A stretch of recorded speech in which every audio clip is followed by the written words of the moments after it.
ಗಜಮುಖದ ಬಗೆ ಗಣಪಗೆ ನಿರ್ವಚಿಸಿದಾಗ ಗಾರತಿ ಆರತಿ ಗಜಮುಖದ ಬಗೆ ಗಣಪಗೆ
देवा जगदीशा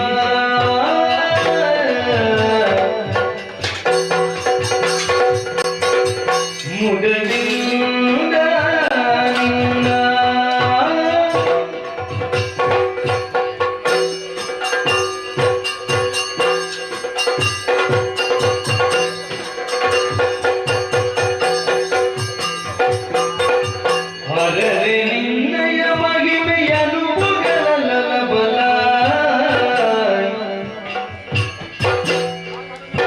ಭರಣಿಯನ್ನು ಪೊತ್ತಿದ್ದ ಶೇಷಗರಿದು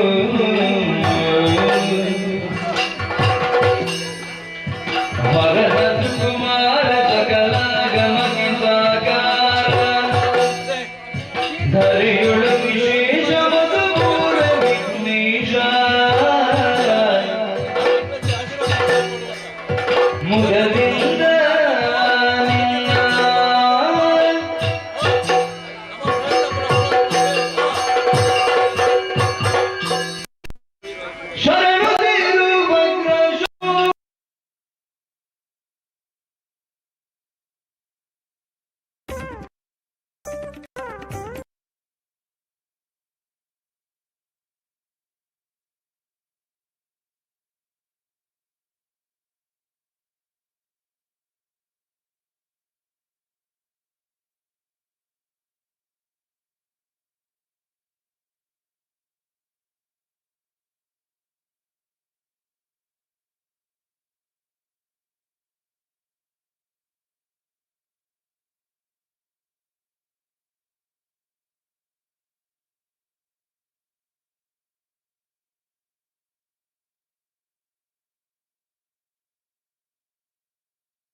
विघ्नद्वान्त निवारणैकतरणे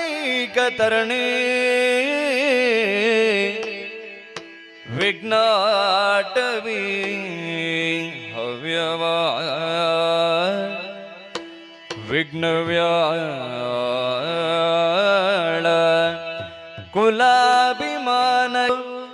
ವಿಘ್ನೇಶ ಪಂಚಾನನ ವಿಘ್ನೋ ತುಂಗ ಗಿರಿ ಪ್ರಭೇದನ ಪವಿ ವಿಘ್ನಾದಿ ಕುಂಭೋದ್ಭವ ವಿಘ್ನೋ ಗಾಬ್ರ ಕುಲ ಪ್ರಚಂಡ ಪವನೋ ವಿಘ್ನೇಶ್ವರ ಪಾಹಿಮಾ ವಿಘ್ನೇಶ್ವರ ಪಾಹಿಮಾ ಗಜಮುಖದ ಬಗೆ ಗಣಪಗೆ ಚೆಲ್ವತ್ರಿ ಜಾಗ ವಂದಿತ ನಿಗಾರತಿ ಎತ್ತೀರೇ ಆರತಿ ಎತ್ತೀರೇ ಗಜಮುಖದ ಬಗೆ ಗಣಪಗೆ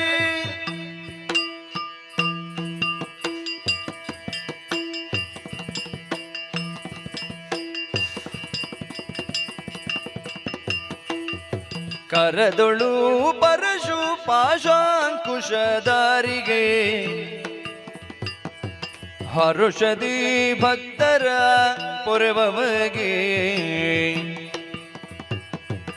ಉರಗಭೂಷಣನ ಕುಮಾರ ಗಜವದನನ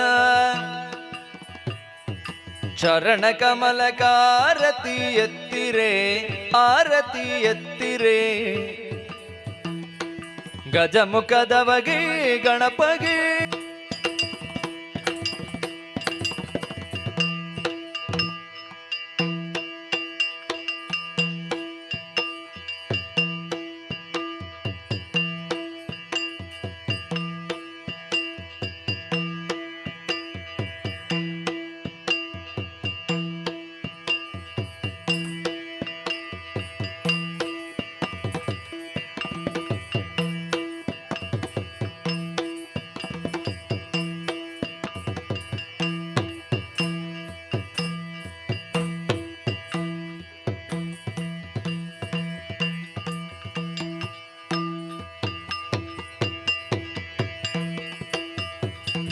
ನೀರು ಜನರೆಲ್ಲ ಗುಣಯುತನ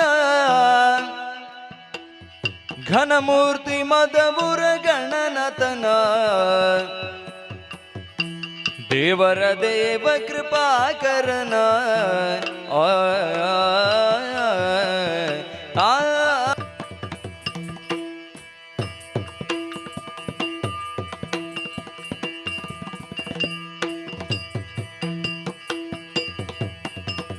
ದೇವರ ದೇವ ಕೃಪಾಕರನೋ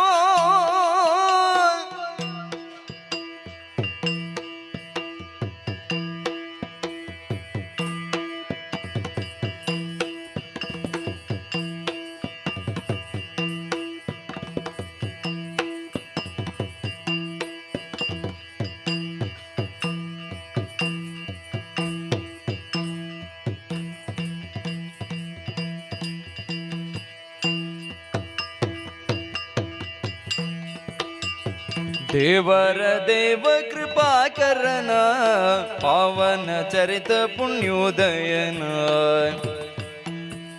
ಭಾವಜ ವಿಷಯಕ್ಕೆ ಸಿಲುಕದನ ಕೋವಿದ ಗಿರಿಜಯ ವರಸುತನ ಧಿಮ್ತನ ದಿನ್ನತೈ ದಿನ್ನತೈ ದಿನ್ನತೈ ತುಮ್ತನ ದಿನ್ನತೈ ದಿನ್ನತೈ ದಿನ್ನತೈ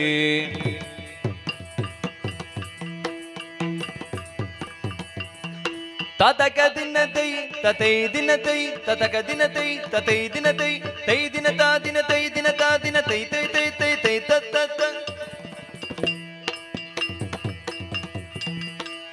ಗಜಮುಖ ನಿನ್ನ ಪಾದವ ನೆನೆವೆ ಆ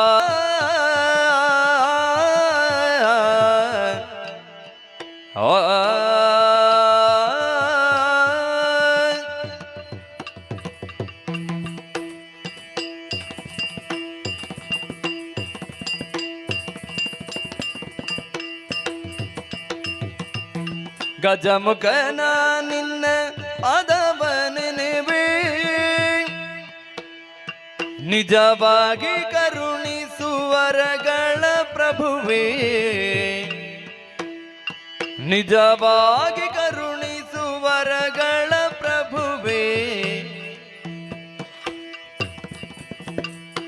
ಗಜಮುಖನ ನಿನ್ನ ಪಾದವ ನೆನೆವೆ, ನಿಜವಾಗಿ ಕರುಣಿಸುವರಗಳ ಪ್ರಭುವೇ ದೇವಾ.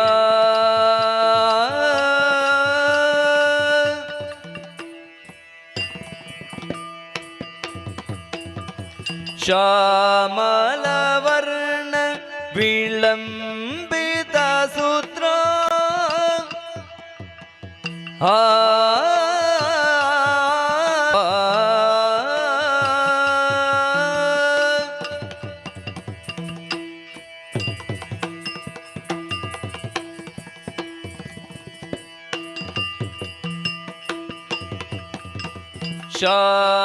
ಶ್ಯಾಮಲವರ್ಣ ವಿಳಂಬಿತ ಸೂತ್ರ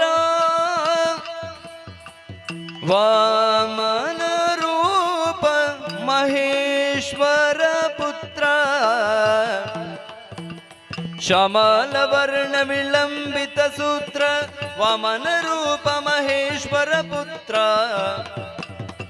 ಗಜಮುಖ ನಿನ್ನ ಪಾದವ ನೆನೆವೆ, ನಿಜವಾಗಿ ಕರುಣಿಸು ವರಗಳ ಪ್ರಭುವೇ. ತುಮ್ತನ ದಿನ್ನತೈ ದಿನ್ನತೈ ದಿನ್ನತೈ ದಿತ್ತಗ ದಿನ್ನತೈ ದಿನ್ನತೈ ದಿನ್ನತೈ.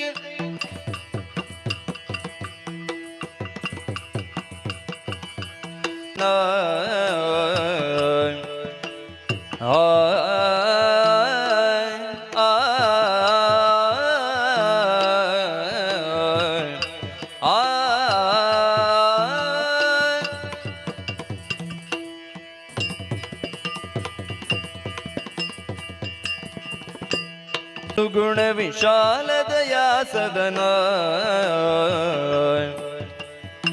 ಬಾಲಗಿರಿ ಜಯಳ ಬಾಲ ನೆನೆಸಿರಿ ಪುಜಾಲ ವರಿದೆ ಜಯಶೀಲ ದಯಾನಿಧಿ. ಪಾಲಿಸು ಗಜವದನ ಸುಗುಣ ವಿಶಾಲ ದಯಾ ಸದನ.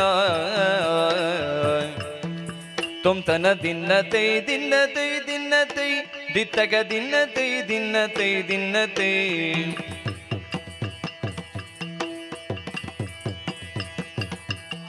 ತತಕ ದಿನತೈ ತತೈ ದಿನತೈ ತತಕ ದಿನತೈ ತತೈ ದಿನತೈ ತೈ ದಿನತಾ ದಿನತೈ ದಿನತಾ ದಿನತೈ ತೈ ತೈ ತೈ ತೈ ತತ್ತ. ವಂದೇ ದೇವರ ದೇವಾ.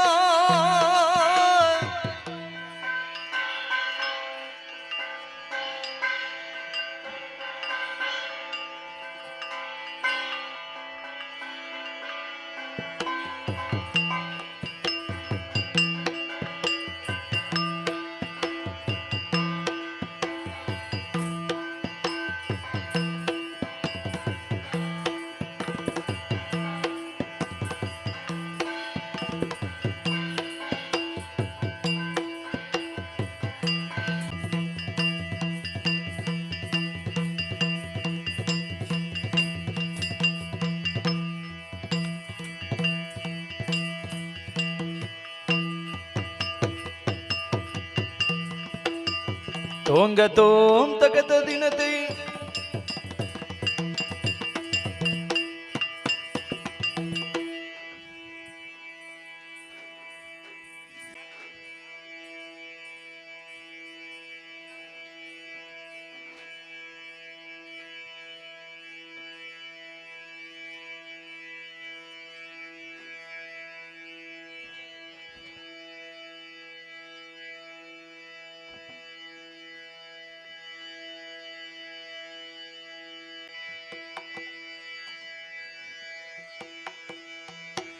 ಚಿಕ್ಕ ಪ್ರಾಯದ ಬಾಲೆ ಚದುರಿ ನಿನ್ನಂಗವ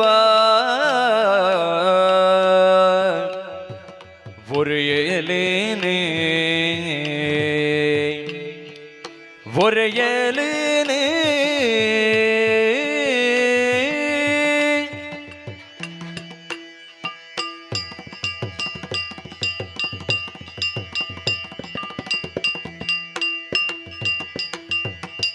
ಚಿಕ್ಕ ಪೃಥ್ವಿ ಬರುತ್ತಲಿದೆ ಮಾರನ ಮದದಾನೆ ಬೊರೆಯಲೇನೆ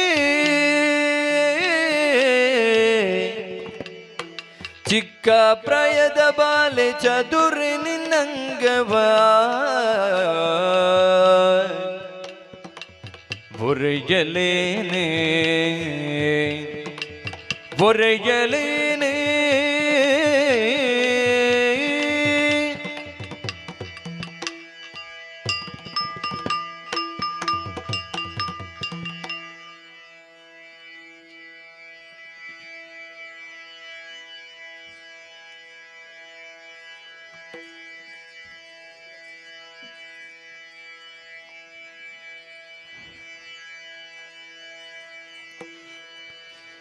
ಕಾಮಿನಿ ಕರೆದು ತಾರೆ ಶ್ರೀ ಮಂಜುನಾಥ ಸ್ವಾಮಿಯ ಬಿಟ್ಟಿರಲಾರೆ ತಾನನಾಥ ದಿರಿ ನಾಮ ಹರಿ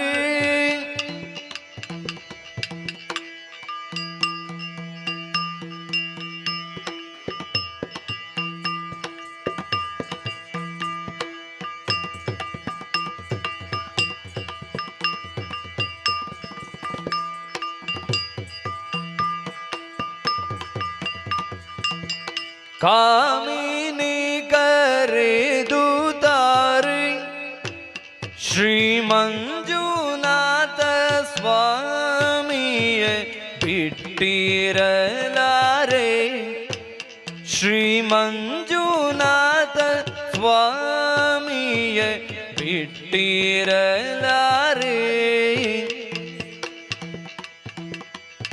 ಈ ಮಹಿಯೊಳಗಿಂತ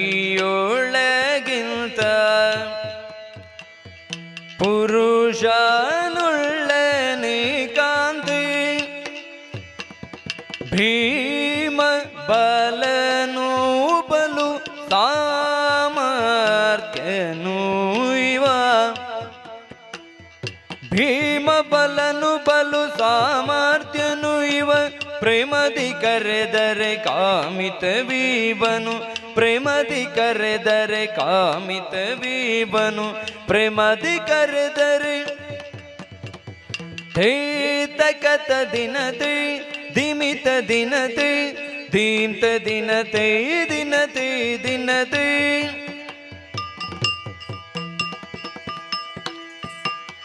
ತಾತಕತ ದಿನತೆ ತಯ್ಯ ತಯ್ಯತ ದೀಂತ ದಿನತೆ ತೋಂತ ದಿನತೆ ದಿನತೆ ದಿನತೆ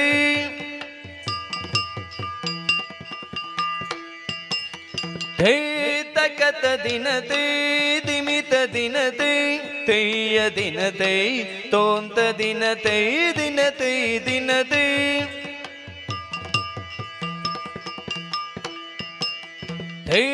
ಜಣುತ ಜಣುತೆ ಜಣುತ ದಿನತೆ ಜಣುತ ಜಣುತೆ ಜಣುತೆ ಜಣುತೆ ದೀಂತನ ದಿರಿನಾಂ ತೋಂತನ ದಿರಿನಾಂ ದೀಂತನ ದಿರಿನಾಂ ತೋಂತನ ದಿರಿನಾಂ ದೀಂತನ ತನ ತೋಂತನ ತನ ದೀಂತನ ತನ ದೀಂತ ದೀಂತ ದಿನತೆ ತೀಯ ದಿನತೆ ತಕತ ದಿನತೆ ತೋಂತ ದಿನತೆ ದೀಂತ ದಿನತೆ ದಿನತೆ ದಿನತೆ ದಿಂಗಿಡ ಗಿಡದಗ ತರಿ ಗಿಡ ಗಿಡದಗ ದಿಂಗಿಡ ಗಿಡದಗ ತರಿ ಗಿಡ ಗಿಡದಗ ದಿಂಗಿಡ ಗಿಡದಗ ತರಿ ಗಿಡ ಗಿಡದಗ ದಿತ್ತಾಂ ದಿತ್ತಾಂ ದಿತ್ತಾಂ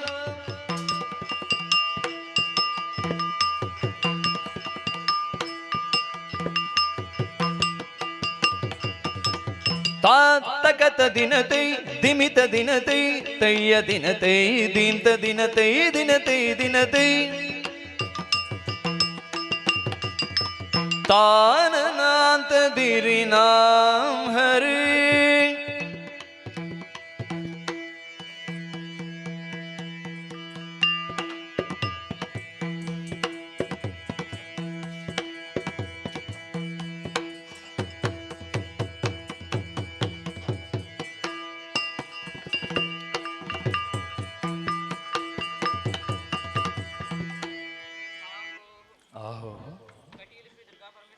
ಕಟೀಲು ಶ್ರೀ ದುರ್ಗಾ ಪರಮೇಶ್ವರಮ್ಮನವರು ಮತ್ತು ಕಟೀಲು ಶ್ರೀ ದುರ್ಗಾ ಪರಮೇಶ್ವರಮ್ಮನವರು ಸರ್ವಮಂಗಲ ಮಂಗಲ್ಯ ಶಿವೇ ಸರ್ವಾರ್ಥ ಸಾಧಿಕೆ ಶರಣ್ಯೇ ತ್ರ್ಯಂಬಕೆ ಗೌರಿ ನಾರಾಯಣಿ ನಮಸ್ತುತೆ. ನಂಬಿದಂಥ ಭಕ್ತರು ಪ್ರೀತಿ ಇಟ್ಟುಕೊಟ್ಟಂಥ ಸರ್ವಗಂಧ ಪ್ರಸಾದ. ಆಹೋ ಮೇಳದಲ್ಲಿ ನೆಲೆಸಿರುವಂಥ ಶ್ರೀ ಮಹಾಗಣಪತಿ ದೇವರು, ನೆಲೆಸಿರುವಂಥ ಶ್ರೀ ಮಹಾಗಣಪತಿ ದೇವರು ಗಜಾನನಂ ಗಣಾಧಿಸೇವಿತಂ ಕಪಿತ್ತಜಂ ಫಲಸಾರ ಭಕ್ಷಿತಂ ಉಮಾಶ್ಚಕಾರಣಂ ನಮಾಮಿ ವಿಘ್ನೇಶ್ವರ ಪಾದ ಪಂಕಜಂ. ನಂಬಿದಂಥ ಭಕ್ತರು ಪ್ರೀತಿ ಇಟ್ಟುಕೊಟ್ಟಂಥ ಸರ್ವಗಂಧ ಪ್ರಸಾದ. ಆಹೋ ಸ್ಥಳದಲ್ಲಿ ನೆಲೆಯಾಗಿರುವಂಥ ಶ್ರೀ ಗೋಪಾಲಕೃಷ್ಣ ದೇವರು ಮತ್ತು ಶ್ರೀ ಗೋಪಾಲಕೃಷ್ಣ ದೇವರು ನಂಬಿದಂಥ ಭಕ್ತರು ಪ್ರೀತಿ ಇಟ್ಟುಕೊಟ್ಟಂಥ ಸರ್ವಗಂಧ ಪ್ರಸಾದ. ಆಹೋ ಕೊಡತೂರು ಗುತ್ತೂರು ಶ್ರೀ ಸನತ್ಕುಮಾರ್ ಶೆಟ್ಟಿಯವರು, ಕೊಡತೂರು ಗುತ್ತೂರು ಶ್ರೀ ಸನತ್ಕುಮಾರ್ ಶೆಟ್ಟಿಯವರು ನಂಬಿದಂಥ ಭಕ್ತರು ಪ್ರೀತಿ ಇಟ್ಟುಕೊಟ್ಟಂಥ ಸರ್ವಗಂಧ ಪ್ರಸಾದ.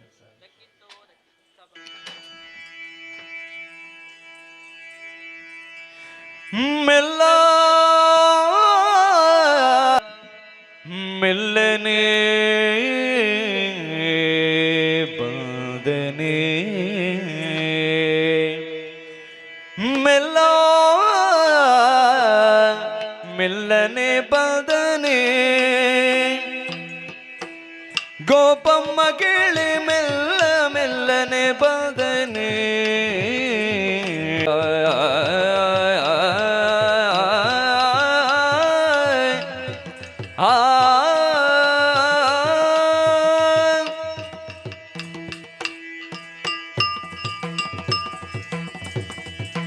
ಕೊಟ್ಟು ಮೆಲ್ಲ ಮೆಲ್ಲನೆ ಬಂದು ಗಲ್ಲಕ್ಕೆ ಮುದ್ದೆ ಕೊಟ್ಟು ನಿಲ್ಲದೆ ಓಡಿಬೋದ ಕಳ್ಳಗೆ ದೀಪೇಳೆ ಮೆಲ್ಲ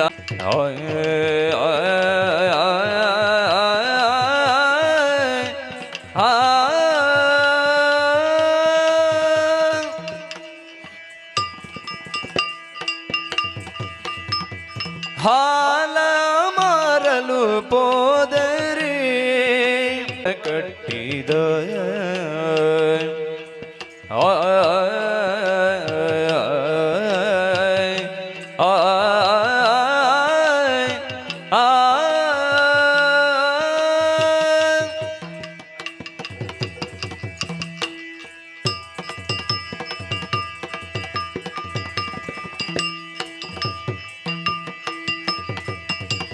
ಹಾಡಿದ ಮೆಲ್ಲ ಮೆಲ್ಲನೆ ಬಂದನೆ ಬಂದನೆ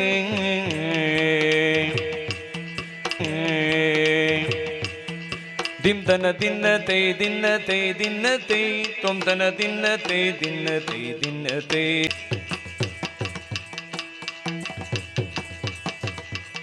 ತತಕ ದಿನ ತೈ ದಿನ ತೈ ತತೈ ದಿನ ತೈ ತತಕ ದಿನ ತೈ ತತೈ ದಿನ ತೈ ತೈ ದಿನ ತಾ ದಿನ ತೈ ದಿನ ತಾ ದಿನ ತೈ ತೈ ತೈ ತೈ ತೈ ತತ್ತ ತೋಂಗ ತೋಂ ತಗತ ದಿನ ತೈ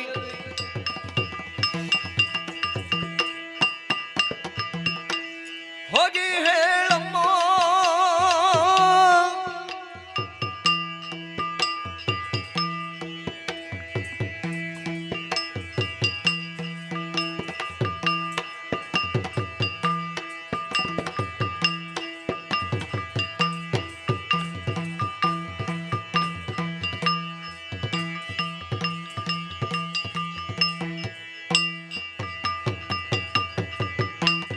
ಹೋಗಿ ಹೇಳಮ್ಮ ಹೊತ್ತು ಹೋಗದೆ ನಗೆ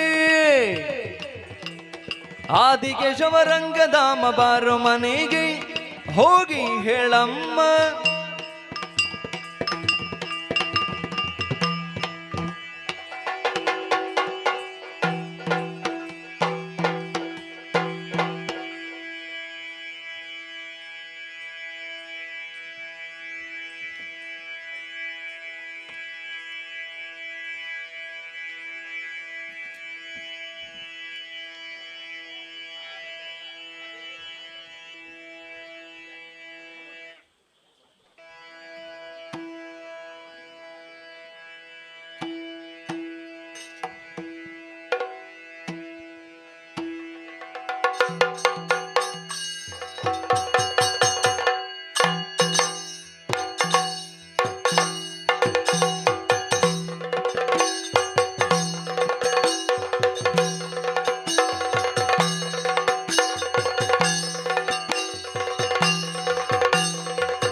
ಬಲಗೊಂಡು ಭಕ್ತಿಯೋ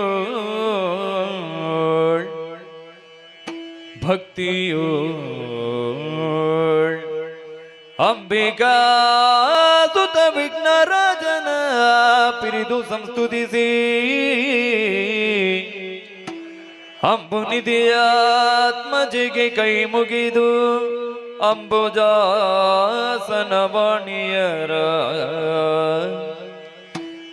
ಪಾದಾಂಬುಜಗೆ ಪೊಣಮಡುದ ವರ್ಣಿಪೆನಿ ಕಥಾಮೃತವ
ಹರನು ಗಿರಿಜಯ ಸಗಿತ ಹರನು ಗಿರಿಜಯ ಸಗಿತ ಹರನು ಗಿರಿಜಯ ಸಗಿತ ಗಣಗಳ ನೆರಗಿ ಭಕ್ತಾವಳಿಯ ಪೊರೆದನು ಕರುಣದಿಂದ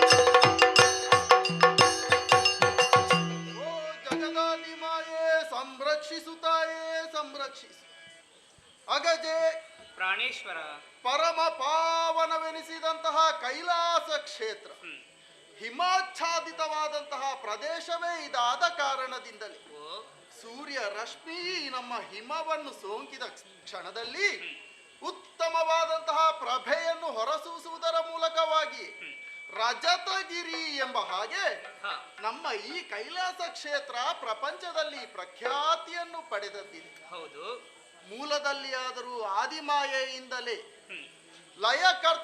ಲಯದ ಕರ್ತವ್ಯವನ್ನು ಪಡೆದುಕೊಂಡಂತಹ ನಾನು ಶ್ರೀಹರಿಯಿಂದಲೇ ನಿರ್ಮಿತವಾದಂತಹ ಮೇದಿನಿಯಲ್ಲಿ ಬ್ರಹ್ಮದೇವನ ಮೂಲಕವಾಗಿ ಸೃಜಿಸಿದಂತಹ ಸಕಲ ಜೀವರಾಶಿಗಳು ಕೂಡ ಅವರವರ ಕರ್ಮಕ್ಕನುಗುಣವಾಗಿ ಶ್ರೀಹರಿಯಿಂದ ಪಾಲಿಸಿಕೊಂಡು ಬಂದು ಅವರ ಆಯುಷ್ಯ ತೀರಿದ ನಂತರದಲ್ಲಿ ಹರನಾದಂತಹ ನಾನು ಆ ಲಯಗೊಳಿಸುವುದರ ಮೂಲಕವಾಗಿ ಪ್ರಪಂಚವನ್ನು ಸುಸ್ಥಿತಿಯಲ್ಲಿ ಪ್ರಮುಖವಾದಂತಹ ಪಾತ್ರವನ್ನೇ ವಹಿಸುವವ. ಆದ್ದರಿಂದಲೇ ಪ್ರಪಂಚ ನಿಮ್ಮನ್ನು ಕೊಂಡಾಡುವುದು ಲಯದ ಅಧಿಕಾರಿ ಎನ್ನುವ ಹಾಗೆ. ಲಯ ಅಂದರೆ ಕೇವಲ ನಾಶ ಮಾಡುವುದು ಅಂತ ಅರ್ಥ ಅಲ್ವಲ್ಲ, ಅಲ್ಲ, ನಿಯಂತ್ರಣವನ್ನು ಸಾಧಿಸಬೇಕಾಗುತ್ತದೆ. ಖಂಡಿತ. ಯಾವ ಕಾಲಕ್ಕೆ ಪಾಲನೆಯಲ್ಲಿ ಧರ್ಮವೇ ಒಂದೊಮ್ಮೆಗೆ ಕ್ಷೀಣವಾಗುತ್ತದೆ, ಅಂತಹ ಸಮಯದಲ್ಲಿ ಅಂತಹ ಸದ್ಧರ್ಮವನ್ನು ರಕ್ಷಿಸುವುದಕ್ಕೋಸ್ಕರವಾಗಿ ನಿಯಂತ್ರಣಕಾರಕನಾಗಿ ನಾನು ಪ್ರಪಂಚದಲ್ಲಿ ಹಲವು ವಿಧದಲ್ಲಿ ಕಾಣಿಸಿಕೊಂಡವನಿದ್ದೇನೆ. ಆ ಕಾರಣದಿಂದಲೇ ದೇವತೆಗಳ ಸಹಿತವಾಗಿ ಪ್ರಪಂಚದವರು ಎಲ್ಲರೂ ಕೂಡ ಭಗವಂತ ಪರಂ ಅನುದಿನವೂ ನಂಬಿಕೊಂಡು ಬರ್ತಾ ಇದ್ದಾರೆ, ಪೂಜಿಸಿಕೊಂಡು ಬರ್ತಾ ಇದ್ದಾರೆ. ಖಂಡಿತ. ಯಾರೆಲ್ಲ ನಮ್ಮ ಭಕ್ತರಾಗಿ ನಮ್ಮ ಪಾದ ಸೇವೆಯನ್ನು ಮಾಡಿ ಪೂಜಿಸ್ತಾರ ಅಂತವರಿಗೆ ಅನುಗ್ರಹದಾಯಕರಾಗಿ ನಾವು ಕೂಡ ಕಾಣಿಸಿಕೊಂಡವರಿದ್ದೆ. ಆದ್ದರಿಂದಲೇ ಭಕ್ತರೆಲ್ಲ ಕೊಂಡಾಡುವುದು ಹೇಗೆ ಸ್ವಾಮಿ? ಹೇಗೆ? ಜಗದ ಪಿತರಹುದೊಂದೇ ಪಾರ್ವತಿ ಪರಮೇಶ್ವರ ಎನ್ನುವ ಹಾಗೆ ಅಲ್ವೇ? ಖಂಡಿತ. ಪ್ರಪಂಚದವರೆಲ್ಲವರನ್ನೂ ಕೂಡ ಮಕ್ಕಳೋಪಾದಿಯಲ್ಲಿ ನಾವು ಸಾಕಿ ಸಲಹುತ್ತಾ ಇದ್ದೇವೆ. ಅವರ ಎಲ್ಲಾ ಕಷ್ಟಗಳನ್ನು ಕೂಡ ನಿವಾರಿಸಿಕೊಂಡು ಅವರನ್ನು ಕೊರೆಯುತ್ತಾ ಇದ್ದೇವೆ ಎಂದ ಅಲ್ಲಿಗೆ ಸಾಕಾಗುವುದಿಲ್ವಲ್ಲ?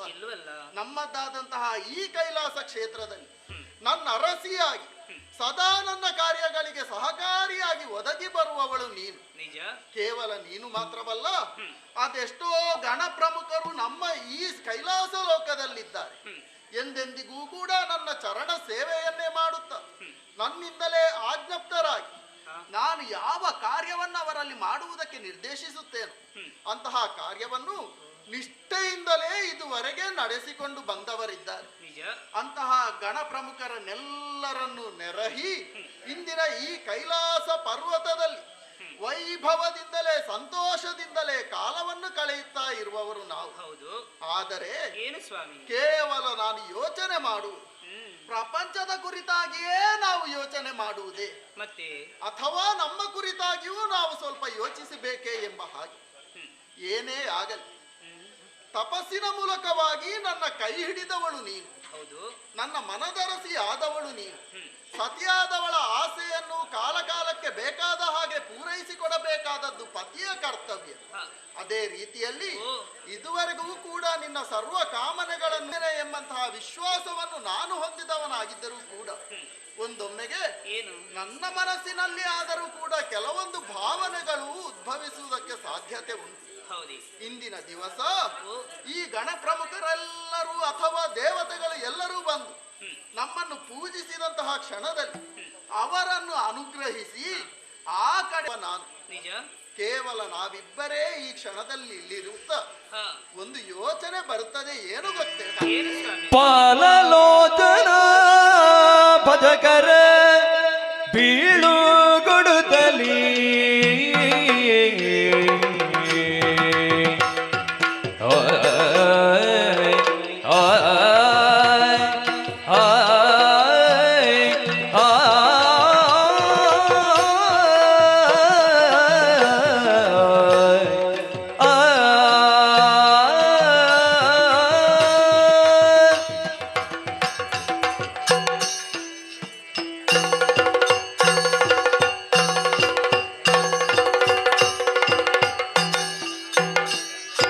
ಪಾಲಲೋಚನ ಭಜಕರ ಬೀಳು ಕೊಡುತ್ತಲೇ ಪೇಳಿದೆ ನೀ ಬೆಳೆಯುಳುವವು ಲೋಲನಯನೆ ಪಾರ್ವತಿಯ ಜತೆಗೆ ಕಾಂದ ಲೋಲನಯನೆ ಪಾರ್ವತಿಯ ಜತೆಗೆ ಕಾಂದ ಕಾಲವಗಳೆಯಲಿಗೆ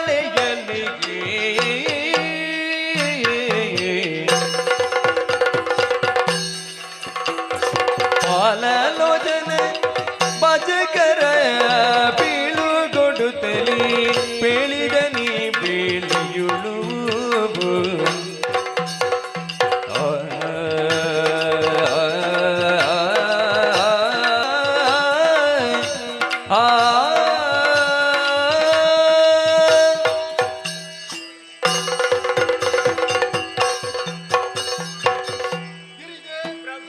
ನನ್ನ ಮನದರಸಿ ನೀನು. ನನ್ನ ಅರ್ಧ ಶರೀರವನ್ನೇ ನಿನಗೊಪ್ಪಿಸಿದವ ನಾನು. ತನ್ಮೂಲಕವಾಗಿ ಆದರ್ಶ ದಾಂಪತ್ಯವೆಂಬುದು ಹೇಗಿರಬೇಕು ಎಂಬ ಹಾಗೆ ಪ್ರಪಂಚ ಮುಖಕ್ಕೆ ಸಾರಿ ಹೇಳಿಕೊಟ್ಟವರು ನಾವು. ಆದ್ರೆ ಒಂದು ವಿಷಯದ ಕುರಿತಾಗಿ ನಾನು ಯೋಚನೆ ಮಾಡುವುದು. ಯಾವುದು ಸ್ವಾಮಿ? ಸದಾ ನಮ್ಮ ಕರ್ತವ್ಯದಲ್ಲೇ ತೊಡಗಿಸಿಕೊಳ್ಳುತ್ತಾ ನಮ್ಮ ಏಕಾಂತ ವಾಸಕ್ಕೆ ನಮಗೆ ಸಮಯವೇ ಸಿಗುವುದಿಲ್ವೋ? ಲೋಕದ ಹಿತವನ್ನು ಬಯಸುತ್ತೀವಿ ಅಂತಾದ್ರೆ ಆ ಕಡೆಗೆ ಗಮನ ಕೊಡುವಂತಹ ಮನಸ್ಸು ಬರುವುದಿಲ್ಲ ಸ್ವಾಮಿ. ಏನು ಮಾಡೋಣ ಹೇಳು? ಲೋಕದ ಹಿತಚಿಂತನೆ ನಮ್ಮ ಮನಸ್ಸಿನಲ್ಲಿ ಯಾವತ್ತಿಗೂ ಇದ್ದರೂ ಕೂಡ ನನ್ನ ಮಡದಿಯಾದಂತಹ ನಿನ್ನ ಜೊತೆಯಲ್ಲಿ ಏಕಾಂತವಾಗಿ ಕೆಲವು ಸಮಯಗಳನ್ನು ಕಳೆಯಬೇಕು ಎಂಬ ಹಾಗೆ ಈ ಹೊತ್ತಿಗೆ ನಿರ್ಧರಿಸಿದವ ನಾನು. ಹೌದೇ? ಹಾಗಾಗಿ ಅದಕ್ಕಿಂತ ಮುಖ್ಯವಾಗಿ ಏನು? ನಾವು ಏಕಾಂತವನ್ನು ಸೇರ್ಬೇಕು ಅಂತಾದ್ರೆ ಈ ಕೈಲಾಸ ಶಿಖರದಲ್ಲಿ ನಮ್ಮನ್ನು ಕಾಣುವುದಕ್ಕೆ ಅದೆಷ್ಟೋ ಭಕ್ತವರ್ಗದವರು ಆಗಾಗ ಬರ್ತಾ ಇರ್ತಾರೆ. ಒಂದು ವೇಳೆ ನಾವು ಏಕಾಂತದಲ್ಲಿ ಇರುವಂತಹ ಸಮಯದಲ್ಲಿ ನಮಗೆ ಯಾವುದೇ ರೀತಿಯ ಭಂಗ ಬಾರಕೂಡದು ತಾನೆ. ಅದಕ್ಕಾಗಿಯೇ ಒಂದು ವಿಶೇಷವಾದಂತಹ ವ್ಯವಸ್ಥೆಯನ್ನು ಮಾಡಬೇಕು ಎಂಬ ಹಾಗೆ ಮನದೊಳಗೆ ನಿರ್ಧರಿಸಿದವ ನಾನು. ಏಕಾಂತ ಭವನವನ್ನು ಸೇರುತ್ತೇವೆ, ಆದ್ರೆ ಬಂದವರಿಂದ ನಮಗೆ ಯಾವತ್ತಾದ್ರೂ ತೊಂದರೆ ಅಂತ ಆಗುವುದಲ್ಲ. ನಮ್ಮ ದರ್ಶನಕ್ಕಾಗಿ ಬರುವವರಿಗೆ ಆ ರೀತಿ ಆಗಕೂಡದು. ನಮ್ಮ ಭಕ್ತರೇ ಇಲ್ಲಿಗೆ ಬರುವವರು, ಅವರಿಗೆ ಯಾವುದೇ ರೀತಿಯ ತೊಂದರೆಯೂ ಆಗಕೂಡದು, ಅವರ ಮನಸ್ಸಿಗೆ ಬೇಸರವೂ ಆಗಕೂಡದು. ಆ ರೀತಿಯಾಗಿ ಒಂದು ವ್ಯವಸ್ಥೆಯನ್ನು ಮಾಡಬೇಕು ಅಂತಾದ್ರೆ ನಮ್ಮ ಗಣ ಪ್ರಮುಖರಲ್ಲಿಯೇ ಮುಖ್ಯರಾದವರು ಭೃಂಗಿ ಹಾಗೂ ಮಹಾಕಾಲರು, ಅವರನ್ನೇ ಈ ಕಡೆಗೆ ಕರೆಸಿಕೊಳ್ಳೋಣ.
ಪಾದಕೋದೆದೆ ಕೇಳಿದರು ಕರೆಯೋದುದೇ ಜ್ಞಾದಿನಲ್ಲಿ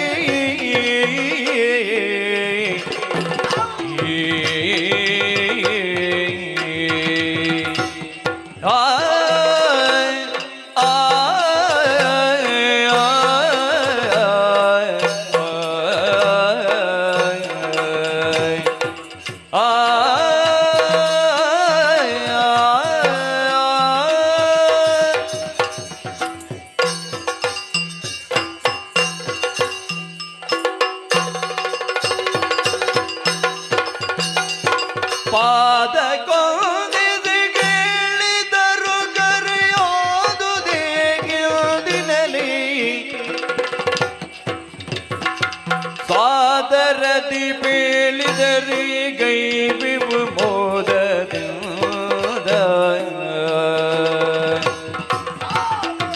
ಸಾದರದಿ ಬೇಳಿದರೆ ಗೈಬಿವು ಮೋದದಿಂದ ಸಾದರದಿ ಬೇಳಿದರೆ ಗೈಬಿವು ಮೋದದಿಂದ ಪಾದಗೋಳಿದೆ ಕೇಳಿದರು ಕರೆಯಾದುದೇ ಜ್ಞಾದಿನಲ್ಲಿ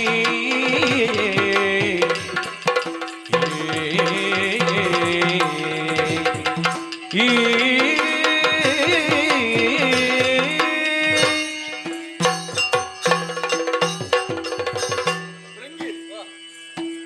ನಿನ್ನ ಹೆಸರೇಗೆ?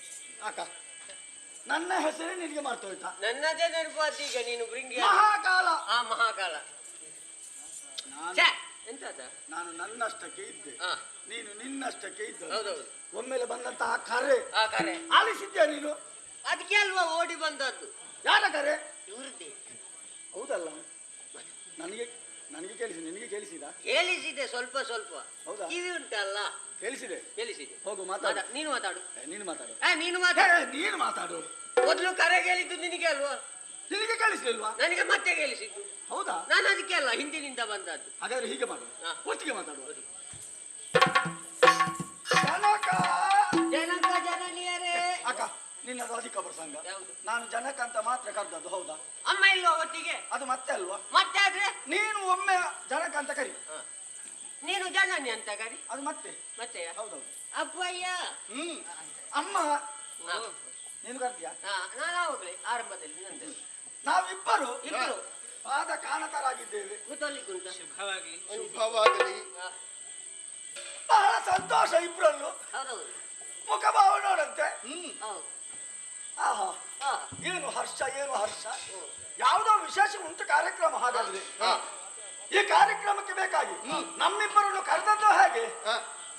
ವಿಷಯ ಗೊತ್ತಾಗ್ಲಿಲ್ಲ ನಮಗೆ. ಈಗ ವಿಷಯ ಗೊತ್ತಾಗ್ಲಿಲ್ವ? ವಿಷಯ ನಮಗೆ ಗೊತ್ತಾಗ್ಲಿಲ್ಲ. ನಾನೇ ಹೇಳ್ಬೇಕಲ್ವ? ಮತ್ತೆ ಯಾರು ಹೇಳುದು? ಕೇಳಿಸಿಕೊಂಡು ಈ ಏಕಾಂತ ಪವನದ ದ್ವಾರವ ಭೃಂಗಿ ಮಹಾಗಾಲರು ಕಾಯುವುದು ಆ ಆ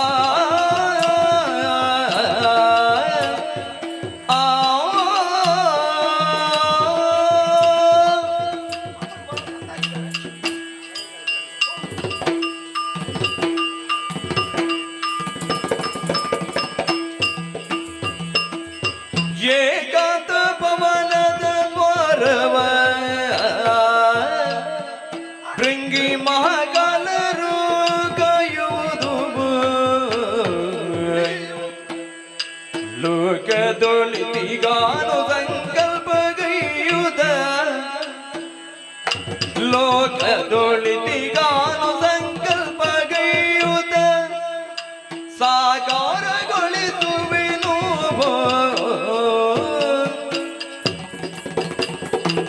ಏಕಾಂತ ಪವನದ ದ್ವಾರವ ಭೃಂಗಿ ಮಹಾಕಾಲರು ಕಾಯುವುದು ಆ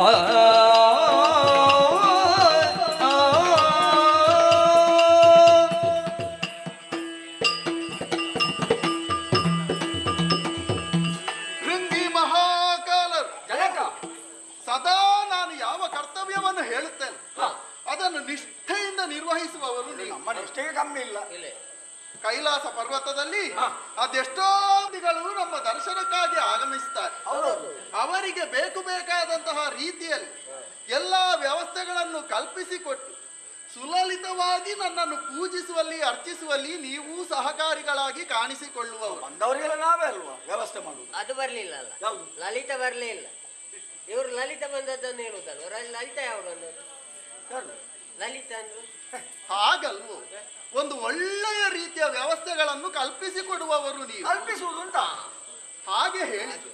ನಮ್ಮಲ್ಲಿಗೆ ಪೂಜಿಸುವುದಕ್ಕೆ ಬರುವಂತಹ ಭಕ್ತಾದಿಗಳಿಗೆ ಯಾವುದೇ ರೀತಿಯ ತೊಂದರೆ ಆಗದಂತೆ ನೀವೇ ನೋಡಿಕೊಳ್ಳುವ ಕಾರಣದಿಂದಲಾಗಿ ನನಗೂ ಬಹು ಆತ್ಮೀಯರು ನೀವು. ನಿಮಗೆ ಕೆಲಸವಿಲ್ಲ ನೋಡಿ ಅಲ್ವಾ? ನಾವಿದ್ದೇವೆ. ನಮ್ಮನ್ನು ಎಷ್ಟು ಪೂಜಿಸ್ತಾರೆ ಹೌದೌದು. ಅಷ್ಟೇ ನಿಮ್ಮನ್ನೂ ಕೂಡ ಆರಾಧಿಸ್ತಾರೆ, ಪೂಜಿಸ್ತಾರೆ. ನಮಗೊಂದು ಗೌರವ ಕೊಡುದು ಅಷ್ಟೇ. ನಿಮಗೊಂದು ಗೌರವ ಭಾವವನ್ನು ಹೊಂದಿರ್ತಾರೆ.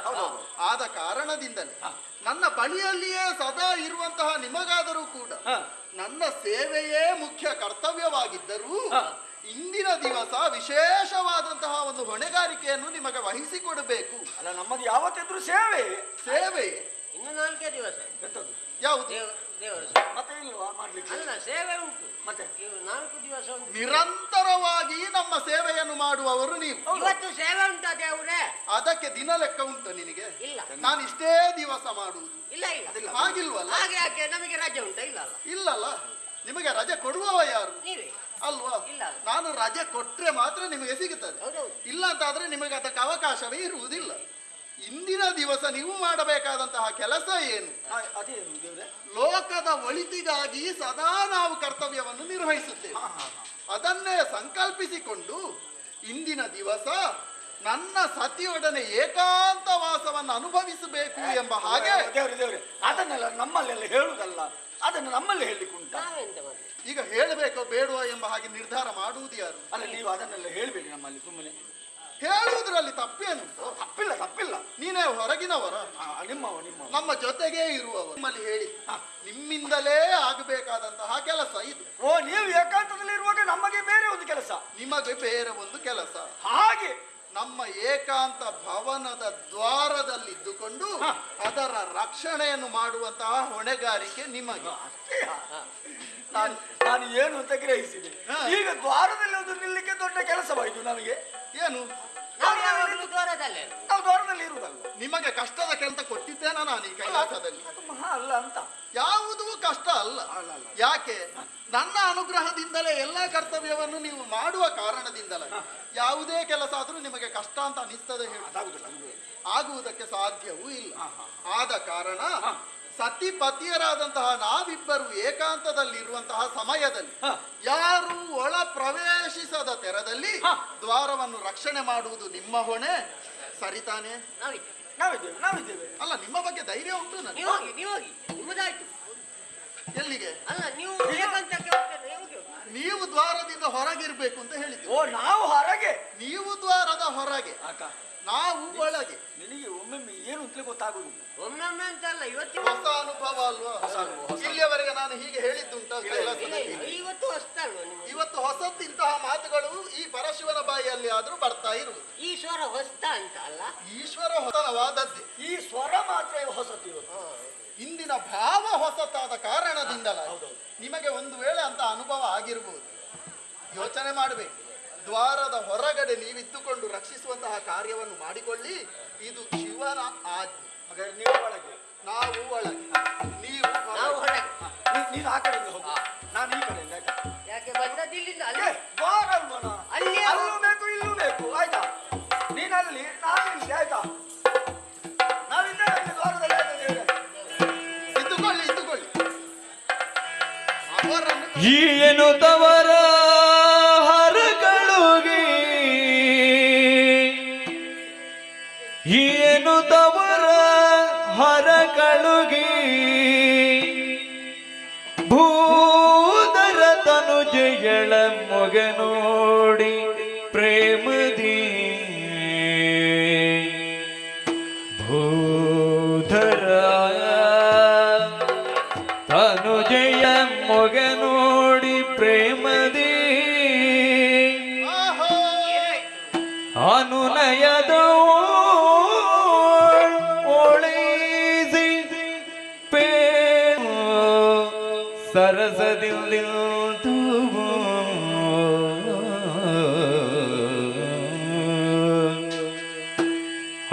ಅನುನಯದೋಳ್ ಓಲೈಸಿ ಪೇದನು ಸರಸದಿಂದು,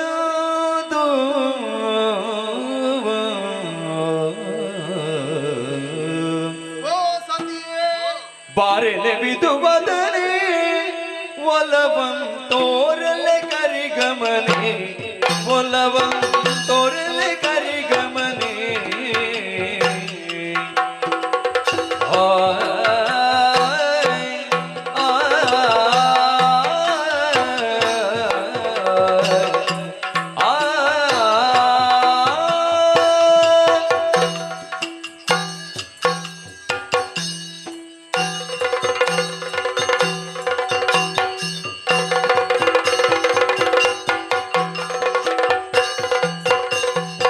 ಬಾರೆಲೆ ವಿದುವದನೆ ಒಲವಂ ತೋರಲೆ ಕರಿಗಮನೆ, ಒಲವಂ ತೋರಲೆ ಕರಿಗಮನೆ,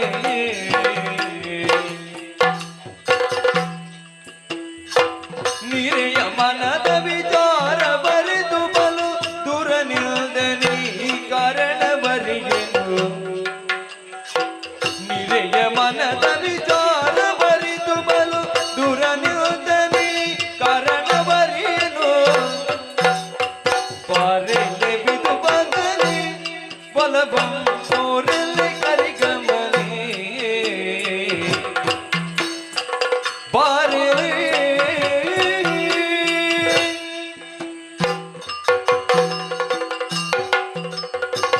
ಓ ನನ್ನ ಮುತ್ತಿನ ಸತಿಯೇ, ಏಕಾಂತ ಭವನವನ್ನು ನಾವು ಸೇರಿದ್ದೇನೋ ಸರಿ, ಆದ್ರೆ ನಿನ್ನ ಮುಖವನ್ನು ಕಾಣುವಾಗ ಏನಾಯ್ತು? ಮನಸ್ಸಿಗೆ ಬಹಳಷ್ಟು ಸಂತೋಷವಾಗುತ್ತದೆ. ಇದು ಹೊಸತು ಕಂಡದ್ದು ಹೇಗೆ?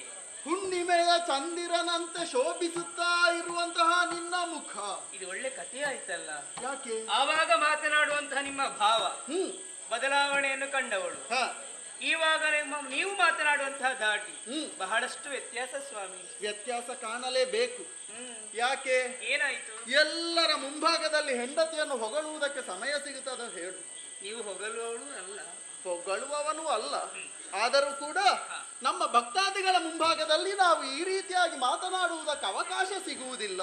ಹಾಗೆಂದು ಈಗ ಏಕಾಂತ ಭವನದಲ್ಲಿ ಇದ್ದೇವೆ. ಇರುವುದು ನಾವಿಬ್ಬರೇ. ನಿಜ.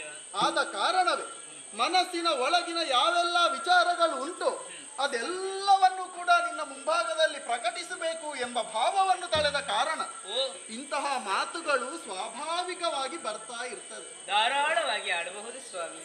ನನ್ನ ಮನದರಸಿ ಅಲ್ವೇ ನೀನು? ಖಂಡಿತ. ನಿನ್ನಲ್ಲಿ ಇಂತಹ ಮಾತುಗಳನ್ನಾಡದೆ ಬೇರೆ ಯಾರಲ್ಲಿ ಆಡುವುದಕ್ಕಾಗುತ್ತದೆ ಹೇಳು? ಅಂತರಂಗದ ಭಾವನೆಗಳನ್ನು ಮತ್ತೊಬ್ಬರಲ್ಲಿ ಅರೋಹಿದರೆ ಬೇಸರ ಅಂತ ನಮಗಲ್ಲ, ಸಂತೋಷ ಎನ್ನುವುದು ಇಮ್ಮಡಿ ಆಗ್ತದೆ ಅಂತ. ಸಂತೋಷವನ್ನು ಇನ್ನೊಬ್ಬರಲ್ಲಿ ಹಂಚಿಕೊಂಡಾಗ ಅದು ಅಧಿಕವಾಗುವುದಕ್ಕೆ ಸಾಧ್ಯ ಇರ್ತದೆ. ದುಃಖವನ್ನು ಇನ್ನೊಬ್ಬರಲ್ಲಿ ನಾವು ಹಂಚಿಕೊಂಡೇ ಉಂಟಾದ್ರೆ ಅದು ಕ್ಷೀಣವಾಗುವುದಕ್ಕೆ ಸಾಧ್ಯವಾಗುತ್ತದೆ. ಆದ ಕಾರಣ ಇಂದಿನ ಈ ಕ್ಷಣದಲ್ಲಿ ಇವಾಗ ನಿಮಗೆ ದುಃಖವೋ ಸಂತೋಷವೋ ಏನೋ ಸಂತೋಷದಿಂದಲೇ ಕಾಲವನ್ನು ಕಳೆಯಬೇಕು ಎಂಬ ಹಾಗೆ ನಿರ್ಧರಿಸಿ ಈ ಭವನವನ್ನು ಸೇರಿಕೊಂಡ ಮೇಲೆ ಇನ್ನು ತಡ ಮಾಡುವುದಕ್ಕುಂಟೆ ಹೇಳು? ಅಂದ್ರೆ ಪರಿಪೂರ್ಣ ಸಾಲಂಕೃತವಾಗಿ ಕಂಗೊಳಿಸುವಂತಹ ನಿನ್ನ ಈ ಅಂಗ ಸೌಂದರ್ಯವನ್ನು ಕಾಣುವಾಗ ಮನಸ್ಸು ಬಹಳಷ್ಟು ಉಲ್ಲಸಿತವಾಗುತ್ತಾ ಇದೆ. ಹೌದಪ್ಪ, ಯಾಕೋ ಈ ಕ್ಷಣದಲ್ಲಿಯೂ ಕೂಡ ಅಂತಹ ಭಾವ ಮೂಡುವುದಕ್ಕೆ ಕಾರಣ ಏನು? ಏನು ಸ್ವಾಮಿ? ಇದುವರೆಗೂ ಕೂಡ ನಿನ್ನ ಜೊತೆ ಅದೆಷ್ಟೋ ಸಮಯದಿಂದ ಕಾಲವನ್ನು ಕಳೆಯುತ್ತಾ ಇದ್ದೇವೆ. ಇಂತಹ ಒಂದು ಅವಕಾಶ ನಮಗೆ ಸಿಕ್ಕಿದ್ದುಂಟ ಹೇಳು? ಮೊದಲ ಅವಕಾಶದಲ್ಲಿಯೇ ಎಲ್ಲವನ್ನೂ ನಾವು ಕಾರ್ಯಸಾಧುಗೊಳಿಸಬೇಕು ಎಂಬ ಹಾಗೆ ತೀರ್ಮಾನಿಸಿ ಇಂದು ಮುಂದುವರಿದವ ನಾನು. ಹೌದೇ? ಓ ಚಂದ್ರಮುಖಿ, ಅಲ್ಲ ನೀವು ಈ ರೀತಿಯಾಗಿ ಸುತ್ತು ಬಳಸಿ ಮಾತನಾಡ್ತಾ ಇದ್ದಾಳೆ, ನೀವೇನು ಅರ್ಥವಾಗಬೇಕು ಸ್ವಾಮಿ?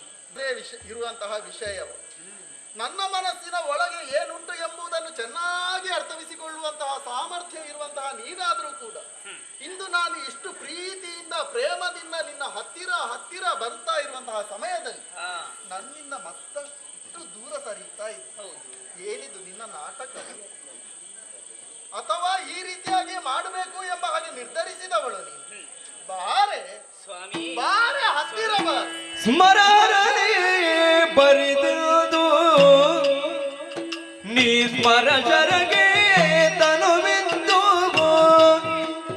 ಆ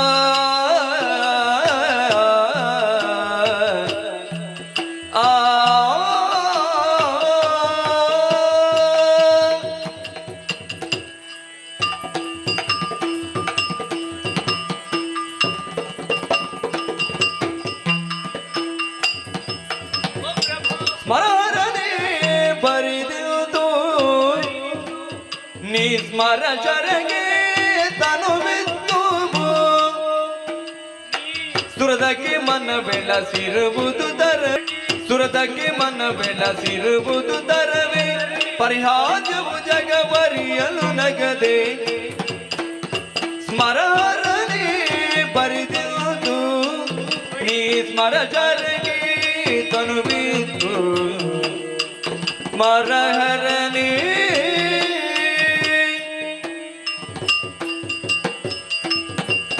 ಪ್ರಭು, ಪಾರ್ವತಿ, ನಿಮ್ಮನ್ನು ಕಾಣುವಾಗ ನಗು ಬರ್ತಾ ಇದೆ. ನಿನಗೂ ನಗುವೆ.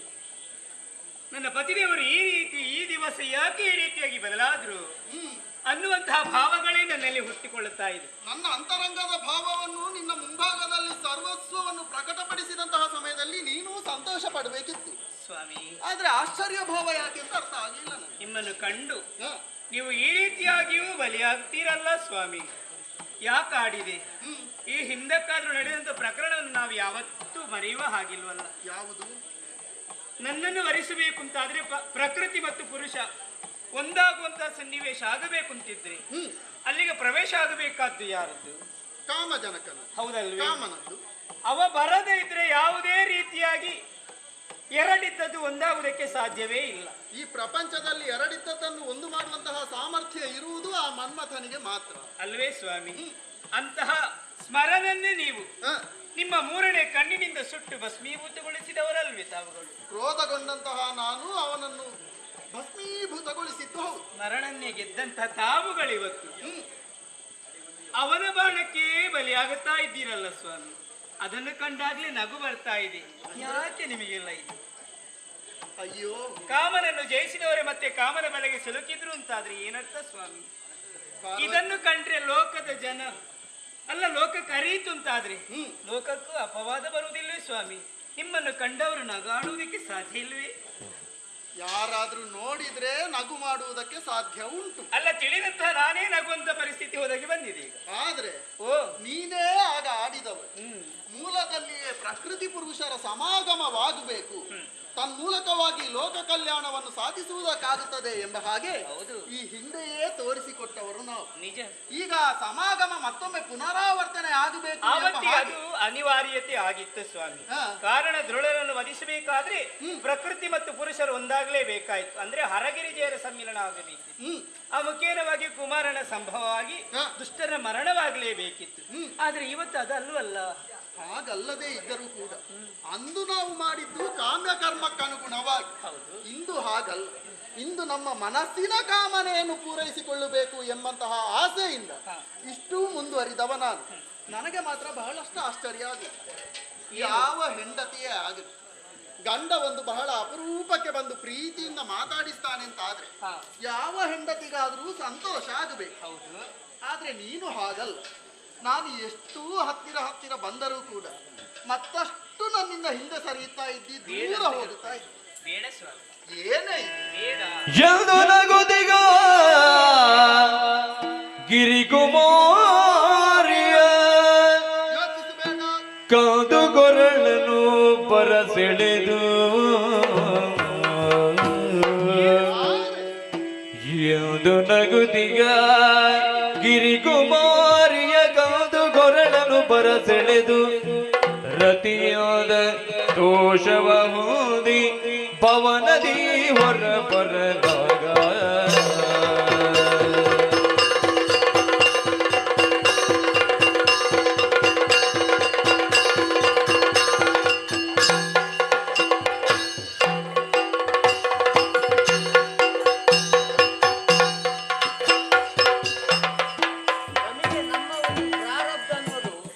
ಎಂತೆಂತ ಕೆಲಸಕ್ಕೆಲ್ಲ ನಾವು ಒಳಗೆ ಸರಸಾಂತಿ. ನಾವು ಇಲ್ಲಿ ಬಾಗಿಲು ಕಾಯ್ಲಿಕ್ಕೆ ನಮ್ಮ ಯೋಗ್ಯತೆ ದಿನದಿಂದ ದಿನಕ್ಕೆ ಕಡಿಮೆ ಆಗ್ತಾ ಕಡಿಮೆ ನಿನ್ನೊಟ್ಟಿಗೆ ಸೇರಿದ್ರಿಂದ. ಇಲ್ಲದಿದ್ರೆ ನನಗೆ ಸ್ವಲ್ಪ ಹೆಸರಿತ್ತು.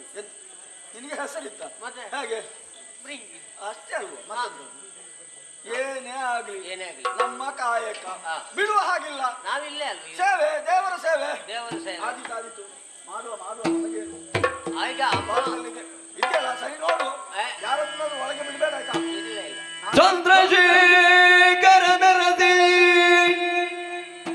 ಚಂದ್ರಶೇಖರ ನರಸಿ ಬೆರಗನು ಎಂದು ಸರಿಪಡಿಸುತ್ತಿರೇ ಸೋಜಿಗದಿಯುದ ಕಂಡರು ದ್ವಾರಪಾಲಕರೇಕ ದೃಷ್ಟಿಯುಳು ಸೋಜಿಗದಿಂದ ಕಂಡರು ದ್ವಾರಪಾಲಕರೇಗ ದೃಷ್ಟಿಯುಳು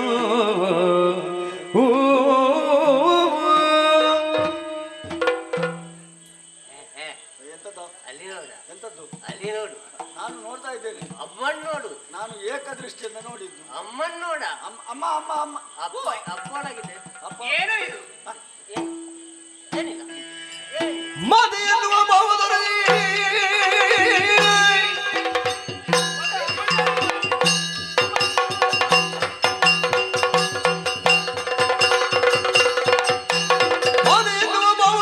ಹೃದಯಗಳು ನೋಡಿದಿರು ದುರುಳರೇ ಭೂತಳದಿಂದ ಜನ್ಮ ತಾಂಡಿರಿ ಕೋತಿ ಮುಖದಿ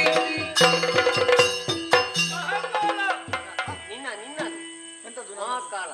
ಅಮ್ಮ ಅಮ್ಮ ಹಿಂದೆ ಬನ್ನಿ. ಅಮ್ಮ ನಮೋ ನಮಃ. ಅಮ್ಮ ಒಳಗಿದ್ದವರು ನೀವು? ಅಮ್ಮ ಏನು ಹೊರಗೇನು? ಅಮ್ಮ ಅಮ್ಮ ಎನ್ನುವಂತಹ ಭಾವ ಮನಸ್ಸಿನ ಒಳಗಿಂದಲೋ? ಇಲ್ಲ ಒಳಗಿಂದ. ನೀವು ಒಳಗಿಂದ ಬಂದದ್ದಲ್ವ? ನಾನು ಒಳಗಿಂದಲೇ ಬಂದದ್ದು. ಆದ್ರೆ ಆಶ್ಚರ್ಯವೇ ಆಯ್ತು. ನನ್ನ ಬರೋಣವನ್ನು ಗಮನಿಸಿದಂತಹ ನೀವು ಮಾಡಿದಂತಹ ವರ್ತನೆ. ಅಮ್ಮ ಏನು ನಿಮಗೆ ಮತ್ತು ಅಪ್ಪನಿಗೆ ಸರಿ ಇಲ್ವಾ? ಅವರು ಮಾತಾಡುವಾಗ ಇವರು ಆಗ ಮಾತಾಡ್ಲಿಲ್ಲ. ಒಬ್ಬರಿರುವಾಗ ಮಾತಾಡ್ತಾರೆ. ಏನೋ ಎಡವಟ್ಟು ಮಾಡಿದ್ಯಾ? ಡೌಟ್ ಏನಿಲ್ಲ. ನಾನೇನು ಒಬ್ಬರೇ ಬಂದದ್ದಲ್ಲ, ಅವರೇ ಇಲ್ಲ. ಅಪ್ಪನಿಗೊಮ್ಮನಿಗೆ ಸರಿ ಇಲ್ಲ ಅಂತ ನೀನು ಆಡುವುದು. ಏನಾದ್ರು ಒಳ ಹೋದ ನಂತರ ಏನಾದ್ರು ಸಂಸಾರ ಅಂದ್ಮೇಲೆ ಹಾಗೆ ಅಲ್ವ? ಒಳಗಿನ ವಿಚಾರ ನಿಮ್ಮಲ್ಲಿ ಅರಿಯಬೇಕಾದ್ದಿಲ್ಲ. ಆದ್ರೆ ಈ ಕ್ಷಣದಲ್ಲಿ ನೀವು ನಡೆದುಕೊಂಡಂತಹ ರೀತಿ ಸರಿ ಇಲ್ಲ. ತಾಯಿ ಎನ್ನುವಂತಹ ಭಾವವನ್ನು ಬಿಟ್ಟು ನಾನು ಸೆರಗನ್ನು ಸರಿ ಮಾಡುತ್ತಿರುವಂತಹ ವೇಳೆ ಯಾವ ಮೋಹದಿಂದಲೂ ಅಲ್ಲವ ಮತ್ತೊಂದು ದೃಷ್ಟಿಯಿಂದಲೇ ಕಂಡವರು ನೀವು. ಚೆನ್ನಾಗಿ ಅರಿತಿದ್ದೇನೆ, ಅರ್ಥವಿಸಿಕೊಂಡೆ.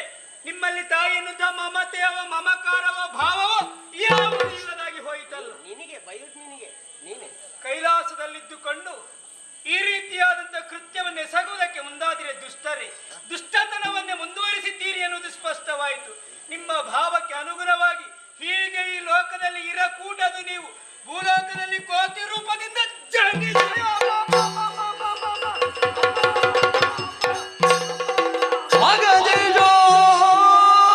ಪವನಿಯಲು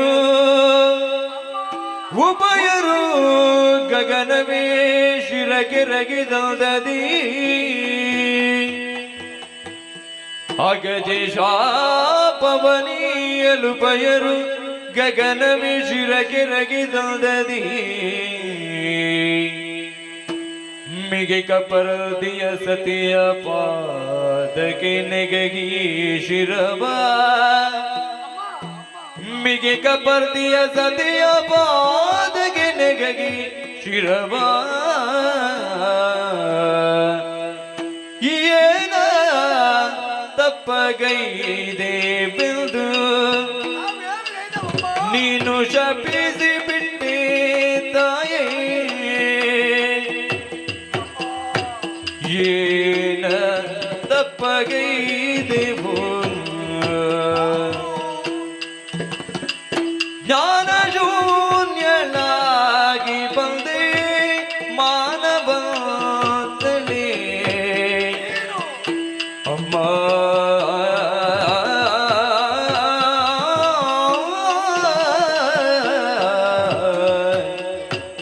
ಅಮ್ಮ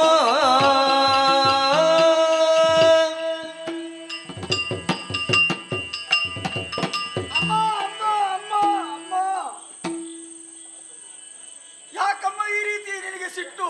ಯಾಕಮ್ಮ ಈ ರೀತಿಯಾದಂತಹ ಶಾಪ? ನಾವು ವಿನೋದಕ್ಕಾದ್ರೆ ಏನಾದ್ರೂ ಮಾತನಾಡ್ತಾ ಇದ್ದೆವು. ಅದನ್ನು ಬಿಟ್ರೆ ನಮ್ಮ ದೃಷ್ಟಿ ಯಾವ ಕಾಲಕ್ಕೂ ವಕ್ರವಾದದ್ದಿಲ್ಲ. ಎಲ್ಲೂ ನಾವು ವಕ್ರ ದೃಷ್ಟಿಯನ್ನು ಬೀರಿದ್ದೂ ಇಲ್ಲ. ನೀವು ಏಕಾಂತದಲ್ಲಿರುವಂತಹ ವೇಳೆಯಲ್ಲಿ ಹೊರ ದ್ವಾರದಲ್ಲಿದ್ದಂತಹ ನಾವು ವಿನೋದಕ್ಕಾಗಿ ನಾವು ನಮ್ಮೊಳಗೆ ಏನಾದರೂ ತರ್ಕವನ್ನು ಮಾಡ್ತಾ ಇದ್ದದ್ದು ಸತ್ಯ ವಿನಃ ಕೆಟ್ಟ ದೃಷ್ಟಿಯಿಂದ ನಿಮ್ಮನ್ನು ಕಂಡದ್ದಲ್ಲ. ಒಳಗಿದ್ದಂತಹ ನೀವು ಹೊರಬರುವಂತಹ ಸಂದರ್ಭದಲ್ಲಿ ನಿಮ್ಮ ಸೆರಗನ್ನು ನೀವೇ ಸರಿಪಡಿಸ್ತಾ ಇರುವಂತಹ ವೇಳೆ ನಾವು ಕಂಡದ್ದು ಹೇಗೆ? ನಾವು ನಮ್ಮ ಮಾತೆಯನ್ನು ಕಂಡಿದ್ದೇವೆ. ಅದನ್ನುಳಿದು ಮತ್ತೆ ಯಾವ ದೃಶ್ಯವನ್ನು ನಾವು ಕಂಡದ್ದೇ ಇಲ್ಲ. ಆದರೂ ನಮಗೆ ಶಾಪವೇ? ಏನಮ್ಮ ಜ್ಞಾನವಂತಳು ನೀನು, ಜ್ಞಾನ ಶೂನ್ಯರಂತೆ ನಮ್ಮನ್ನು ಈ ರೀತಿಯಾಗಿ ಶಪಿಸಿದ್ದೆ ಹೌದಾದ್ರೆ ನಮ್ಮ ಗತಿ ಏನಮ್ಮ? ನಮ್ಮ ಗತಿ ಏನು? ಕೆಟ್ಟ ದೃಷ್ಟಿಯಿಂದ ಕಣ್ಣ ಬಿಟ್ಟು ಕಂಡುದಲ್ಲ ಶಾಪದಟ್ಟದಂತೆ ಕಾಯಿ ಬೆಳ್ಳಿ ಬೆಟ್ಟ ದೊಡ್ಡಟಿಯೇ ಅಮ್ಮ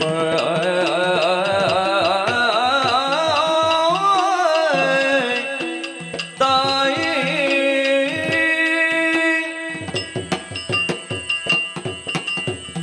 ಅಮ್ಮ, ಈ ಬೆಳ್ಳಿ ಬೆಟ್ಟದ ಒಡತಿಯೇ ನೀವು ಯಾಕೆಮ್ಮ ಶಾಪ ಕೊಟ್ಟದ್ದು? ನಾವು ನೋಡಿದ್ದು ತಾಯಿ ಎನ್ನುವಂತಹ ದೃಷ್ಟಿಯಿಂದಲೇ ನೋಡಿದ್ದು. ಮತ್ತೆ ನಿಮಗೆ ಕೂಡ ಸ್ವಲ್ಪ ಗೊತ್ತಾಗುದಿಲ್ವಪ್ಪ? ನೀವೆಂತ ಲೋಕಕ್ಕೆ ಕಾಣ್ಬೇಕಂತ ನೀವು ಏಕಾಂತದಲ್ಲಿದ್ದದ್ದು ಲೋಕಕ್ಕೆ ಕಾಣ್ಬೇಕಂತ ಬರುವುದಾ? ನಿಮಗೆ ಒಳಗಿದ್ದಲೇ ಬರುವಾಗ ಒಂದು ಸೆರಗನ್ನು ಸರಿ ಮಾಡ್ಲಿಕ್ಕೆ ಆಗುದಿಲ್ಲ. ಈಗ ಸೆರಗು ನಮ್ಮದು ತಪ್ಪಿಲ್ಲ. ನೀವು ಸೆರಗು ಮುಚ್ಚಿಕೊಂಡು ಬಂದ್ರೆ ನಾವು ನೋಡ್ತೇವೋ? ನೀವು ಅರ್ಧ ಸೆರಗನ್ನೆಲ್ಲ ಬಿಚ್ಚಿಕೊಂಡು ಬಂದು ಸುಮ್ಮನೆ ಶಾಪ ಕೊಡುವುದು ಯಾಕಮ್ಮ? ಅಮ್ಮ ಅಮ್ಮ ಅಮ್ಮ ಇಲ್ಲ, ನಾವು ಶಾಪಗ್ರಸ್ತರು ನಿಮ್ಮಿಂದ. ನಾವು ಯಾವ ತಪ್ಪನ್ನು ಮಾಡಿದ್ದಿಲ್ಲ. ಇಲ್ಲಿಗೆ ತಲೆ ಸರಿ ಇಲ್ಲ. ಆದರೂ ಹೇಳುವುದು ಇಲ್ಲಿ ಬಾ. ನಮಗೆ ಶಾಪ ಬೇಡ. ನಮ್ಮ ಈ ಶಾಪಕ್ಕೆ ಏನಾದ್ರೂ ದಾರಿ. ನೀನು ಸುಮ್ಮನೆ ಕೂಗಿದಾಗೆ ಮಾಡ್ಲಿಲ್ವಾ? ಈಗ ನೀನು ನನ್ನನ್ನು ಕೆಡಿಸ್ತೀಯ ಅಂತ. ಕೆಡಿಸುದು ನೀನು ಕೂಗಿದಾಗೆ ಮಾಡಿದ್ದ ಅಲ್ಲ, ನಾನು ನೋಡಿದ್ದೇನಾ? ಮತ್ತೆ ನೋಡಿದ್ದು ನಾನು. ಅದು ನೀನು ನೋಡಿ. ಮತ್ತೆ ನೀನ್ ಯಾಕೆ ನಿನ್ನ ಕರ್ಮಕ್ಕ ಕೂಗುದು? ಇಬ್ಬರಿಗೂ ಶಾಪ ಕೊಡ್ಲಿಲ್ವಾ? ನಾವು ಎಷ್ಟು ಒಂದು ಭೋಗರಿದ್ರು ನಮಗೆ ಏನು ಪರಿಮಾರ್ಜನೆ ಸಿಗುವುದಿಲ್ಲ. ಮತ್ತೆ ಅಂತವರಲ್ಲಿ ಎಂತ ಬೇಡುದ? ಅಪ್ಪ ಇದ್ದಾರಲ್ಲ, ಅಪ್ಪನಲ್ಲಿ ಹೇಳುವ. ನೀಲಕಂಠನೆ ಗೌರಿ ಲೋಲ ಸದಾ ಶಿವ ಶೂಲಿಯೇ ತ್ರಿಪುರ ಹರಾಯ ಕಾಲಾಂತಕನೇ ವಿಷಾಪವ ಕರುಣಿಸಿ ಪಾಲಿಸೆಮ್ಮನು ತಂದೆಯೇ ನೀಲಕಂಠನೇ. ಓ ಜನಕ, ಜನಕ ಅಪ್ಪ ಅಪ್ಪ ನಿಮ್ಮನ್ನೇ ಅಪ್ಪ ನಿಮ್ಮಲ್ಲೇ ಮಾತಾಡುವುದು. ಇವರಿಗೂ ಮಾತಾಡ್ಲಿಕ್ಕೆ ಮನಸ್ಸಿಲ್ಲ ಇವತ್ತು. ಏಕಾಂತದಿಂದ ಹೊರಬಂದಂತ ಅಮ್ಮ ನಮಗೆ ಶಾಪ ಕೊಟ್ಟಿದ್ದಾರೆ. ಆ ಶಾಪದ ಕಾರಣ ಏನು ಅಂತ ನಮಗೆ ಸರಿಯಾಗಿ ಗೊತ್ತಾಗ್ಲಿಲ್ಲ. ನೀನು ಕೂಗಬೇಡುವ, ಒಂದು ನೇರ ಮಾತಾಡು. ಇವರಾದ್ರೂ ಒಂದು ಕನಿಕರ ಬರಲಿ, ನೀನು ಕೂಗಿಯೇ ಇದಾದ್ರು ಅಲ್ಲ, ನಮಗೆ ಏನಂತ ಗೊತ್ತಾಗ್ಲಿಲ್ಲ. ಗೊತ್ತಿಲ್ಲದಿದ್ರೆ ಮತ್ತೆ ಮಾತಾಡುದು ಯಾಕೆ? ಅಪ್ಪಯ್ಯ, ಇದು ನಿಮ್ಮ ಮಕ್ಕಳು ನಾವು ಅಂತ ನೀವು ಆಗ್ಲೇ ಹೇಳಿದ್ದೀರಿ. ಒಂದು ಮಕ್ಕಳು ತಪ್ಪು ಮಾಡ್ತಾರ? ಅದು ಕೂಡ ಒಂದು ತಾಯಿಯ ಸೆರಗು ಜಾರುವುದನ್ನು ನೋಡ್ತಾರ? ಅಪ್ಪ ನೋಡಿದ್ರೆ ಮಕ್ಕಳು ನೋಡಿದ್ರಲ್ಲಿ ಏನುಂಟು ತಪ್ಪು? ನಾವು ಬೇಕು ಅಂತ ನೋಡಿದ್ದು ಇಲ್ಲ. ನೋಡಿ ಹೋಯ್ತಪ್ಪ, ಏನುಂಟು? ಅದಕ್ಕೆ ನಿಮ್ಮ ಹೆಂಡತಿ ಅಮ್ಮ ಅಂತ ಇನ್ನೂ ನನಗೆ ಇದ್ದಿಲ್ಲ. ನಿಮ್ಮ ಹೆಂಡತಿ ಇದ್ದಾರೆ ಅಲ್ವಾ, ಅವರು ಶಾಪ ಕೊಟ್ಟಿದ್ದಾರೆ. ಅದಕ್ಕೆ ಒಂದು ಉರಿ ಶಾಪ ಅಲ್ವಾ? ಹೌದು, ಮರು ಶಾಪ. ಹೌದು. ಅದಕ್ಕೆ ಒಂದು ಶಾಪ ಬೇಡ. ಬೇಡ, ನಾವಿಲ್ಲೇ ಇರ್ತೇವೆ. ಇರ್ತೇವೆ, ನಿಮ್ಮ ಸೇವೆಯನ್ನೇ ಮಾಡ್ತಾ ಇರ್ತೇವೆ. ಹಾಗಾಗಿ ಅಮ್ಮ ಕೊಟ್ಟಂತಹ ಶಾಪ ನಮ್ಮನ್ನು ತಟ್ಟದ ರೀತಿಯಲ್ಲಿ ನಮಗೊಂದು ಅನುಗ್ರಹ ಬೇಕು. ಅಪ್ಪಯ್ಯ ಮಾತಾಡಿ, ಇಲ್ಲಿ ಬಾ. ಅಮ್ಮ ಸುಮ್ಮನೆ ಶಾಪ ಕೊಟ್ಟಾಯ್ತು, ಅಪ್ಪ ಮೌನಿಯಾಗಿದ್ದಾನೆ. ಅಪ್ಪ ಯಾಕೆ ಮೌನಿ ಆದ್ದು ಗೊತ್ತುಂಟ? ಯಾಕೆ? ಒಂದು ವೇಳೆ ನಮಗೆ ಪರಿಹಾರ ಹೇಳಿದ್ರೆ ಹೆಂಡತಿ ಬೈದ್ರೆ? ಓ, ಹೆಂಡತಿಯ ಭಯ. ಹೆಂಡತಿಯ ಭಯ ಇದು ಗಂಡನಿಗೆ. ದೇವರು ಮೊದಲು ಹೀಗಿರ್ಲಿಲ್ಲ, ಈಗ ಈಗೀಗ ಹೀಗಾದ್ದು. ಅದು ಹಾಗೆ ಹೆಂಡತಿಯ ಮಾತು ಕೇಳಿ ಕೇಳಿ ಕೇಳಿ ಕೇಳಿ ಹೀಗಾದದ್ದು. ಪ್ರಪಂಚದಲ್ಲಿ ನಂಜು ಪ್ರಾರಂಭ ಆದ್ದೇ ಈ ಪಾರ್ವತಿಯಮ್ಮನಿಂದ. ಮತ್ತೆ ನಂಜು ಇರುವುದು ಎಲ್ಲಿ? ಇಲ್ಲೇ ಹೆಂಗಳರ ಹೊಟ್ಟೆಯ ಒಳಗೆ. ಅದು ಎಲ್ಲಿಂದ ಬಂತು? ಇಲ್ಲಿಂದಲೇ ಬಂದ. ಹಾಗಾದ್ರೆ ನಂಜು ಹೋಗ್ಬೇಕಾ? ಅವರ ಶಾಪ ನಮಗೆ ಶಾಪವೇ? ಯಾಕೆ? ದೇವರಲ್ವಾ, ಅವರ ನುಡಿ ಪುಸಿ ಆಗುದಿಲ್ಲ. ಯಾವುದು ಪುಸಿ ಆಗುದಿಲ್ಲ? ಅದು ಆಗದಿದ್ರೆ ಏನಂತೆ? ನಾವು ಅವರ ಭಕ್ತರಲ್ವಾ? ಭಕ್ತರಾಗಿ ನಮ್ಮಲ್ಲಿ ಪ್ರಭಾವ ಇಲ್ವಾ? ನಿತ್ಯ ದೇವ ನಿಮ್ಮ ಬಂದರೆ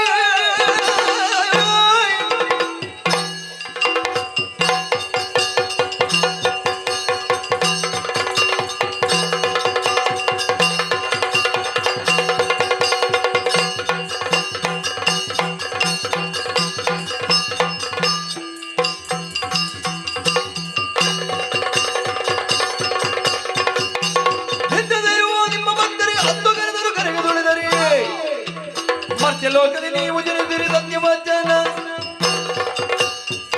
ಯಾವ ತಪ್ಪನ್ನು ಮಾಡಲಿಂತ ನಾವೀರುವರು ನಿಮ್ಮನ್ನು ಕಾಡಿದ್ರು ಬೇಡಿದ್ರು ನಮಗೆ ಸ್ಪಂದನ ಇಲ್ಲ. ಹಾಗಾದ್ರೆ ನಿಮ್ಮ ಶಾಪ ಶಾಪವೇ, ನಿಮ್ಮ ಶಾಪ ಶಾಪವೇ. ನೀವು ಜಗತ್ತಿಗೆ ದೇವರಾದ್ರೆ ನಾವು ನಿಮ್ಮ ಭಕ್ತರು. ನಿಮ್ಮ ಶಾಪವನ್ನು ನಾವು ಶಿರಸ ವಹಿಸ್ತೇವೆ, ಆದರೆ ಮುಗಿಯುವುದಿಲ್ಲ, ಇನ್ನು ಮುಗಿಬಾರ್ದು. ಹಾಗಾದ್ರೆ ಏನಾಗಬೇಕು? ನಿಮ್ಮದರಲ್ಲಿ ನಾವು ಜನರು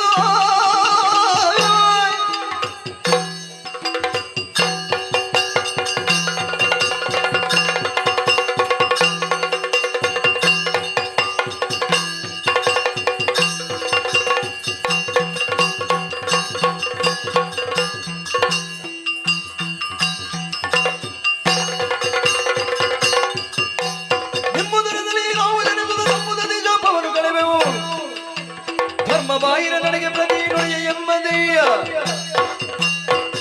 ಏನು ಶಾಪ ಕೊಡ್ಲಿಕ್ಕೆ ನಿಮಗೆ ಮಾತ್ರ ಬರುವುದಾ? ಹೌದು, ನಮಗೇನು ಬರುವುದಿಲ್ವಾ? ನಾವು ಭೂಲೋಕದಲ್ಲಿ ಕಪಿಗಳಾಗೆ ಹುಟ್ಟಬೇಕು. ಅದು ಕೂಡ ಅದು ನೇರ ರೂಪ ಇಲ್ಲ, ಅದರಲ್ಲಿ ಕೂಡ ನಮಗೆ ನಮ್ಮ ಮುಖ ಮಾತ್ರ ಕಪಿ ಮುಖ. ಹೌದೌದು ಹೌದು, ನೋಡು ಮುಖಕ್ಕೆ ಹಾಕಿದ್ದವರು. ಹೌದೌದು, ಯಾಕೆ ಚಂದ ಉಂಟಲ್ಲ ಈಗ? ಈಗ ಚಂದ ಇದ್ದೆ, ಈ ಚಂದವು ಹೋಗ್ಬೇಕು ಅಂತ ಅಷ್ಟು ನಂಜು ನಂಜು ನಂಜು. ನೀವು ಕೂಡ ಭೂಲೋಕದಲ್ಲಿ ಹುಟ್ಟಿ, ಅದು ಯಾರಿಗೆ? ಆ ಕಪಿಗೆ, ಆ ಕಪಿಗಳಿಗೆ ಮಾತಾ ಪಿತೃಗಳಾಗಬೇಕು. ನೀವೇ ಹುಟ್ಟಬೇಕು, ನೀವೇ ಹುಟ್ಟಿ ಬರ್ಬೇಕು. ನೀವೇನು ಹರನು ನಗು ನಗುತ್ತಿದ್ದ ಶಾಪವ ಶಿರದಿ ಧರಿಸುವೆ ಹೊರನು ನಸು ನಗುತ್ತದೆಯ ಶಾಪವ ಶಿರದಿ ಧರಿಸುವೆ ನೆನೆದ ಕಾರ್ಯಕ್ಕೆ ತರಳರಿರ ಸಹಕಾರವಿತ್ತಿರಿ ಮರುಗಬೇಡಿ ನೆನೆದ ಕಾರ್ಯಕ್ಕೆ ತರಳರಿರ ಸಹಕಾರವಿತ್ತಿರಿ ಮರುಗಬೇಡಿ ಹೊರನು ನಸು ನಗುತ್ತಿಂದ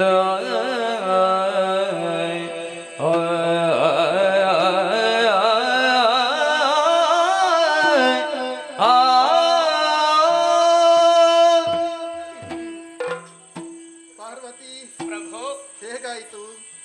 ನಿಮ್ಮನ್ನು ಅರ್ಥ ಮಾಡಿಕೊಳ್ಳೋದಕ್ಕೆ ಬಹಳ ಕಷ್ಟ ಉಂಟು ಸ್ವಾಮಿ.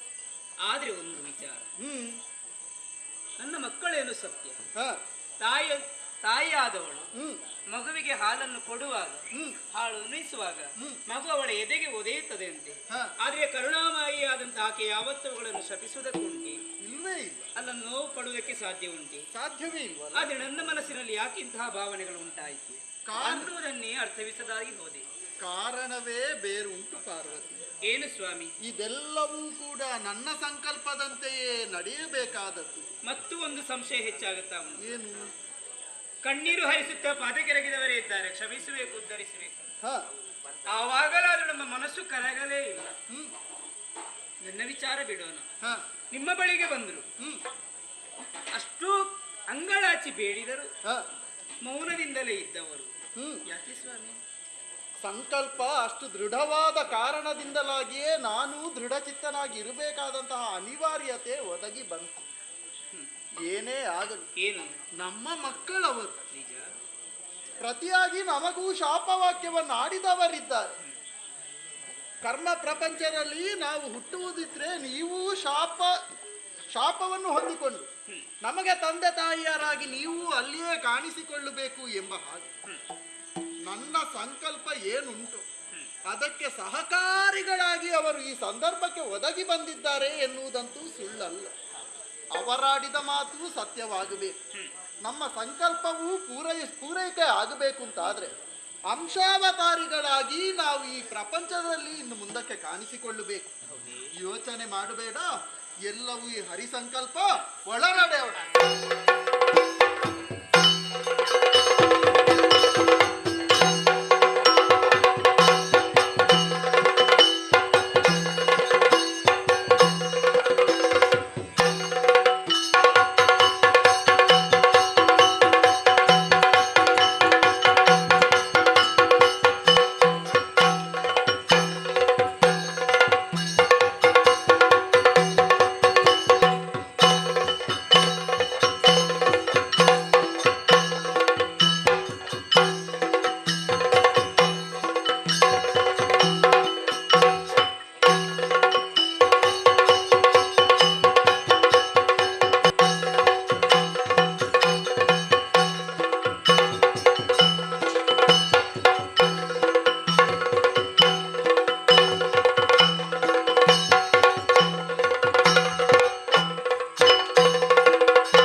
ಹಾಗೆಂದುಕೊಳ್ಳಬಹುದು. ಆಲಿಸಿ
ಮಾಡಿ ಎಂಬುದಾಗಿ ಪ್ರತಿಕ್ಷಣದಲ್ಲಿ ಸಂಪ್ರಾರ್ಥಿಸ್ತಾ ಇದ್ದೇನೆ.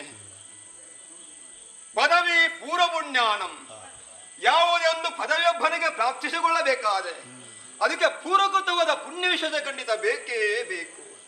ಗತ ಜನ್ಮದಲ್ಲಿ ಮಾಡಿದಂತಹ ಪುಣ್ಯದ ಫಲದಿಂದಾಗಿ ಈ ಜನ್ಮದಲ್ಲಿ ಉತ್ತಮವಾದ ಮಾನವ ಜನ್ಮದಲ್ಲಿ ಹುಟ್ಟುವಂತಹ ಸುಯೋಗ ಒದಗಿ ಬಂದಿದೆ. ಹಾಗಂತ ಕೇವಲ ಮಾನವನಾಗಿ ಜನ್ಮದಳೆದು ಮಾತ್ರವಲ್ಲ, ಒಂದು ದೊರೆಯಾಗಿ ಮೆರೆಯುವಂತ ಆ ಅವಕಾಶವನ್ನು ಭಗವಂತನ ಪಾಲಿಗೆ ಒದಗಿದ್ದೇನೆಂಬುದಾಗಿ ಎನಿಸಿಕೊಂಡಾಗ ಮನಸ್ಸಿಗೆ ಬಹಳಷ್ಟು ಆನಂದವಾಗುತ್ತಾ ಉಂಟು. ನಮ್ಮ ಹಿರಿಯರ ಬಗ್ಗೆ ಹೇಳುವಾಗ ಮನಸ್ಸಿಗೆ ತುಂಬಾ ಅಭಿಮಾನವಾಗುತ್ತಾ ಇದೆ. ಹಿಂದಕ್ಕಾದ ಪ್ರಜಾಪತಿ ದಕ್ಷ ಸೃಷ್ಟಿಕೃತ ಬ್ರಹ್ಮದೇವನ ಹೆಬ್ಬಳಿಂದ ಹುಟ್ಟಿದವರು. ಹಾಗೆ ಆ ದಕ್ಷನ ಮಗಳು ಅದಿತಿ ದೇವಿ, ಹಾಗೆ ಅದಿತಿ ಹಾಗೂ ಕಶ್ಯಪರ ಆ ಸಂಯೋಗದ ಫಲವಾಗಿ ಹುಟ್ಟಿಕೊಂಡವನೇ ಪುಷ್ಯ ಮಹಾರಾಜ. ಅವನ ಮಗನೇ ನಾನು. ಭವಿಷ್ಯ ಎಂಬ ಅಭಿಮಾನದಿಂದ ನಾನು ಮೆರೆಯುತ್ತಾ ಇದ್ದೇನೆ. ಪ್ರಕೃತ ಈ ಬ್ರಹ್ಮಾರ್ಥ ಧರೆಯ ಈ ದೊರೆಯಾಗಿ ಮೆರೆಯುತ್ತಾ ಇದ್ದೇನೆ. ನನ್ನ ಆಡಳಿತದಿಂದ ಪ್ರಜೆಗಳು ನಿತ್ಯ ಸಂತೃಪ್ತಿಯ ಜೀವನವನ್ನು ಸಾಗಿಸ್ತಾ ಇದ್ದಾರೆ ಎಂಬುದನ್ನು ಎಲ್ಲರೂ ಕೂಡ ಬಿಚ್ಚುವರದಿಂದ ಹೇಳುತ್ತಾ ಇದ್ದಾರೆ. ಅವರ ಹೇಳಿಕೆಯ ಮಾತುಗಳನ್ನು ಕೇವಲ ಮುಖವಾಣಿಯ ಮೂಲಕ ಕೇಳಿದ ಅಲ್ಲವೇ ಅಲ್ಲ, ಗೂಢಚರ್ಯೆಯ ಮೂಲಕವೂ ನಮ್ಮ ದೂತರ ಮೂಲಕವೂ ನನ್ನ ಆಡಳಿತದಿಂದಾಗಿ ಎಲ್ಲಿ ಕೊರತೆ ಹೇಗೆ ಆಗಿದೆ ಎಂಬುದನ್ನು ಸರಿಯಾಗಿ ತಿಳಿದುಕೊಂಡು ಆ ಮೂಲಕ ಆಡಳಿತ ನಡೆಸುತ್ತಾ ಇದ್ದೇನೆ. ನಮ್ಮ ರಾಜ್ಯದಲ್ಲಿ ಯಾವುದೋ ಕಳವಾಗಲಿ ಅಥವಾ ಯಾವುದೋ ಕೊಲೆ ಪ್ರಸಂಗವಾಗಲಿ ಅಥವಾ ಯಾವುದೇ ಹಾದರವಾಗಲಿ ಅಥವಾ ಯಾವುದೇ ವೈರವಾಗಲಿ ಅಥವಾ ಅಟ್ಟುಳಿಯಾಗಲಿ ಎಲ್ಲರಲ್ಲಿ ಯಾರಲ್ಲೂ ಕೂಡ ಕಾಣುವುದಕ್ಕೆ ಸಾಧ್ಯವೇ ಇಲ್ಲ. ಬದಲಾಗಿ ಒಳ್ಳೆಯ ಗುಣಗಳು, ನೀತಿಯೋ ಚತುರತೆಯೋ ಕಲ್ಯಾಣವೋ ಎಲ್ಲರೂ ಸುಗುಣವಂತರು, ಎಲ್ಲರೂ ಸುಜನವಂತರೇ ಆಗಿದ್ದಾರೆ. ಸುಗುಣ ಬಂದರೆ ಎಲ್ಲರೂ ಸುಜನರೇ ಅದು ಸ್ವಾಭಾವಿಕ ತಾನೆ. ಒಂದು ಒಳ್ಳೆಯ ಪ್ರಜೆಗಳು ನಾನು ಎಣಿಸಿದ್ದೇವೆ, ಅವರನ್ನು ಪಡೆದುಕೊಂಡಿದ್ದೇನೆ ಎಂಬುದನ್ನು ಎಣಿಸಿಕೊಂಡಾಗ ಮನಸ್ಸಿಗೆ ಬಹಳಷ್ಟು ಸಮಾಧಾನವಾಗುತ್ತಾ ಉಂಟು. ಹಾಗೆ ಎಂದಿನ ಮಾಡಿದ್ದೇನೆ. ಪ್ರಜೆಗಳ ಕಷ್ಟ ಸುಖದ ಬಗ್ಗೆ ವಿಚಾರ ಮಾಡಿದ್ದೇನೆ. ಅವರ ಒಳಿತುಗಳ ಬಗ್ಗೆ ಹಾಗೆ ವಿಮರ್ಶೆ ಮಾಡಿ ಅವರಿಗೆ ಯಾವುದು ಬೇಕು, ಎಲ್ಲಿ ಕೊರತೆ ಆಗಿದೆ ಎಂಬುದನ್ನು ತಿಳಿದುಕೊಂಡು ಅವರ ಮನದ ಅಭೀಷ್ಟವನ್ನು ತೀರಿಸುವುದಕ್ಕೆ ನಾನು ಸದಾ ಸಿದ್ಧನಾಗಿದ್ದೇನೆ, ಬದ್ಧನಾಗಿದ್ದೇನೆ. ರಾಜಕೀಯವಾಗಿ ಈವರೆಗೆ ಬಹಳ ಸಂತಸದ ನಾನು ಆಡಳಿತ ನಡೆಸಲು ಕೂಡ. ಆದರೆ ರಾಜಕೀಯ ಬಗ್ಗೆ ಮಾತ್ರವಲ್ಲ, ಸಾಂಸಾರಿಕ ಬಗ್ಗೆ ಯೋಚನೆ ಮಾಡಿದಾಗ ನನ್ನ ಹಳ್ಳಿಯಲ್ಲಿ ಮುಳ್ಳಿನಂತೆ ಕೊರೆಯುತ್ತಾ ಇದೆ. ಹಿಂದಕ್ಕಾದರೂ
ಕೇವಲ ತಂದೆಗೆ ಮಗನಾಗಿ ಹುಟ್ಟಿದಲ್ಲಿಗೆ ಅವನ ಜೀವನೋ ಜನ್ಮ ಸಾರ್ಥಕವಾಗುವುದಿಲ್ಲ. ಮಕ್ಕಳಿಗೆ ಕೂಡ ಅಪ್ಪರಾಗಬೇಕಲ್ಲ. ಅದಕ್ಕಾಗಿ ವಿವಾಹವಾಗುವ ವಯಸ್ಸಿಗೆ ಬಂದಾಗ ಸತ್ಕುಲ ಪ್ರಸೂತೆಯಾದಂತ, ಗುಣವತಿಯು ರೂಪವತಿಯೂ ಆದಂತ, ವಿದ್ಯಾವತಿಯೂ ಆದಂತ ಹೆಣ್ಣುಗಳನ್ನು ಮದುವೆಯಾಗಿ, ಹಾಗೆ ಮದುವೆಯಾಗಿ ಅದೆಷ್ಟೋ ವರ್ಷ ಪರ್ಯಂತವಾಗಿ ನಮ್ಮ ಜೀವನ ಸರಾಗವಾಗಿ ಕಳೆದು ಹೋಯಿತು. ಆದರೆ ಏನು ಮಾಡೋಣ ಹೇಳಿ? ಯಾವ ರೀತಿಯ ಯಾವ ತಪ್ಪು ಯಾವ ಅಪರಾಧ ನಾವು ಮಾಡಿದರೆ ಗೊತ್ತೇ ಆಗುವುದಿಲ್ಲ. ಅದೆಷ್ಟೋ ಸಮಯದಿಂದ ನಾವು ಸತಿಪತಿಗಳಾಗಿ ಅನ್ಯೋನ್ಯದಿಂದ ಜೀವನವನ್ನು ಸಾಗಿಸಿರೂ ಕೂಡ ನಮ್ಮ ವಂಶವನ್ನು ಬೆಳೆಸುವಂತ ಒಂದು ಮಗು, ಹೆಣ್ಣು ಗಂಡು ನಮಗೆ ಸಂಜನಿಸಿ ಬರಲಿಲ್ಲವಲ್ಲ ಎಂಬುದಾಗಿ ಅದೇ ಚಿಂತೆ ನನಗೆ ಬಾಧಿಸ್ತಾ ಇದೆ. ಹಾಗಂತ ಕೇವಲ ಒಬ್ಬನ ಹೆಣ್ಣನ್ನು ಮದುವೆಯಾದಲ್ಲಿಗೆ ಅರಸರಿಗೆ ಎಷ್ಟು ಬೇಕಾದರೂ ಮದುವೆ ಆಗುವುದೆಂಬುದಾಗಿ ಬೇಕಾಗಿ ಒಬ್ಬಳಿಂದ ಆ ಸತ್ಸಂತಾನ ಆಗದ್ರೆ ಏನಂತೆ, ಅದಕ್ಕಾಗಿ ಇನ್ನೋರನ್ನು ಮದುವೆಯಾದೆ. ಅದೆಷ್ಟು ಸಮಯ ಅವಳೊಂದಿಗೆ ಕೂಡ ದಾಂಪತ್ಯ ಜೀವನ ಸಾಗಿದರೂ ಕೂಡ ಅವಳು ಕೂಡ ಮಕ್ಕಳಾಗುವಂತ ಯೋಗ ಭಾಗ್ಯ ಒದಗಿ ಬರಲಿಲ್ಲವಲ್ಲ. ಅಲ್ಲಿಗೆ ನನ್ನ ಪ್ರಯತ್ನವನ್ನು ಕೈ ಬಿಡಲಿಲ್ಲ. ಇನ್ನೊಬ್ಬರನ್ನು ಮದುವೆಯಾದೆ. ಒಂದಲ್ಲ ಎರಡಲ್ಲ 3 ಮಂದಿನ ಮದುವೆಯಾದರೂ ಕೂಡ ನಮ್ಮ ಕುಲವನ್ನು ಬೆಳಗಿಸುವಂತ ಕುಲರತ್ನವು ಅಥವಾ ಮಗಳು ನಮಗೆ ಸಂಜನಿಸಿ ಬರಲಿಲ್ಲವಲ್ಲ. ಹೊರಗೂ ಈಗಲೂ ಕೂಡ ಬಾಧಿಸ್ತಾ ಇದೆ. ಯಾವ ತಪ್ಪು ಯಾವ ಜನ್ಮ ನಾವು ಮಾಡುವ ನಮಗೆ ಗೊತ್ತಿಲ್ಲ. ತಿಳಿದು ಕಂಡು ನಾವು ಅಪರಾಧ ಮಾಡಿದ್ದೇವೆ. ಬಹುಶಃ ಗತ ಜನ್ಮದಲ್ಲಿ ಮದುವೆಯಾದಂತ ಅದೆಷ್ಟೋ ಹೆಣ್ಣು ಮಕ್ಕಳಿಗೆ, ಆ ಬಂಜರಿಗೆ ನಿಮಗೆ ಮಕ್ಕಳಿಲ್ಲ ಎಂಬುದಾಗಿ ನಾನು ಛೇದಿಸುತ್ತಾ ಇರಬಹುದು, ಅಥವಾ ಅದೆಷ್ಟೋ ಶಿಶುಗಳನ್ನು ಕೊಂದಿರಬಹುದು. ಆ ಪಾತಕನಿಗೆ ಬಾಧಿಸ್ತಾ ಉಂಟು. ಆರೇನು ಮಾಡುವರು ಆರಿಂದಲೇನುವುದು ಪೂರ್ವ ಜನ್ಮ ಕರ್ಮ ವಿಧಿ ಬೆನ್ನ ಬಿಡದು. ತಲೆಗೆ ಹೊಯ್ದಂತ ನೀರು ಕಾಲಿಗೆ ಬರಲೇಬೇಕಲ್ಲ.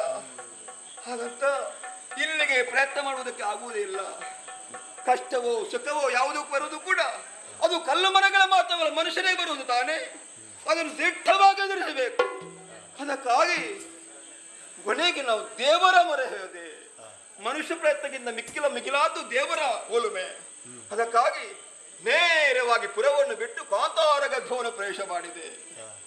ಕಾಯ ವಾಚ ಮನಶ ಶುದ್ಧವಾಗಿ ತೈಲದಾರದ ಅವಿಚ್ಛಿನ್ನ ಭಕ್ತ್ಯ ಮೂಲಕವಾಗಿ ಆ ಬ್ರಹ್ಮದೇವರನ್ನು ಮೆಚ್ಚಿಸಿಕೊಂಡೆ. ಪ್ರಾರ್ಥನೆ ಮಾಡಿದ ಫಲವಾಗಿ ಒಲಿಯಂತ ಬ್ರಹ್ಮದೇವ ನನಗೆ ವಿಶೇಷವಾದೊಂದು ಫಲವನ್ನು ನನ್ನ ಕರೆಗಳಿಗೆ ಕೊಟ್ಟು ಬಿಟ್ಟರಲ್ಲ. ಅವನೇ ಹೇಳಿದಂತ ವಾಣಿ, ಅರಸ ಸಿದ್ಧಿಸಬೇಡ, ನಿನ್ನ ದುಃಖದಿಂದ ಕಳೆದು ಹೋಗ್ತದೆ, ನೀನೊಂದು ಕೆಲಸವನ್ನು ಮಾಡಬೇಕು. ಆಗ ನಿನ್ನ ಪ್ರಯತ್ನ ಇಲ್ಲಿಗೆ ಮುಗಿಯಲಿಲ್ಲ. ಈ ಹಣ್ಣಿಗೆ ನಿಜವಾದ ಸತ್ವ ಫಲ ಬರಬೇಕಾದ್ರೆ, ಪ್ರಭಾವ ಬರಬೇಕಾದ್ರೆ ನೀನು ಈಶನ್ನು ಉಳಿಸಿಕೊಳ್ಬೇಕೆಂಬುದಾಗಿ ಬ್ರಹ್ಮದೇವ ಹೇಳಿದಂತ ಮಾತು. ಅದಕ್ಕಾಗಿ ತಡ ಮಾಡುವುದಲ್ಲ, ಪ್ರಯತ್ನದಲ್ಲಿ ಮುಂದುವರಿಯಬೇಕು. ನೇರವಾಗಿ ನನ್ನ ಮಡೆಯನ್ನು ಕೂಡಿಕೊಂಡು ಆ ಬೇಕಾದಂತ ಸುಕ್ಷೇತ್ರವನ್ನು ಆರಿಸಿಕೊಳ್ಳಬೇಕು. ಅಲ್ಲಿಗೆ ತೆರಳುತ್ತೇನೆ.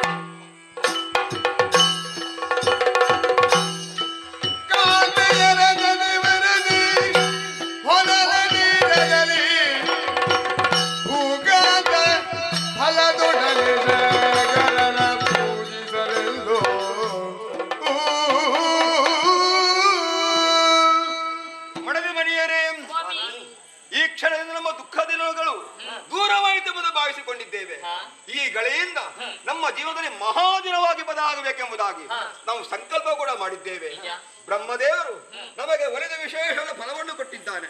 ಹಾಗಾಗಿ ಪೂರ್ಣ ಆಗಬೇಕಾದ್ರೆ ಆ ಪರಮೇಶ್ವರ ಒಲಿಸಿಕೊಳ್ಳಬೇಕೆಂಬುದಾಗಿ ಅವನ ಅಂಬೋಣವಾಗಿದೆ. ಕ್ಷೇತ್ರವನ್ನು ಆಯ್ಕೆ ಮಾಡಿಕೊಂಡಿದ್ದೇವೆ. ಇದು ಯಾವುದು ಕ್ಷೇತ್ರ ಗೊತ್ತುಂಟ? ವಿಶುದ್ಧತಿ ನದಿ ಎಂಬುದಾಗಿ. ಇದು ಪಾವನವಾದ ಕ್ಷೇತ್ರ. ಈ ಕ್ಷೇತ್ರದಲ್ಲಿ ನಾವು ಭಕ್ತಿಯಿಂದ ಆರಾಧಿಸಿದರೆ ಆ ಶಂಕರನು ಶೀಘ್ರವಾಗಿ ಒಲಿಯುವುದರಲ್ಲಿ ಯಾವುದೇ ಸಂದೇಹವಿಲ್ಲ. ಆದ್ದರಿಂದ ನಾವೆಲ್ಲ ಏಕ ಮನಸ್ಸಿನಿಂದ ಅವರನ್ನೇ ಪೂಜೆ ಮಾಡೋಣ. ಕಾಲಾಂತಕ ಕರುಣಾಳು ಸದಾ ಶಿವ, ಕಾಲಾಂತಕ ಕರುಣಾಳು ಸದಾ ಶಿವ, ಶೂಲಧರನ ಸಂಬೋಧರಣೋ ಹಾಲನ ಜನ ಚಜಿಮೌಳಿ ದಯಾಮುನಿ, ಹಾಲನ ಜನ ಚಜಿಮೌಳಿ ದಯಾಮುನಿ, ನೀಲಕಂಠ ನಿರುಪಮ ಜನೋ ಕಾಲ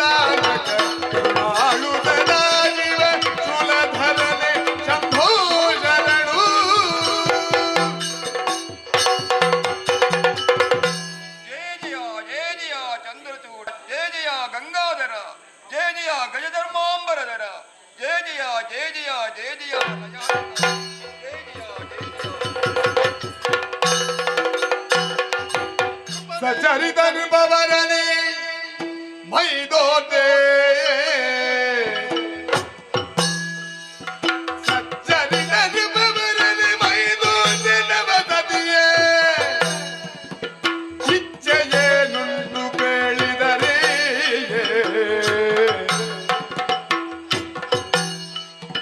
ಮೆಚ್ಚಿದಾನೀವೆ ಕೇಳನಲು ನಾಲ್ವರು ಶಿವಗೆ ಪಚ್ಚಮನದಿಂದೆರಗುದಾಗ ಸಚ್ಚರಿತನುಭವರನೆ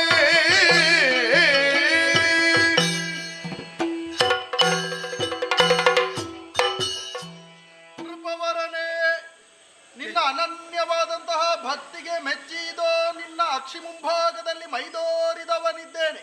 ನಿನ್ನ ಮನಸ್ಸಿನ ಬೇಡಿಕೆಗಳು ಏನುಂಟು ಅದನ್ನು ಕೇಳಿಕೋ, ಇಚ್ಛೆಯಿಂದಲೇ ಪೂರೈಸಿ.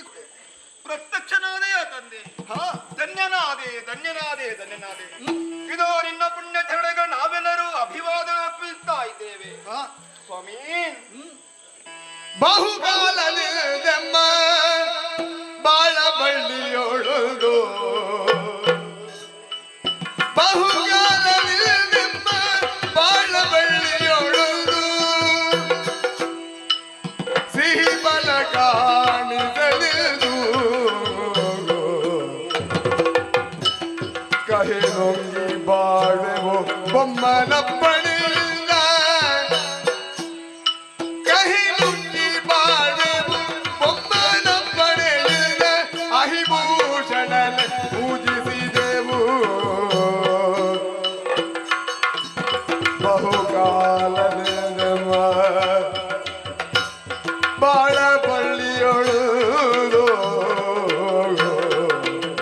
ಅಹಿಭೂಷಣನೇ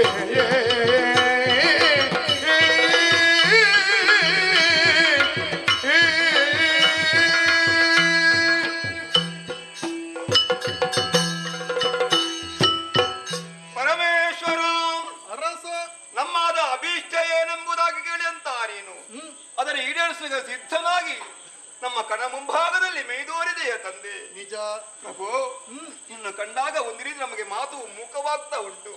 ನಿನ್ನನ್ನು ಯಾವ ರೀತಿ ತುಚ್ಚಬೇಕು, ನೀನು ಯಾವ ರೀತಿ ಹಾಡಬೇಕು, ನನ್ನನ್ನು ಯಾವ ರೀತಿ ಹೊಗಳಬೇಕು, ನಮಗೆ ಶಬ್ದ ಭಂಡಾರ ಕಡಿಮೆ ಆಗ್ತೈತೆ ಪ್ರಭು. ಶಿವನೆಂಬ ನಾಮದಿಂದ ಲೋಕವನ್ನು ರಕ್ಷಣೆ ಮಾಡುವ ನೀನು, ಲೋಕವನ್ನು ಸೃಷ್ಟಿ ಮಾಡುವ ನೀನು. ಹಾಗೆ ಮೃಢನೆಂಬ ನಾಮದಿಂದ ಲೋಕನೇ ರಕ್ಷೆ ಮಾಡುವ ನೀನು. ಹರನೆಂಬ ನಾಮದಿಂದ ಲೋಕವನ್ನು ನಾಶಗೊಳಿಸುವಂತ ನೀನು. ಈ ವೇಳೆಯಲ್ಲಿ ನಮ್ಮ ಮುಂಭಾಗದಲ್ಲಿ ಬಾಳೊಂದು ಚಿಗುರುವಂತ ಆಶೆಯಿಂದ ನಾವು ಇಲ್ಲಿಗೆ ಬಂದಿದ್ದೇವೆ. ಏನಪ್ಪ? ನಮ್ಮ ಅಭಿಷ್ಟ ಬೇರೆ ಏನು ಅಲ್ಲ. ರೋಗಿಯೊಬ್ಬನು ದಿನ ದಿನ ದಿನ ತನ್ನ ರೋಗವನ್ನು ಶಮನಗೊಳಿಸಬೇಕಾದ್ರೆ ಯಾವುದೊಂದು ಗುಳಿಗೆಯನ್ನು ಸೇವಿಸ್ತಾ ಇರ್ತಾನೆ. ಜೀವನ ಕಳೆಯುತ್ತಾ ಇರ್ತಾನೆ. ಅಂದ್ರೆ ಅವರ ದಿನದಲ್ಲಿ ಕಹಿ ದಿನಗಳೇ ಕಳೆದು ಹೋಗ್ತವೆ. ಅಂತ ಪರಿಸ್ಥಿತಿ ನಮ್ಮ ಪಾಲಿಗೆ ಒದಗಿ ಬಂದಿದೆ ತಂದೆ. ಏನಾಯ್ತಪ್ಪ? ನಮಗೆ ಮದುವೆಯಾಗಿ ಅದೆಷ್ಟು ಸಮಯ ಕಳೆದು ಹೋಯಿತು. ನಮ್ಮ ಕುಲವೊಡೆದ ಸರದಿನ ಸಂಭವನಿತಿಹ ಬಲವನು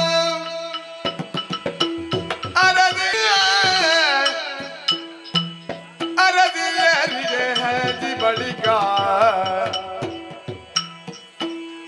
ಶಿರ ಮಧ್ಯ ಕೆಳಭಾಗ ಮೂವರಗ ಮಧ್ಯ ಕೆಳಭಾಗ ಮೂವರ ಗರ್ಭದ್ಯೋ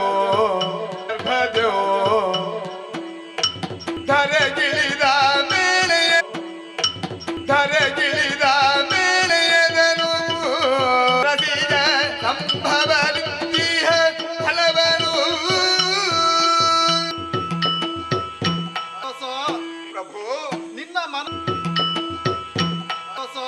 ಪ್ರಭು ನಿನ್ನ ಮನಸ್ಸಿನ ಕಾಮನೆಗಳಿಗೆ ಸರಿಯಾಗಿ ಬ್ರಹ್ಮದೇವನೇ ಅನುಗ್ರಹಿಸಿ ನಿನ್ನನ್ನು ಇಲ್ಲಿಯವರೆಗೆ ಕಳುಹಿಸಿಕೊಟ್ಟವನಿದ್ದಾನೆ. ಹೌದು ತಂದೆ.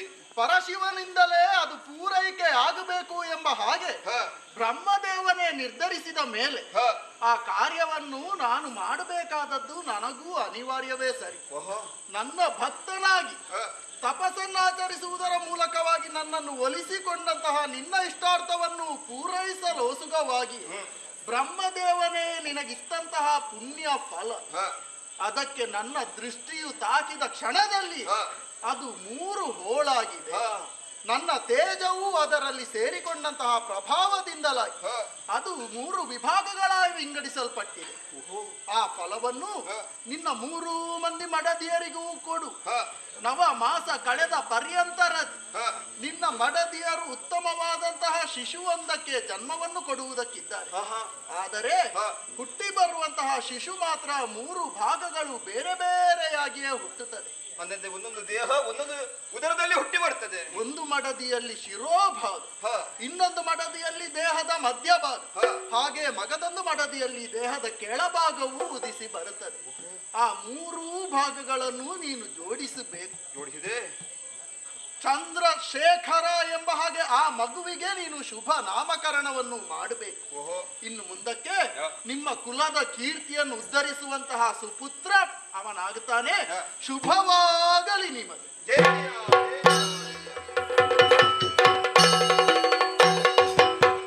ಮಣದಿ ಮಣಿಯರೇ, ನಮ್ಮ ಬಾಳು ಸಾರ್ಥಕವಾಯಿತು ಇಲ್ಲಿಗೆ ಎಂಬುದರಲ್ಲಿ ಯಾವುದೇ ಅನುಮಾನವಿಲ್ಲ. ದೇವ ನರಿದ ಕೊರಡು ಕೊಡರುವುದು, ಬರಡು ಹಯನಾಗುವುದು, ತಿಪ್ಪೆ ಉಪ್ಪರಿಗ ಆಗುವುದು. ಮೂಕಂ ಕರೋತಿ ವಾಚಾಲಂ ಪಂಗಂ ಲಂಘಯತೆ ಗಿಂ ಯತ್ಕೃಪಾ ತಮಹಾವಂದಂ ಪರಮಾನಂದಂ ಪರಮೇಶ್ವರಂ. ಪರಮೇಶ್ವರ ನಮ್ಮ ಪಾಲಿಗೆ ಅನುಗ್ರಹ ಬೀರಿದ್ದಾನೆ. ಅವನ ಪ್ರಭಾವ ಈ ಹಣ್ಣಿಗೆ ಬಿದ್ದದ್ದೇ ತಡ 3 ಹೋಳುಗಳಾಗಿ ಹೋಯಿತಲ್ಲ. ಹಾಗಂತ ನಿಯಮದಿಂದ ನಿಷ್ಠೆಯಿಂದ ಇದನ್ನು ನೀವು ಭುಜಿಸಬೇಕು.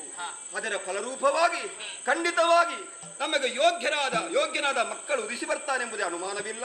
ಆದ್ದರಿಂದ ಅದಕ್ಕೆ ನೀವೆಲ್ಲರೂ ಸಿದ್ಧರಾಗಿ ಕಟಿಬದ್ಧರಾಗಿ ಆ ದೀಕ್ಷೆಯನ್ನು ಕೈಗೊಳ್ಳುವುದಕ್ಕೆ ಅರಮನೆಗೆ ತೆರಳೋಣ. ಸುಧನುದಿಸಿ ಬಂದ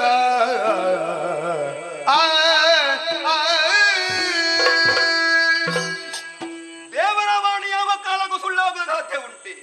ದೇವರ ಇಚ್ಛೆವಿನ ಹುಲ್ಲು ಕಡೆಗೂ ಚಲಿಸುವ ಸಾಧ್ಯವಿಲ್ಲವಂತೆ. ದೇವರನಾಗ ಯಾವ ರೀತಿ ಅನುಗ್ರಹ ಮಾತನ್ನು ಹೇಳಿದ್ದಾನೋ ಅದಕ್ಕೆ ಚಾಚು ತಪ್ಪದೆ ಅದೇ ರೀತಿಯಾಗಿ ನನ್ನ ಮಡದಿಯರಿಗೆ ಆ ಫಲವನ್ನು 3 ಹೋಳುಗಳಾಗಿ ಮಾಡಿ ಅವರಿಗೆ ಕೊಟ್ಟಿದ್ದೇನೆ. ಕೊಟ್ಟದ್ದು ಮಾತ್ರವಲ್ಲ, ದಿನ ಕಳೆದು ನವಮಾಸಾಗುವಾಗ ಆ ಅವರ ಉದರದಲ್ಲಿ ಶಿಶುಗಳು ಹಾಗೆ ದಶಮಾಸ ಆದಿಯಲ್ಲಿ ಪ್ರಸವಕ್ಕೆ ಕಾರಣೀಭೂತರಾದರಲ್ಲ. ದೇವರು ಹೇಳಿದಂತೆ ಓರ್ವಳ ಉದರದಲ್ಲಿ ಪಾದಭಾಗ, ಮತ್ತೋರ್ವದಲ್ಲಿ ಮಧ್ಯಭಾಗ, ಇನ್ನೋರ್ವಳ ಉದರದಲ್ಲಿ ಶಿರಾಭಾಗ. ಅಂತೆಯೇ ಪರಮೇಶ್ವರನ ಮಾತಿನಂತೆ ಅದನ್ನು ಜೋಡಿಸಿದ್ದೇ ತಡ ಆ ಮಗು ಪೂರ್ಣವಾಗಿ ಹೋಯಿತು. ಹಾಗಂತೆ ಮಗು ಕಿಲಕಿಲ ನಗುವುದಕ್ಕೆ ಆರಂಭವಾಯಿತು. ಮಗು ಬೆಳೆದು ದೊಡ್ಡವನಾಗುತ್ತಾ ಇದ್ದಾನೆ. ಹಾಗಂತ ಜಾತಕರ್ಮ ಎಲ್ಲ ಅವನಿಗೆ ಬೇಕಾದಂತ ನಾಮಕರಣ ಕೆಲಸ ಕೂಡ ಆಗಬೇಕಲ್ಲ. ಅದಕ್ಕೆ ಬೇಕಾಗಿ ಅವನಿಗೆ ಆ ಪರಮೇಶ್ವರ ಹೇಳಿದಂತೆ ಚಂದ್ರಶೇಖರ ಅರ್ಥಾತ್ ಚಂದ್ರಚೂಡ ಎಂಬುದಾಗಿ ಅಭಿಧಾನ ಕೊಟ್ಟಿದ್ದೇನೆ. ಆ ಮಗುವಿನ ಶಿರಾ ಭಾಗದಲ್ಲಿ ಆ ಪರಮೇಶ್ವರನ ಅಥವಾ ಚಂದ್ರನ ವಿಶೇಷ ಕಳಶೋಭಿಸ್ತಾ ಉಂಟು. ಆ ಕಾರಣದ ಚಂದ್ರಶೇಖರ. ಅಷ್ಟು ಮಾತ್ರವಲ್ಲ, 3 ಮಂದಿ ತಾಯಿಯರು ಆ ಮಗುಗೆ ಸ್ತನ್ಯಪಾನ ಮಾಡಿದ ಕಾರಣ ತ್ರಯಂಬಕ ಎಂಬುದಾಗಿ ಒಂದು ಒಪ್ಪು ಹೆಸರನ್ನು ಇರಿಸಿದ್ದೇನೆ. ಹಾಗೆ ಮಗು ಬೆಳೆಯುತ್ತಾ ದೊಡ್ಡದಾಗಿ ಬೆಳೆದ ಮೇಲೆ ಈ ರಾಜ್ಯ ಅಧಿಕಾರವನ್ನು ಅವನಿಗೆ ಒಪ್ಪಿಸಿ ನನ್ನ ಹಿರಿಯರ ಪದ್ಧತಿಯಂತೆ ವಾನಪ್ರಸ್ಥಕ್ಕೆ ತೆರಳುವ ತೀರ್ಮಾನ ಮಾಡಿದ್ದೇನೆ. ಹಾಗೆ ಮಗನ ಕೀರ್ತಿ ವಿಶೇಷತೆಯನ್ನು ನೋಡುತ್ತಾ ಮಗನಿಗೆ ಆಶೀರ್ವಾದ ಮಾಡುತ್ತಾ ಸದ್ಯಕ್ಕೆ ಅರಮನೆ ಕಾಲ ಕಳೆಯುತ್ತೇನೆ.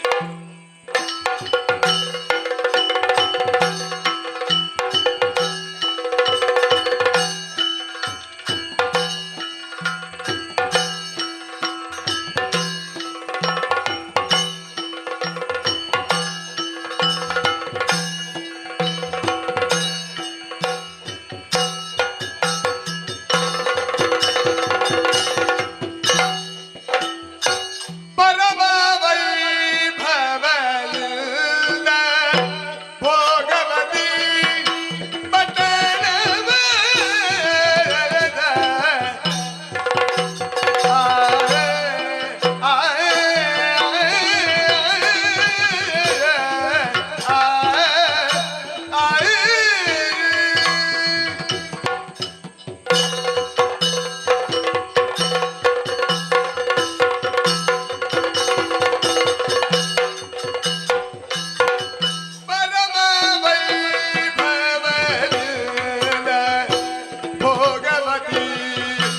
ಪಟ್ಟಣವ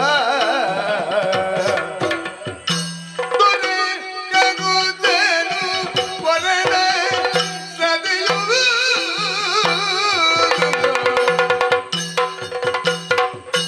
ವರಸಾಗ್ನಿ ಮಣಿ ಹನುಮತಿಯಳು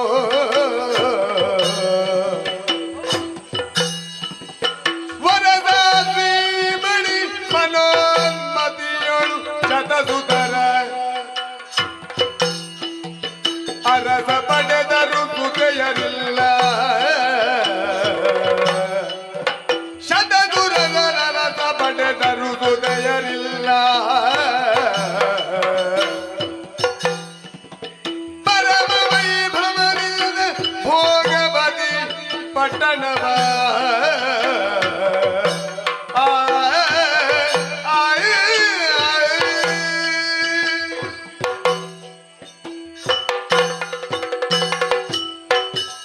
ನಮೋ ಜಗದ್ರಕ್ಷಕ, ಅನುಗ್ರಹಿಸು ಸ್ವಾಮಿ, ಅನುಗ್ರಹಿಸು.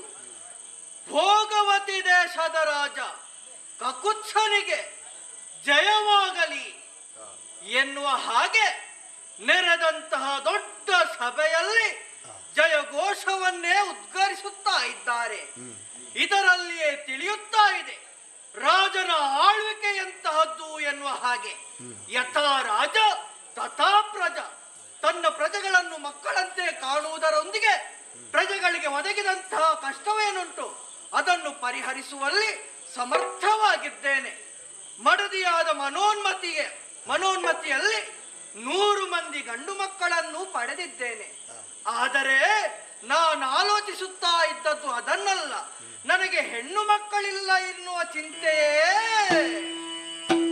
ಎನ್ನುವ ಗಡು ವ್ಯಸನ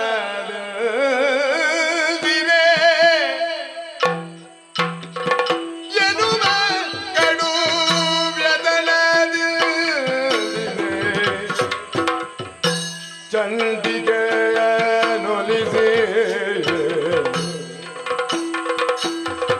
ದಿನಯ ನದಿಯೋ ಸುತೆಯ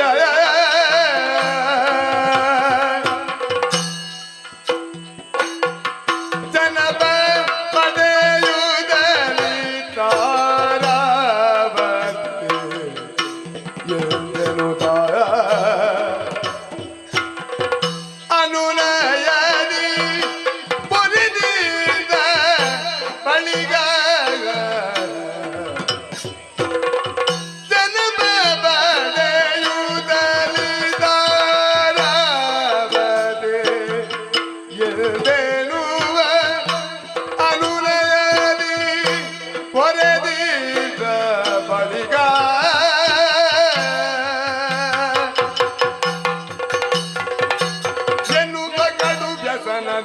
ಜರೆ ಚಂಡಿಗೆಯನೊಲಿಸಿ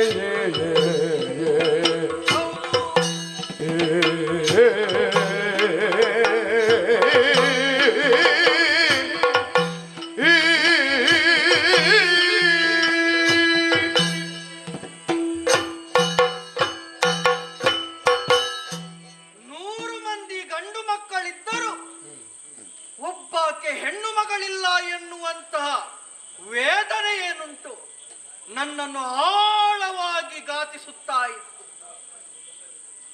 ಆರತಿಯನ್ನು ಬೆಳಗುವುದಕ್ಕೆ ಒಬ್ಬಳಾದರೂ ಹೆಣ್ಣು ಮಗಳು ಬೇಕು, ಕೀರುತಿಯನ್ನು ಬೆಳಗುವುದಕ್ಕೆ 100 ಮಂದಿ ಗಂಡು ಮಕ್ಕಳಿದ್ದಾರೆ. ಹೀಗೆ ಆಲೋಚಿಸುತ್ತಿರುವಾಗ ನನ್ನ ಆಲೋಚನೆಗೆ ಬಂದದ್ದು ಪ್ರಭು ಶಂಕರ, ಮಾತೆ ಪಾರ್ವತಿ. ಹಾಗಾಗಿ ಭಕ್ತಿಯಿಂದಲೇ ಚಂಡಿಕೆಯನ್ನು ಪ್ರಾರ್ಥಿಸಿದೆ. ಅವಳ ಅನುಗ್ರಹದಿಂದಲೇ ಒಬ್ಬಳಾಕೆ ಸುತೆಯನ್ನು ನಾನು ಪಡೆದೆ. ತಾರಾವತಿ ಎನ್ನುವ ಹಾಗೆ ಅವಳಿಗೆ ಶುಭನಾಮಧೇಯವನ್ನಿರಿಸಿದ್ದೇನೆ. ಪ್ರಾಯ ಪ್ರಬುದ್ಧಳಾಗಿದ್ದಾಳೆ, 16 ವರ್ಷ ತುಂಬಿದೆ. ಶುಭ ವಿಚಾರವೇ ಹೌದು. ಮಕ್ಕಳಿಗೆ ಪ್ರಾಯ ತುಂಬುತ್ತಾ ಬಂತು, ನನ್ನ ಪ್ರಾಯ ಇಳಿಯುತ್ತಾ ಬಂದಿದೆ. ಪ್ರಾಯ ಆಗುವಾಗ ಆಗಬೇಕಾದಂತಹ ಶುಭ ಕಾರ್ಯವನ್ನು ತಂದೆಯ ಸ್ಥಾನದಲ್ಲಿತ್ತು ನಾನು ಮಾಡಲೇಬೇಕು. ಅದಕ್ಕಾಗಿ ಸಾಮಂತರಲ್ಲಿರುವಂತಹ ಸಕಲ ಅರಕುವರರಿಗೆ ಓಲೆಯನ್ನು ಕಳುಹಿದ್ದೇನೆ. ನನ್ನ ಮಗಳ ವಿವಾಹದ ಕುರಿತಾಗಿ ಸಕಲ ವಿಚಾರವನ್ನು ಸುವ್ಯವಸ್ಥವಾಗಿ ವಿವರಿಸಿದ್ದೇನೆ. ಈ ವಿಚಾರದಲ್ಲಿ ಬೇಕಾದಂತಹ ಸಿದ್ಧತೆಯನ್ನು ಮಾಡಬೇಕು. ಅದರ ಹತ್ತ ಗಮನ ಹರಿಸುತ್ತೇನೆ.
ಬಹುಶಃ ಮಗ ನಾನು ಹುಟ್ಟುವಾಗಲೇ ಚಂದ್ರಕಲೆಯನ್ನು ಹೊಂದಿದ ಕಾರಣ ಚಂದ್ರಶೇಖರ ಎಂಬುದಾಗಿ ನನ್ನ ನಾಮಧೇಯ.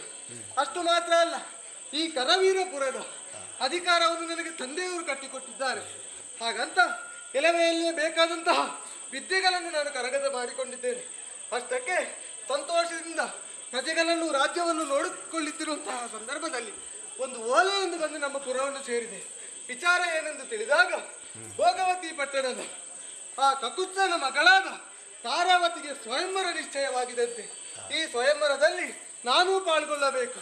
ಹಾಗಾಗಿ ಓಲೆಗೆ ಮನ್ನಣೆ ಕೊಟ್ಟು ಆ ಕಡೆ ತೆರಳಬೇಕು.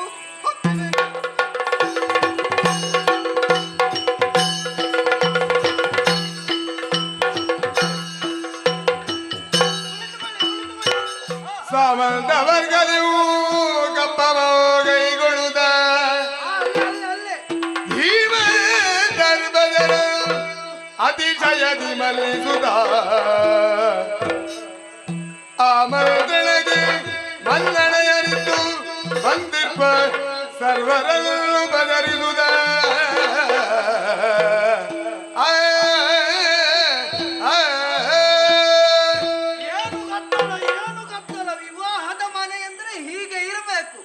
ಬರಬೇಕಾದವರೆಲ್ಲ ಬರುತ್ತಾ ಇದ್ದಾರೆ. ಇನ್ಯಾರಾದ್ರೂ ಬರುವುದಕ್ಕಿದ್ದರೆ ಅವಕಾಶ ಉಂಟು, ಬರಲಿ. ನಮಸ್ಕಾರ. ತಮ್ಮ ನಾಮಧೇಯ ಯಾರದು? ನಿಮ್ಮದು? ಚಂದ್ರಶೇಖರ. ಹಾ ಹಾ ಹಾ, ಗೊತ್ತಾಯ್ತು ಗೊತ್ತಾಯ್ತು. ಕುಳಿತುಕೊಳ್ಳಿ ಕುಳಿತುಕೊಳ್ಳಿ. ಹಾ ಹಾ,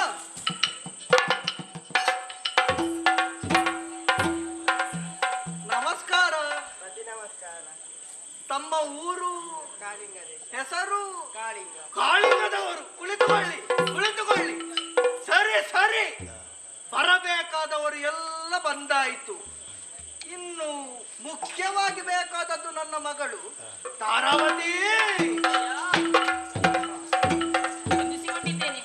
ಮಗು ಜೀವನವನ್ನು ನಿರ್ಧರಿಸಬೇಕಾದಂತಹ ಪ್ರಮುಖ ಘಟ್ಟವಿದು. ನಿನಗೆ ಯಾರು ಸರಿ ಹೊಂದುತ್ತಾನೋ ಅಥವಾ ನಿನಗೆ ಯಾರು ಹಿಡಿಸುತ್ತಾನೋ ಅವನನ್ನೇ ವರಿಸುವಂತಹ ಮುಕ್ತ ಅವಕಾಶವನ್ನು ನಿನಗೆ ಕೊಟ್ಟಿದ್ದೇನೆ. ಹಾಗಾಗಿ ತಡ ಮಾಡಬೇಡ, ಒಮ್ಮೆ ಬಂದವರನ್ನೆಲ್ಲ ಸರಿಯಾಗಿ ನೋಡು.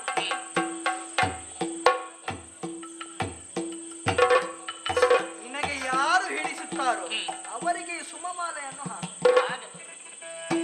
ಕರದೊಳು ಮಾಲೆಗೆ ಬೆಳೆಯುದ ಕರಿಗಮನೆಯು ಮುಂಬರೆಯುದ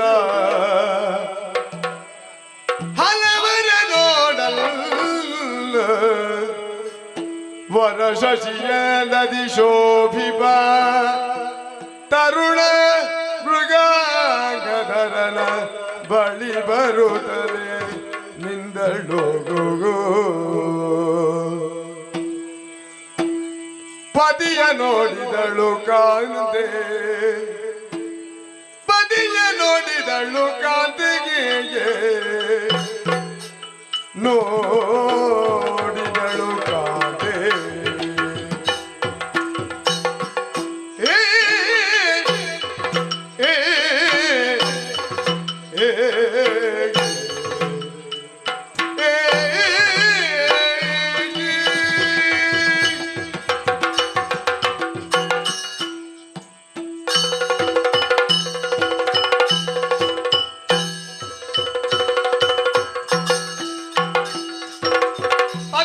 ನೋಡಿದಳು ಕಾಂತೆ ತನ್ನಯಲಿದ ಪದಿಯ ನೋಡಿದಳು ಕಾಂತೆಗೆ ಮತಿಯುತೆ ಅರಿತಳು ಸತಿಗಾಗಿ ಪೃಥ್ವಿಯೇ, ಮತಿಯುತೆ ಅರಿತಳು ಸತಿಗಾಗಿ ಪೃಥ್ವಿಯೇ ಪದವಿಡಿದಿಹ ಪಶುಪತಿ ಇವನಹುದಿದು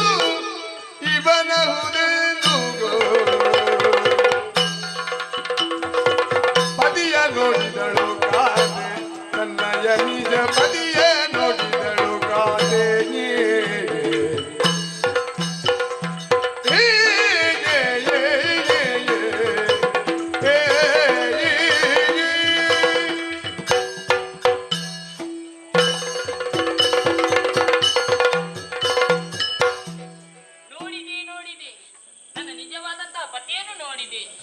ತಿಳಿಯಿತು. ನನಗೆ ಸತ್ತಿಗಾಗಿ ಪೃಥ್ವಿಗೆ ಇಳಿದು ಬಂದಂತಹ ಪತಿಯೇ ಹೌದು ಹಾಗೆಂದುಕೊಂಡು ಇವರಿಗೆ ಹೀಗೆ ಮಾಡು.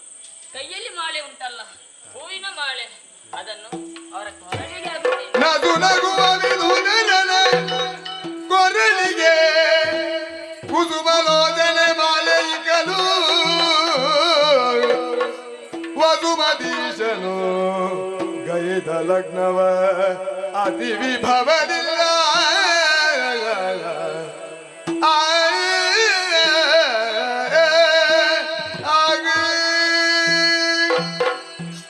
ಮಗಳೇ ಜನಕ, ನಿನ್ನ ಕೈಗೆ ಸುಮಮಾಲೆಯನ್ನಿತ್ತು ನಿನ್ನ ಜೀವನವನ್ನು ಸುಖವಾಗಿಸುವಂತಹ ವರನನ್ನು ನೀನೇ ಹುಡುಕಿಕೋ ಎನ್ನುವ ಹಾಗೆ ನಿನಗೆ ಮುಕ್ತವಾದ ಅವಕಾಶ ಕೊಟ್ಟಾಗ ನೀನು ಸುಮಮಾಲೆಯನ್ನು ಹಾಕಿದ್ದು ಚಂದ್ರಶೇಖರನಿಗೆ. ಆಹಾ, ಎಂತಹ ಮುಖ! ಇವನ ಹೆಸರಿನಲ್ಲೇ ಅದ್ಭುತವಾದ ಅರ್ಥವಿದೆ.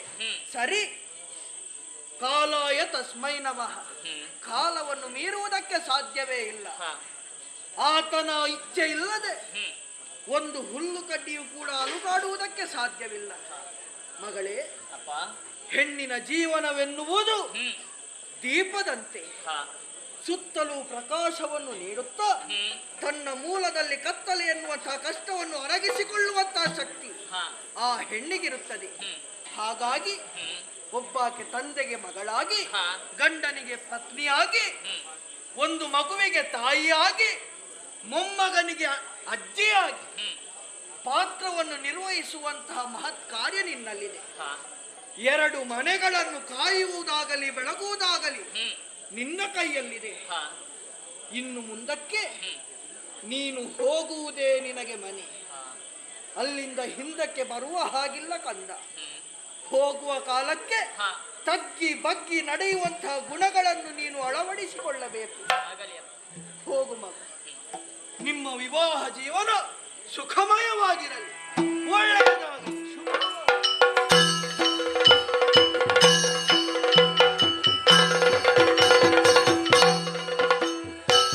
ಚಂದಿರಶೇಖರ ತಾರಾವತಿಯರ ಕಂದರು ಭೈರವ ಬೇತಾನ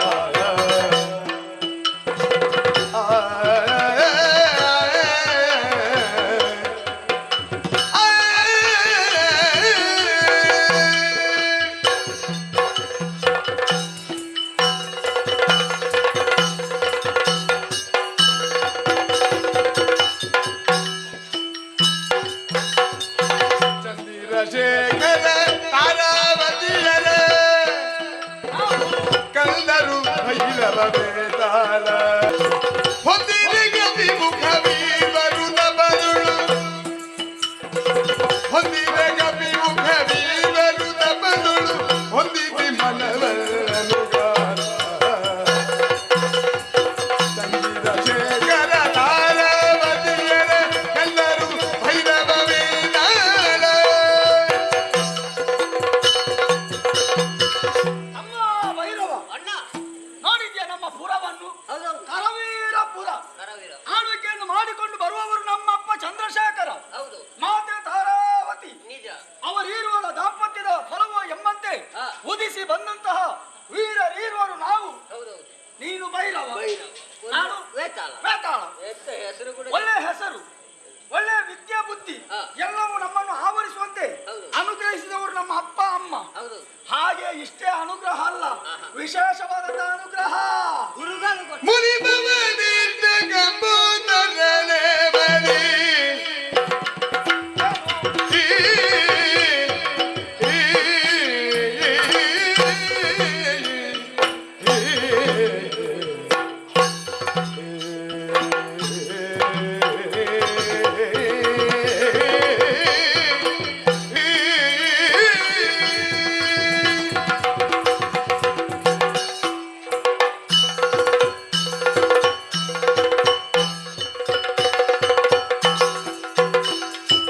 ಮುನಿ ಬಾಬಾ ಶಿಷ್ಟ ಗಬೋದರನೆ ಬಲಿ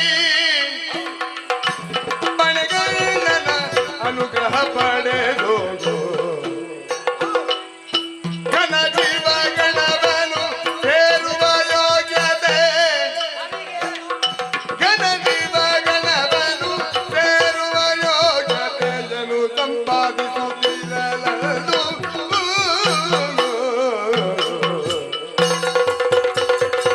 ಮುನಿ ಬಾಬಾ ಶಿಷ್ಟ ಗಬೋದರನೆ ಬಲಿ ಪಣಗಣ್ಣನ ಅನುಗ್ರಹ ಪಡೆದೋದು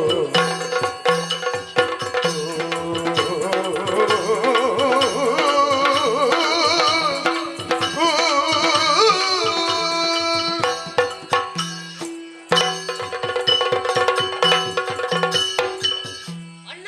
ಅಮ್ಮ, ಈ ಪ್ರಪಂಚದಲ್ಲಿ ವಿದ್ಯೆಯನ್ನು ಕಲಿಯದೇ ಇರುವವರು ಹಸುವಿಗೆ ಸಮಾನ. ಸಮಾನ ಎಂಬುದಾಗಿ ತಿಳಿದಂತಹ ನಮ್ಮ ಅಪ್ಪ ಹೌದೌದು, ಯೋಗ್ಯವಾದಂತಹ ಗುರುವನ್ನೇ ಹುಡುಕಿದ್ರು. ನಿಜ. ಯಾರು ನಮ್ಮ ಕುಲಗುರುಗಳಾದಂತಹ ವಶಿಷ್ಠರು. ವಶಿಷ್ಠರು ಅವರ ಬಳಿಗೆ ಹೋಗಿ ಹಾ, ಎಲ್ಲವನ್ನು ಕಲೀಲಿಕ್ಕೆ ಹೇಳಿದ್ರು. ಬೇಕಾದಷ್ಟು ಕಲ್ತಿದ್ದೇವೆ. ಅಷ್ಟು ಮಾತ್ರವಾ? ಹಾ. ಅಲ್ಲಿಂದ ಕಲಿತು ಬರುವಂತಹ ಸಮಯದಲ್ಲಿ ಹಾ. ನಮಗೆ ಸಿಕ್ಕಿದ್ದು ಕಪಾಲ ಮುನಿಗಳು. ಅವರ ಆಶೀರ್ವಾದವೂ ಕೂಡ ಆಗಿದೆ. ಹೌದು. ಆದರೆ ಗುರುಗಳೊಂದು ಆಡಿದಂತಹ ಮಾತುಂಟಲ್ವ, ಯಾವುದು ನಮ್ಮ ಹರನ ಭಜನೆಯನ್ನು ಮಾಡುತ್ತಾ ಇರಬೇಕು. ಹೌದೌದು. ಹಾಗೆ ಹರನ ಭಜನೆಯನ್ನೇ ಮಾಡುತ್ತಾ ಇದ್ರೆ ಹಾ. ಮುಂದೊಂದು ದಿವಸ ಹಾ. ನಮಗೆ ಹರನ ಸಾಮೀಪ್ಯ. ಸಾಮೀಪ್ಯ ಸಿಗ್ತದೆ, ಗಣಗಳಲ್ಲಿ ಸೇರುವಂತಹ ಯೋಗ ಭಾಗ್ಯ ಸಿಗ್ತದೆ ಎಂಬುದಾಗಿ ವಸಿಷ್ಠರು ಆಡಿದ್ದಾರೆ, ಹೇಳಿದ್ದಾರೆ. ನಾವು ಅವತ್ತಿನಿಂದ ಇಷ್ಟರವರೆಗೆ ಮಾಡಿದ್ದು ಭಜನೆ, ಭಜನೆ ಏನು ಪ್ರಯೋಜನ ಆಗ್ಲಿಲ್ಲ. ಇನ್ನು ಮಾಡುವುದು ಭಜನೆ. ನಿನ್ನ ಕರ್ಮ. ಹ. ನಿನ್ನದು ಬೇರೆ. ಭಜನೆ ಮಾಡುವ. ಭಜನೆ ಬೇಡುವ. ಮತ್ತೆ ಭಜನೆ ಮಾಡಿ ಮಾಡಿ ಸಾಕಾಯ್ತು. ಹಾಗಾದ್ರೆ ಅರಮನೆಯಲ್ಲೇ ಇದ್ದು ಇದ್ದು ಇದ್ದು ನೋಡಿದವರನ್ನೇ ನೋಡುವುದು. ಹೌದು. ಮತ್ತೆ ನಿನ್ನ ಮುಖ ಕಪಿಯಾಗುಂಟಲ್ಲ. ಮತ್ತೆ ನಿನ್ನದು ಹೇಗುಂಟು? ಹಾಗೆ ನಾವಿಬ್ಬರು ಒಂದೇ. ಹೌದೌದು. ಈ ಅರಮನೆಯಲ್ಲಿ ಇದ್ದು ನೋಡಿದ್ದನ್ನೇ ನೋಡುವುದು, ತಿನ್ನದಂತದ್ದೇ ತಿನ್ನುವುದು, ರುಚಿ ಒಂದೇ, ಹೊಸತನ ಏನೂ ಇಲ್ಲ. ಇಲ್ಲ ಇಲ್ಲ. ಅದಕ್ಕಾಗಿ ನಾನು ಇವತ್ತೊಂದು ತಿರುಗಾಟ ಮಾಡುವ ಅಂತ. ನೀನೊಬ್ಬಳು ನೀನು ಬರ್ತೀಯಾ? ಅಯ್ಯೋ, ತಿರುಗಾಟ ಅಂದ್ರೆ ನನಗೆ ಇಷ್ಟ. ತಿರುಗಾಟ? ಹೌದು. ಹಾಗಾಗಿ ಮತ್ತೆ ತಡ ಯಾಕೆ? ಇಬ್ಬರು ಒಂದಾಗಿ ಒಂದಾಗಿ ಈ ಸಲ ಒಂದು ತಿರುಗಾಟ ಮಾಡುವ. ಹೌದು. ಏನಾದ್ರೂ ಸಂಪಾದನೆ ಆಗ್ತಾ ಅದನ್ನು ನೋಡುವ. ನೋಡುವ.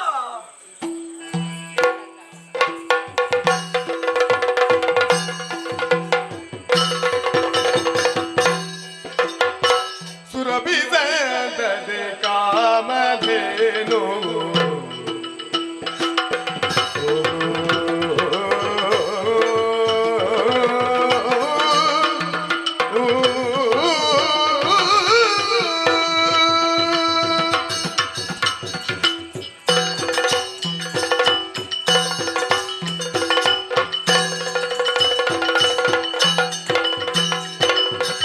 ಸುರಭಿಸದಿ ಕಾಮಧೇನು ಸರ್ವಲಕ್ಷಣ ಶೋಭಿತೆಯು ಸರ್ವಲಕ್ಷಣ ಶೋಭಿತೆಯು ಕಾಮಧೇನು ಶೋಭಿತೆಯೋ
ಯೋಗ ಇದ್ದವರಿಗೆ ಭಾಗ್ಯ ಇರುವುದಿಲ್ಲಂತೆ, ಭಾಗ್ಯ ಇದ್ದವರಿಗೆ ಯೋಗ ಇರುವುದಕ್ಕೆ ಸಾಧ್ಯವೇ ಇಲ್ವಂತೆ.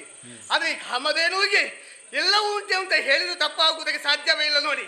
ಯಾಕೆ ಶೂರಸೇನ ವಸು ಹಾಗೂ ರೋಹಿಣಿಯ ದಂಪತಿಗಳ ಮಗಳು ನಾನು. ನನ್ನಂತ ಭಾಗ್ಯವಂತರಿ ಪ್ರಪಂಚ ಯಾರಿರುವುದಕ್ಕೆ ಸಾಧ್ಯ ಉಂಟು ಹೇಳಿ? ದೇವಲೋಕದ ಕಾಮಿಸಿದನು ಕೊಡುವಂತ ಕಾಮಧೇನುವಾಗಿದ್ದೇನೆ ನಾನು. ಅದೆಷ್ಟೋ ಮಂದಿ ನನ್ನನ್ನು ಪೂಜಿಸುತ್ತಾರೆ, ಅರ್ಚಿಸುತ್ತಾರೆ. ಅವರ ಮನದ ಬಯಕೆಯನ್ನು ನಡೆಸುತ್ತಾ ಬರುತ್ತೇನೆ ನಾನು. ಇಂದು ಯಾಕೋ ಏನು ದೇವಲೋಕದಲ್ಲಿ ಇದ್ದುಕೊಂಡು ಒಂದು ರೀತಿಯ ಮನಸ್ಸಿಗೆ ಬೇಸರವಾಗುತ್ತಾ ಉಂಟು. ಅದಕ್ಕೆ ತಿರುಗಾಟ ಮಾಡಬೇಕು, ಪ್ರಕೃತಿಯ ಸೌಂದರ್ಯವನ್ನು ಕಾಣಬೇಕು ಎಂಬುದಾಗಿ ಮನವಾಗುತ್ತಾ ಉಂಟು. ಹಾಗಾಗಿ ತಡ ಮಾಡುವುದು ಯಾಕೆ, ನೇರವಾಗಿ ನಮ್ಮದೇ ಇಲ್ಲೇ ದೂರ ಹೋಗ್ಲಿಕ್ಕಿಲ್ಲ, ಸನಿಹದಲ್ಲಿ ಇರುವಂತ ಆ ತಪ್ಪಲ ಪ್ರದೇಶಕ್ಕೆ ಹೋಗಬೇಕು. ಈ ರೀತಿ ತೀರ್ಮಾನ ಕೈಗೊಂಡಿದ್ದೇನೆ.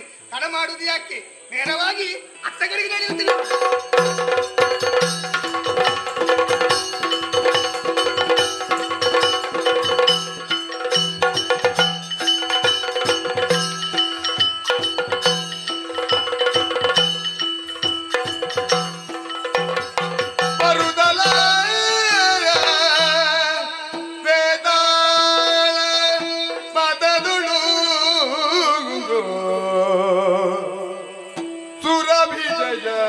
ಮೈಸಿರಿಗೆ ಸೋಲುತ್ತ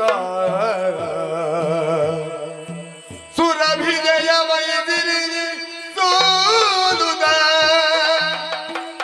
ಸರಿಯುತ ಬಲಡೆ ಒಲಿದೆ ನುಡಿಸಿದ ಮೈಸಿರಿಗೆ ಸೋಲುತ್ತ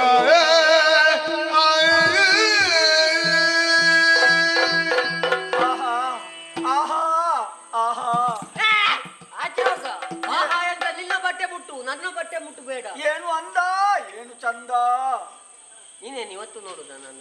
ಏನು ಸೊಬಗು, ಏನು ಬೆಡಗು, ಏನು ನಪ್ಪು, ಏನು ವಯ್ಯಾರ.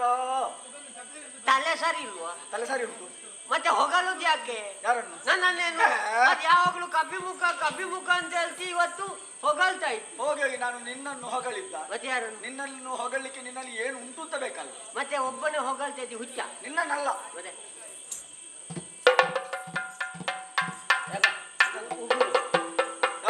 ಉಗುರು ನನಗೆ ಗೊತ್ತಿಲ್ವ ಅದು? ಮತ್ತೆ ದೃಷ್ಟಿ ಹಾರಿಸು ಅಂತ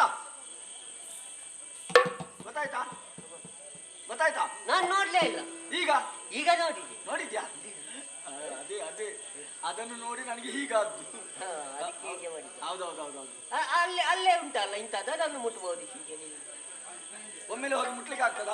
ಮತ್ತೆ ನನ್ನನ್ನು ಮುಟ್ಲಿಕ್ಕೆ ನನಗೆ ಒಂದು ಭಾವ ಬಂದದಲ್ವಾ? ಈಗ ಮಾತಾಡ್ಬೇಕಲ್ಲ. ಮಾತಾಡ್ಬೇಕು. ನನಗೂ ನೋಡಿ ಒಂದು ಇದಾಗಿದೆ. ಹೇಗೆ ಮಾತಾಡ್ತೀಯಾ? ಆಗ್ಲಿಕ್ಕಿಲ್ವಾ?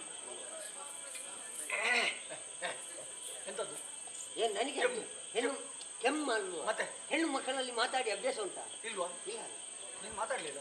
ನಾನು ಎದುರು ಮಾತಾಡುದಿಲ್ಲ, ಹಾಗಲ್ಲ. ಮತ್ತೆ ಇಷ್ಟಾರ್ಥಕ್ಕೆ ಎದುರು ಮಾತಾಡ್ಲಿಲ್ಲ ಅಂತ. ಹಾಗೆ ನಿನ್ಗೆ ಆಗ್ಲಿಕ್ಕಿಲ್ಲ. ಸ್ವಲ್ಪ ಭಯ ಪಡುವವರೆಲ್ಲ ಇದಕ್ಕೆ ಆಗ್ಲಿಕ್ಕಿಲ್ಲ. ನನಗೆ ಸ್ವಲ್ಪ ಧೈರ್ಯ ಉಂಟು. ನೀನು ನಾನು ಮಾತಾಡ್ತೇನೆ ಅಂತ. ನೀನು ಇಲ್ಲದ್ರೆ ನನಗೆ ಮಾತಾಡ್ಲಿಕ್ಕೆ ಆಗುದಿಲ್ಲ ಅಂತ. ನಾನು ಹೋದ್ಮೇಲೆ ಮಾತಾಡಿದ್ಯೇ ಇಲ್ಲ ಅಂತ ನನಗೆ ಗೊತ್ತಾಗುದಿಲ್ಲ. ಅದು ಬಂದು ನಾನು ಮತ್ತೆ ಹೇಳ್ತೇನೆ ನಿನ್ನಲ್ಲಿ ಮಾತಾಡು. ಏನೆಲ್ಲ ಮಾತಾಡಿದ್ದೇನೆ ಅಂತ ಮತ್ತೆ ನಿನಗೆ ಸವಿವರಣೆ ಕೊಡ್ತೇನೆ ಆಯ್ತಾ? ಒಂದು ಮಾತಾಡ. ನಿನಗೆ ಹಿರಿಯವ ನೀನು, ನಿನಗೆ ಒಂದು ಇವತ್ತು ಹೊಣೆ ಕೊಟ್ಟಿದ್ದೇನೆ ನಾನು. ಆಯ್ತಾಯ್ತು. ನಾನು ಅಲ್ಲಿ ನೀನೊಮ್ಮೆ ಹೋಗು. ನಾನು ಹೋಗ್ಲಿಕ್ಕಿಲ್ಲ, ನಾನು ಇಲ್ಲಿದ್ದೇನೆ. ಇಲ್ಲಿಂದ ಹೋಗು ಅಂತ? ಇಲ್ಲಿಂದ. ಹೌದೌದು. ಒಂದು ಮಾತಾಡುವಾಗ ಒಂದು ಸ್ವಲ್ಪ ಹೆಣ್ಣು ಮಕ್ಕಳಲ್ಲಿ, ಅದು ಹೆಣ್ಣಲ್ವಾ? ಹೌದಲ್ವ ಅಂತ ಮತ್ತೆ ನೋಡ್ತೇನೆ. ಇದು ಹೆಣ್ಣು ಮಕ್ಕಳಲ್ಲಿ ಮಾತಾಡುವಾಗ ಒಟ್ಟು ಮಾತಾಡುವುದಲ್ಲ, ಮತ್ತೆ ಸ್ವಲ್ಪ ನಯ ವಿನಯದಿಂದ ಹೊಗಲಿ ಮಾತಾಡ್ಬೇಕು. ಈಗ ನೀನು ಅಭ್ಯಾಸ ಇಲ್ಲ ಅಂತ ಹೇಳಿದ್ದೆ, ನೋಡಿ ಅಭ್ಯಾಸ. ಹಾಗೆ ಹೋಗು ಅಂತ ನೀನು ಅದು ಬೇಗ ಬಾ ಆಯ್ತಾ? ಒಂದು ಬೇಗ ಮುಗಿಸು.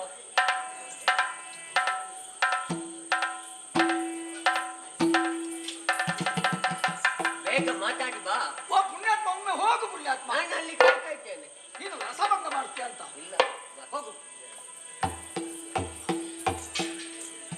ಹೋಗು ಅಂತ ಹೇಳಿದಲ್ವಾ? ನಿಧಾನ ಮಾತಾಡು. ಹಾಗೆ ನಿಧಾನ ಮಾತಾಡ್ತೇನೆ. ಯಾರೇ ನಾರಿಮಣಿ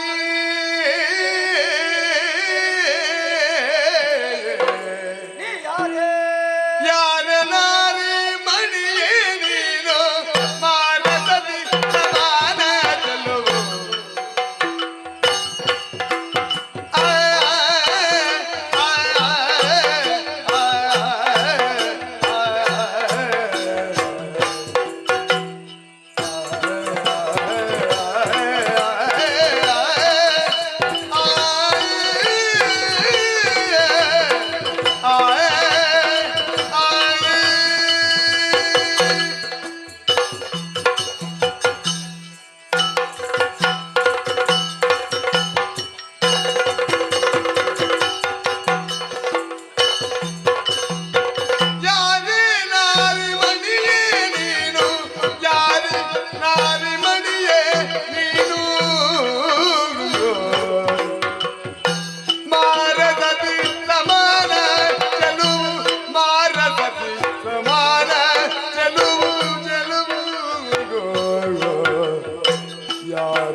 ಸಮಾನ ಚೆಲುವು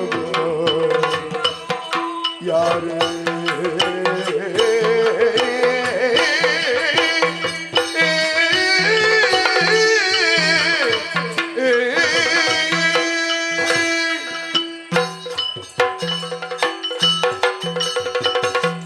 ಸ್ವಲ್ಪ ನಿಲ್ಲು. ಆಶ್ಚರ್ಯ, ಯಾಕದು?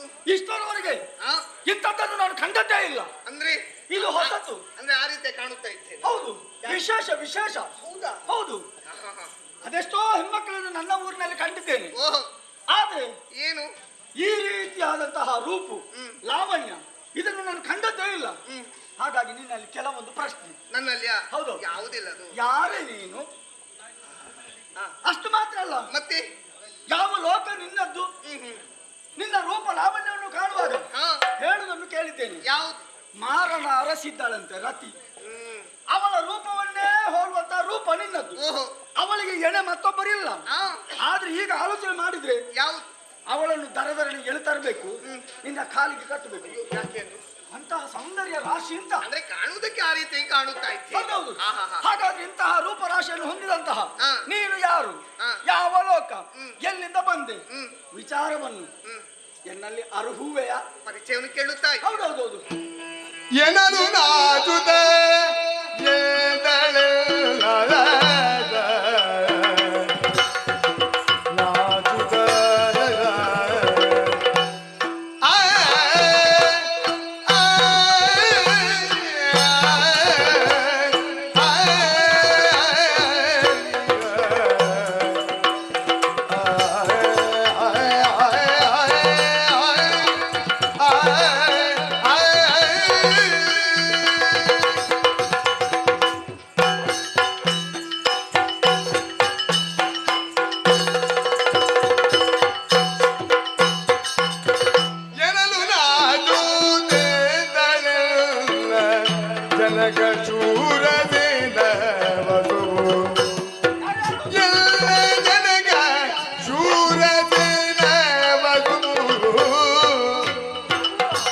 ಜನನಿ ಸುರಭಿ ಜಾತೆಯ ರೋಹಿಣಿಯು ದಿಟವಿರೋ ಜನನಿ ಸುರಭಿ ಜಾತೆಯ ರೋಹಿಣಿಯು ದಿಟವಿರೋ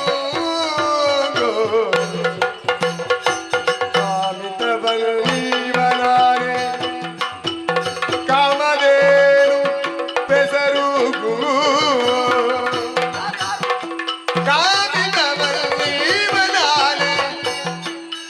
ಕಾಮಧೇನು ಪೆಸರು ನಿನ್ನ ಪ್ರೇಮ ಪೂರ್ಣ ನೋಟವೇನು ಇಲ್ಲ ಪ್ರೇಮ ಪೂರ್ಣ ನೋಟವೇನು ಸುನಾಮ ಬೇಳಯ್ಯ ಎನಲು ನಾಚುದಲ್ಲ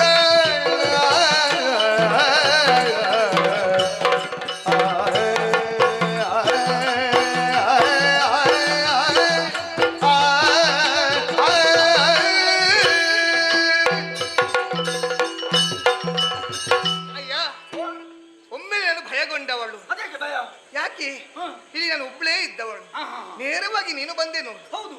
ಇಲ್ಲಿವರೆಗೆ ನೀನನ್ನು ಕಂಡ ನೆನಪು ನನಗೆ ಇಲ್ವೇ? ನೇರವಾಗಿ ಬಂದಂತ ನೀವು ಪರಿಚಯವನ್ನು ಕೇಳುತ್ತಾ ಇದ್ದೀರಿ. ಪರಿಚಯ ಕೇಳಿದಂತ ಸಂದರ್ಭದಲ್ಲಿ ಹೇಳಬೇಕಾದರೂ ಕರ್ತವ್ಯವಾಗಿರುತ್ತದೆ ನೋಡು. ಅದು ಸತ್ಯ ನೋಡು. ಆದ್ರೆ ಹೇಳಬೇಕಂತೆ ಉಂಟು. ಮನಸ್ಸೇನು ಸಂತಸವಾಗುತ್ತಾ ಉಂಟು. ಅಂದ್ರೆ ಹೆತ್ತವರ ಪರಿಚಯ ಹೇಳಬೇಕಾದ್ರೆ ಮಕ್ಕಳಿಗೆ ಸಂತಸವಾಗುವುದು ಸಹಜವೇ ಅಲ್ವಾ? ಹೌದೇ ಹೌದು. ಹಾಗಾದ್ರೆ ನಿನ್ನ ಅಪ್ಪ ಶೂರಸೇನ ವಸು ಕೇಳಿದ್ದೀರಾ?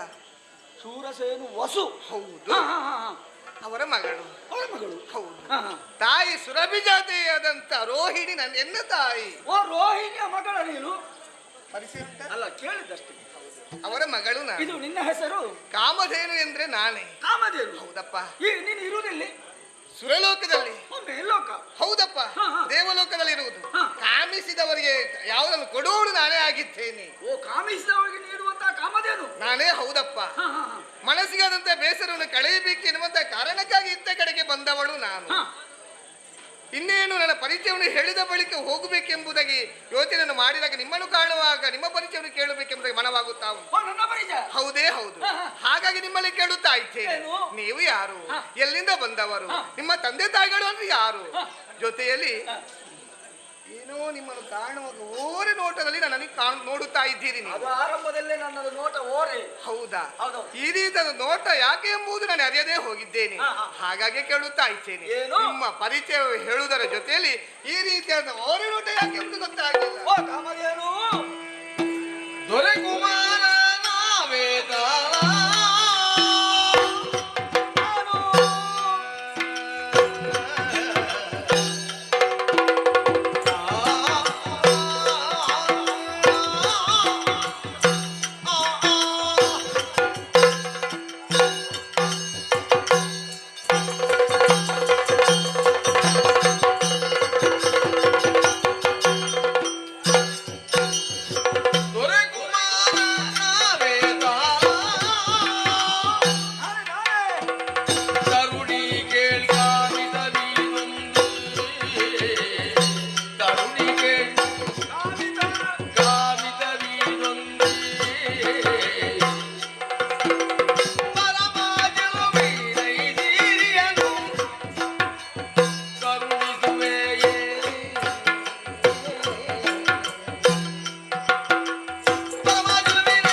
ಮತ್ತಷ್ಟು ಸಂತೋಷ ಆಯ್ತು.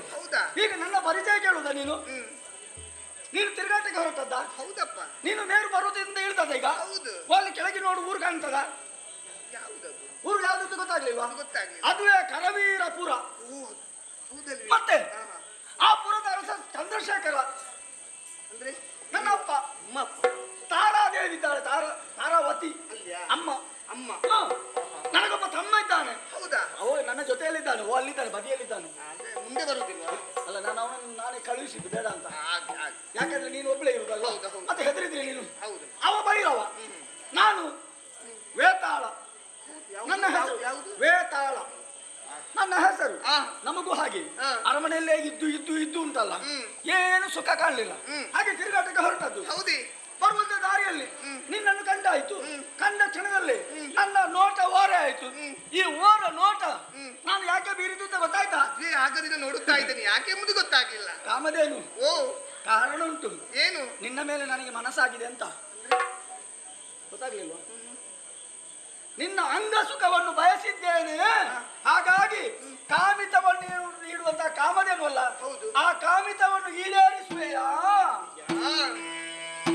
ಮನದೂರೆಗೊಂಡೆಯಲ್ಲ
ಸುಭದ್ರ ಹಾಗೆ ನಿಮ್ಮ ಮನಸ್ಸಿನಲ್ಲಿರುವಂತ ಅಭಿಪ್ರಾಯವನ್ನು ನೇರವಾಗಿ ಹೇಳುವುದು ನಮ್ಮ ಅಭ್ಯಾಸವೇ ಹಾಗೆ. ಮುಚ್ಚು ಮರೆ ಮಾಡ್ಲಿಕ್ಕೆ ಇಲ್ಲ, ಅಣ್ಣ ಅದು ಬೇಕೇ ಬೇಕಾಗ್ತದೆ ನೋಡಿ.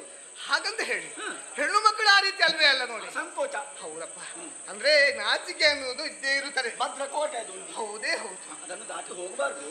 ಇಲ್ಲಪ್ಪ, ನಾವು ಹೋಗುವರಲ್ವೇ ಅಲ್ಲ. ನೀವು ಮೊದಲೇ ಹೇಳಿದವರು ದಿನ ನಾನು ಕಾಣುವಾಗ ರತಿಯ ಹಾಗೆ ಕಾಣುತ್ತಾ ಇದ್ದಿ ಎಂಬುದಾಗಿ. ಹೌದು, ನಿಜವಾಗಿ ಹೇಳಬೇಕಾ, ನೀವು ಕಾಣುವುದಕ್ಕೆ ಮೊದಲ ರೂಪ ನೀವು.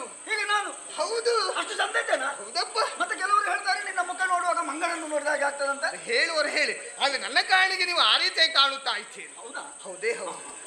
ಆದ್ರೆ ನೀವು ಹೇಳಿದ ಹಾಗೆ ನನಗೆ ಕೂಡ ಮನಸ್ಸು ಅನ್ನೋದು ಉಂಟೇ ಉಂಟು. ಈಗ ನಿನಗೂ ಮನಸ್ಸಾಗಿದೆ. ಹೌದಪ್ಪ, ನನಗೂ ಮನಸ್ಸಾಗಿದೆ. ಹೌದೇ ಹೌದು. ಹಾಗಾಗಿ ನೀವು ಹೇಳಿದ ಮಾತಿನ ಪ್ರಕಾರವಾಗಿ ನೀವು ಹೇಳಿದನ್ನು ಕೊಡುವುದಕ್ಕೆ ನಾನು ಸಿದ್ಧಳಾಗಿ ಇದ್ದೇನೆ. ಯಾಕೆ ನಮ್ಮೇರುವರ ಸಮ್ಮಿಲನ ಈ ಕ್ಷಣದಲ್ಲಿ ಹೀಗೆ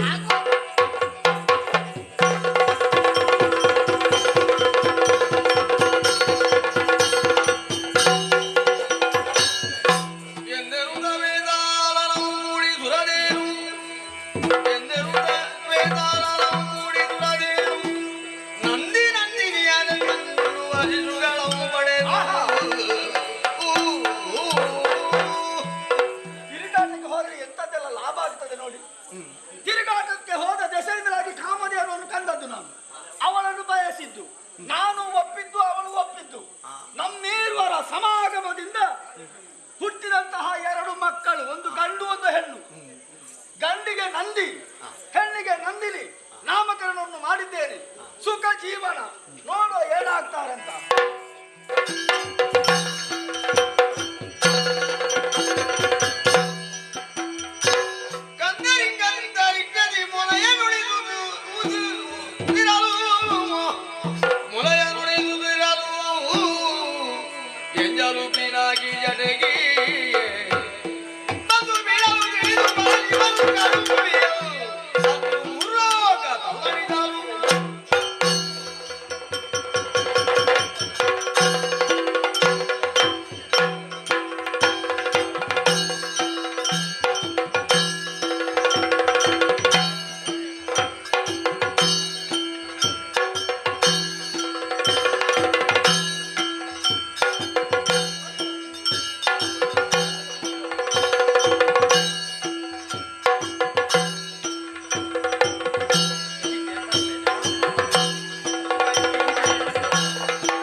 ಗುಬ್ಬಿಯ ಮೇಲೆ ಬ್ರಹ್ಮಾಸ್ತ್ರ ಮಾಡಿದ ಹಾಗಾಯ್ತು.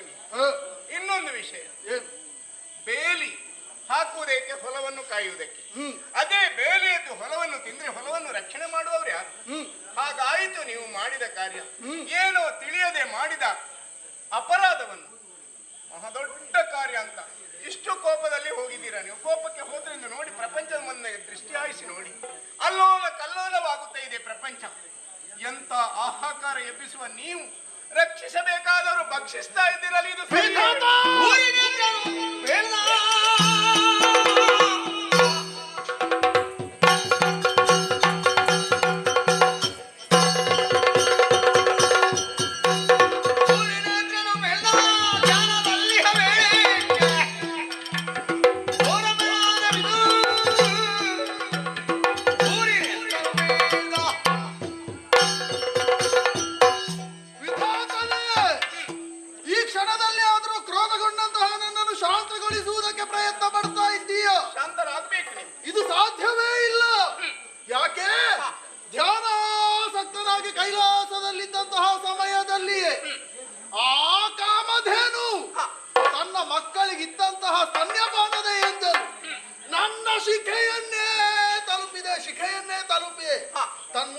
ಹೋಗಿ ನನ್ನ ಪರಿಶುದ್ಧತೆಗೆ ಮಾಲಿನ್ಯವನ್ನೇ ಒದಗಿಸಿಕೊಟ್ಟಂತಹ ಅವರಿಗೆ ಶಿಕ್ಷೆಯನ್ನು ಕೊಡದೆ ಸುಮ್ಮನುಳಿಯುವವನಲ್ಲ ಈ ಪರಶಿವ, ಉಳಿಯುವವನಲ್ಲ.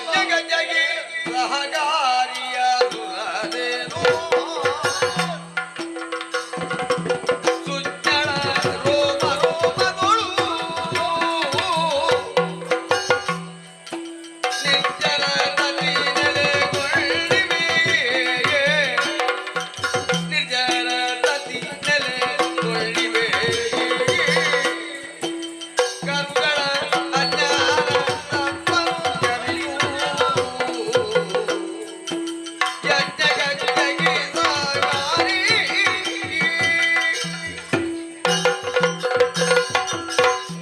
ಓ ಪರಶಿವನೇ, ಕಾಮಧೇನು ಯಾವತ್ತಿದ್ದರೂ ಲೋಕದ ಒಳಿತಿಗಾಗಿ ನಡೆಸುವಂತ ಯಾಗ ಯಜ್ಞಾದಿ ಕಾರ್ಯಕ್ಕೆ ಒದಗಿ ಬರುವವಳು. ಕಾಮಧೇನುವಿನ ರೋಮ ರೋಮಗಳಲ್ಲಿಯೂ ಮುಕ್ಕೋಟಿ ದೇವತೆಗಳು ನೆಲೆಸಿದ್ದಾರೆ. ಏನು ತಿಳಿಯದೆ ಇಂತಹದೊಂದು ಅಚಾತುರ್ಯ ನಡೆದು ಹೋಯಿತು. ತಿಳಿದು ಮಾಡಿದರೆ ಅಪರಾಧ, ತಿಳಿಯದೆ ಮಾಡಿದರೆ ಅದು ಪ್ರಮಾದ.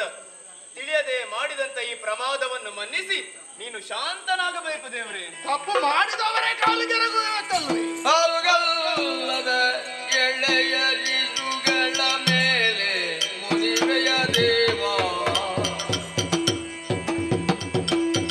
ಹಾಲುಗಲ್ಲದ ಎಳೆಯ ಜಿಸುಗಳ ಮೇಲೆ ಮುನಿವೆಯ ದೇವ. ನಿನ್ನಯ ಕಾಲ ಬಳಿ ಗಪ್ಪಿಸಿದೆ ಸೇವೆಯ ಪಾಲಿದಯ್ಯ.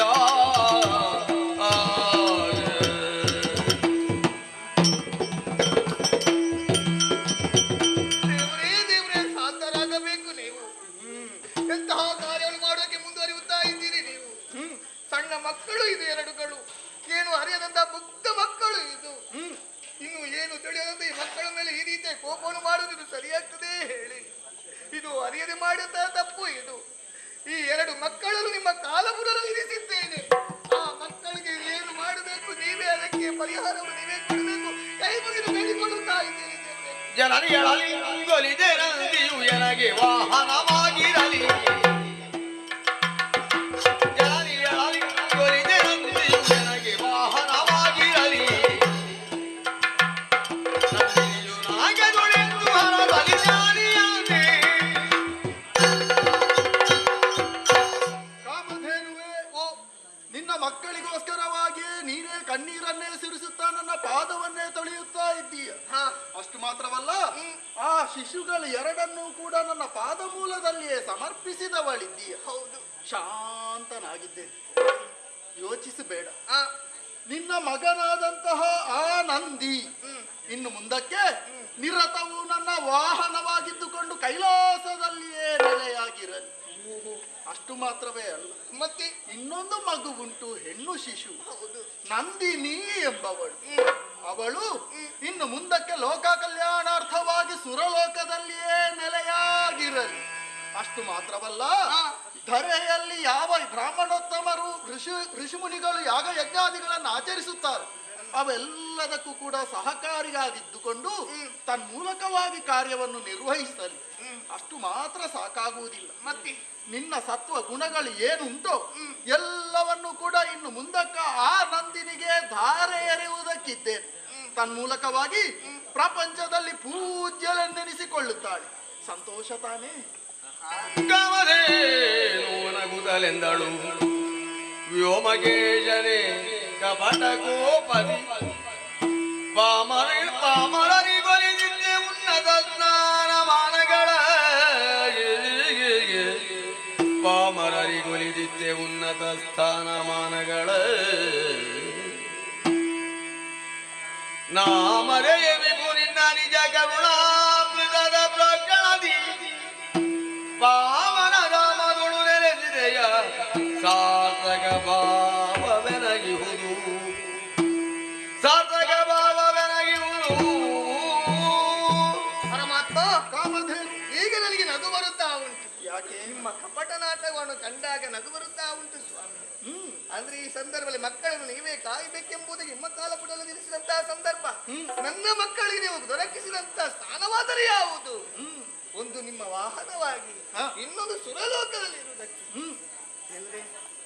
ಭಾಗ್ಯವಂತಳು ಅಂತ ಈಗ ಯೋಚನೆಯನ್ನು ಮಾಡುತ್ತಾ ಇದ್ದೇನೆ. ಇಂತಹ ನನ್ನ ಮಕ್ಕಳಿಗೆ ಇಂತಹ ಉನ್ನತವಾದಂತ ಸ್ಥಾನ ದೊರಕಿದ ಬಳಿಕ ನನಗೆ ಇನ್ನೇನು ಬೇಕು ಹೇಳಿ? ಇದು ನೀವು ಮಾಡಿದಂತಹ ಈ ಉಪಕಾರವನ್ನು ಎಂದೆಂದಿಗೂ ಬರೆಯುವುದಕ್ಕೆ ಸಾಧ್ಯವೇ ಇಲ್ಲ ಭಗವಂತ, ಸಾಧ್ಯವೇ ಇಲ್ಲ. ಕಾಮಧೇನುವೆ, ಎಲ್ಲವೂ ಮನಸ್ಸಿನ ಇಚ್ಛೆಯಂತೆ ನಡೆಯಿತು ಎಂದ ಮೇಲೆ ಇನ್ನು ಸಾವಕಾಶ ಸಲ್ಲ. ನಿನ್ನ ಮಕ್ಕಳನ್ನು ನೀನು ಸ್ವರ್ಗ ಲೋಕಕ್ಕೆ, ನಿನ್ನ ಮಗಳನ್ನು ನೀನು ಸ್ವರ್ಗ ಲೋಕಕ್ಕೆ ಕರೆದುಕೊಂಡು ನಂದಿಯು ನನ್ನ ಜೊತೆಗೆ ಸದಾ ಇರಲಿ. ಎಲ್ಲರಿಗೂ ಶುಭವಾಗಲಿ.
ಮಕ್ಕಳನ್ನು ಹೊಂದಿದ ಕಾರಣ ಅಷ್ಟವಸುಗಳು ಎಂಬುದಾಗಿ ನಮ್ಮನ್ನು ಹೇಳ್ತಾರೆ.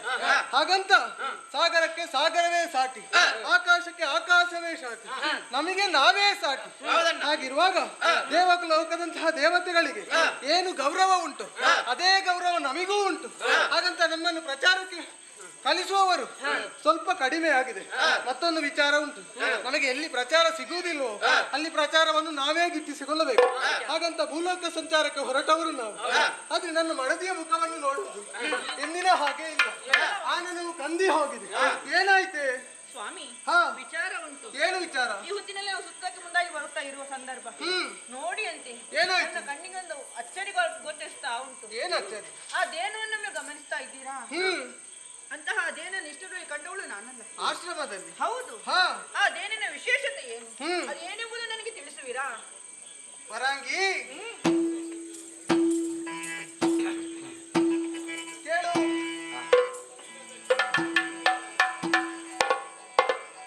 ಸ್ವಾಮಿ, ಅದು ಸಾಮಾನ್ಯದೇನು ಅದಲ್ಲ. ಮತ್ತೆ ವಸಿಷ್ಠರು ಮಾಡುವಂತಹ ಯಾಗ ಯಜ್ಞಾದಿಗಳಿಗೆ ದೇವತೆಗಳು ಕರೆಸಿಕೊಟ್ಟಂತಹದೇನು ಅದು. ಅದರ ವಿಶೇಷತೆ ಏನು ಬಲ್ಲೆಯ? ಏನದು?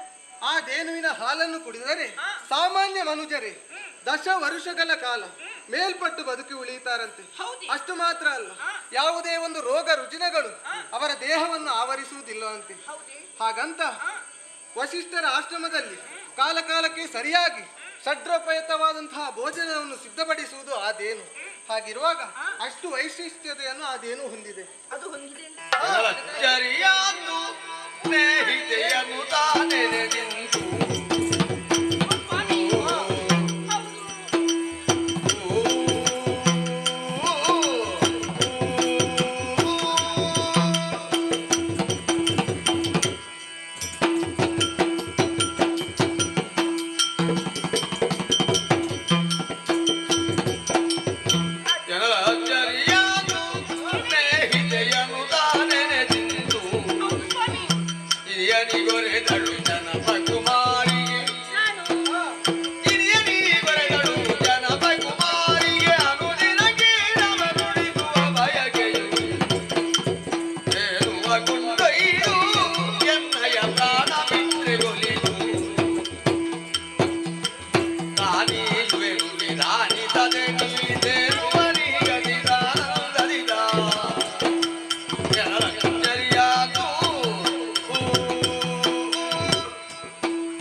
ಯಾಕೆ?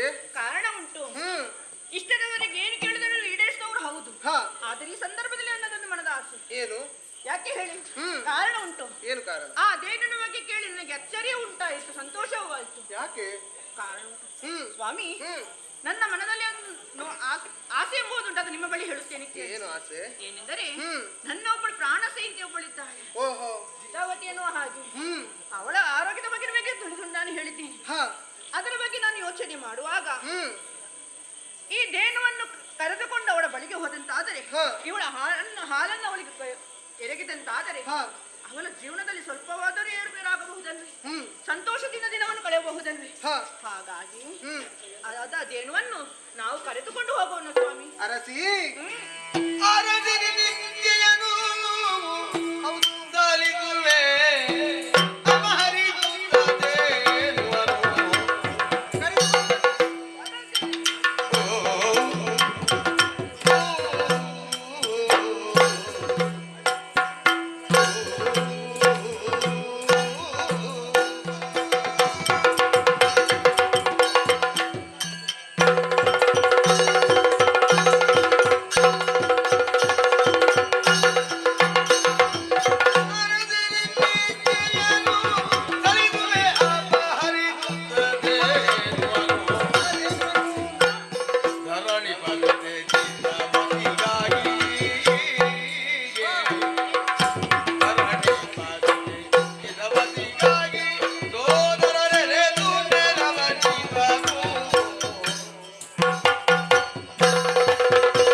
ಆ ದೇನುವಿನ ಹಾಲು ಅವಶ್ಯಕತೆ ಉಂಟು. ಹಾಗಿರುವಾಗ ನಿನ್ನ ಗೆಳತಿ ಎಂದ ಮೇಲೆ ಅವಳಿಗೆ ನಾವು ಸೋದರರಿದ್ದಾಗೆ.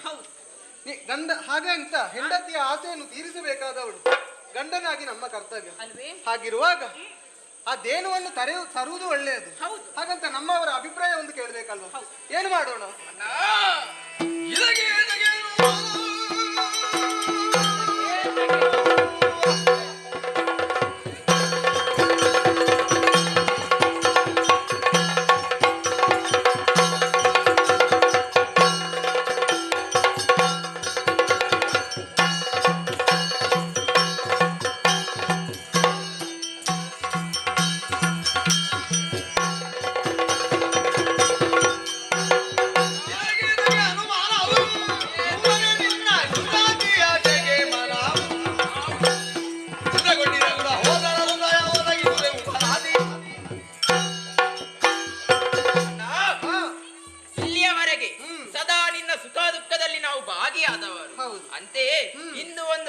ಹೊಸ ವಿಚಾರವನ್ನು ನಮ್ಮ ಎದುರಿಗಿಟ್ಟಿದ್ದಾರೆ. ಆ ದೇನುವನ್ನು ನಾವು ಕರೆದುಕೊಂಡು ಹೋಗಬೇಕೆನ್ನುವ ಹಾಗೆ. ಅಣ್ಣ, ನೀನು ಚಿಂತೆಯನ್ನು ಬಿಡು. ನಿನ್ನ ಮಾತಿಗೆ ಎಂದೂ ವಿರೋಧಿಸಿದವರಲ್ಲ ನಾವು. ಹಾಗೆಯೇ ಆ ದೇನುವನ್ನು ಕರೆತರುವುದಲ್ಲಿ ನಾವು ನಿಮ್ಮೊಂದಿಗೆ ನಾವಿದ್ದೇವಲ್ಲ. ಹಾಗಾದ್ರೆ ಇನ್ನು ತಡ ಮಾಡುವುದು ಯಾಕೆ? ನೇರವಾಗಿ ಆಶ್ರಮದ ಬಳಿಗೆ ಹೋಗ್ಬೇಕು. ದೇನುವನ್ನು ತರಬೇಕು.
ಬಂದರೆ ಸರಿ, ಇಲ್ಲದೆ ಕೊಳ್ಳೆಗೆ ಕೈ ಹಾಕಿ ಹೇಳಿದ್ದೇವೆ. ಅಯ್ಯ, ಕರುಣಿಯೋರ್ವಳ ಬಯಕೆ ತಣಿಸಲು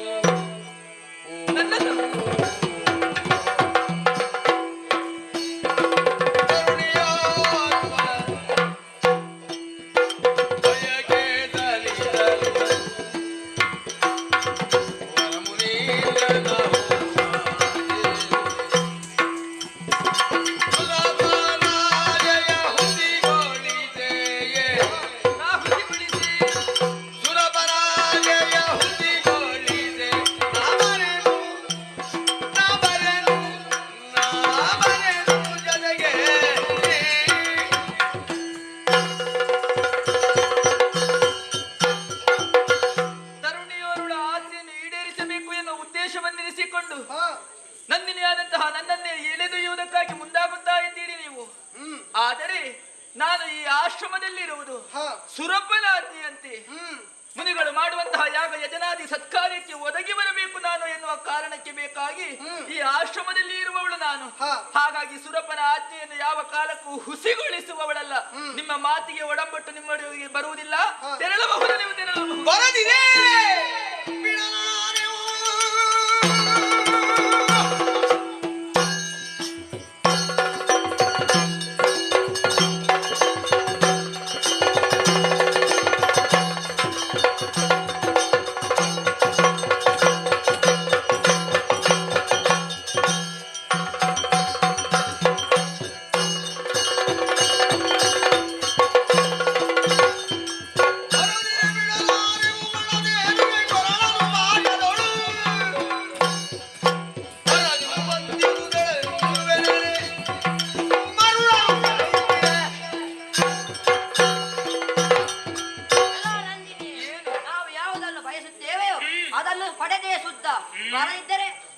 ಆಗುವುದಿಲ್ಲ. ಮುನಿವರೇಣರೇ ಮಿನುಗುವದುಗಳು ಈ ವಸ್ತುಗಳು ತನುಜರಂದದಿ ಹಣನಗೈವರು ಯಾಗದೇನು ಯೋಗಿ ರಕ್ಷಿದು ನೀ ರಕ್ಷಿಸು. ನಿಗುಮವಣೆಯ ಬೇಗ ಬರಯ್ಯ ಮುನಿವರೇಣ್ಯರೇ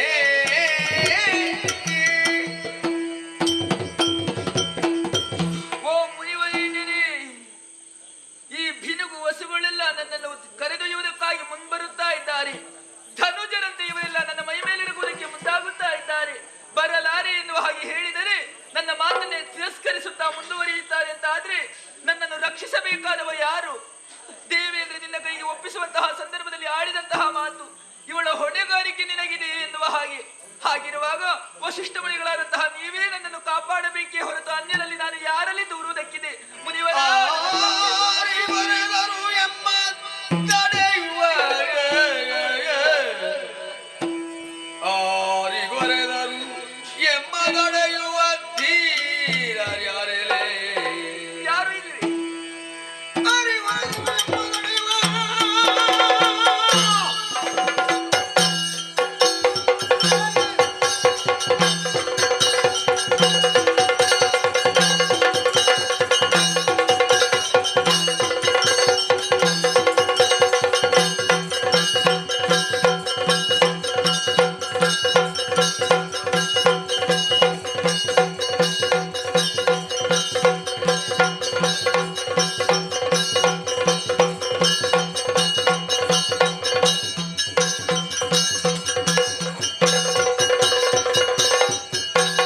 ಆರಿಗೊರೆದರು ಎಂಬ ತಡೆಯುವ ಧೀರರ್ಯಾರೆಲೆ ಮದುವೆ ಬೇಗನೆ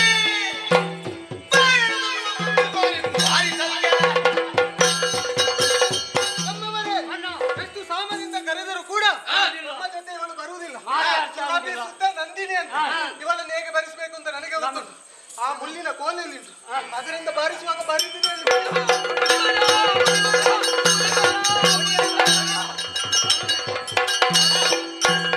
ನಂದಿನಿಯ ಗೌರವವಾಗಿ ಹೇಳುತ್ತಾ ಬಂದು ಮುನಿಪತಿ ಜನನಿ ಬಂದು ಮುನಿಪತಿ ಜನನಿ ವಧುಗಳಿಗೆಲ್ಲ ಮುರಿಯಲು ಜನಿಸಿ ಶಾಪವ ಹೊಂದಿದವದಿ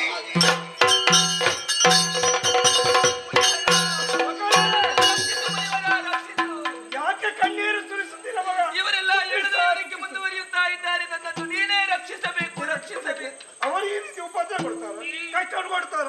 ಪಶುಗಳೇ, ಏನಿದು ಅವಸ್ಥೆ? ಏನೇ ಅವಸ್ಥೆ? ಏನು ಅಪರಾಧವೆಸಗಿದ್ರಿ? ಅವಳಿಗೆ ವಿಧ ವಿಧವಾಗಿ ಕಷ್ಟವನ್ನು ಕೊಟ್ಟಿದ್ರು, ಕಣ್ಣೀರು ಸುರಿಸುವಂತೆ ಮಾಡಿದ್ರೆ ನೀವು ಹಾಗೆ ಉಳಿಯಬಾರದು, ಹಾಗೆ ಉಳಿಯಬಾರದು. ನೀವು ಭೂಲೋಕದಲ್ಲಿ ಹುಟ್ಟಿರಿ.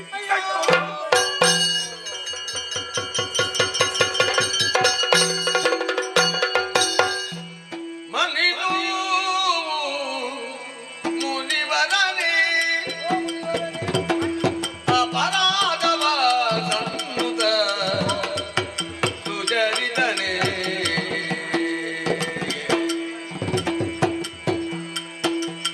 ರನ್ಯಯ ಬಯಕೆಯ ಸಲ್ಲಿಸುವಡೆ ನಾವು ಕುರುಡನ ನದಿ ತಪ್ಪುಗೈದೆವು ಮನ್ನಿಗೂ ಮುನಿವರನೇ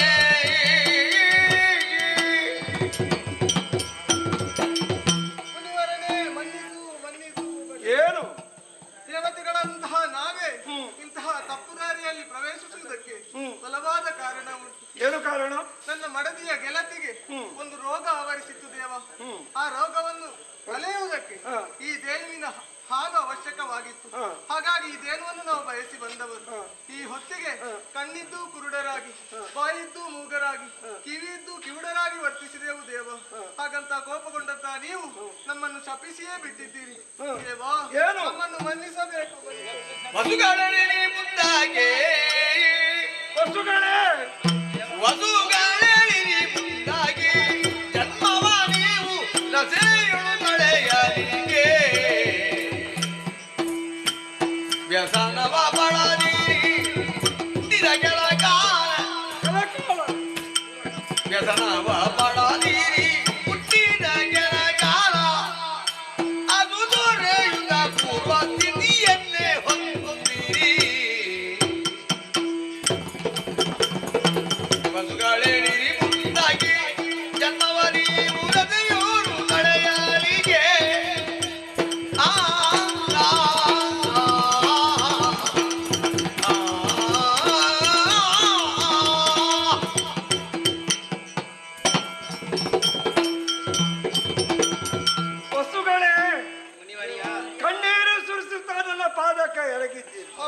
ನಮ್ಮದು ಸರ್ವಾಪರಾಧವಾಯ್ತು, ಕ್ಷಮಿಸಬೇಕು ಕ್ಷಮಿಸಬೇಕು ದುಃಖಿಸ್ತಾ ಇದ್ದೀರಿ. ಹೌದಯ್ಯ.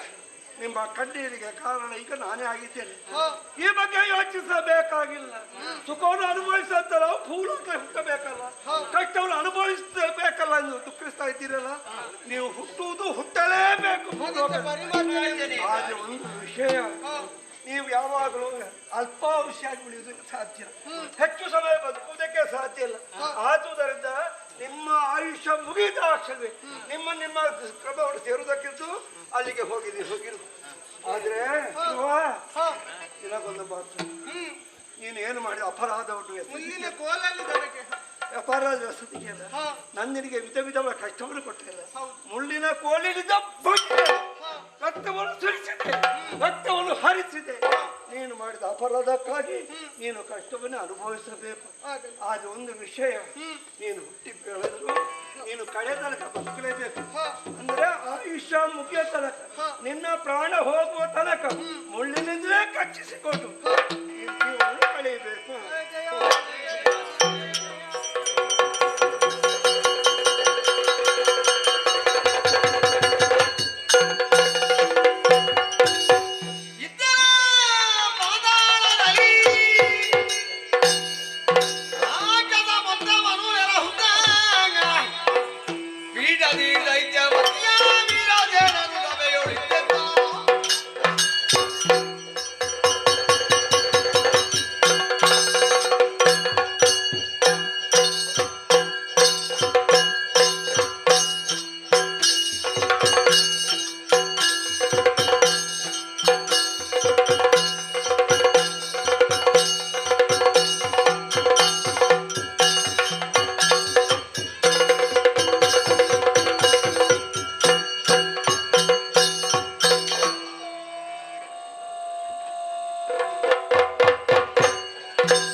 ಬಗ್ಗೆ ಯಾರದ್ದು ಕೇಳಿದ್ದೀರಿ? ವೀರಸೇನ ಎಂಬ ಹಾಗೆ ಕೇಳಿಬಲ್ಲೆವು.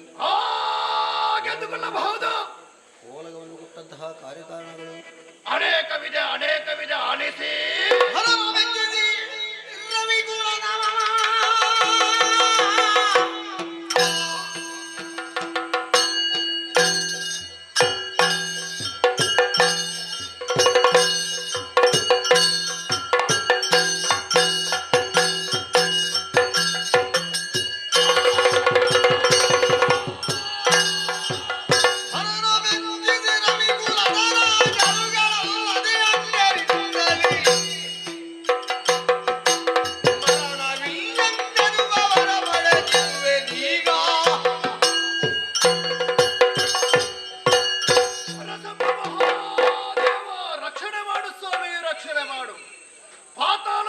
ಅಧಿಕಾರವನ್ನು ಯಾರಿದ ಅಕ್ಷರವೇ ವೀರಸೇನನಿಗೆ ಜಯವಾಗಲಿ, ನಮ್ಮೊಡೆಯನಿಗೆ ಜಯವಾಗಲಿ ಎಂಬ ಜಯಘೋಷವನ್ನು ಕೇಳಿದ ಕ್ಷಣವೇ ಮನಸ್ಸಿಗೆ ಬಹಳಷ್ಟು ನೆಮ್ಮದಿಯಾಗ್ತಾ ಉಂಟು. ಅದೆಷ್ಟೋ ರಾಕ್ಷಸ ಸೇನೆಯನ್ನು ಸೇರಿಸಿಕೊಂಡು ಈ ಪಾತಾಳ ಲೋಕವನ್ನು ಅಧಿಕಾರವನ್ನು ಆಳುತ್ತಾ ಇದ್ದೇನೆ. ನಮ್ಮವರಿಗೆ ಇದುವರೆಗೆ ಯಾವ ಕಷ್ಟವೂ ಕೂಡ ಬರದಾಗೆ ನೋಡಿಕೊಂಡು ಬಂದವ ನಾನು. ಅಷ್ಟು ಮಾತ್ರವಲ್ಲ, ಇದಕ್ಕಿಂತ ಮೊದಲು ಅದೆಷ್ಟೋ ರಾಕ್ಷಸರು ಈ ಪಾತಾಳ ಲೋಕವನ್ನು ಆಳಿದವರಿದ್ದಾರೆ. ಆದರೆ ಶಾಶ್ವತವಾಗಿ ಉಳಿದದ್ದು ಯಾರೂ ಇಲ್ಲ. ಯಾಕೆ? ಆ ದೇವೇಂದ್ರನ ಕುತಂತ್ರದಿಂದ ನಮ್ಮವರು ಎಲ್ಲರೂ ಅಳಿದು ಹೋಗಿದ್ದಾರೆ. ಆದ್ರೆ ನಾನು ಹಾಗಲ್ಲ, ವಿಶೇಷವಾದಂತ ವರವನ್ನು ಪಡೆದವನಾಗಿದ್ದೇನೆ. ಆ ಪರಮೇಶ್ವರ ದೇವನನ್ನು ತಪಸ್ಸಿನ ಮೂಲಕ ಮೆಚ್ಚಿಸಿ ಬೇಕಾದಂತ ವರವನ್ನು ಪಡೆದಿದ್ದೇನೆ. ಆ ವರವಾದ್ರೂ ಹೇಗೆ? ಈ ಪ್ರಪಂಚದಲ್ಲಿ ಯಾರಿಂದಲೂ ಮರಣಬಾರದಂತ ವರವನ್ನು ಕೊಡು ಎಂಬುದಾಗಿ ಕೇಳಿದಾಗ ಅವ ವರ ಕೊಟ್ಟದ್ದು ಹೇಗೆ ಗೊತ್ತೇ? ಮರಣ ಇದೆ, ಆದರೆ ಯಾರಿಂದ? ಕೇವಲ ಮಾನವರಿಂದ ನಿನಗೆ ಮರಣ ಎಂಬುದಾಗಿ. ಅದು ಅಲ್ಲ ಸ್ವಾಮಿ, ನಾನು ಯೋಚನೆ ಮಾಡುವುದು, ಮಾನವರಿಂದ ನನಗೆ ಮರಣ ಬರುವುದಕ್ಕೆ ಸಾಧ್ಯ ಉಂಟೆ? ಯಾಕೆ? ಮಾನವರನ್ನು ಕಡಿದುಕೊಳ್ಳುವವರು ನಾವು, ಅವರಿಂದ ನಮಗೆ ಮರಣ ಬರುವುದು ಹೇಗೆ? ಹಾಗೆಂದು ವರವನ್ನು ಪಡೆದಾಗಿದೆ. ಇನ್ನೊಂದು ಯೋಚನೆಯನ್ನು ಮಾಡಿದ್ದೇನೆ. ಕೇವಲ ಪಾತಾಳ ಲೋಕದಲ್ಲೇ ಇದ್ರೆ ಸಾಕಾಗುವುದಿಲ್ಲ, 3 ಲೋಕಕ್ಕೆ ಹೋಗಬೇಕು ಎಂಬುದಾಗಿ. ಮೊದಲು ಕೈ ಹಾಕುದಿದ್ರೆ ಎಲ್ಲಿಗೆ ಹಾಕಬೇಕು? ನೇರವಾಗಿ ಕೇಂದ್ರಕ್ಕೆ ಹಾಕಬೇಕು.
ಸೇನೆಯನ್ನೆಲ್ಲ ಸೇರಿಸಿಕೊಂಡು ನೇರವಾಗಿ ಸುರಲೋಕವನ್ನು ಸೇರಿ ಆ ಇಂದ್ರಾದಿ ಸುಮನಸರನ್ನು ಎಲ್ಲರನ್ನೂ ಒಡೆದೋಡಿಸಿ ದೇವಪೀಠವನ್ನು ಸ್ವಾಧೀನ ಮಾಡಬೇಕು ಎಂಬುದಾಗಿ ನಮ್ಮವರಿಗೆಲ್ಲರಿಗೆ ಆಜ್ಞೆಯನ್ನು ಮಾಡಿದ್ದೇನೆ. ತಡ ಮಾಡುವುದು ಯಾಕೆ? ನೇರವಾಗಿ ದೇವಲೋಕ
ಮಾಡಬೇಕು.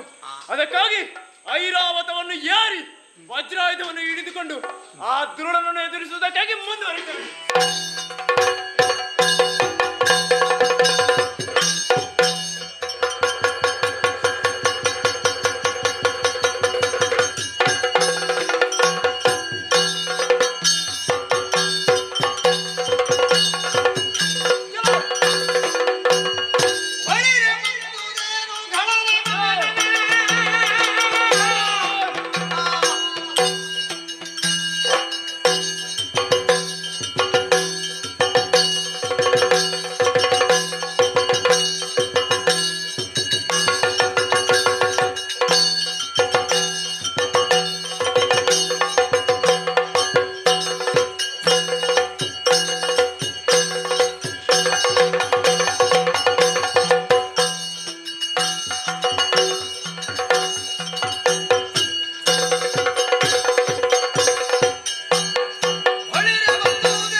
ನಮ್ಮದಾದಂತಹ ನೌಕಲೋಕವನ್ನು ಪ್ರವೇಶ ಮಾಡಿದ್ದೀಯ.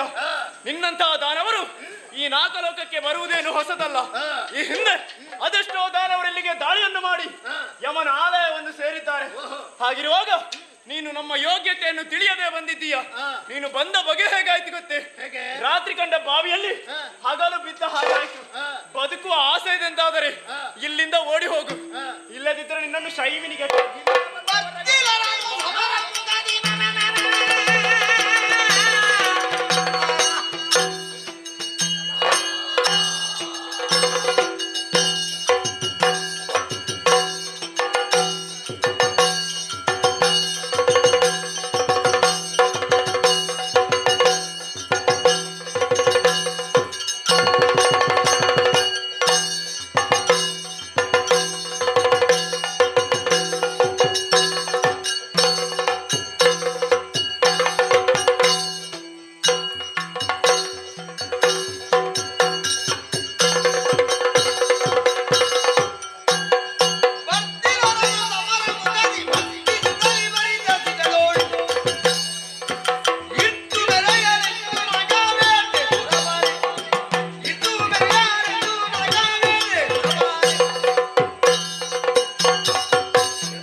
ಎಲ್ಲರಾಗೆ ಬಂದವನಲ್ಲ ನಾನು. ವರವನ್ನು ಪಡೆದು ಬಂದಿದ್ದೇನೆ.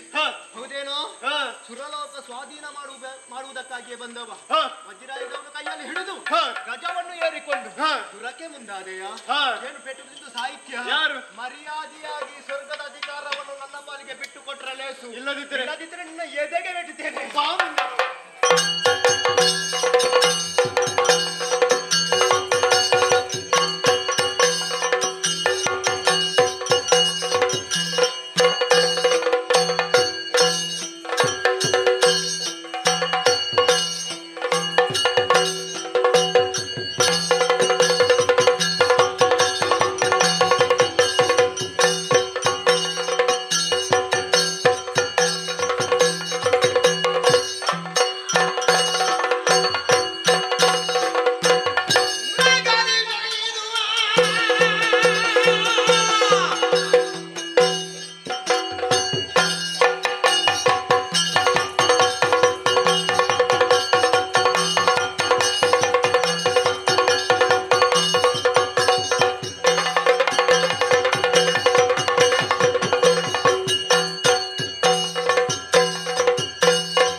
ನಾವು ಬಯಸಿದ್ದು ಪೀಠ, ಮತ್ತೆ ತಡ ಮಾಡುವುದೇಕೆ?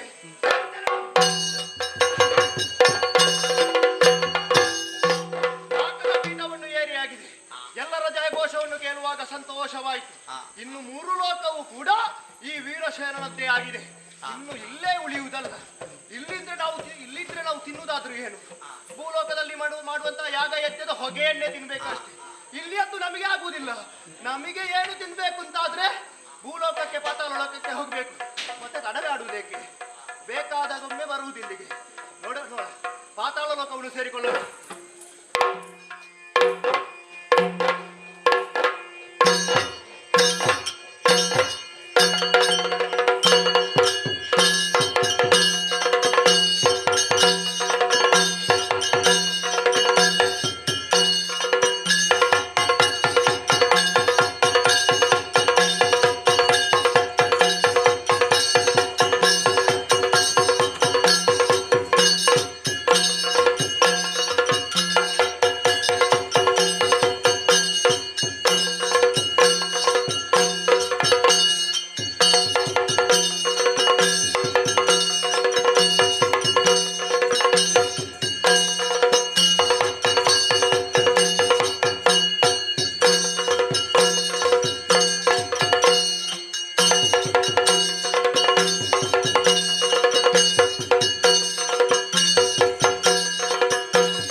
ಇರುವಂತಹ ಸ್ಥಳನಾಮ ಅಯೋಧ್ಯೆಗೆ ಯಾರೆಂದು ಬಲ್ಲಿರಿ? ದಿಲೀಪ ಮಹಾರಾಜ ಎಂಬ ಅದೇ ಸರಿ. ಓಲಗವನ್ನು ಕೊಟ್ಟಂತಹ ಕಾರ್ಯಕ್ರಮ ಅನೇಕವಿದೆ, ಆಲಿಸಿ.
ಬಹುದೊಡ್ಡ ಕೊಡುಗೆ. ಭೂಮಿಯ ಒಂದೊಂದು ಉಸಿರಿನಲ್ಲಿಯೂ ಗಂಧದಲ್ಲಿಯೂ ಎರಕವಾಗಿ ಹೋಗಿದೆ. ಕೇವಲ ಮೇಲಿನಿಂದ ಸಂಚರಿಸುವ ಎನ್ನುವ ಕಾರಣಕ್ಕಾಗಿ ಮಾತ್ರ ಸೂರ್ಯನಾರಾಯಣನಿಗೆ ಖದ್ಯೋತ ಎನ್ನುವ ಹೆಸರಲ್ಲ. ಮತ್ತೊಬ್ಬರಿಗೆ ದಾರಿ ದೀಪವಾಗುವಂತ ಬೆಳಕನ್ನು ಕೊಡುವವನಾದ ಕಾರಣವೂ ಅವ ಖದ್ಯೋತ. ಸೂರ್ಯವಂಶೀಯರು ಹಾಗೆ. ನಾವು ನಡೆಯುವುದು ಎಲ್ಲರೂ ನಡೆಯುತ್ತಾರೆ. ನಾವು ನಡೆಯುವುದು ಮಾತ್ರ ನಡೆಯಲ್ಲ. ನಮ್ಮೊಂದಿಗೆ ಇತರರನ್ನು ಯಾರು ನಡೆಸಿಕೊಂಡು ಹೋಗುತ್ತಾನೋ, ಮತ್ತೊಬ್ಬರಿಗೆ ದಾರಿ ಮಾಡುವುದಕ್ಕೆ ಬೇಕಾಗಿ ಯಾವನು ಬದಿಗೆ ನಿಲ್ತಾನೋ ಅಂತವ ಮಾತ್ರ ಸೂರ್ಯವಂಶೀಯನಾಗಿ ಖ್ಯಾತನಾಗುತ್ತಾನೆ.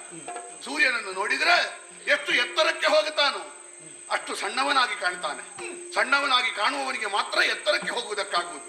ಯಾವನು ಭಾರವಾಗಿರ್ತಾನೋ ನಾನು ಎನ್ನುವ ಭಾವದಿಂದ ತಲೆಯನ್ನು ಭಾರವಾಗಿಸಿಕೊಂಡಿರ್ತಾನೋ ಅವ ಖಂಡಿತವಾಗಿಯೂ ಎತ್ತರಕ್ಕೆ ಹೋಗುವುದಕ್ಕೆ ಸಾಧ್ಯ ಇಲ್ಲ. ಪ್ರಪಂಚಕ್ಕೆ ಧರ್ಮವನ್ನು ಬೋಧಿಸಿದಂತ ಮನುವಿನಿಂದ ಆರಂಭಗೊಂಡು ಅವನ ಮಗನಾದಂತ ಇಕ್ಷ್ವಾಕುವಿನಿಂದ 40ನೆಯ ತಲೆಯವ್ವ ಒಬ್ಬ ದಿಲೀಪ ಆಗಿ ಹೋದ. ಅಂಶುಮಂತನ ಮಗನಾಗಿ ಭಗೀರಥನ ತಂದೆಯಾಗಿ ಪ್ರಪಂಚ ಖ್ಯಾತನಾದ ದಿಲೀಪ ಅವ ಬೇರೆ. ಈಗ ಇಕ್ಷ್ವಾಕುವಿನಿಂದ 57ನೆಯ ತಲೆಯವ ವಿಶ್ವಸಹನ ಮಗ ನಾನೂ ದಿಲೀಪನೇ. ಪ್ರಸಿದ್ಧವಾದ ದಿಲೀಪನ ನಂತರ 17 ತಲೆಮಾರಿನ ನಂತರ ಹುಟ್ಟಿದವ. ಖಟ್ವಾಂಗ ಎನ್ನುವುದು ನನಗೆ ಮತ್ತೊಂದು ಹೆಸರು. ಆ ಹೆಸರು ಈಶ್ವರನ ಆಯುಧಕ್ಕೆ ಇರುವುದಂತೆ. ದೇವರಲ್ಲಿರುವ ಆಯುಧ ಯಾಕಿರುವುದು? ಕೆಟ್ಟವರಿಗೆ ಶಿಕ್ಷೆ ಕೊಡುವುದಕ್ಕೆ, ಒಳ್ಳೆಯವರಿಗೆ ಅಭಯ ಕೊಡುವುದಕ್ಕೆ. ನಮ್ಮ ಪೂಜಾ ಮಂದಿರದಲ್ಲಿರುವ ದೇವರಲ್ಲಿ ಆಯುಧ ಇರುವುದಿಲ್ವಾ? ನಮಗೆ ಭಯ ಆಗ್ತದೆ, ನಮಗೆ ಅಭಯ ಮಾತ್ರ ಸಿಗುವುದು. ಸೂರ್ಯವಂಶೀಯರ ಕೈಯಲ್ಲಿ ಸೂರ್ಯವಂಶೀಯರು ಯಾವುದಾದ್ರೂ ಆಯುಧವನ್ನು ಹಿಡಿದುಕೊಂಡು ಹೊರಟ್ರೆ ಒಳ್ಳೆಯವರಿಗೆ ಅಭಯ, ಕೆಟ್ಟವರಿಗೆ ಭಯಂಕರ. ಇದನ್ನು ಉದ್ದೇಶಿಸಿ ಇರಬೇಕು. ನನ್ನ ಅಪ್ಪ ಅಮ್ಮ ಖಟ್ವಾಂಗ ಎನ್ನುವ ಮತ್ತೊಂದು ಹೆಸರನ್ನು ನನಗಿರಿಸಿದ್ದಾರೆ. ದಿಲೀಪ ನಾಮಕನಾಗಿ ಅಥವಾ ಖಟ್ವಾಂಗನಾಗಿ ವರ್ತಮಾನ ಕಾಲದಲ್ಲಿ ಸುದಕ್ಷಿಣ ಎನ್ನುವಂತ ಮಡದಿಯನ್ನು ಮದುವೆಯಾಗಿ ಸಂತೋಷದ ಜೀವನವನ್ನು ನಡೆಸ್ತಾ ಇದ್ದೇನೆ. ಧರ್ಮ, ಜ್ಞಾನ, ವೈರಾಗ್ಯ, ಐಶ್ವರ್ಯ ನನಗೆ ಸರಿತುಲ್ಯವಾದವರು ಮತ್ತೊಬ್ಬರಿಲ್ಲ ಎನ್ನುವುದಾಗಿ ವರ್ತಮಾನದಲ್ಲಿ ಹೆಗ್ಗಳಿಕೆ. ಧರ್ಮ, ನಮ್ಮ ಸೂರ್ಯವಂಶೀಯರಿಗೆ ಧರ್ಮದ ಬಗ್ಗೆ ಹೇಳಿಕೊಂಡೆ. ಧರ್ಮ ಏನು ಅಂತ ಹೇಳಿದವನೇ ಮನು. ಮತ್ತೆ ಸೂರ್ಯವಂಶೀಯರಿಗೆ ಧರ್ಮ ಇಲ್ಲದೆ ಇರುವುದಕ್ಕೆ ಸಾಧ್ಯ ಉಂಟೆ?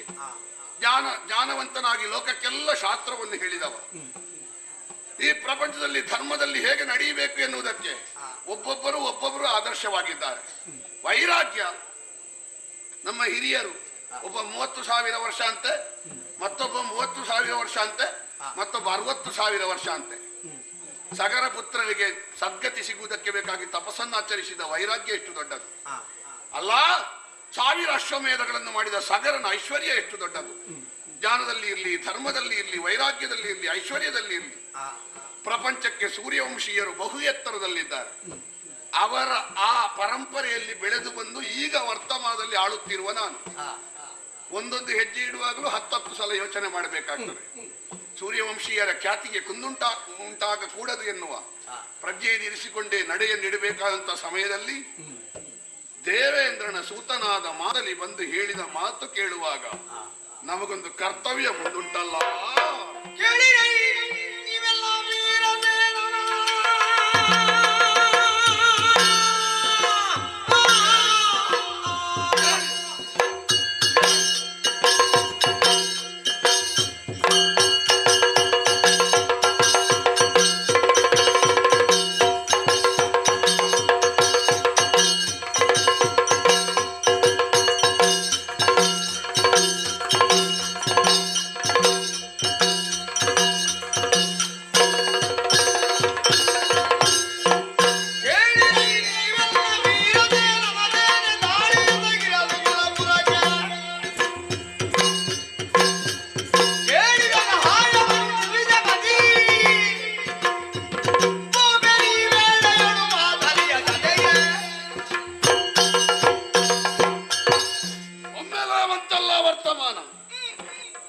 ನಮಗೆ ಭೂಲೋಕದ ಕಾಯುವ ಹೊಣೆಗಾರಿಕೆ ಮಾತ್ರ ಇರುವುದಲ್ಲ, ದೇವಲೋಕದಿಂದ ಬಂದ ಒಂದು ವರ್ತಮಾನ.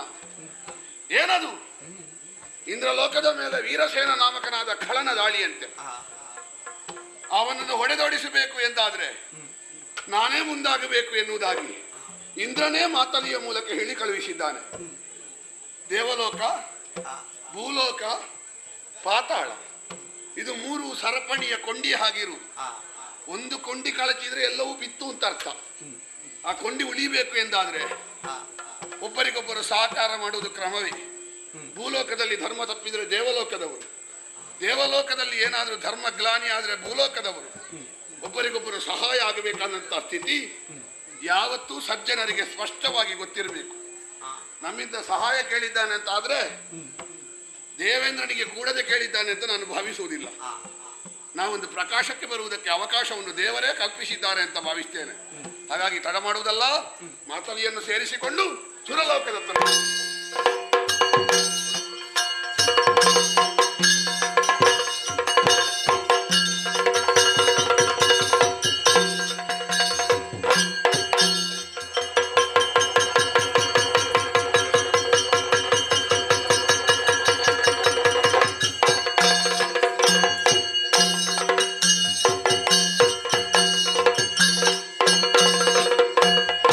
ಏನೆಲ್ಲ ಮಾಧಾಂಗ ವೀರ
ಅದಕ್ಕೆಲ್ಲ ಮದ್ದುಂಟು, ಸುಲಭದ ಮದ್ದುಂಟು. ಬೇರೆ ಬೇರೆ ವೈದ್ಯರಲ್ಲಿ ಪಂಡಿತರಲ್ಲಿ ಸಿಕ್ಕೀತು. ಇದೊಂದುಂಟಲ್ಲ, ಯಾವುದು? ಮದಾಂಧತೆ. ಅದಕ್ಕೆ ಮದ್ದು ಒಂದೇ, ಯಾವುದು? ದಂಡ. ಮದಾಂಧನಾಗಿ ಬಂದೆಯಾ? ದೇವಲೋಕವನ್ನು ಸ್ವಾಧೀನಪಡಿಸಿಕೊಂಡೆಯಾ? ಇಂದ್ರಾದಿ ದೇವತೆಗಳನ್ನು ದಿಕ್ಕುಗಡಿಸಿದೆಯಾ? ಈಗ ಯಾವ ಅಧಿಕಾರವು? ವಿಷಯ, ಅಧಿಕಾರ, ಪ್ರಯೋಜನ, ಸಂಬಂಧ, ಈ ಅನುಬಂಧ ಚತುಷ್ಟಯಗಳಿಲ್ಲದೆ ವ್ಯವಹರಿಸಕೂಡದು ಅಂತ ಶಾಸ್ತ್ರ. ಅಲ್ಲ, ನಿನಗೆ ಶಾಸ್ತ್ರ ಹೇಳಿ ಪ್ರಯೋಜನ ಎಂತದ್ದು? ನೀನು ಅದನ್ನು ನಂಬಿದ್ರಲ್ವಾ ಶಾಸ್ತ್ರ ಹೇಳುವುದು? ಹಾಗಾಗಿ ಸ್ಪಷ್ಟವಾಗಿ ಹೇಳ್ತೇನೆ, ಹೌದಲ್ಲ, ನಿಮ್ಮದೊಂದು ಸಂತಾನ ಹೌದು. ಎಷ್ಟು ಕೊಂದ್ರು ಮತ್ತೆ ಮತ್ತೆ ಹುಟ್ಟಿ ಬರ್ತದಲ್ವಾ? ನೋಡು, ಯೋಚನೆ ಮಾಡು. ಒಂದು ಗೋವು ಪ್ರಪಂಚದಲ್ಲಿ ಒಂದು ಮರಿ ಹಾಕುವುದು ಕಷ್ಟದಲ್ಲಿ, ಹಂದಿ 10 ಆಗ್ತದೆ. ಹೌದು. ಆದ್ರೆ ಲೋಕದಲ್ಲಿ ಗೋವಿನ ಸಂತತಿ ಹೆಚ್ಚಿರುವುದಲ್ಲದೆ ಹಂದಿಯ ಸಂತತಿ ಹೆಚ್ಚಿಲ್ಲ. ಸ್ಪಷ್ಟ ಹೇಳ್ತೇನೆ, 4 ದಿವಸ ಬದುಕುವಂತ ಜೀವದಾಸೆ ಇದ್ರೆ ಕೆಳಗೆ ಹೋಗು, ಶರಣಾಗು. ಬಂದವ ಭಾನು ವಂಶಜ, ಸೂರ್ಯವಂಶದವ. ಸೂರ್ಯವಂಶದ ಮುಂದೆ ಕತ್ತಲೆ ನಡಿಲಿಕ್ಕಿಲ್ಲ. ಬಾಲ ಸೂರ್ಯ ಬಂದ್ರೆ ಕತ್ತಲೆ ಹೋಗ್ತದೆ. ಕತ್ತಲೆಯ ಸಾಮ್ರಾಜ್ಯದ ಒಡೆಯ, ಬೆಳಕಿನ ಸಾಮ್ರಾಜ್ಯದ ಒಡೆಯ ಬಂದದ್ದು ತವದು.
ಸುಖ ಜೀವನವನ್ನು ಸಾಗಿಸ್ತಾ ಇದ್ದೆ ನಾನು. ಹೌದು, ನೀನು ಸ್ವಲ್ಪ ಸಮಯದಲ್ಲೇ ಇಷ್ಟು ಉಪದ್ರ ಮಾಡಿದ್ಯಲ್ಲ.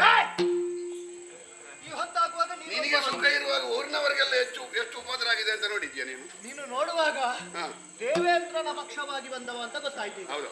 ನಿನ್ನಲ್ಲಿ ದೂರು ಕೊಟ್ಟನವ. ಹೌದು. ಕೇಳುವುದಕ್ಕೆ ನೀನು ಬಂದೆಯಾ? ಸ್ವಲ್ಪ ಆಲೋಚನೆ ಮಾಡು. ಏನು? 3 ಲೋಕವನ್ನು ಗೆದ್ದವ ನಾನು. ಹಾಗಿರುವಾಗ ನನ್ನ ಮುಂದೆ ಬಂದು ನಿಂತೆಯಲ್ಲ ನೀನು. ಏನು ನಿನ್ಗೆ ಸಾಯುವ ಕಾಲಕ್ಕೆ ಬಂದ ಬುದ್ಧಿ ಇದು? 3 ಲೋಕ ಅಂದ್ರೆ ಹೇಗೆ? ಪಾತಾಳ ನನ್ನದೇ, ಭೂಲೋಕ ನನ್ನದೇ, ಈಗ ಸ್ವರ್ಗವು ನನ್ನದೇ. ಆದ್ದರಿಂದ 3 ಲೋಕ. ಕೆಸರನ್ನು ತಿನ್ನಂತ ಎರೆಹುಳು ಎಡೆ ಹೆಚ್ಚಿದ ಮಾತ್ರಕ್ಕೆ ಸರ್ಪ ಆಗ್ತದ? ಅದಾಗುದಿಲ್ಲ. ನೀನು ಈ 3 ಲೋಕ ಅಲ್ಲ 6 ಲೋಕ ಗೆಲ್ಲು. ನಿನ್ನನ್ನು ಯಾವನಾದ್ರೂ ತಲಸರಿ ಇದ್ದವ ದೇವೇಂದ್ರ ಅಂತ ಕರೀತಾನ? ನೀನು ರಾಕ್ಷಸೇಂದ್ರ. ಹೌದು. ಮತ್ತೆಂತದ 3 ಲೋಕ? ದೇವಲೋಕದಲ್ಲಿ ರಾಕ್ಷಸರ ಆಡಳಿತ ಅಂತ. ಈಗಲ್ವಾ? ಈಗ ಅದಕ್ಕೆ ಕೇಳಲಿಕ್ಕೆ ಬಂದದ್ದು. ಆದ್ದರಿಂದ ನಿನ್ನಲ್ಲಿ ಹೇಳ್ತಾ ಇದ್ದೆ, ಎಲ್ಲಿಯಾದ್ರೂ ನನ್ನನ್ನು ಪ್ರಶ್ನೆ ಮಾಡುವುದಕ್ಕೆ ನೀನು ಬಂದ್ರೆ ನಿನ್ನನ್ನು ಕೊಂದೇನು.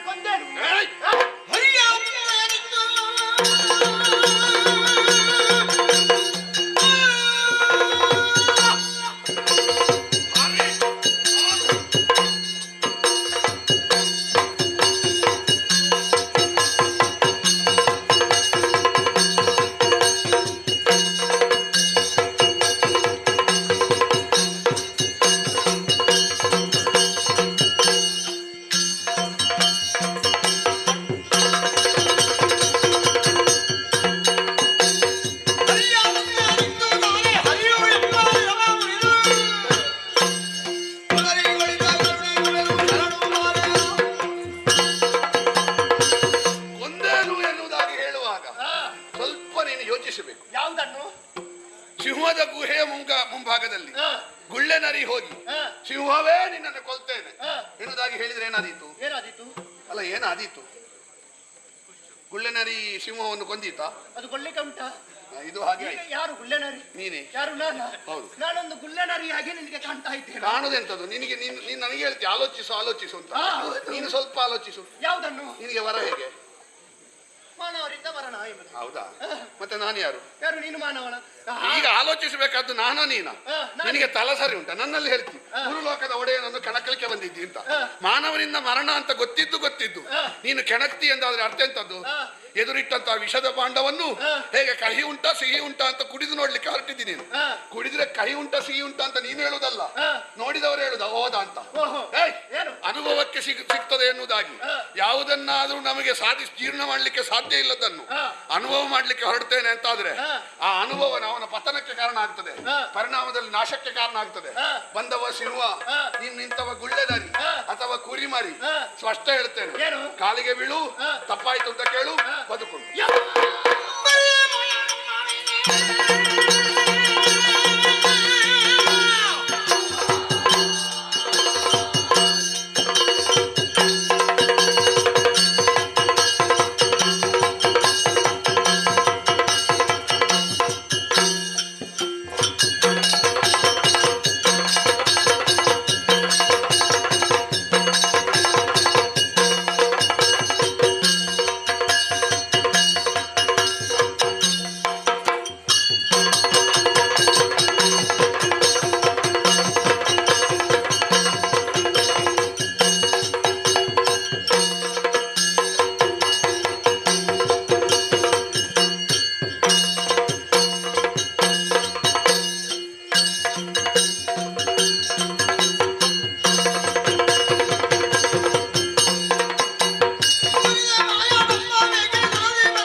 ನಾನು ಗುಲ್ಲೆನರಿಯ ಕಾಡಿನಲ್ಲಿದ್ದಂತಹ ಸಿಂಹ ಎಂಬುದಾಗಿ ರಣದಲ್ಲಿ ತೋರಿಸಿಕೊಡ್ತೇನೆ ನಿನಗೆ. ಒಂದು ಕೆಲಸ ಮಾಡೋದು ಒಳ್ಳೆ. ಯಾವುದು? ನಿನಗೇನು ತೋರಿಸಲಿಕ್ಕೆ ಹೊತ್ತಿಲ್ಲ. ಒಂದು 2 ಜನ ಯಾರಾದ್ರೂ ನಿನ್ನ ಒಟ್ಟಿಗೆ ಇದ್ದವರು ಇದ್ದಾರೆ, ಬೇಡ ಬೇಡ, ಮರಣೋತ್ತರವಾಗಿ ಆದ್ರೂ ನಿನ್ನ ಶ್ರದ್ಧಾಂಜಲಿ ಹೇಳುವಾಗ ಹೇಳಿ. ಯಾರು ಅವರ? ಅವ ಸಿಂಹದ ಮರಿ ಅಲ್ಲ, ಗುಳ್ಳೆನಾರಿ. ನೀನು ಬರುವಾಗ ನಿನ್ನ ಕುಟುಂಬದವರನ್ನು ಕರ್ಕೊಂಡು ಬಂದಿದ್ಯಾ? ಬೇಡ, ಹೆಣವನ್ನು ಹೊತ್ತುಕೊಂಡು ಹೋಗಿ. ನನ್ನ ಕುಟುಂಬದವರು ಅಂತ ಬೇರೆ. ನಾವು ಇಕ್ಷಾಕು ವಂಶದವರು. ಹೌದಾ? ಇಕ್ಷಾಕೂಣಾಂ ಇವಂ ಭೂಮಿ ಸಶೈಲ ವನ ಕಾನನ ಮೃಗ ಪಕ್ಷಿ ಮನುಷ್ಯಾನ. ನಮ್ಮ ಕುಟುಂಬ ಯಾವುದು ಅಂತ ಕೇಳಿದ್ರೆ 14 ಲೋಕವೇ ನಮ್ಮ ಕುಟುಂಬ. ನಿನ್ನ ಹಾಗೆ ಎದುರಿನಿಂದ ಒಳ್ಳೇದು ಮಾತಾಡಿ ಹಿಂದಿನಿಂದ ಅವ ಒಮ್ಮೆ ಸಾಯಲಿ ನನಗೆ ಜಾಗ ಸಿಗಲಿ ಅಂತ ಹೇಳುವ ಕುಟುಂಬದವರಲ್ಲ ನಮ್ಮವರು. ನಿನ್ನ ಹಿಂದೆ ಇದ್ದವರು ಕಾಯುವುದೇ ಅದು. ನೀನು ಯಾವಾಗ ಹೋಗ್ತೀನಿ, ನಾನು ಯಾವಾಗ ಕುಳಿತುಕೊಳ್ತೇನೆ. ಹೌದೌದು, ಮರ್ಯಾದೆಯಾಗಿ ಹೇಳ್ತಾ ಇದ್ದೇನೆ. ಅದು ನಿನಗೆ ಉಂಟಾ? ನನಗೆ ಉಂಟಾ ಇಲ್ವಾ ಅಂತ ನಿನಗೆ ಬೇಡ. ನೀನು ಹೋಗುವುದಲ್ಲ. ನಿನಗಿಲ್ಲದನ್ನು ನನಗೆ ಯಾಕೆ ಹೇಳು? ಈಗ ತಲೆಗಡಿ.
ಚಕ್ರವರ್ತಿ, ಆದ್ರೆ ಒಂದುಂಟು, ಇದೆಲ್ಲ ಕೆಟ್ಟ ಬೀಜಗಳು. ಒಮ್ಮೆಗೆ ಎಷ್ಟು ದಾಳಿ ಮಾಡಿ 100 ತೆಗಿಲಿ 150 ತೆಗಿಲಿ, ಮತ್ತೆ ಅಂತದ್ದೇ 250 ಹುಡ್ತದೆ. ಯಾಕೆ ಅವ್ರ ಮಕ್ಕಳಿಗೆ ಪಾಠ ಮಾಡೋದೇ ಹಾಗೆ. ನೀವು ಮತ್ತೊಬ್ಬರನ್ನು ಕೊಲ್ಲಿ 4 ತೆಗೀರಿ, ಸಾಯುವ ಮೊದಲು 4 ತೆಗೀರಿ ಅಂತ ಹಾಗೆ ಹೇಳಿದ್ರೆ ಮತ್ತೆ ಎಲ್ಲಿ ಲೋಕದಲ್ಲಿ ಒಳಿತಾಗಲಿಕ್ಕೆ ಸಾಧ್ಯ ಉಂಟು? ಸತ್ತವನ ಬಗ್ಗೆ ಯೋಚಿಸಿ ನಾವು ಇನ್ನು ನಿರಾಳವಾಗಿರ್ಲಿಕ್ಕಿಲ್ಲ, ಇಂಥದ್ದು ತುಂಬಾ ಬರ್ತದೆ ಅಂತ ಹೇಳಿದ್ದು ನಾನು. ಹೌದು, ಸೂರ್ಯವಂಶದಲ್ಲಿ ಅದೆಷ್ಟೋ ಮಂದಿ ವೀರರು ಹುಟ್ಟಿದ್ದಾರೆ. ಹುಟ್ಟಿದಂತ ಎಲ್ಲರೂ ಲೋಕದ ಒಳಿತಿಗಾಗಿ ತಮ್ಮ ಜೀವನವನ್ನೇ ಸಮರ್ಪಿಸಿದವರಿದ್ದಾರೆ. ಇಂದಿನ ದಿವಸ ದುರುಳನಾದಂತಹ ವೀರಸೇನನನ್ನು ಕೊಂದು ಈ ನಾಕದ ಪದವಿಯನ್ನು ಮರಳಿ ನಮಗೆ ಒದಗಿಸುವುದರ ಜೊತೆಯಲ್ಲಿ ಸೂರ್ಯವಂಶದ ಕೀರ್ತಿಯನ್ನು ಬಾನೆತ್ತರಕ್ಕೆ ಪಸರಿಸಿದವ ನೀನು. ನಿನ್ನ ಈ ಸಾಧನೆಯನ್ನು ಕಂಡು ಸಂತೋಷ ಭಾವವನ್ನೇ ಹೊಂದಿದ್ದೇವೆ. ಅದಕ್ಕಾಗಿ ನಿನ್ನನ್ನು ಹಾಗೆ ಇಲ್ಲಿಂದ ಕಳುಹಿಸುವುದು ಸರಿಯಲ್ಲ ಎಂದು ತಿಳಿದು ಒಂದು ತೀರ್ಮಾನವನ್ನು ಗೈದವನಿದ್ದೇನೆ. ನಿನಗೊಂದು ಸನ್ಮಾನವನ್ನು ಮಾಡಬೇಕು ಎನ್ನುವ ಹಾಗೆ. ಈಗ ಸನ್ಮಾನ ತಗೊಳ್ಳುವಾಗ ಹೆದರಿಕೆ ಆಗ್ತದೆ. ಯಾಕೆ? ಅದರ ಮರ್ಯಾದೆ ಹೋಗಿದೆ. ಅಲ್ಲ, ಕೇಳಿ ಸನ್ಮಾನ ತಗೊಳ್ಳುವವರು ಇರುವಾಗ ನಾವು ತಗೊಂಡು ಸುಮ್ಮನೆ ಅಂದ್ರೆ ಮರ್ಯಾದೆ ಹೋಗುದು ಯಾಕೆ? ಇದು ಸಾಮಾನ್ಯ ಸನ್ಮಾನ ಎನ್ನುವ ಹಾಗೆ ಇಂದ್ರಲೋಕದ ಬಹುದೊಡ್ಡ ಸನ್ಮಾನ, ದೇವಲೋಕದ ಸನ್ಮಾನ. ಅಂದರೆ ಶಿಬಿಕೋತ್ಸವವನ್ನು ಮಾಡಬೇಕು ಎನ್ನುವ ಹಾಗೆ ತೀರ್ಮಾನವನ್ನು ಗೈದವ ನಾನು. ಪಲ್ಲಕ್ಕಿಯ ಮೇಲೆ? ಹೌದು. ನಾನು ಹೊರುವುದು ಯಾರು? ದೇವತೆಗಳು. ಪುಣ್ಯ ಸಪ್ತರ್ಷಿಗಳಲ್ಲ. ಅವತ್ತೊಮ್ಮೆ ನೌಷನನ್ನು ಹೊತ್ತವ ಕೆಳಗೆ ಬಿದ್ದಿದ್ದಾನೆ ಅಂತ.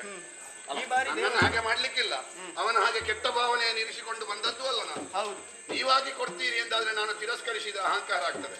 ಹಾಗೆ ನನಗೆ ಬಯಕೆ ಇಲ್ಲ, ಕೊಟ್ಟದ್ದನ್ನು ಸ್ವೀಕರಿಸುವ ವಿನಯ ಭಾವ. ಅದಕ್ಕಾಗಿ ನೀನು ಈ ಕೆಲಕಾಲ ಸುರಲೋಕದಲ್ಲಿ ಇದ್ದು ನಮ್ಮ ಈ ಸನ್ಮಾನವನ್ನು ಸ್ವೀಕರಿಸಿ ಇಲ್ಲಿಯ ಅಂದ ಚಂದವನ್ನು ಕಂಡು ಆ ಬಳಿಕ ಮುಂದುವರಿಯಬೇಕು ಎನ್ನುವುದಾಗಿ ನನ್ನ ಕೋರಿಕೆ. ಹೌದು, ಅದೆಲ್ಲ ಉಂಟಾ? ನಾನು ಹೆಂಡತಿಯನ್ನು ಕರೆದುಕೊಂಡೇ ಬರ್ತಿದ್ದೆ. ಒಮ್ಮೆ ದೇವಲೋಕ ಇಡೀ ಸುತ್ತಬಹುದಿತ್ತು. ನನಗೆ ಇದೆಲ್ಲ ಉಂಟು ಅಂತ ಭಾವಿಸಿರ್ಲಿಲ್ಲ ನಾನು. ದೊಡ್ಡ ವಿಷಯ ಅಲ್ಲ. ಮತ್ತೆ ಕೆಲವು ಕಡೆಗೆ ಹೋಗುವಾಗ ಹೆಂಡತಿಯನ್ನು ಕರೆದುಕೊಂಡು ಹೋಗುದು ಕಷ್ಟವೇ. ದುರುಳನ ಕಡೆಗೆ ಹೋಗುದಲ್ವಾ? ಎಲ್ಲಿಂದ ಸಂಸಾರ ಹಾಳು ಮಾಡ್ಲಿಕ್ಕೆ ಬೇಕಾಗಿ ಬರ್ತಾರಂತ ಹೇಳಲಿಕ್ಕೆ ಸಾಧ್ಯ ಇಲ್ಲ. ಇಲ್ಲಿ ನಿಮ್ಮ ಪ್ರೀತಿಗೆ ಬೇಕಾಗಿ ನಿಮ್ಮ ಮೇಲಿನ ಗೌರವದಿಂದ ಶಿಬಿಕೋತ್ಸವದಲ್ಲಿ ಭಾಗವಹಿಸಿ ಇಲ್ಲಿಯ ಚಂದವನ್ನು ನೋಡ್ಲಿಕ್ಕೆ ಸಿದ್ಧನಾಗ್ತೇನೆ. ಹೋಗು.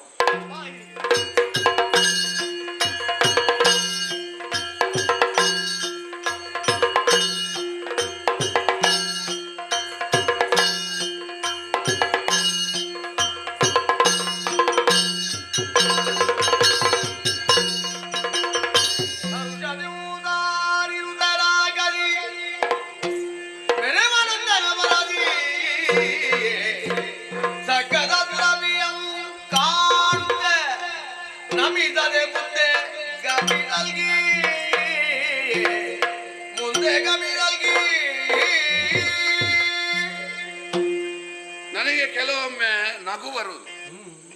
ನಮ್ಮ ಭೂಲೋಕದ ಪಾಠಕರೆಲ್ಲ ಬೊಬ್ಬೆ ಹೊಡೆಯುವುದು. ಸುಧರ್ಮ ಸಭೆಯನ್ನು ನಿಂದಿಸಿತು, ಸುರಪನ ಸಭೆಗೆ ಇಲ್ಲಿ ಅದನ್ನು ನೋಡದೇ ಇರುವವರೇ ಹೇಳುವುದಾಗಿ. ಏನು ಚಂದ, ಏನು ವೈಭವ, ಏನು ಔನ್ನತ್ಯದ ಐಶ್ವರ್ಯದ ಉಚ್ಛ್ರಾಯ ಸ್ಥಿತಿ. ಛೇ ಛೇ ಛೇ ಛೇ ಛೇ ಛೇ. ಒಂದೊಂದನ್ನು ನೋಡುವಾಗ ಅಲ್ಲಿಂದ ಕಣ್ಣು ತೆಗೆದು ಬೇಡ ಅಂತ ಕಾಣ್ತದೆ. ಓ ಅಲ್ಲಿ ನೋಡಿ ಮನುಮುನಿಗಳು, ಋಷಿಗಳು. ಓ ಇಲ್ಲಿ ನೋಡಿ ಎಷ್ಟು ಎತ್ತರದ ಉಪ್ಪರಿಗೆ ವೈಜಯ ಅಂತ. ಓ ಅಲ್ಲಿ ನೋಡಿ ಪರುಷ ಮಂಗಣದ ಕಲ್ಲು. ಓ ಇಲ್ಲಿ ನೋಡಿ ಮೇರುಗಿರಿಯೇ ಶೈಲ ಆಟದ ಅಂಗಳ. ಓ ಇಲ್ಲಿ ನೋಡಿ ಕಲ್ಪವೃಕ್ಷ. ಇದೆ ಅಲ್ವಾ ನಂದನವನ? ಆನಂದ ಕೊಡುವ ನಂದನ. 5 ವೃಕ್ಷಗಳುಂಟಂತೆ: ಕಲ್ಪವೃಕ್ಷ, ಪಾರಿಜಾತ, ಮಂದಾರ, ಸಂತಾನ, ಹರಿಚಂದನ. ಈ 5 ವೃಕ್ಷಗಳಿಂದ ರಾರಾಜಿಸುವ ಕಾರಣ ಅದಕ್ಕೆ ನಂದನ ಅಂತ ಹೆಸರಂತೆ. ಈ ನಂದನವನವನ್ನು ಯಾರು ಪ್ರವೇಶಿಸಿದನು ಅವ ದುಃಖದ 1000 ಪಟ್ಟು ಅಡಿಯಲ್ಲಿದ್ದರೂ ಆನಂದದ ಎತ್ತರಕ್ಕೇರ್ತಾನೆ ಅಂತ ನಮಗೆಲ್ಲ ನಂಬಿಕೆ, ನಾವೆಲ್ಲ ಕೇಳಿದ ವಿಷಯ. ಶ್ರುತವಾದದ್ದನ್ನು ಅನುಭವಿಸಬೇಕು. ಹಾಗಾಗಿ ನಂದನವನದತ್ತ ಮುಂದುವರಿದಿದ್ದೇವೆ. ಇದನ್ನೆಲ್ಲ ನೋಡ್ತಾ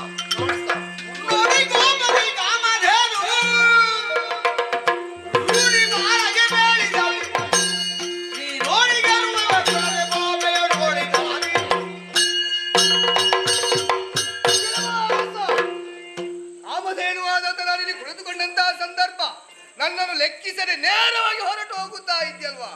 ಯಾಕೆ ಈ ರೀತಿ ಹೋಗುತ್ತಾ ಇದ್ಯೆಂಬುದಾಗಿ ಸರಿಯಾಗಿ ಅರಿತುಕೊಂಡಿದ್ದೇನೆ. ನಾನು ಅರಸ, ನನ್ನಲ್ಲಿ ಬೇಕಾದಷ್ಟು ಉಂಟು ಎನ್ನುವಂತ ಅಹಂ ನಿನ್ನಲ್ಲಿ ಉಂಟ. ಯಾವ ರೀತಿಯಾಗಿ ನನ್ನನ್ನು ಅವಮಾನಿಸಿದ್ಯೋ ಬಿಡುತ್ತೇನೆ ಅಂತ ಭಾವಿಸಿಕೊಂಡಿದ್ಯಾ? ನನ್ನನ್ನು ಅವಮಾನಿಸಿದ ತಪ್ಪಿಗೆ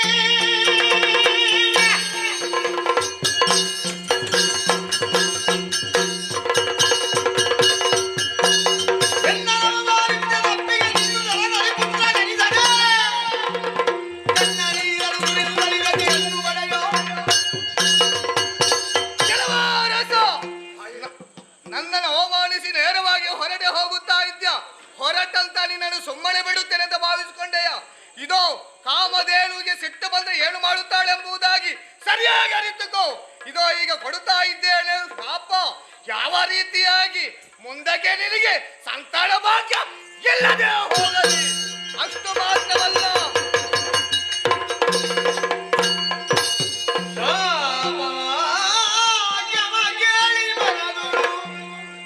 ಭೂಪ ಮರುಗುತ್ತ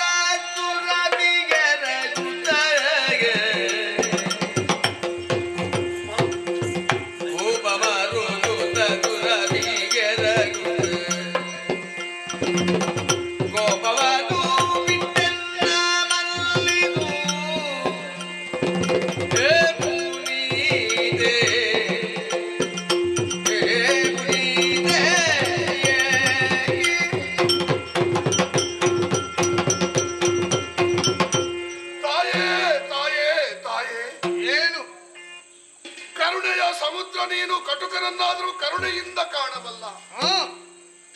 ಮಹಾಮಾತೆ ಕಾಮಧೇನು ಮಗುವಿನ ಮುಂದೆ ಮುನಿದೆಯಾ ತಾಯಿ?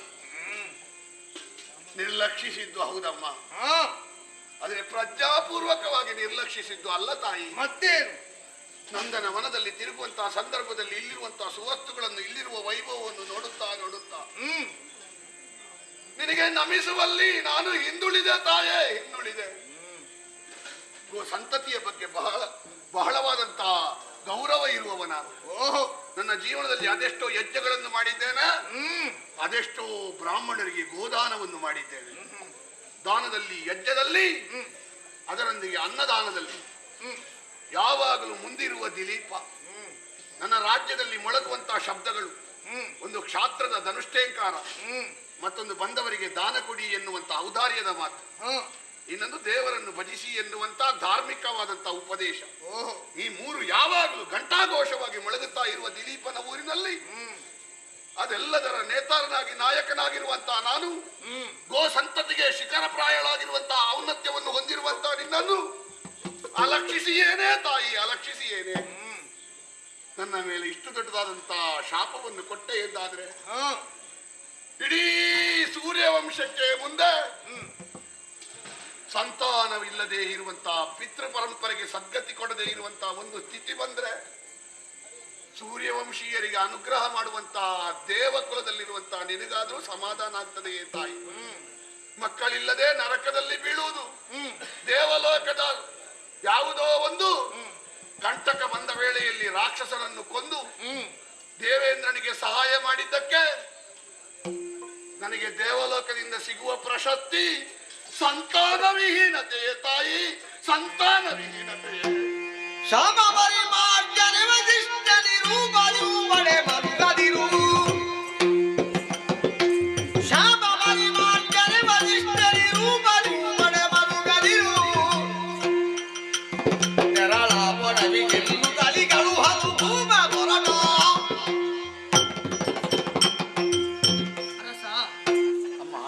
ಕೋಪಗೊಂಡಂತ ನಾನು ಶಾಪವನ್ನೇ ಕೊಟ್ಟು ಬಿಟ್ಟೆ. ಈಗ ಮನವರಿಕೆ ಆಗುತ್ತಾ ಉಂಟು ನಾನು ಮಾಡಿದ್ದು ತಪ್ಪು ಎಂಬುದಾಗಿ. ಆದ್ರೆ ಈಗ ನೀನು ಹೇಳುತ್ತಾ ಇದ್ದೀಯ ಮಾಡಿದ್ದು ತಪ್ಪಾಯಿತು, ಕ್ಷಮೆಯನ್ನು ಮುಕ್ತಿಯನ್ನು ಕೊಡಬೇಕು, ಪರಿಮಾರ್ಜನೆ ದಾರಿ ತೋರಿಸಬೇಕೆಂಬುದಾಗಿ. ಹುರಿ ಶಾಪ ನನ್ನಿಂದ ಆಗುವುದಿಲ್ಲ. ಅಯ್ಯೋ, ಬಿದ್ದಲ್ಲಿಂದಲೇ ಆಧರಿಸಿ ಎದ್ದೇಳಬೇಡುವೆ. ಹೌದು, ಆದ್ರೆ ಶಾಪವನ್ನು ಕೊಟ್ಟಾಯಿತು, ಆದ್ರೆ ಪರಿಮಾರ್ಜನೆ ದಾರಿಯನ್ನು ನಾನೇ ಸೂಚಿಸುತ್ತೇನೆ. ಹೌದೇ ತಾಯಿ? ಹೌದೇ ಹೌದು. ಏನದು? ಬೇರೇನು ಅಲ್ಲ, ನೇರವಾಗಿ ನಿನ್ನ ಪುರಕ್ಕೆ ಹೋಗಬೇಕು. ನಿನ್ನ ಗುರುವಾದಂತ ವಸಿಷ್ಠರಲ್ಲಿ ಈ ವಿಚಾರವನ್ನು ಹೇಳಬೇಕು. ಸರಿಯಾದಂತ ದಾರಿಯನ್ನು ಅವರೇ ಸೂಚಿಸುತ್ತಾರೆ. ನೇರವಾಗಿ ನಿನ್ನ ಪುರವನ್ನು ಸೇರಿಕೋ. ಬಹು ನಿರೀಕ್ಷೆಯಿಂದ ಬಂದಿದ್ದೆ. ದೇವಲೋಕದಲ್ಲಿ ಇಂಥ ಒಂದು ಪರಿಣಾಮ ಪ್ರಾಪ್ತಿಯಾಗ್ತದೆ ಅಂತ ಭಾವಿಸಿರ್ಲಿಲ್ಲ. ಆದ್ರೂ ಪೂರ್ತಿ ಕೆಟ್ಟದಾಗಲಿಲ್ಲ, ಒಂದು ದಾರಿಯನ್ನು ಸೂಚಿಸಿದ್ದಾಳಲ್ಲ ಅಮ್ಮ. ಇನ್ನು ದೇವಲೋಕದಲ್ಲಿ ಇದು ಏನು ಮಾಡ್ಲಿಕ್ಕುಂಟು? ನಾನು ಹೇಳುವುದಕ್ಕೆ ಸರಿಯಾದ ಆಧಾರ ಕರ್ಮಭೂಮಿ. ಕೈ ಕೊಡುವವರು ಗುರುಗಳು, ಗುರುಗಳ ಆಶ್ರಮದತ್ತ ನಡೆಯುತ್ತೇನೆ.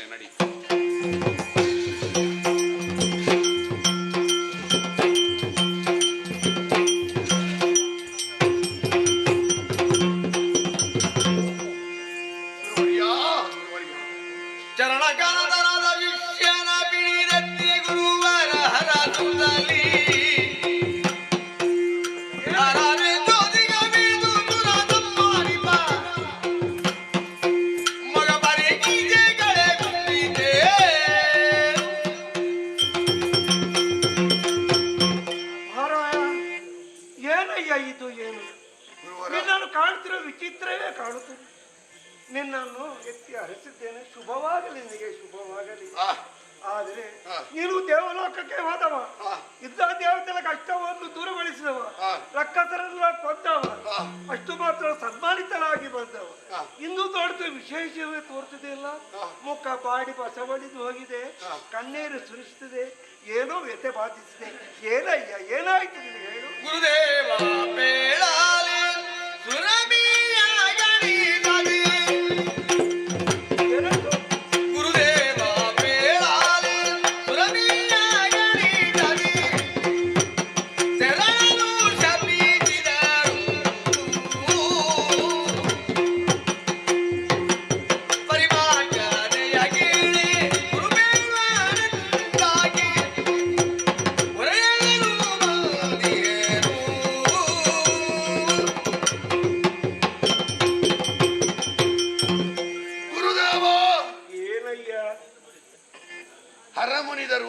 ಕಾಯುವಂತಹ ಒಂದು ನೆಲೆ ಯಾವುದು ಅಂತ ಕೇಳಿದ್ರೆ ಗುರುಪಾದ. ಗುರುಪಾದಕ್ಕಿಂತ ದೊಡ್ಡದು ಮತ್ತೊಂದಿಲ್ಲ. ವ್ಯವಹಾರದಲ್ಲಿ ಗಣಪತಿಗೆ ಅಂತೆ ಮೊದಲ ಪೂಜೆ, ವೈದಿಕವಾಗಿ ಗುರುವಿಗೆ ಮೊದಲ ಪೂಜೆಯಂತೆ. ಹಾಗಾಗಿ ಭಾಗವತೋತ್ತಮರೆಲ್ಲ ಹೇಳುವಾಗ ಗಣಪತಿ ಗುರುಭ್ಯಾಂ ನಮಃ ಅಂತ ಹೇಳುವುದಲ್ಲ, ಗುರು ಗಣಪತಿಭ್ಯಾಂ ನಮಃ ಅಂತ ಹೇಳುವುದಂತೆ. ಗುರುವಿನ ಸ್ಥಾನ ಅಷ್ಟು ದೊಡ್ಡದು. ಎಲ್ಲ ನದಿಗಳಲ್ಲಿ ಸ್ನಾನ ಮಾಡಿದ ಫಲ ಸಮುದ್ರ ಸ್ನಾನದಲ್ಲಿ ಬರ್ತದೆ ಅಂತೆ. 1000 ಸಮುದ್ರದಲ್ಲಿ ಸ್ನಾನ ಮಾಡಿದ ಫಲ ಗುರುಪಾದೋದಕದ ಬಿಂದು ಒಂದು ನಮ್ಮ ಶಿರಕ್ಕೆ ಸೋಕಿದ್ರೆ ಬರ್ತದೆ ಅಂತೆ. ಪತಿತನಾಗಿದ್ದೇನೆ ಗುರುಗಳ. ಏನು ದೇವಲೋಕಕ್ಕೆ ಹೋದೆ, ರಾಕ್ಷಸನ ಹನನ ಮಾಡಿದೆ, ಸಂತೋಷದಲ್ಲಿದ್ದಾರೆ, ದೇವತೆಗಳು ಸನ್ಮಾನವನ್ನು ಮಾಡಿದೆ, ಸ್ವೀಕರಿಸಿಕೊಂಡಿದೆಯಲ್ಲ. ಯಾರೋ ಹೇಳಿದ ಮಾತು ಕೇಳಿದ್ದು ಈಗ ನೆನಪಿಗೆ ಬರ್ತದೆ. ಏನದು? ಸನ್ಮಾನ ಎನ್ನುವುದು ಬಹಳ ಕೆಟ್ಟದ್ದಂತೆ. ಯಾಕೆ ಕೆಟ್ಟದ್ದು? ನಾವು ಮಾಡಿದ ಪುಣ್ಯದ ಫಲ ಸನ್ಮಾನದಲ್ಲಿ ಹೋಗ್ತದೆ ಅಂತೆ. ಬಹುಶಃ ನಾನು ರಾಕ್ಷಸನನ್ನು ಕೊಂದ ಪುಣ್ಯದ ಫಲ ಸನ್ಮಾನದಲ್ಲಿ ಹೋಗಿರಬೇಕು. ಹಾಗಾಗಿ ಇರಬೇಕು. ನನಗೆ ಅನುಗ್ರಹ ಕೊಡಬೇಕಾದ ನನಗೆ ಮಂತ್ರಾಕ್ಷತೆಯನ್ನು ಕೊಟ್ಟು ಆಶೀರ್ವಾದ ಮಾಡಬೇಕಾದಂತ, ಎಂಥವನನ್ನಾದ್ರೂ ಕರುಣೆಯ ದೃಷ್ಟಿಯಿಂದ ಕಾಣಬೇಕಾದಂತ ಕಾಮಧೇನುವೆ ಮುನಿದಳು ಗುರುವರ. ಕಾಮಧೇನು ಮುನಿದಳು. ನಂದನದಲ್ಲಿ ಆ ತಾಯಿಯನ್ನು ಲಕ್ಷಿಸದೆ ನಾನು ಮುಂದೆ ಸಾಗಿದೆ ಎನ್ನುವಂತ ಒಂದೇ ಒಂದು ಸಣ್ಣ ಪ್ರಮಾದಕ್ಕೆ ಬೇಕಾಗಿ ಸಿಡಿಮಿಡಿಯಾದಂತ ಅವಳು ನಿನಗೆ ಸಂತಾನ ಭಾಗ್ಯವೇ ಇಲ್ಲದೆ ಹೋಗಿ ಎನ್ನುವುದಾಗಿ ಶಪಿಸಿ ಬಿಟ್ಟಳು. ಒಂದು ವೇಳೆ ಸಂತಾನ ಭಾಗ್ಯವೇ ಇಲ್ಲ ಎಂದಾದ್ರೆ ಫಲವೊಂದು ಬೆಳೆದು ಮರವಾಗಿ ಮತ್ತೊಂದು ಫಲವನ್ನು ಹುಟ್ಟು ಹಾಕಿ ಆ ಬೀಜದಿಂದ ಮತ್ತೊಂದು ಗಿಡದ ಮೊಳಕೆಯೊಡೆಯುವಷ್ಟು ಸಮಯ ಈ ಫಲ ಬೇಡವೇ? ಮೊಳಕೆಯೊಡೆಯದ ಮರುಭೂಮಿ ಆದ್ರೆ ಎಲ್ಲಿಂದ ಮೊಳಕೆಯೊಡೆಯುವುದು? ಸಾಧ್ಯವಿಲ್ಲವಲ್ಲ. ನಮ್ಮ ಬದುಕಿನ ಭವಿಷ್ಯವನ್ನು ಮರುಭೂಮಿಯಾಗಿಸಿದ್ದಾಳೆ. ಎಂಥ ಮರುಭೂಮಿಯನ್ನಾದರೂ ಹಸನಾಗಿಸುವ ಕಾಮದೇವಿ.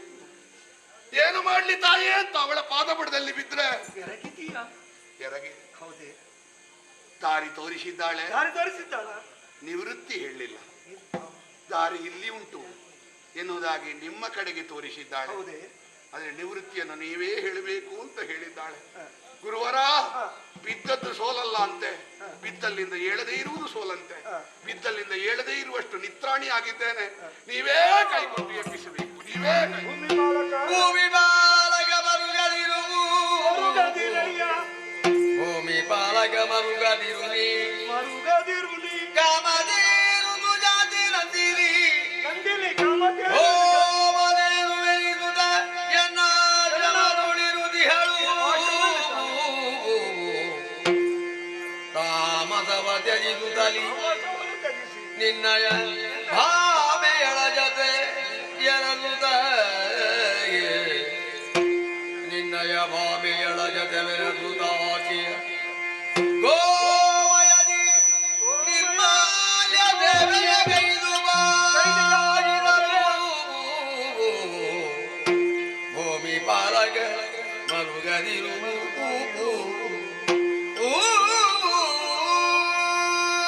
ಭೂಮಿ ಬಾಲಕ, ಗುರುದೇವ, ನೀನು ಇಷ್ಟು ಸಣ್ಣ ಕಾರ್ಯಕ್ಕೆ ಈ ರೀತಿ ಮರುಗಬೇಕು? ಸಂತತಿ ಇಲ್ಲ ಎನ್ನುವುದು ಸಣ್ಣ ಆಗಲ್ಲ.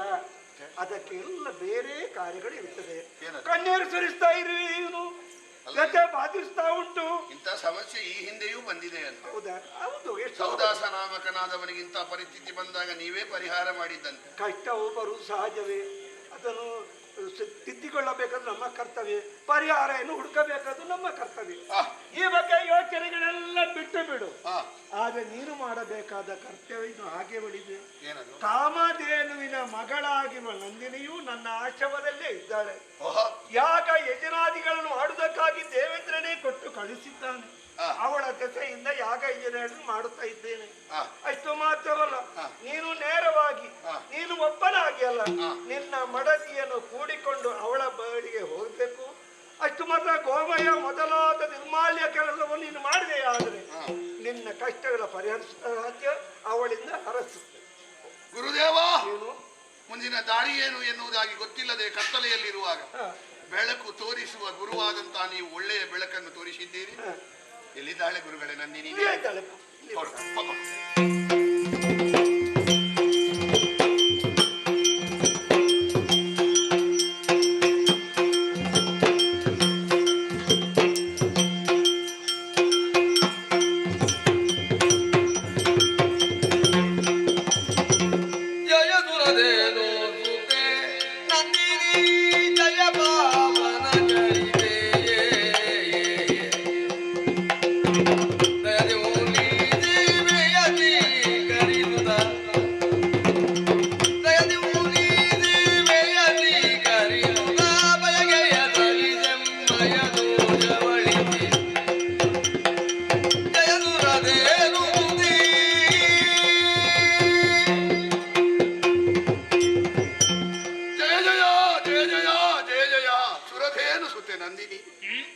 ತಾಯೇ, ಈ ಪ್ರಪಂಚದಲ್ಲಿ ಎಲ್ಲರಿಗೂ ತಾಯಿಯಾಗಬಹುದಾದಂತ ಅರ್ಹತೆ ಇರುವುದು ಸಾಮಾನ್ಯ ಗೋವಿಗೂ ಹೌದು. ಅಂತಲ್ಲಿ ದೇವನಂದಿನಿ ನೀನು. ಒಂದು ಕಾಲದಲ್ಲಿ ಪೃಥು ಚಕ್ರವರ್ತಿಯ ಕಾಲದಲ್ಲಿ ಬೀಜಗಳನ್ನೆಲ್ಲ ನುಂಗಿದಂತ ಭೂಮಿದೇವಿ ಕ್ಷಾಮ ಆವರಿಸುವಂತೆ ಮಾಡಿದಳಂತೆ. ಕ್ಷಾಮ ಆವರಿಸಿದ ಕಾಲದಲ್ಲಿ ಲೋಕ ಉಳಿಯುವುದಕ್ಕೆ ಬೇಕಾಗಿ ಪೃಥು ಚಕ್ರವರ್ತಿಯ ಒತ್ತಡದಂತೆ ಮತ್ತೆ ಲೋಕದಲ್ಲಿ ಸುಭಿಕ್ಷ ವ್ಯಾಪಿಸಬೇಕು ಎಂದಾದರೆ ಭೂದೇವಿ ನುಂಗಿದಂತಹ ಬೀಜವನ್ನು ಹೊರಗೆ ಹಾಕುವುದಕ್ಕೆ, ಲೋಕಕ್ಕೆ ಕೊಡುವುದಕ್ಕೆ ಯಾವ ರೂಪ ಧರಿಸಿದಳು ಅಂತ ಕೇಳಿದರೆ ದೇನುವಿನ ರೂಪವನ್ನು ಧರಿಸಿದಳಂತೆ. ಋಷಿಗಳೆಲ್ಲ ಬೃಹಸ್ಪತಿಯನ್ನು ಮುಂದಿಟ್ಟುಕೊಂಡು, ರಾಕ್ಷಸರೆಲ್ಲ ಪ್ರಹ್ಲಾದನನ್ನು ಮುಂದಿಟ್ಟುಕೊಂಡು, ಏಕಾದಶ ರುದ್ರರೆಲ್ಲ ರುದ್ರನನ್ನು ಮುಂದಿಟ್ಟುಕೊಂಡು, ಇಂದ್ರಾದಿ ದೇವತೆಗಳು ಇಂದ್ರನನ್ನು ಮುಂದಿಟ್ಟುಕೊಂಡು ಬೇಕು ಬೇಕಾದ್ದನ್ನು ಹಾಲಿನ ರೂಪದಲ್ಲಿ ಪಡೆದರಂತೆ. ಅಂದ್ರೆ ಯಾವಾಗ ಯಾವುದೂ ಇಲ್ಲದೆ ಇದ್ರು, ಕ್ಷಾಮ ಆವರಿಸಿದ್ರು, ಬೇಕಾದ್ದನ್ನು ಕಾಮಿಸಿದ್ದನ್ನು ಕೊಡುವವಳು ಗೋಮಾತೆ ಎನ್ನುವುದು ಪೃಥು ಚಕ್ರವರ್ತಿಯ ಕಾಲದಲ್ಲೇ ಸ್ಪಷ್ಟವಾಗಿ ಲೋಕಕ್ಕೆ ಜ್ವಲಂತ ಸಾಕ್ಷಿಯಾಗಿ ಬಂದಿದೆ ಅಮ್ಮ. ಅಂತಲ್ಲಿ 21 ದಿವಸಗಳಿಂದ ನಿನ್ನ ಸೇವೆಯನ್ನು ಅನುಗಾಲವು ಅನುಕ್ಷಣವು ನಿನಗೆ ಯಾವ ರೀತಿಯಲ್ಲಿಯೂ ಬಾಧೆಯಾಗಬಾರದು ಎನ್ನುವಂತ ಯೋಚನೆಯಿಂದ ಮೈಯೆಲ್ಲ ಕಣ್ಣಾಗಿ ನಮ್ಮ ಮಿತಿಯಲ್ಲಿ ಗರಿಷ್ಠ ಪ್ರಯತ್ನ ಮಾಡಿದ್ದೇವಮ್ಮ. ಸರಿ, ನಿನಗೆ ಎಷ್ಟು ತೃಪ್ತಿ ಆಯಿತೋ ಗೊತ್ತಿಲ್ಲವಮ್ಮ. ಆದ್ರೆ ಮಕ್ಕಳು ಮಾಡಿದ ಸೇವೆಯನ್ನು ತಾಯಿ ತೃಪ್ತಿ ಆಗಲಿಲ್ಲ ಅಂತ ಹೇಳಲಿಕ್ಕಿಲ್ಲ ಎನ್ನುವ ನಂಬಿಕೆ ನಮ್ಮದು, ವಿಶ್ವಾಸ ನಮ್ಮದು. ವಿಶ್ವಾಸಕ್ಕೆ ನೀನು ಬಿಟ್ಟು ಕೊಡುವವಳಲ್ಲ ತಾಯೇ. ತಾಯಿಯಾದಂತಹ ಕಾಮದೇವಿನ ಶಾಪ, ಅದರಿಂದ ಬರಡಾದಂತಹ ಬೆಂದು ಹೋದಂತ ನಮಗೆ ಮತ್ತೊಮ್ಮೆ ಅನುಗ್ರಹದ ಸುದೆಯನ್ನು ಹರಿಸಿ ನಮ್ಮ ಬದುಕಿನಲ್ಲಿ ಚಿಗುರೊಡೆಯುವಂತೆ ಮಾಡಬೇಕು ಮಹಾಮಾತೆ, ಮಾಡಬೇಕು. ಒಳಿತು ಮಗನೇ.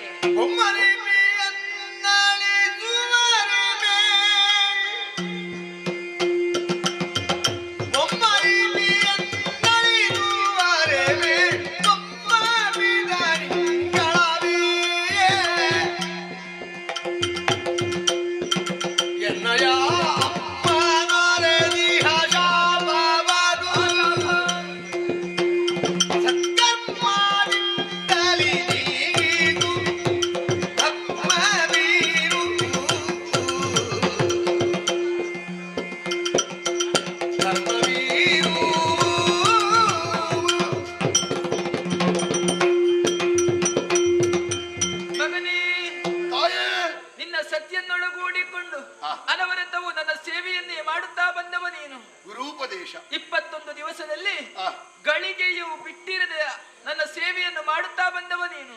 ನಿನ್ನ ಸೇವೆಯಲ್ಲಿ ಸಂತುಷ್ಟಳಾಗಿದ್ದೇನೆ ನಾನು. ಹೌದೇ ತಾಯಿ? ಹಾಗೆಂದು ಬ್ರಹ್ಮ ಬರೆದಂತಹ ಲಿಪಿ, ಆ ಲಿಪಿಯನ್ನು ಅವನ ಅಪ್ಪನಾದಂತಹ ನಾರಾಯಣನಿಂದಲೂ ಮೀರುವುದಕ್ಕೆ ಸಾಧ್ಯವೇ ಇಲ್ಲ. ವಿಧಿ ಬರೆದ ಲಿಪಿಯಂತೆ ನಾವು ನಡೆದುಕೊಂಡು ಹೋಗಬೇಕಷ್ಟೇ. ನನ್ನಮ್ಮ ನಿನಗೆ ಶಾಪವನ್ನಿತ್ತಿದ್ದಾರೆ. ಆ ಶಾಪ ವಿಮೋಚನೆಯಾಗಬೇಕು ಅಂತಾದ್ರೆ ಅದಕ್ಕೊಂದು ದಾರಿಯನ್ನು ಕಂಡು ಹುಡುಕಬೇಕು ಎನ್ನುವ ಹಾಗೆ ಈ ದಾರಿಯಾಗಿ ನೀನು ಬಂದವನಲ್ವೇ? ವಸಿಷ್ಠರೇ ನಿನಗೊಂದು ದಾರಿಯನ್ನು ತೋರಿಸಿಕೊಟ್ಟಿದ್ದಾರೆ. ನೀನು ಹೇಳುವಾಗ ನಿರಾಶೆ ಮತ್ತೆ ಮತ್ತೆ ಬರ್ತದೆ. ಯಾಕೆ?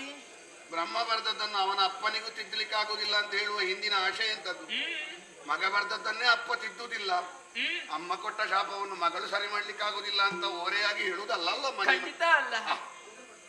ಬ್ರಹ್ಮ ಬರೆದಂತಹ ಲಿಪಿಯನ್ನು ಯಾವ ರೀತಿಯಾಗಿ ನಡೆದುಕೊಂಡು ನೀನು ಬರುತ್ತಾ ಇದ್ದೀಯೋ ಹಾಗಾಗಿ ನೀನು ನನಗೆ ಮೆಚ್ಚುಗೆಯಾಗಿದ್ದಿ.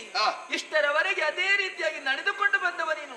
ಇನ್ನು ಮುಂದಕ್ಕೂ ಸದ್ಧರ್ಮದಿಂದಲೇ ನೀನು ನನ್ನ ಸೇವೆಯನ್ನು ಮಾಡಿಕೊಂಡು ಬಂದೆ ಅಂತಾದ್ರೆ ನಿಮಗೆ ಆದಷ್ಟು ಬೇಗ ನಿಮ್ಮ ಆಸೆ ಎಲ್ಲ ಈಡೇರುವುದಕ್ಕಿದೆ. ಅದೇ ರೀತಿ ಇಷ್ಟರವರೆಗೆ ನಿರಂತರವಾಗಿ ಸೇವೆಯನ್ನು ಮಾಡಿದೆ.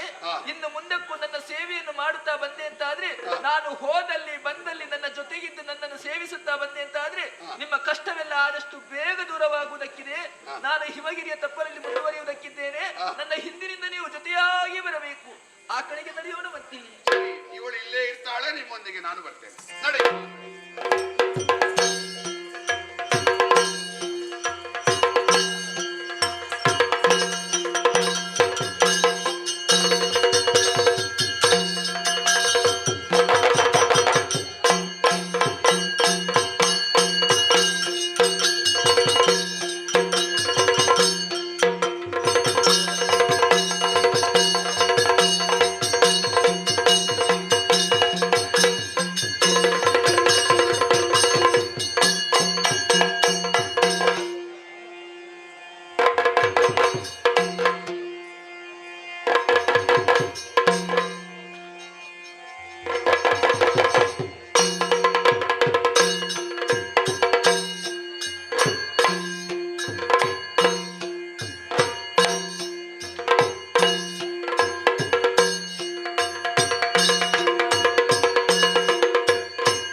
ಒಳಗೆ ಬಂದ ಮೇಲಿದ್ದಂತಹ ಕಗ ಸಂತತಿಗಳು ಕೆಳಗೆ ಬರುವುದಕ್ಕೆ ಕೇಳುವುದಿಲ್ಲ.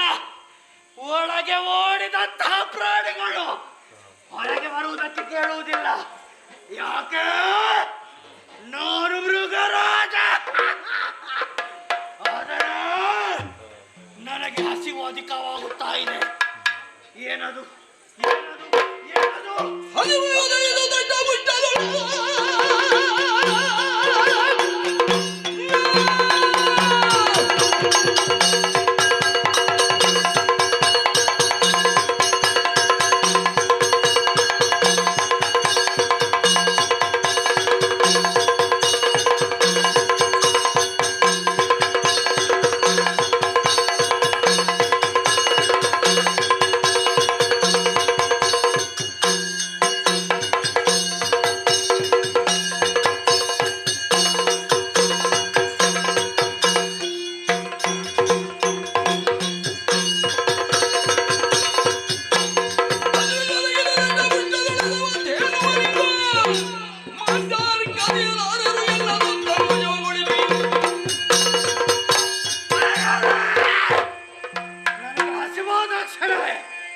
ನನ್ನ ಕಣ್ಗೆ ಗೋಚರಿಸಿದ್ದು ಒಂದು ದಾನ ದಷ್ಟಪುಷ್ಟವಾಗಿ ಬೆಳೆದುಕೊಂಡಿದೆ.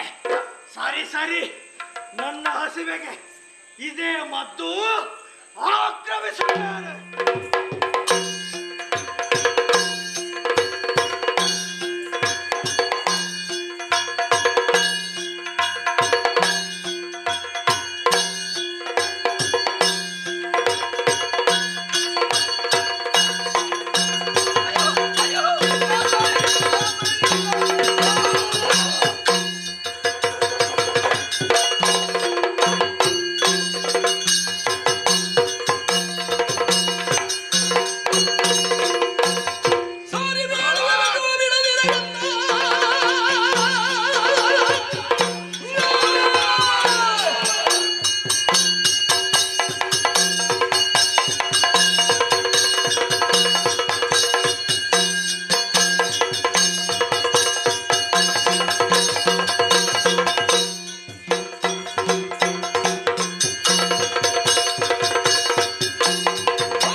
ಕಾಡಿನಲ್ಲಿ ಸೀಮಿತವಾಗಿದ್ರೆ ಅದು ಪ್ರಕೃತಿ.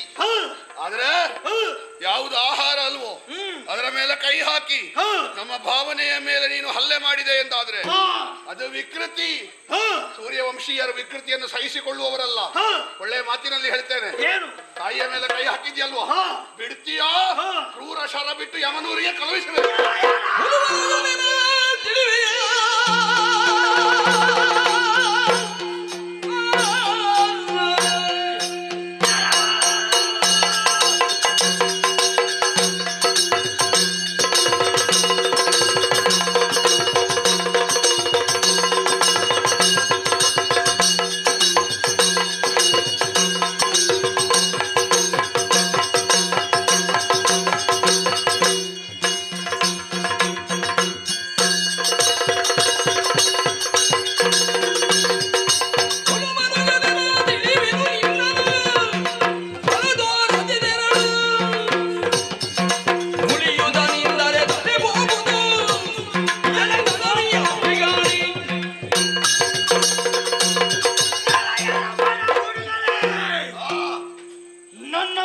ಆಹಾರವನ್ನು ಅರಸುತ್ತಾ ಬಂದಾಗ ನನ್ನ ಕಣ್ಗೆ ಗೋಚರಿಸಿದ್ದು ಈ ದನ. ಅದನ್ನು ತಿನ್ನುವುದಕ್ಕೆ ಯಾರ ಅನುಮತಿಯೂ ಬೇಕಾಗಿಲ್ಲ. ಒಂದು ವೇಳೆ ನನಗೆ ಕೋಪ ಬಂದಿತು ಎಂದಾದರೆ ನಿನ್ನ ತಲೆ ಉಳಿಲಿಕ್ಕಿಲ್ಲ. ಹೌದೇನು? ನಮ್ಮ ಆಹಾರ ನಮ್ಮ ಆಹಾರ ನಮ್ಮ ಹಕ್ಕು, ನಮ್ಮ ಆಹಾರ ನಮ್ಮ ಹಕ್ಕು. ನಾವು ಪೂಜಿಸುವುದು ಪುಣ್ಯಾತ್ಮ. ಅದು ನೀನು ಆಹಾರ ತಿನ್ನು, ಬೇರೆ ಆಹಾರ ತಿನ್ನು. ನಾವು ಪೂಜಿಸುವುದನ್ನು ತಿನ್ಬೇಕಾ ನಿನಗೆ? ನಾವು ಪೂಜಿಸುವಂತ ಅದನ್ನು ಬಿಟ್ಟು ಬಿಡು ಅಂತ ಹೇಳೋದು ನಿನಗೆ ಸಾರಿ ಹೇಳೋದು. ಬಿಡ್ತೀಯೋ? ಬಿಡೋಣ, ಬಿಡ್ತೀಯೋ?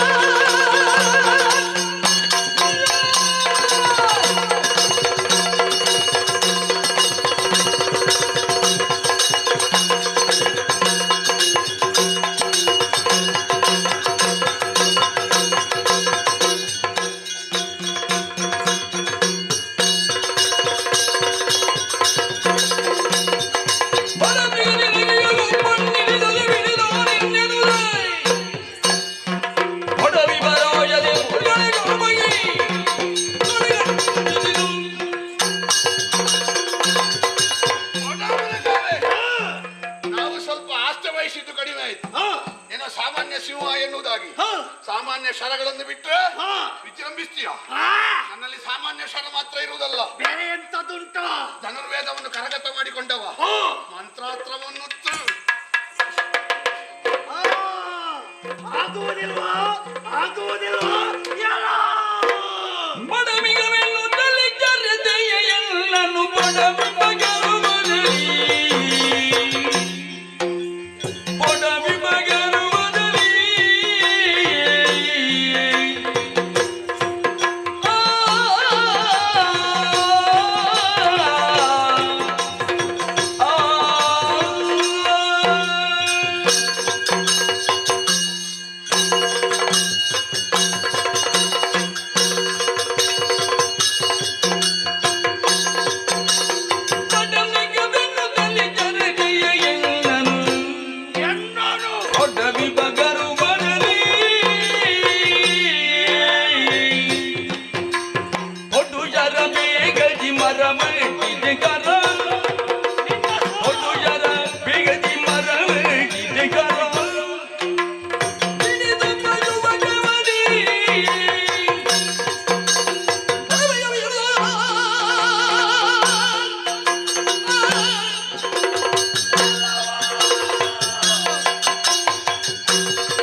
ನನ್ನನ್ನು ಸಾಮಾನ್ಯ ಸಿಂಹ ಎನ್ನುವ ಹಾಗೆ ಭಾವಿಸಿದಯ?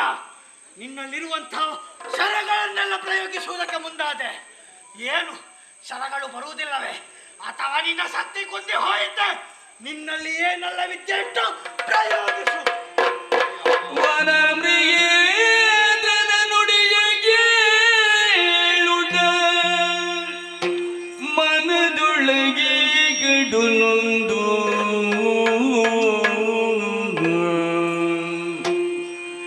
ದೈನ್ಯದಿ ಜನಪನಂದಿನಿ ಮೊಗವನೀಗಿವೆ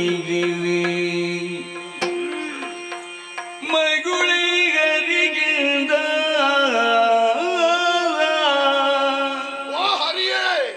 ಆರು ನಿಲುಬುದನು ಪೇಳೆಯ ನೀ ಕಾರಣಿಗ ಅರಿದಿಯನು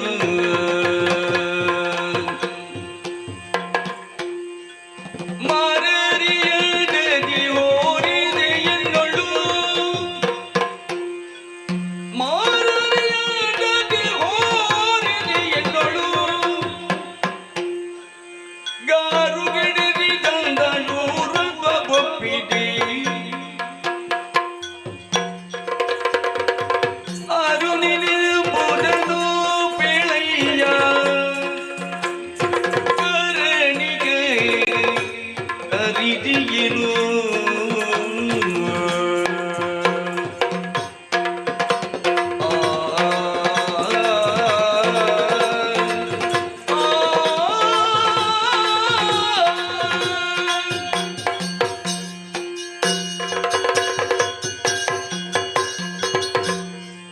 ಅಯ್ಯ, ಆಶ್ಚರ್ಯ, ಹತಾಶೆ, ಬಹು ಮ್ಲಾನತೆ, ಒಟ್ಟೊಟ್ಟಿಗೆ ಆಗಿ ಮುಪ್ಪಿರಿಕೊಂಡ ಖೇದದಲ್ಲಿದ್ದೇನೆ ನಾನು. ಸರಿ, ಆಶ್ಚರ್ಯ ಯಾಕೆ? ಯಾಕೆ? ದೇವಲೋಕದಲ್ಲಿ ವಿಜಯದ ಮುದ್ರೆಯನ್ನು ಒತ್ತಿ ಬಂದ ನನಗೆ ಯಾವುದೋ ರಕ್ತ ಮಾಂಸವನ್ನು ತಿನ್ನುವಂತಹ ಕೇಸರಿಯ ಮುಂಭಾಗದಲ್ಲಿ ಮಂತ್ರಶರವನ್ನು ಪ್ರಯೋಗಿಸುವಾಗ ಸ್ತಬ್ಧತೆ ಆವರಿಸ್ತದೆ ಎಂದಿದ್ರೆ ಯಾವನಯ್ಯ ನೀನು? ಕಾರಣಿಕ ಇಲ್ಲದೆ ಇರುವಂತಹ ಸಾಮಾನ್ಯ ಒಬ್ಬ ಬೇಟೆಯಾಡುವ ಪ್ರಾಣಿಗೆ ಈ ಸತ್ವ, ಈ ವರ್ಚಸ್ಸು ಬರುವುದಕ್ಕೆ ಸಾಧ್ಯ ಉಂಟೆ? ಸರಿ, ಹತಾಶೆ ಯಾಕೆ? ನಾವು ಇಲ್ಲಿಯವರೆಗೆ ಮಾಡಿದಂಥ ಯಾವ ಸೇವೆ ಉಂಟೋ ಅದನ್ನು ಮುಂದುವರಿಸಿಕೊಂಡು ರಕ್ಷಿಸುವುದಕ್ಕಾಗಲಿಲ್ಲವಲ್ಲ ಎನ್ನುವ ಹತಾಶೆ. ಸರಿ, ಮ್ಲಾನತೆ ಯಾಕೆ? ನನ್ನನ್ನೇ ನಂಬಿಕೊಂಡು ಬಂದಂತ ಆ ಮಹಾತಾಯಿ, ಅವಳ ಮುಖದಲ್ಲಿರುವ ಪ್ರಾಣ ಭಯ ನನ್ನನ್ನು ಚುಚ್ಚಿ ಚುಚ್ಚಿ ಹೇಳುತ್ತಾ ಉಂಟು. ಬದುಕಿರುತ್ತಾ ರಕ್ಷಿಸಲಾಗದಂತ ನೀನು ರಕ್ಷಿಸ್ತೇನೆ ಎನ್ನುವುದಾಗಿ ಗುರುವಚನವನ್ನು ಹೇಗೆ ಆಧರಿಸಿಕೊಂಡು ಬರ್ತಿ? ಯಾರಯ್ಯ ನೀನು? ಮಾರಾರಿಯಂತೆ ನನ್ನಲ್ಲಿ ಹೋರಿದೆ, ಈಶ್ವರನಿಗೆ ಸರಿಸಮನಾಗಿ ಹೋರಾಟ ಮಾಡಿದ ನೀನು ಖಂಡಿತ ಇಷ್ಟೇ ಅಲ್ಲ, ಯಾರೋ ನಿನ್ನ ಪರಂಪರೆಯವರು ಇದ್ದು ಈ ಕ್ಷೇತ್ರದಲ್ಲಿ. ಇಲ್ಲದೆ ಹೋದ್ರೆ ಇಷ್ಟು ಮಾಡ್ಲಿಕ್ಕಿಲ್ಲ. ಯಾವನಯ್ಯ ನೀನು? ನಿನ್ನ ಹಿನ್ನೆಲೆ ಏನು? ಎಲ್ಲಿಂದ ಬಂತು ಈ ಕಾರಣಿಕ? ಹೇಳ್ತೀಯ? ಅಯ್ಯೋ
ನಿನ್ನಲ್ಲೇ ಬಂದಂತಹ ಸಂದೇಹ ಸಾಮಾನ್ಯರಿಂದ ಈ ಕೆಲಸ ಆಗುವುದಕ್ಕೆ ಸಾಧ್ಯವಿಲ್ಲ. ನಾನು ಯಾರು, ನನ್ನ ನಿಜ ಏನು ಎನ್ನುವ ಹಾಗೆ ನೀನು ಕೇಳುತ್ತಾ ಇದ್ದಿ. ಅರ್ಥವಿಸಿಕೊಂಡಿದ್ದೇನೆ ನಿನ್ನ ಮನದ ಇರ ಏನೆನ್ನುವುದನ್ನು. ನಾನು ಇಲ್ಲಿಯವ ಅಲ್ಲ, ಕೈಲಾಸದಲ್ಲಿದ್ದವ, ಶಿವಗಣಗಳೊಂದಿಗಿದ್ದವ, ವೈಕುಂಠದಲ್ಲಿ ಜನಾರ್ದನ ಮಟ್ಟಿಗೆ ಅಲ್ಲ. ಅಲ್ಲ, ಕುಂಬೋದರ ಎನ್ನುವ ಹಾಗೆ ನನ್ನ ಹೆಸರು. ಒಂದು ದಿನ ನನ್ನವ್ವೆ ಪಾರ್ವತಿ ದೇವಿ ನನ್ನನ್ನು ಕರೆದು ಈ ರೀತಿಯಾಗಿ ನುಡಿದಳು. ಕಂದ, ನೀನಿಲ್ಲೇ ಇರುವುದಲ್ಲ, ದೇವದಾರು ವೃಕ್ಷಕ್ಕೆ ಅದೆಷ್ಟೋ ಪ್ರಾಣಿಗಳಿಂದ ಹಿಂಸೆಯಾಗುತ್ತಾ ಇದೆ. ಹಾಗಾಗಿ ನಿನ್ನನ್ನು ಈ ಕ್ಷೇತ್ರಕ್ಕೆ ನಿನ್ನ ಅಮ್ಮ ಕಳುಹಿಸಿದ್ದ. ಹೌದು, ಆ ಕ್ಷೇತ್ರವನ್ನು ರಕ್ಷಿಸಿಕೊಂಡು ಬಾ ಎನ್ನುವ ಹಾಗೆ ಆಜ್ಞೆ ನಿಂತಿದ್ದಾಳೆ. ಅದಕ್ಕಾಗಿ ಇಲ್ಲಿಯ ಕ್ಷೇತ್ರ ಪಾಲಕನಾಗಿ ರಕ್ಷಿಸುವುದಕ್ಕಾಗಿ ಬಂದವ ನಾನು. ಇಲ್ಲಿಗೆ ಯಾವೆಲ್ಲ ಮೃಗಗಳಾಗಲಿ ಪ್ರಾಣಿಗಳಾಗಲಿ ಬಂದರೆ ಅದನ್ನು ಶಿಕ್ಷಿಸದೆ ಬಿಡುವ ಹಾಗಿಲ್ಲ. ತಾಯಿಯ ಆಜ್ಞೆ, ನನ್ನ ಹಸಿವು ಇರಲು ಬಿಡುವುದಿಲ್ಲ. ಜನನಿಯ ಬಲಿಗುಟ್ಟು ತನಯನು ಬೋಪನೆ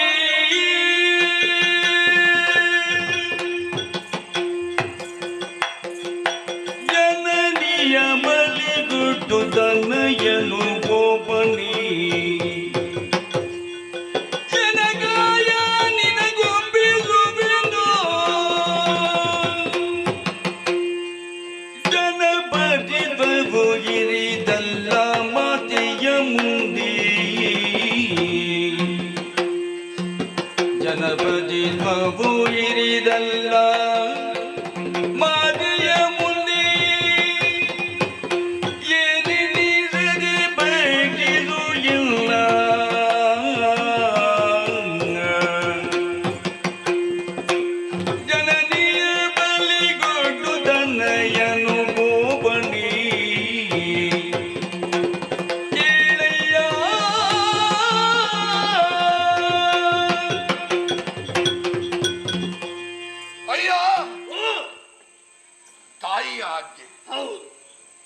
ತಾಯಿ ಆಜ್ಞೆ ಬಹಳ ಶಿರೋಧಾರಿ ಅಲ್ವ ನಿನಗೆ?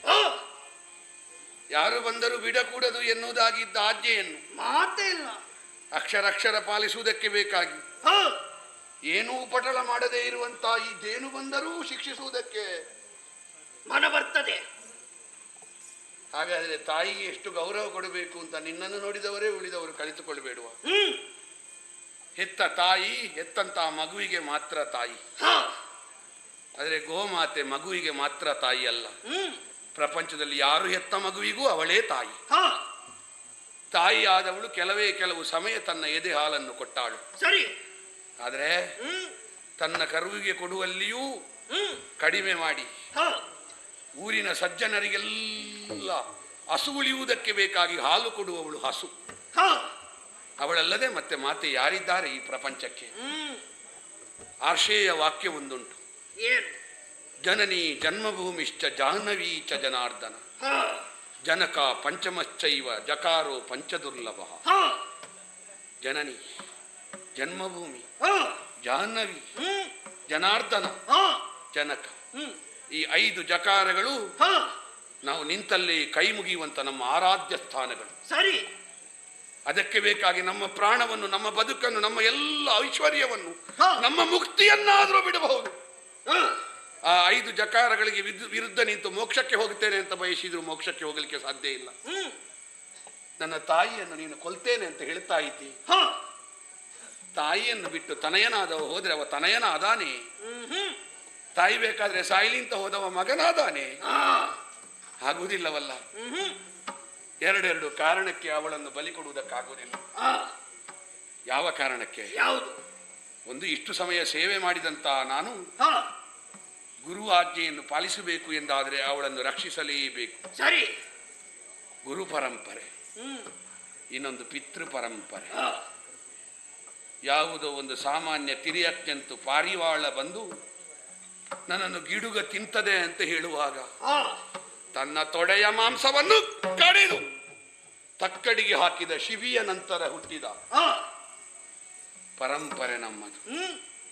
ಏಕಾದಶಿ ವ್ರತಕ್ಕೆ ಭಂಗ ಆಗ್ತದೆ ಎನ್ನುವಾಗ ಹಸಿ ಮಗನ ತಲೆಯನ್ನಾದರೂ ಕಡಿದು ಕೊಡ್ತೇನೆ ಅಂತ ಕರವಾಳ ಎತ್ತಿದ ರುಕ್ಮಾಂಗದ ಹುಟ್ಟಿದ ಪರಂಪರೆ ನಮ್ಮದು. ಅಲ್ಲ, ಸತ್ಯಕ್ಕೆ ಬೇಕಾಗಿ ಇನ್ನು ಪ್ರಾಯಕ್ಕೆ ಬರದ ಮಗನನ್ನು, ಮಾನಪ್ರಾಣ ರಕ್ಷಿಸ್ತೇನೆ ಅಂತ ಹೇಳಿದ ಹೆಂಡತಿಯನ್ನು ಮಾರಿ ಮಸಣಕಾದಂತ ಹರಿಶ್ಚಂದ್ರನಂತವ ಹುಟ್ಟಿದ ವಂಶ ನಮ್ಮದು. ಅವಳನ್ನು ಬಲಿ ಕೊಟ್ಟು ನಾನು ಬದುಕಿದೆ ಎಂದಾದ್ರೆ ಪಿತೃ ಪರಂಪರೆಗೂ ಗುರು ಪರಂಪರೆಗೂ ಬಹುದೊಡ್ಡ ಅನ್ಯಾಯ ಮಾಡಿದಂತ ಅಪಕೀರ್ತಿ ನನಗೆ ಬರ್ತದೆ. ನಾನೊಬ್ಬ ದಿಲೀಪ ಸೂರ್ಯವಂಶದಲ್ಲಿ ದೊಡ್ಡ ವಿಷಯವ. ಅದೆಷ್ಟೋ ಮಂದಿ ಬಹುದೊಡ್ಡದಾದಂತ ಸೂರ್ಯವಂಶದ ಕೀರ್ತಿಗಳ ಮಧ್ಯೆ ಒಂದು ಸಣ್ಣ ಕಣ ಈ ದಿಲೀಪ ಸತ್ರೆ ಮತ್ತೊಬ್ಬ ದಿಲೀಪನಂತವ ಹುಟ್ಟಿಯಾನೆ. ಆದರೆ ಪ್ರಪಂಚಕ್ಕೆ ಕಾಮಧೇನುವೋ ನಂದಿನಿಯೋ ಆಗಾಗ ಹುಟ್ಟಲಿಕ್ಕಿಲ್ಲ. ಆಗಾಗ ಹುಟ್ಟುವ ದಿಲೀಪ ಸಾಯದೇ ಇರಬೇಕಾದಂತ ಕಾಮಧೇನು ನಂದಿನಿ ಉಳಿಯುವುದಕ್ಕೆ ಸರಿಯಾದ ಮಾರ್ಗ. ಅಯ್ಯ, ಆ ಸಾತ್ವಿಕ ಗುಣದ ತಾಯಿಯನ್ನು ತೆಗೆದುಕೊಂಡು ಏನು ರುಚಿ ಉಂಟು ನಿನಗೆ? ರಾಜಸ ಗುಣದ ಈ ದಿಲೀಪ ಕ್ಷಾತ್ರ ಸಂಪನ್ನನಿದ್ದಾನೆ, ದಷ್ಟಪುಷ್ಟವಾಗಿದ್ದಾನೆ. ತಾಯಿಗೆ ಒಂದು ಗೆರೆಯೂ ನೋವು ಮಾಡದೆ ನನ್ನನ್ನು ಪೂರ್ತಿಯಾಗಿ ತೆಗೆದುಕೊಳ್ಳಯ್ಯ,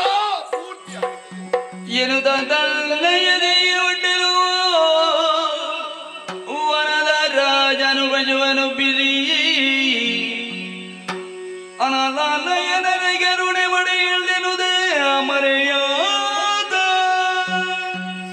ಸರಿ.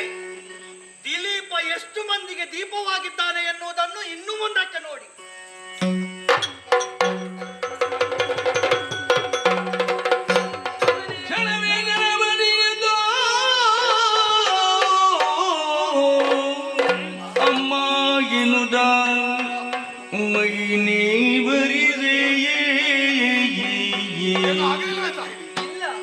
ನಂದಿನಿ ಬಿನದರಿಲ್ ನಸುನ ಗುಡ ಬೇದಳು ಪುತ್ರ ಪ್ರೇಮದಲ್ಲಿ.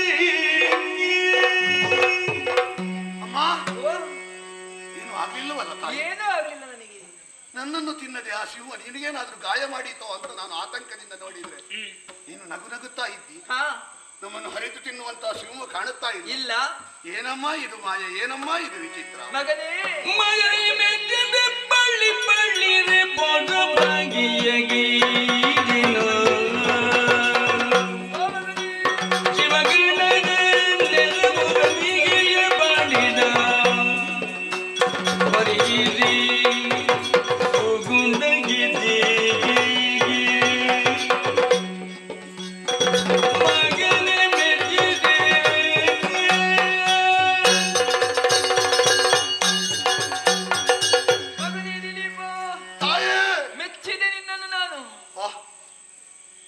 ಆತಂಕದಲ್ಲಿದ್ದ ಮುಖ ಕಾಣ್ತಾ ಇತ್ತು, ಈಗ ಆತಂಕದ ಛಾಯೆ ಇಲ್ಲದಂತ ಆನಂದ. ಏನಮ್ಮ ಇದು ಬದಲಾವಣೆ? ಇದಕ್ಕೆಲ್ಲ ಕಾರಣ ನೀನೇ ಆಗಿದ್ದೀಯ. ನಾನೇ ಈಗ ಆ ಸಿಂಹನನ್ನು ತಿನ್ನುವುದಕ್ಕೆ ಮುಂದಾಯಿತು. ಹೌದು, ಶಿವಗನ ಆತ ಹೇಳಿದ್ರಲ್ಲ, ಆತನ ಸಹಾಯವನ್ನು ಪಡೆದುಕೊಂಡು ನಿನ್ನನ್ನು ಪರೀಕ್ಷಿಸುವುದಕ್ಕೆ ಬೇಕಾಗಿ ಮುಂದಾದವಳು ನಾನು. ನೀನು ಯಾವ ಪ್ರಸಂಗದಲ್ಲಿ ಪರೀಕ್ಷೆ ಒಂದು ಬಿಡುದಿಲ್ಲಲ್ಲ. ನಿನ್ನನ್ನು ಪರೀಕ್ಷೆ ಮಾಡುವ ಉದ್ದೇಶವನ್ನು ಇರಿಸಿಕೊಂಡೇ ಈ ದಾರಿಯಾಗಿ ಕರೆದುಕೊಂಡು ಬಂದವಳು ನಾನು. ನಾನು ಕೈದಂತಹ ಪರೀಕ್ಷೆಯಲ್ಲಿ ಗೆದ್ದವನಿದ್ದೀಯ ನೀನು. ಹೌದೇ? ಇಷ್ಟು ಕಠಿಣ ಪರೀಕ್ಷೆ ಕೊಡುವುದಮ್ಮ? ಮಾತೆ ಎನ್ನುವಂತಹ ಮಮಕಾರವನ್ನು ತೋರಿಸಿದೆ. ಸಿಂಹಕ್ಕೆ ನನ್ನ ಪ್ರಾಣವನ್ನೇ ನಾನು ಅರ್ಪಿಸುತ್ತೇನೆ, ದೇಹವನ್ನು ಅರ್ಪಿಸುತ್ತೇನೆ ಎನ್ನುವ ಹಾಗೆ ಮುಂದಾದೆಯಲ್ಲ. ಆ ನಿನ್ನ ನಿಷ್ಕಲ್ಮಶವಾದಂತಹ ಪ್ರೀತಿ, ಆ ಸೇವೆ, ಅದೇ ನನಗೆ ಮೆಚ್ಚುಗೆಯಾಯಿತು ನೋಡು. ಸಂಸರ್ಗಜ ದೋಷ ಗುಣಾಭವಂತಿ. ಕೆಲವರ ಸಹವಾಸದಿಂದ ನಮ್ಮಲ್ಲಿ ಇಲ್ಲದ ಗುಣವೂ ಬರ್ತದೆ. ಹೂವಿನ ಗಂಧ ಮಣ್ಣಿಗೆ ಬರ್ತದೆ, ಮಣ್ಣಿನ ವಾಸನೆ ಹೂವಿಗೆ ಬರುವುದಿಲ್ಲ. ನೀನು ಹೂವಿದ್ದಾಗ ನಾವು ಮಣ್ಣಿದ್ದ ಹಾಗೆ, ನಿನ್ನ ಪರಿಮಳ ನಮಗೂ ಸ್ವಲ್ಪ ಅಂಟಿತ್ತು. ಹಾಗಾಗಿ ಈ ರೀತಿಯಾಗಿ ಸೇವಿಸುತ್ತಾ ಬಂದವ ನೀನು. ಮಗನೇ, ಪಾಪವೇ ಇಲ್ಲದಂತಹ ಗೋವಿನ ಸೇವೆಯನ್ನು ಅನವರತವು ಯಾರು ಮಾಡಿಕೊಂಡು ಬರುತ್ತಾರೋ ಅವರಿಗೆ ಜನ್ಮ ಜನ್ಮದಲ್ಲಿ ಉಂಟಾದಂತಹ ಪಾಪದ ಶೇಷ ಎನ್ನುವುದು ಅವರ ದೇಹದಲ್ಲಿ ಉಳಿಯುವುದಕ್ಕೆ ಸಾಧ್ಯವೇ ಇಲ್ಲವಂತೆ. ಅದೇ ರೀತಿ ನೀನು ತಿಳಿದೋ ತಿಳಿಯದೆಯೋ ಪಾಪ ಮಾಡಿದ್ದೆ ಅಂತಾದ್ರೆ ಇಷ್ಟರವರೆಗೆ ನನ್ನ ಸೇವೆಯನ್ನು ಮಾಡಿಕೊಂಡು ಬಂದ ಕಾರಣದಿಂದಲಾಗಿ ಆ ಪಾಪದ ಶೇಷ ಎನ್ನುವುದು ಇನ್ನು ಮುಂದಕ್ಕೆ ನಿನ್ನಲ್ಲಿ ಉಳಿಯುವುದಕ್ಕೆ ಸಾಧ್ಯವೇ ಇಲ್ಲ ಮಗನೇ. ಅಮ್ಮ, ನೀನು ಸಮಾಧಾನಕ್ಕೆ ಹೇಳಬಹುದು ನಿನಗೆ ಪಾಪಲೇಶ ಇಲ್ಲ ಅಂತ. ಆದ್ರೆ ಈಗಲೂ ಉಂಟು ತಾಪ. ಯಾವುದು? ನೀನು ಹೋದಲ್ಲಿ ಬಂದಲ್ಲಿ ನಿನ್ನನ್ನು ತಾಯಿ ಅಂತ ಕರೆಯುವವರಿದ್ದಾರೆ. ನೀನು ಯಾರನ್ನು ನೋಡಿದ್ರೂ ಮಗನೇ ಅಂತ ಕರೆಯಬಹುದು. ನನಗೆ ಮಗನೇ ಎನ್ನುವುದಾಗಿ ಕರೆಯುವ ಯೋಗವೇ ಇಲ್ಲವಲ್ಲ. ನೀನು ಸಾಮಾನ್ಯದವನಲ್ಲಪ್ಪ. ಮತ್ತೆ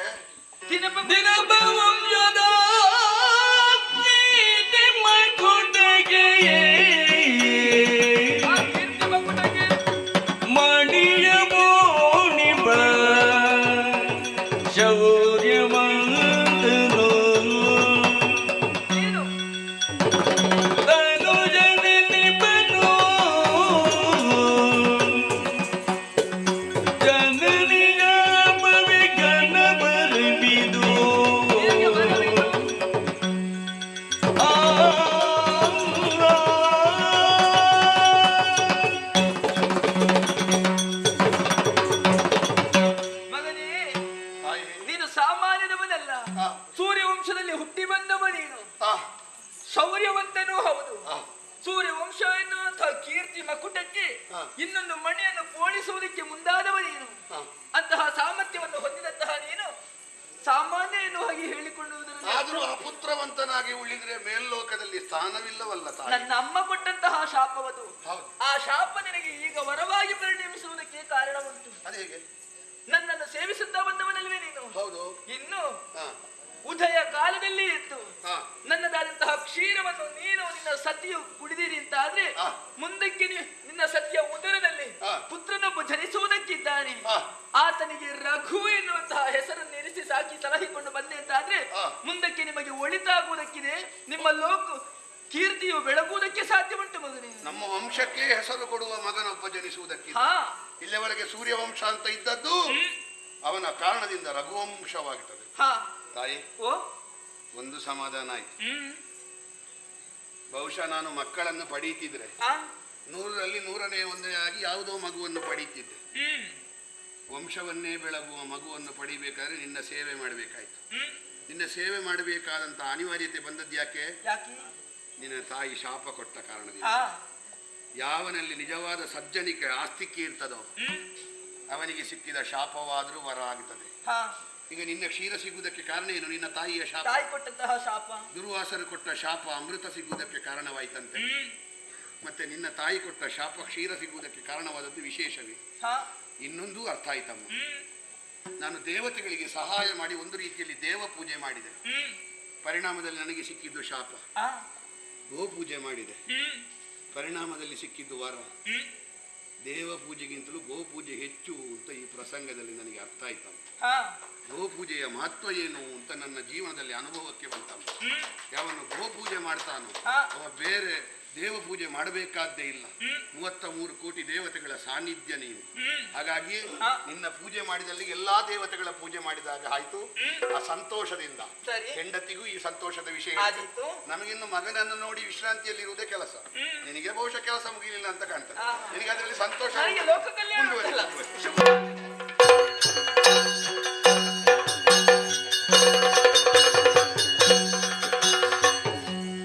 ಆತ್ಮೀಯ ಕಲಾಭಿಮಾನಿಗಳೇ, ಇಂದಿನ ಯಕ್ಷಗಾನದ ಸೇವಕರ್ತರಾದ ಶ್ರೀಯುತ ಕೆ ವಾಸುದೇವ ಅಸುರಣ್ಣನವರು ಹಾಗೂ ನೆರೆದಿರುವಂತಹ ಎಲ್ಲ ಕಲಾಭಿಮಾನಿಗಳಿಗೂ ನಾವು ನಂಬಿದಂತಹ ಕಟೀಲು ಶ್ರೀ ದುರ್ಗಾ ಪರಮೇಶ್ವರಿ ಅಮ್ಮನವರು ಹಾಗೂ ಮೇಳದಲ್ಲಿ ನೆಲೆಯಾಗಿರುವಂತಹ ಶ್ರೀ ಮಹಾಗಣಪತಿ ದೇವರು ಆಯುಷ್ಯ ಆರೋಗ್ಯ ಸಕಲ ಸೌಭಾಗ್ಯವನ್ನು ಕೊಟ್ಟು ಕಾಪಾಡಲಿ ಎಂದು ಬೇಡಿಕೊಳ್ಳುತ್ತಾ, ಬರುವ ರಾತ್ರಿ ಶ್ರೀಯುತ ಧೀರಜ್ರಾವ್ ಇವರ ಸೇವಾ ಬಾಪ್ತು ಕಟೀಲು ಕ್ಷೇತ್ರದಲ್ಲಿ ಚತುರ್ಜನ್ಮ ಮೋಕ್ಷ ಎಂಬ ಪುಣ್ಯಕಥಾ ಭಾಗವನ್ನು ಆಡಿ ತೋರಿಸಲಿದ್ದೇವೆ. ಈ ಕಾರ್ಯಕ್ರಮಕ್ಕೆ ಹೆಚ್ಚಿನ ಸಂಖ್ಯೆಯಲ್ಲಿ ಬಂದು ಭಾಗವಹಿಸಿ ಶ್ರೀ ದೇವಿಯ ಕೃಪೆಗೆ ಪಾತ್ರರಾಗಬೇಕಾಗೆಂದು ಕೇಳಿಕೊಳ್ಳುತ್ತಾ, ಹಾಗೆ ಕ್ಷಣಕಾಲದ ಅಡಚಣೆಗೆ ಕ್ಷಮೆಯನ್ನು ಯಾಚಿಸುತ್ತಾ ಪುಣ್ಯಕಥಾ ಭಾಗವನ್ನು ಮುಂದುವರಿಸುವುದಕ್ಕೆ ಅಪ್ಪಣೆಯನ್ನು ಯಾಚಿಸ್ತಾ ಇದ್ದೇವೆ. ಯಕ್ಷಗಾನ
ಹಾಗೆಂದುಕೊಳ್ಳಬಹುದು.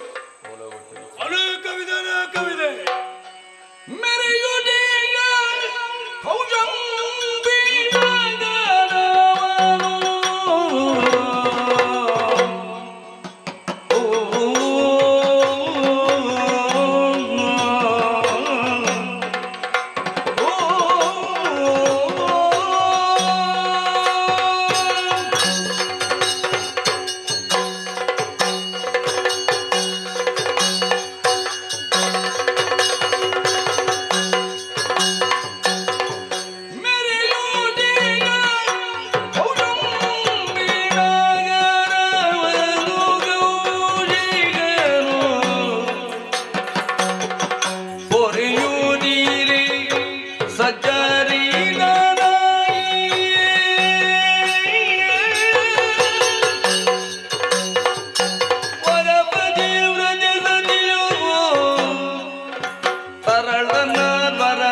ಸಮಯ ಅಗ್ನ ಬ್ರಾಹ್ಮಿ ಮುಹೂರ್ತದಲ್ಲಿ ಎದ್ದು ನಿತ್ಯ ವಿಧಿಗಳನ್ನೆಲ್ಲ ಪೂರೈಸಿದವನು ನಾನು.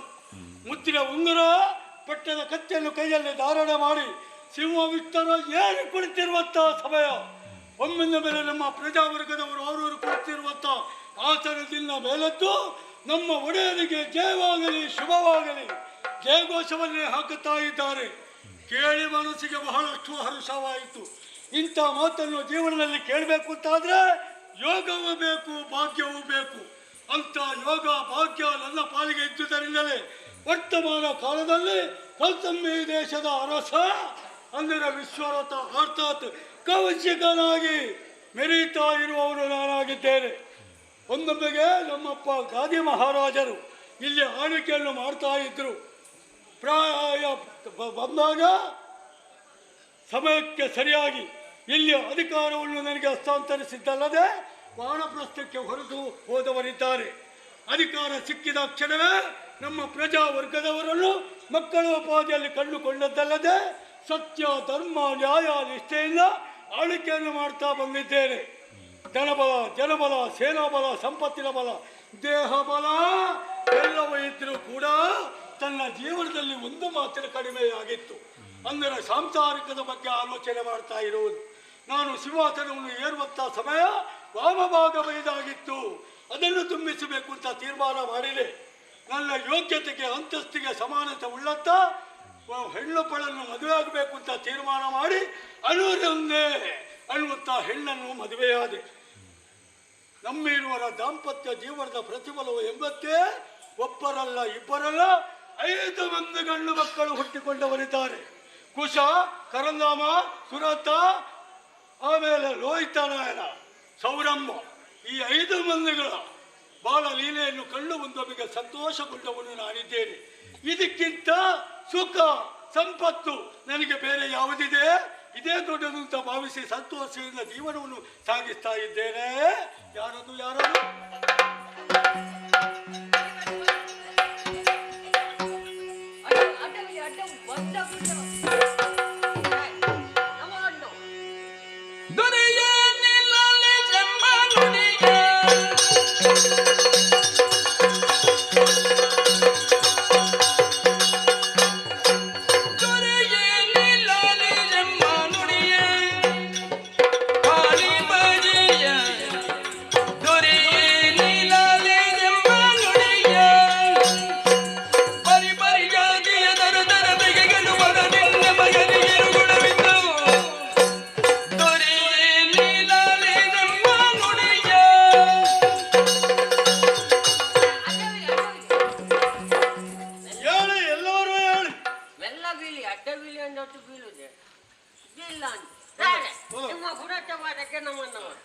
ಮನೋಪಾಲಕರಲ್ವೇ ನೀವು?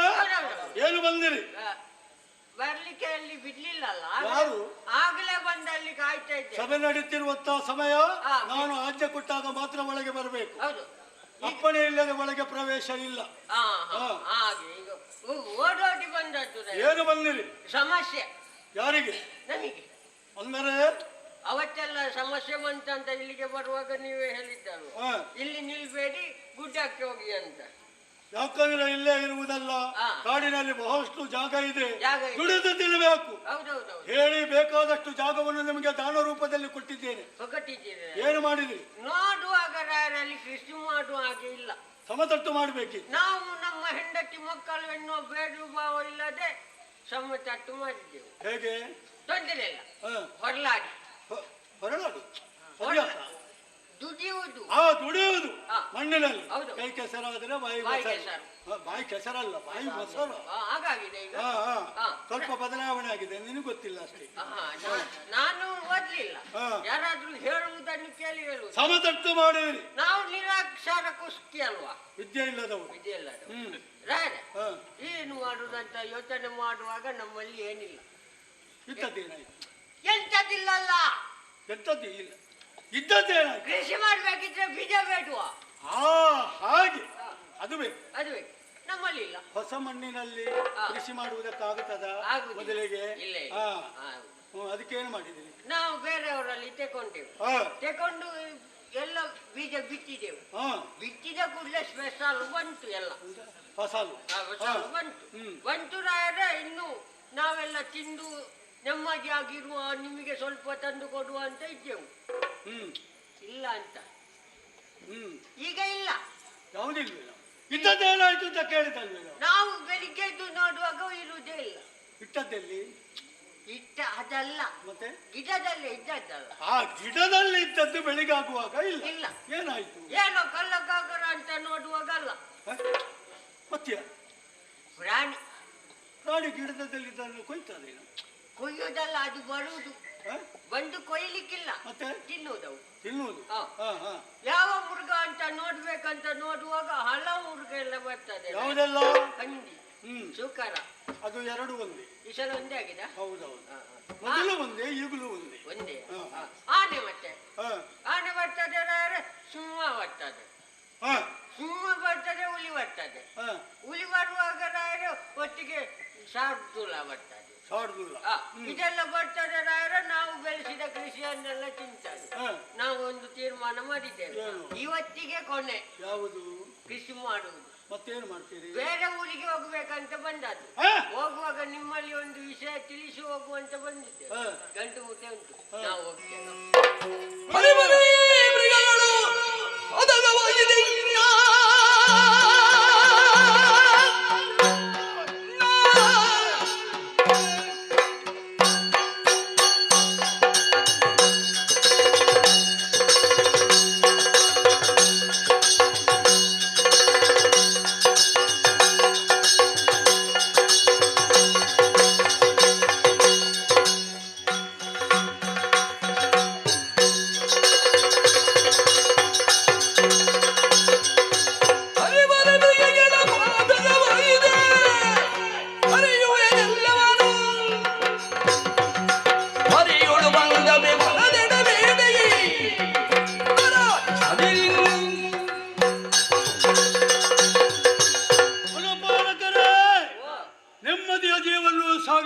ಉದ್ದೇಶದಿಂದ ಬಹಳಷ್ಟು ಜಾಗವನ್ನು ದಾನ ರೂಪದಲ್ಲಿ ಕೊಟ್ಟವನು ನಾನು. ಕೊಟ್ಟಂತಹ ಜಾಗದಲ್ಲಿ ಎಲ್ಲವರು ಕೂಡಿ ಕೃಷಿಯನ್ನು ಮಾಡಿದ್ದೀರೆನ್ನಾದ್ರೆ ಅದರಲ್ಲಿ ಬಂದಂತಹ ಫಸಲು ನಿಮಗೆ ಕೈಗೆ ಸಿಕ್ಕಿದ್ದು ಬಾಯಿಗಿಲ್ಲಂತಾಗಿ ಹೋಯಿತು ಅಲ್ವೇ? ಇದಕ್ಕೆ ಕಾರಣ ದುಷ್ಟ ಮೃಗಗಳ ಕಾಟ. ಬೆಟ್ಟಬೇಡ ಬೆಟ್ಟಬೇಡ, ನಿಮ್ಮ ಕಷ್ಟವೇ ನಮ್ಮ ಕಷ್ಟ, ನಿಮ್ಮ ಸುಖವೇ ನನ್ನ ಸುಖ ಅಂತ ಪ್ರತಿಜ್ಞೆ ಮಾಡಿ ಸಿಂಹಾಸನವನ್ನು ಏರಿದವನು ನಾನು. ಒಂದೊಮ್ಮೆಗೆ ಕಣ್ಣೀರಿನಲ್ಲಿ ನೀವು ಕೈ ತೊಳೆದರಿಂದ ಆದ್ರೆ ಪರ್ಯಾಯವಾಗಿ ಅರಸನೇ ಕಾರಣನಾಗುತ್ತಾರೆ. ಅದಕ್ಕಾಗಿ ಕೈಯಲ್ಲಿ ಕೈದುವನ್ನು ಧಾರಣೆ ಮಾಡಿ ನಿಮ್ಮ ಜೊತೆಯಲ್ಲಿ ಬಂದು ದೊಡ್ಡ ಮೃಗಗಳು ಬಂದು ನಿಮ್ಮ ಜೀವನದಲ್ಲಿ ನೆಮ್ಮದಿಯನ್ನು ಕೊಡಿಸ್ತೇನೆ. ನಿಶ್ಚಿಂತರಾಗಿ ಈಗ ಹೋಗುವುದು ಸರಿ. ಹೀಗೆ ಹೋಗುವುದೇನು? ಬೇಕಾದಂತ ಶಸ್ತ್ರಾಸ್ತ್ರಗಳು, ಆಯುಧಗಳು ಬೇಡುವ? ಏನಾದ್ರೂ ಉಂಟಾ? ಆಯುಧ ಎಲ್ಲ ಉಂಟಲ್ಲಿ ಅಲ್ಲಿ ಶಬರು ಇದ್ದಾರೆ. ಶಬರ ಕಾಯ್ತಾ ಇದ್ದಾರೆ. ಹಾಗಿದ್ರೆ ತಡ ಯಾಕೆ, ಹೋಗೋಣ.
ಬೇಟೆ. ಭರ್ಜರಿ ಬೇಟೆ. ನನ್ನ ಜೀವನದಲ್ಲಿ ಇದು ಹೊಸತು. ಹೌದು. ಬೇಟೆಯಾಡಿದ್ದೇನೆ, ಇಂಥ ಬೇಟೆ ಆಡಿದ್ದಿಲ್ಲ. ಇವತ್ತು ಅದಕ್ಕೆ ನಿಮ್ಮೆಲ್ಲವರ ಬೆಂಬಲವೇ ಸಾಕ್ಷಿಯಾಗಿದೆ. ಹೌದೇನೋ? ಬಿದ್ದ ಮೃಗಗಳೆಷ್ಟು? ತುಂಬಾ ರಾಶಿ ರಾಶಿ ಬಿದ್ದು ಉಂಟು. ಎಲ್ಲವೂ ಸತ್ತಿದ್ದಾವ? ಕೆಲವೆಲ್ಲ ಜೀವ ಉಂಟಲ್ಲ. ಅರೆ ಜೀವ. ಕೆಲವು ಪೂರ್ತಿ ಸತ್ತಿದ್ದಾರೆ. ಕೆಲವು ನಿಮಗೆ ಯಾವುದೆಲ್ಲ ಬೇಕು, ಎಷ್ಟೆಲ್ಲ ಬೇಕು, ಎಂಥದ್ದು ಬೇಕು ಅಂತ ಆಯ್ಕೆ ಮಾಡಿಕೊಳ್ಳುವಂತ ಅವಕಾಶವನ್ನು ನಿಮಗೆ ಕಲ್ಪಿಸಿಕೊಟ್ಟವನಿದ್ದೇನೆ. ನಾವೇ ಮೊದಲೇ ಸಿದ್ಧ ಮಾಡಿ ಆಗಿದೆ, ಅಲ್ಲಿ ಗಂಟು ಕಟ್ಟಿಟ್ಟಿದ್ದೇವೆ. ಹೌದಾ? ತಿನ್ನುವ ಪ್ರಾಣಿ. ಯಾಕಂದ್ರೆ ಹಂದಿ ತಿನ್ನುವ ಜಾತಿ ಅಲ್ಲ. ಏಯ್, ಬೇಟೆಯಾಡಿ ಬಹಳಷ್ಟು ಆಯಾಸ ಆಗಿದೆ. ನಿಮಗೆ ಬಿಡಿ, ನನಗೆ ಆಗಿದೆ. ನನಗಿಂತ ಜಾಸ್ತಿ ಆಗಿದೆ. ಅಲ್ಲ, ಗೊಬ್ಬೆ ಹಾಕಿ ಈಗ ಬೇಟೆಯಾಡಿದ್ದು ನಾನು ನೀನ ನೀವೇ. ಹೌದಲ್ಲ? ಮತ್ತೆ ನಿನಗೇನು ನನಗಿಂತ ಜಾಸ್ತಿ ಆಯಾಸ ಆದ್ದು? ಹಿಂದಿನಿಂದ ಗೊಬ್ಬೆ ಹಾಕಿಕೊಂಡು ಬಂದದ್ದಲ್ಲ. ಹೊತ್ತು ತುಂಬಾ ಮಧ್ಯಾಹ್ನ ಆಗಿದೆ. ಈ ಸಮಯದಲ್ಲಿ ನಾವೊಂದು ಮನೆಗೆ ಹೋಗುವ. ಯಾಕೆ? ಈ ಸಮಯ ಮಧ್ಯಾಹ್ನ ಊಟ. ಹೌದು, ಹೌದು. ಹೊಟ್ಟೆ ಹಸಿವು. ಹೌದು ಅಲ್ವಾ? ಅದೇ. ಬಹಳಷ್ಟು ಆಗಿದೆ. ಇನ್ನು ತಡ ಮಾಡುವುದು ಸರಿಯಲ್ಲ. ಅರಮನೆಗೆ ಹೋಗೋಣ ಅನ್ನುವಷ್ಟರಲ್ಲೇ ಬಂದಳಲ್ಲ. ಇಲ್ಲಿ ಸಮೀಪ ವಸಿಷ್ಠರ ಆಶ್ರಮವಿದೆ, ನೀವೆಲ್ಲರೂ ಅಲ್ಲಿಗೆ ಹೋಗಬೇಕಂತೆ. ಅದೇ ಹೌದೇನೋ? ಹೊರಟು ನಿಂತ ಆ ಸಮಯದಲ್ಲಿ ಬಂದವ ಯಾರು? ಅಡ್ಡ ಕಾಣ್ತ ಉಂಟು, ಯಾರು ಅಂತ ಗೊತ್ತಾಗಲಿ. ಅಡ್ಡನೂರು. ಅಡ್ಡ ಅಡ್ಡ ಎಂತದ್ದು ಅಡ್ಡ? ನೂಲು. ನೂಲು. ಅವರಿಗೆ ಬ್ರಾಹ್ಮಣ ವಟುಗಳು ಅಂತ ಹೇಳುವುದು. ಹೌದೌದು, ಬ್ರಾಹ್ಮಣ ಮಾಡಿ. ಇಲ್ಲೇ ಸಮೀಪದಲ್ಲಿ ವಸಿಷ್ಠರ ಆಶ್ರಮ ಇದೆ, ಅಲ್ಲಿವರೆಗೆ ಬಂದು ಆತಿಥ್ಯವನ್ನು ಸ್ವೀಕಾರ ಮಾಡಿ ಹೋಗಬೇಕು ಮಹಾರಾಜ ಅನ್ನುವಂತೆ ಹೇಳಿ ಹೋದನಲ್ಲ. ಹೀಗೆ ಮಾಡು, ನೀವು ಇಲ್ಲೇ ಇರಿ. ಹೇಗೂ ನನ್ನನ್ನು ಬರ ಹೇಳಿದ್ದಾರೆ, ನಾನು ಹೋಗಿ ಅವರ ಆಶೀರ್ವಾದವನ್ನು ಪಡೆದು ಬರ್ತೇನೆ. ನೀವು ಒಬ್ಬರು ಹೋದ್ರೆ ಮತ್ತೆ ನಮಗಿಲ್ಲ ಅಂತ ಆಗುದಿಲ್ಲ. ಯಾವುದು ಆಶೀರ್ವಾದ ನಿಮಗೂ ಬೇಕು? ಮತ್ತೆ ನೀವು ಬರ್ತೀರಾ? ಸ್ವಾಮಿಗಳನ್ನು ನೋಡ್ಲಿಲ್ಲ ಅಲ್ಲ. ಹೌದಾ? ಇಷ್ಟರ ತನಕ ಸ್ವಾಮಿಗಳನ್ನು ನೋಡಿದ್ದೇ ಇಲ್ಲ. ಈ ಸಿಸ್ಟರನ್ನು ನೋಡ್ಲಿಲ್ಲ. ಒಂದು ಮಾತು, ಇದು ಕಾಡಲ್ಲ, ಅರಮನೆ ಅಲ್ಲ, ಋಷಿಗಳ ಆಶ್ರಮ. ಸಂಸ್ಕಾರ ಅನ್ನುವಂಥದ್ದು ಬೇಕು. ನಾನು ಹೇಳಿದಾಗ ಮಾತ್ರ ಮಾತಾಡಬೇಕು. ಇಲ್ಲ, ನಂದು ಮಾತಿಲ್ಲ, ನಾನು ಮಾತಾಡ್ಲಿಕ್ಕೆ. ಎಲ್ಲಿಯಾದ್ರೂ ಹೆಚ್ಚು ಕಡಿಮೆ ಅಧಿಕ ಪ್ರಸಂಗ ಮಾಡಿದ್ರೆ ದೇವರಾದ್ರೆ ನಿಮ್ಮೊಟ್ಟಿಗೆ ಮಾತಾಡ್ಲಿಕ್ಕೆ ಅಲ್ಲ, ನೀವಿರುವಾಗ ಮಾತಾಡ್ಲಿಕ್ಕೆ ಆಗ್ಲಿ. ಹೌದಲ್ಲ? ಮನೆ ಹೋಗೋಣ.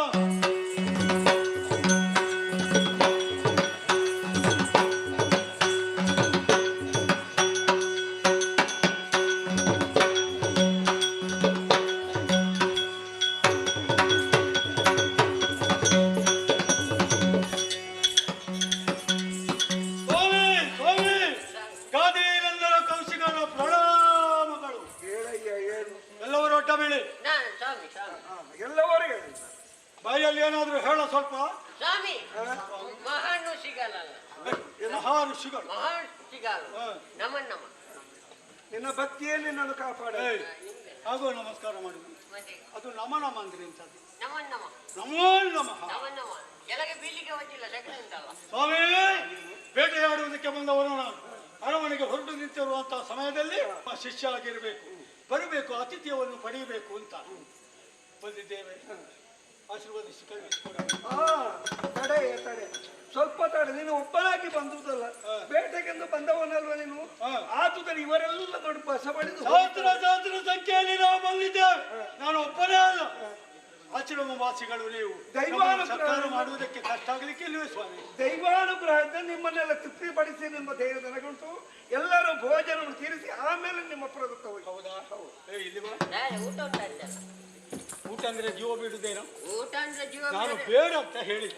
ಬೇಡ ಅಂದ್ರೆ ಅವರು ಬೇಡ ಅಂತ ಹೇಳಿದಾಗ ಒತ್ತಾಯ ಮಾಡಿ ಧರ್ಮಕ್ಕೆ ಕೊಡುವಾಗ ಬೇಡ ಅಂತ ಹೇಳಿ ಧರ್ಮಕ್ಕೆ ಸಿಗ್ತದೆ ಮುಗಿಲವರೆಗೆ ಮುಕ್ಕುವುದೇನೋ? ಮತ್ತೆ ಹಾಗೆಲ್ಲ ಆಗ್ಬಾರ್ದು. ಹಾಗೆ ನನಗೆ ಮತ್ತೆ ಗುರುಗಳು ಹೇಳುವಾಗ ಬೇಡ ಅಂತ ಹೇಳುವುದಕ್ಕೆ ಆಗಲಿಲ್ಲ. ಬೇಡ, ಅದು ನಮ್ಮ ದೊಡ್ಡ ಅವರು ಹೇಳಿದ್ದೇನು? ಸ್ನಾನವನ್ನು ಮುಗಿಸಿ ಬನ್ನಿ ಅಂತ. ಆದಷ್ಟು ಬೇಗ ಸ್ನಾನ ಮಾಡಿ ಬರಬೇಕು. ಆಶ್ರಮ ಅಲ್ವಾ? ಸ್ನಾನ ಮಾಡ್ಬೇಕಾ? ಹೌದು. ಊಟ ಮಾಡ್ಬೇಕಿತ್ತು. ನಾನು ಬರುದಿಲ್ಲ, ನೀವು ಸ್ನಾನ ಮಾಡಿ. ಅದಕ್ಕೆ ಬರುದಿಲ್ಲ. ನಮ್ಮ ಅಜ್ಜ ಹೇಳ್ತಾ ಇದ್ರು, ಗೋವಿಂದ ಗೋವಿಂದ ಅಂತ 3 ಬಾರಿ ಹೇಳಿದ್ರೆ ಸ್ನಾನ ಮಾಡಿದ ಫಲ ಬರ್ತಾ ಅಂತ. ಹೌದಾ? ನಾನು ಗೋವಿಂದ ಅಂತ ಹೇಳಿ ಊಟ ಮಾಡ್ತೇನೆ. ಹೌದಾ? ನನ್ನ ಅಜ್ಜಿ ಹೇಳ್ತಿದ್ರು, ನಾರಾಯಣ ನಾರಾಯಣ ಅಂತ ಹೇಳಿದ್ರೆ ಊಟ ಮಾಡುವಂತ ಫಲ ಬರ್ತದೆ ಅಂತ. ಈ ಅಜ್ಜ ಅಜ್ಜಿ ಸೇರಿ ಒಂದು ಮಾಡಿದ್ದಾರೆ ಇವರು, ಅದಾಗ್ಲಿಕ್ಕಿಲ್ಲ. ನಿನಗೆ ಕಷ್ಟ ಆಗುತ್ತದೆ. ಇಲ್ಲಿ ಬಚ್ಚಲ ಮನೆಯಲ್ಲಿ ಆಶ್ರಮ ಇದು. ಇನ್ನು ಮನೆಯಾಗೆ ಬಚ್ಚಲ್ಕೊಂಡಿದ್ದೇನೆ. ಮತ್ತೆ ತಣ್ಣೀರು ಬಚ್ಚಲು ತಣ್ಣೀರಿನಲ್ಲೇ ಮಲಗಬೇಕು. ಸ್ವರ ಹೋಗ್ತದೆ. ಸ್ವರ ಹೋದ್ರೆ ಹೋಗ್ಲಿ, ಇನ್ನು ಕೆಲವು ದಿನ ಮಾತ್ರ ಇರುವುದು. ಈಗ ಈಗ ತಣ್ಣೀರಲ್ಲಿ ಸ್ನಾನವ ತಣ್ಣೀರಿನಲ್ಲೇ ಮುಳುಗಬೇಕು.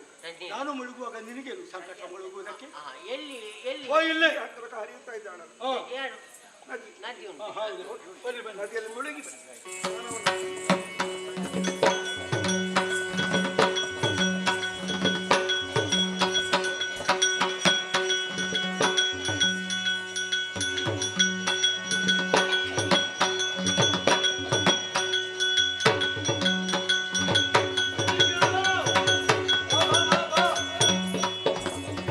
ಭೂರಿ ಭೋಜನ ಉಂಡು ಗೌರಿಗ ಭಾರಿ ವಿಸ್ಮಯಗೊಂಡು ಕೇಳಿದ ಆರು ಮುನಿವರನೆಂದಿದರ ಭಯ ಬೋರವರು. ಗುರುಮಾಲಕ, ಹೇಗಿತ್ತ ಭೋಜನ? ಭರ್ಜರಿ ಭೋಜನ. ಕೈಗೆ ಊಟ ಮಾಡಲಿಲ್ಲ. ಅರಮನೆಯಲ್ಲಿ ಇರುವವ ನಾನು. ಬೇಕಾದತ್ತ ಅಡುಗೆ ಭಟ್ರುಗಳು ನಮ್ಮಲ್ಲಿದ್ದಾರೆ. ಆದ್ರೂ ಇಂಥ ಸಕೃಸೋಪೇತವಾದಂಥ ಭೋಜನವನ್ನು ನಾನು ಸವಿದದ್ದೇ ಇಲ್ಲ. ಹಿಡ್ಕೋ.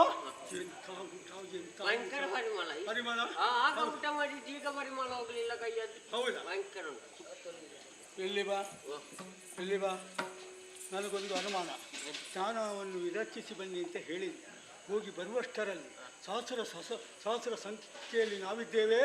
ಎಷ್ಟು ಮಂದಿಗಳಿಗೆ ಭೋಜನ ಉಣಬಡಿಸಬೇಕು ಅಂತಾದ್ರೆ ಇದು ಹೇಗೆ ಅಂತ ನನಗೆ ಅರ್ಥ ಆದದ್ದಿಲ್ಲ. ಒಂದೇ ಒಂದು ಮನೆಗೆ ಬೆಂಕಿ ಬಿದ್ದದ್ದಿಲ್ಲ. ಯಾವ ಮನೆಗ? ಹೊಗೆ ಕಂಡ ಮನೆಯಲ್ಲಿ ಹೊಗೆ ಕಂಡದ್ದಿಲ್ಲ. ಅಡಿಗೆ ಭಟ್ರುಗಳು ಇಲ್ವೇ ಇಲ್ಲ. ಇಲ್ವೇ ಇಲ್ಲ. ಹೆಚ್ಚಿನ ಅಂಶ ಇವರು ಬೇರೆ ಕಡೆಯಿಂದ ಮಾಡಿ ತರಿಸಿದ್ರಂತೆ. ಎಷ್ಟು ಬೇಗ ಹೇಗೆ ತರಿಸುವುದೇನೋ? ನಾವು ಎಷ್ಟು ಮಂದಿಗಳಿದ್ದೇವೆ ಅಂತ ಅವರು ಲೆಕ್ಕಾಚಾರ ಮಾಡಿದ್ದಾರಾ? ಇಲ್ಲ. ಇದು ಹೇಗಾಯ್ತಾ? ಇದು ಹೇಗಾಯಿತು? ಇದು ಹೇಗಾಯಿತು? ಅಂಗೈ ಕನ್ನಡಿಗೆ ಉಣ್ಣುಬೇಕೆ? ಅದಕ್ಕೆ ಅವರಲ್ಲೇ ಕೇಳಿ.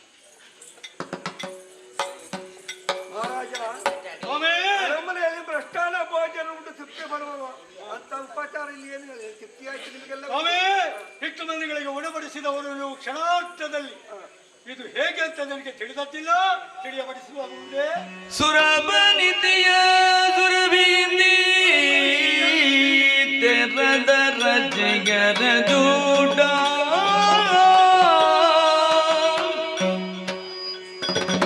ಆಗಿಗಿ ನೆರವಿರಗಿತಲಿ ನಮನ ಸಲ್ಲಿಸೈ ಆಗಿಗಿ ನೆರವಿರಗಿತಲಿ ನಮನ ಸಲ್ಲಿಸೈ ದೊರೆಗೆ ನೀನು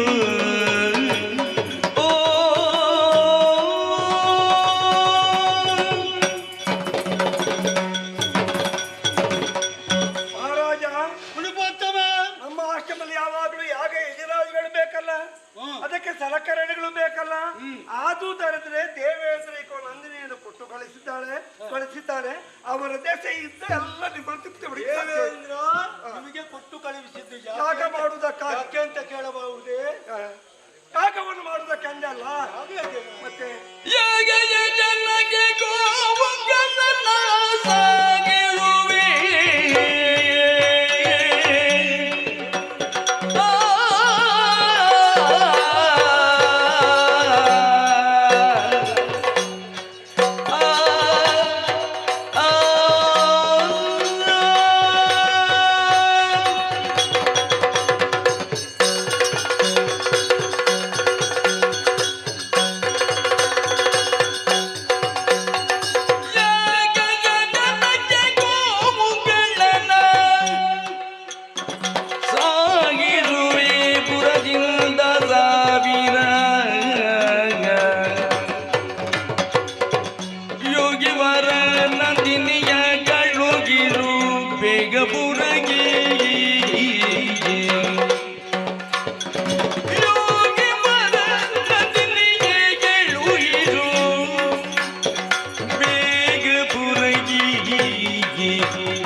ದೇವಲೋಕದ ಇಂದ್ರ ನಿಮಗೆ ಸಹಾಯವಾಗಲಿ ಅನ್ನುವಂತೆ ಈ ನಂದಿನಿಯನ್ನು ಕಳುಹಿಸಿಕೊಟ್ಟಿದ್ದಾರೆ. ಸಂತೋಷದ ವಿಚಾರ. ನಿಮ್ಮನ್ನು ತೃಪ್ತಿಪಡಿಸಲಿಕ್ಕೆ ಸಾಧ್ಯವಾಯಿತು. ಅರ್ಥವಾಯಿತು. ಈಕೆಯನ್ನು ಕಣ್ಣಾಕ್ಷರವೇ ಒಂದೊಮ್ಮೆಗೆ ಬಯಸಿದವನು ನಾನು. ನೀವು ಅವಳನ್ನು ನನ್ನ ಜೊತೆಯಲ್ಲಿ ಕಳುಹಿಸಿ ಕೊಟ್ಟರೆಂದಾದ್ರೆ ಕೊಡ ಹಾಲು ಕೊಡುವಂತಹ ಸಹಸ್ರ ಸಂಖ್ಯೆಯ ದೇನುಗಳನ್ನು ನಿಮ್ಮ ಆಶ್ರಮಕ್ಕೆ ನಾನು ಕೊಟ್ಟು ಕಳುಹಿಸ್ತೇನೆ. ಅದನ್ನು ನನಗೆ ಬಿಟ್ಟು ಈ ದೇವವನ್ನು ಕೊಡುವ ಹಕ್ಕು ನನಗಿಲ್ಲ. ಇದ್ರನ್ನೇ ಹೇಳಬೇಕಷ್ಟೇ. ಆದ್ರೂ ಕೇಳಲು ಬಾರದಿರ್ಬೇಡ ಆಶೆ.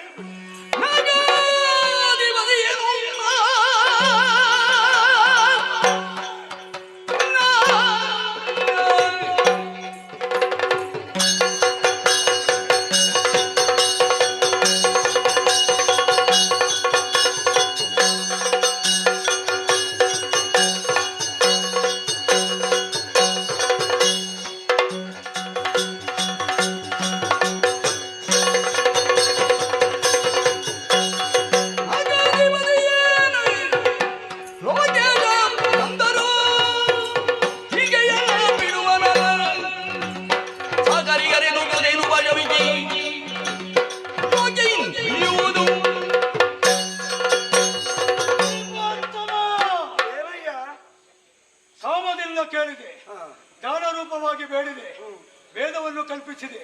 ಉಳಿದದ್ದು ದೊಡ್ಡ ಪ್ರಯೋಗ ಮಾತ್ರ. ಚಕ್ರವರ್ತಿ ನಾನಾಗಿದ್ದೇನೆ.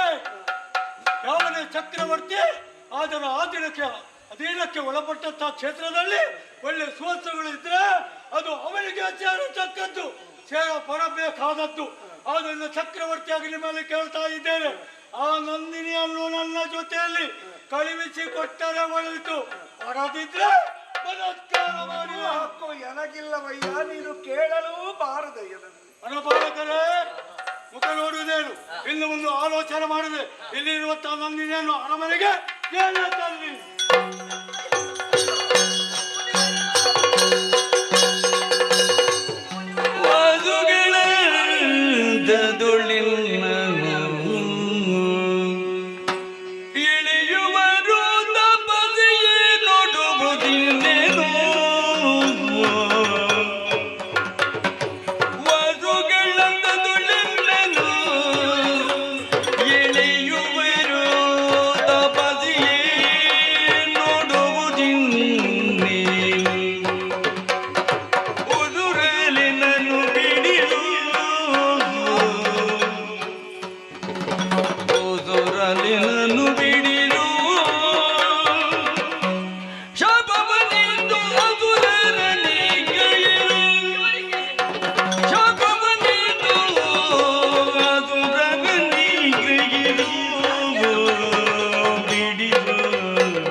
ಶಾಪವನಿದ್ದರೆ ಪುಣ್ಯ ಸಂಚಯ ವ್ಯಾಸ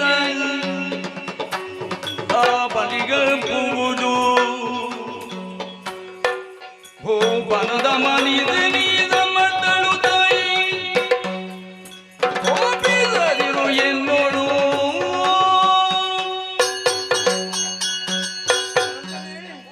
ನೀನು ಹೇಳಿದ ಮಾತು ನಿಜ.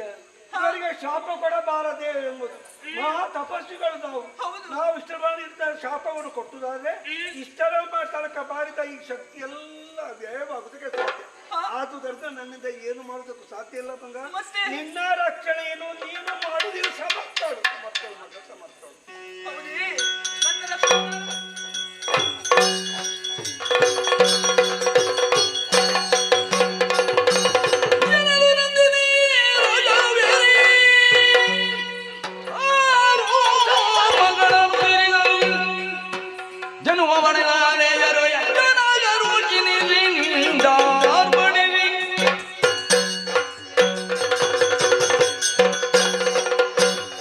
ವಸಿಷ್ಠರೇ ಆಡಿದಂತಹ ಮಾತು ನನ್ನನ್ನು ನಾನೇ ರಕ್ಷಣೆ ಮಾಡಿಕೊಳ್ಳುವುದಕ್ಕೆ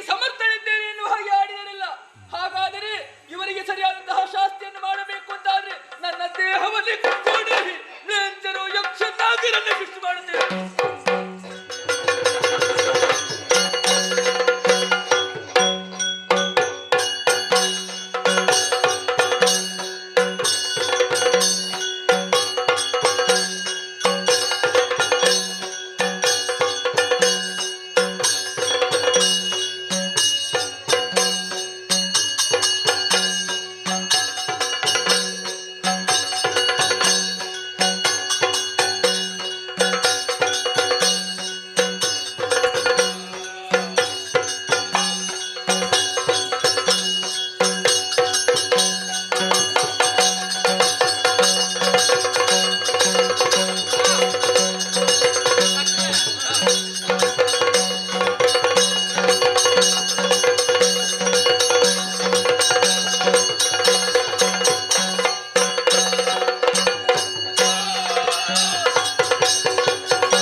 ಅರ್ಥವಿಸಿಕೊಂಡವರು ನಾವು.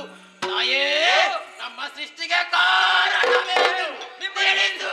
ಈ ರೀತಿಯಾಗಿ ಸೃಷ್ಟಿ ಮಾಡುವುದಕ್ಕೂ ಬಲವಾದಂತಹ ಕಾರಣ ಇದೆ. ಕೌಶಲ್ಯ ದೊರೆಯಾದಂತಹ ಕೌಶಿಕನೆಂದು ಮಾತ್ರ ಆಶ್ರಮವನ್ನು ಸೇರಿದ್ದು ಮಾತ್ರವಲ್ಲ, ಆತಿಥ್ಯವನ್ನು ಸ್ವೀಕರಿಸಿದ ನಂದಿನಿಯಾದಂತಹ ನನ್ನನ್ನೇ ಬಲಾತ್ಕಾರದಿಂದ ಎಳೆದೊಯ್ಯುವುದಕ್ಕೆ ಮುಂದಾಗ್ತಾ ಇದ್ದಾರೆ. ಆತನಿಗೆ ಸರಿಯಾದಂತಹ ಶಾಸ್ತಿಯನ್ನು ಮಾಡಿ ಬಂದೆ.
ತಲೆ ಕಟ್ತೇನೆ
ದ್ರೋಹಿ ನೀನು ಮಾಡಿದ ಶಿಕ್ಷೆಗೆ ನೀನು ಮಾಡಿದ ತಪ್ಪಿಗೆ ಶಿಕ್ಷೆಯನ್ನು ಕೊಡೋದಕ್ಕಾಗಿ ಬಂದಿದ್ದೇನೆ. ನಾನು ಕೊಡೋ ಶಿಕ್ಷೆಯನ್ನು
ಬದಲಿಗೆ ಆದಿತ್ಯಕ್ಕೆ ಸಹಕಾರಿಯಾದ ನಮ್ಮ ಅಮ್ಮ ನಂದಿನಿಯನ್ನೇ ಬಯಸಿದೆಯಾ?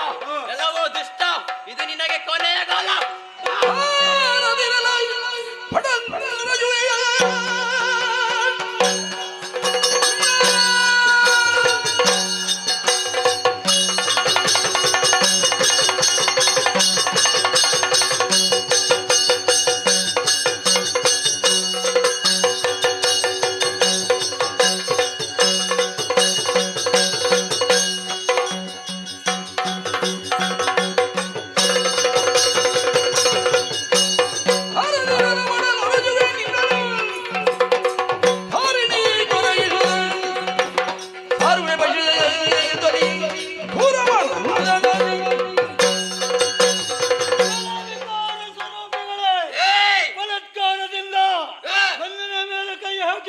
ಸಂದರ್ಭ ತನ್ನ ಮೈಯನ್ನೇ ಕೊಡವಿದ್ದೆ ಅಲ್ಲಲ್ಲಿ ಅಲ್ಲಲ್ಲಿ ಹುಟ್ಟಿದಂತ ವಿಷ ಜಂತುಗಳು ನೀವಾಗಿದ್ದೀರಿ.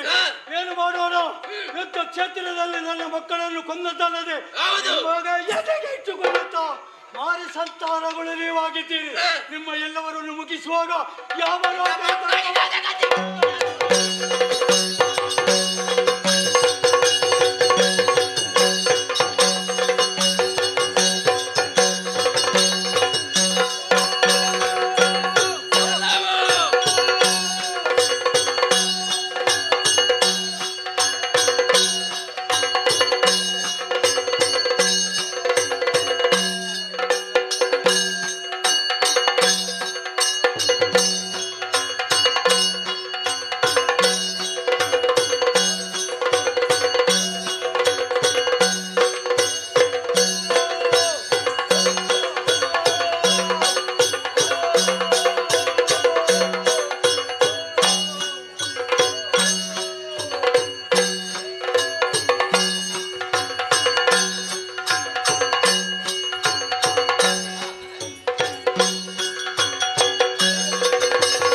ಹೊರಡುದಿಯ ಕದರ ಜೊಳಗೈದೋದು ಯಾಕೆ ಹೀಗಾಗಿ ಹೋಯಿತು? ಬೇಟೆಯಾಡುವುದಕ್ಕೆ ಹೋದಂತ ವಸಿಷ್ಠರ ಆಶ್ರಮದಲ್ಲಿರುವಂತ ಆ ನಂದಿನಿಯನ್ನು ನಾನು ಬಯಸಿದ್ದು ತಪ್ಪಾಯ್ತೆ. ಪರಿಣಾಮವಾಗಿ ನಾನು ಜನ್ಮ ಕೊಟ್ಟಂತ 4 ಮಂದಿ ನನ್ನ ಗಂಡು ಮಕ್ಕಳು ನನ್ನ ಕಣ್ಣಿನಲ್ಲಿ ವಿಲವಿಲನೆ ಮುದ್ದಾಡಿ ಸಾಯುವಂತ ದೃಶ್ಯವನ್ನು ನೋಡುವಂತ ದೌರ್ಭಾಗ್ಯ ನನ್ನ ಪಾಲಿಗೆ ಯಾಕೆ ಒದಗಿ ಬಂತಪ್ಪ? ಇದೆಲ್ಲಕ್ಕೆ ಕಾರಣ ವಸಿಷ್ಠ. ಎಲ್ಲವನ್ನು ಕಳ್ಕೊಂಡು ನಾನಿದ್ದೇನೆ. ಅನಾಥರಂತೆ ಭಯಂಕರವಾದಂಥ ಗುಂಡಾರಣ್ಯದಲ್ಲಿ ಅಲೆದಾಡ್ತಾ ಇರುವವನು ನಾನು. ಏನು ಮಾಡಲಿ, ಎಲ್ಲಿಗೆ ಹೋಗಲಿ ಅನ್ನುವಂತೆ ಆಲೋಚನೆ ಮಾಡ್ತಾ ಇರುವಂಥ ಸಮಯ ಬರುವವರು ಯಾರು ಮಧುಗಳು. ವಾಮದೇವ ಏನಾಯ್ತು ಕೌಶಿಕ ಅಂತ ಕೇಳಿದಾಗ ನಡೆದಂಥ ವೃತ್ತಾಂತ ಎಲ್ಲವನ್ನು ಕೂಡ ಅವರಲ್ಲಿ ಅರುಹಿದವನ್ನು ನಾನಿದ್ದೇನೆ. ಕಟ್ಟ ಕಡೆಯ ದಾರಿ ಹೊಂದಿದೆ. ವಸಿಷ್ಠರನ್ನು ನಿನಗೆ ಎದುರಿಸುವಂಥ ಶಕ್ತಿ ಉಂಟು ಅಂತಾದರೆ ನೇರವಾಗಿ ಲಯಾಧಿಕಾರಿಯಾದಂಥ ಪ್ರಭು ಪರಮೇಶ್ವರನನ್ನು ತಪಸ್ಸಿನ ಮೂಲಕ ಮೆಚ್ಚಿಸಿ ಬೇಕು ಬೇಕಾದ ವರವನ್ನು ಪಡೆ ಅನ್ನುವಂತೆ ಹೇಳಿದವರಿದ್ದಾರೆ. ತಡ ಯಾಕೆ? ಪ್ರಯತ್ನ ಮಾಡ್ತೇನೆ, ನೋಡೋಣ.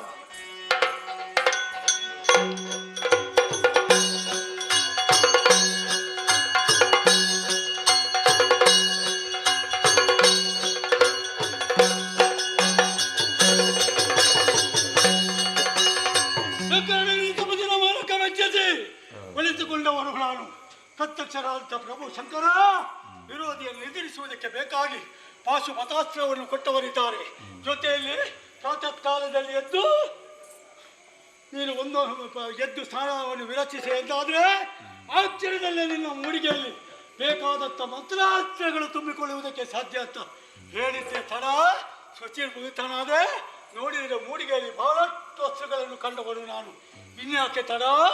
ಪರಿಪೂರ್ಣನಾಗಿದ್ದೇನೆ. ಈಗಿರುವುದು ಒಂದೇ, ಬದ್ಧ ವಿರೋಧಿ ಆದಂಥ ವಸಿಷ್ಠನನ್ನು ಎದುರಿಸುವುದು. ನಾನಾಗೆತ್ತ ಹೋಗುವುದಲ್ಲ, ಅವನಾಗಿಯೇ ದೇನು ಸಹಿತ ನನ್ನ ಪಾದಕ್ಕೆ ಬೀಳಲೇಬೇಕು. ಅದಕ್ಕೆ ಬೇಕಾಗಿ ಪತ್ರವೊಂದನ್ನು ಬರೆದು ಓಲೆಯ ಮುಖೇನ ಆತನ ಆಶ್ರಮಕ್ಕೆ ಕಳುಹಿಸುತ್ತೇನೆ.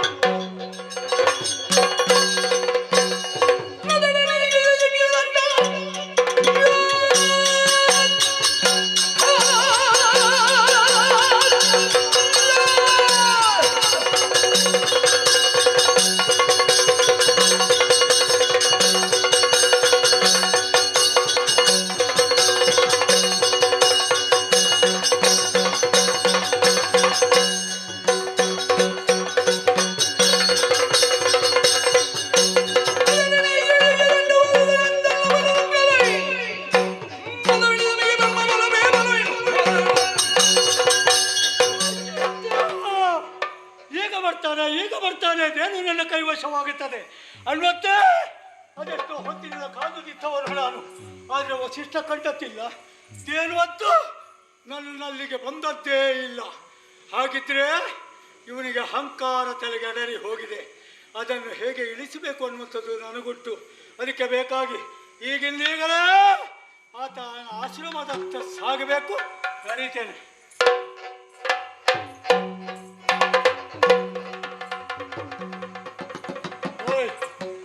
ಎಂಥದ್ದಯ್ಯ ಇದು? ಆಶ್ರಮದ ಒಳ ಪೊಕ್ಕು ಆ ದೇನುವನ್ನು ಬಲಾತ್ಕಾರದಿಂದ ಅರಮನೆಗೆ ತರಬೇಕು ಅನ್ನುವಂತೆ ಮನ ಮಾಡಿದಾಗ ಸತ್ಯಕ್ಕೆ ವಿರೋಧಿಸುವವರು ಯಾರೂ ಇಲ್ಲ. ಆದರೆ ಬಾಗಿಲಲ್ಲಿ ಒಂದು ಕೋಳಿಸಿದಲ್ಲ, ಇದು ಎಂಥದ್ದು ನೋಡಿದ್ರೆ, ಓಹೋ, ಆತನ ಕೈಯಲ್ಲಿರುವಂಥ ದಂಡ.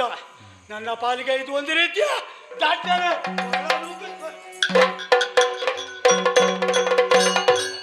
ಚಿಂತಿಲ್ಲ. ಸರಿ, ಒಳ ಪ್ರವೇಶ ಮಾಡುವುದು ಯಾಕೆ?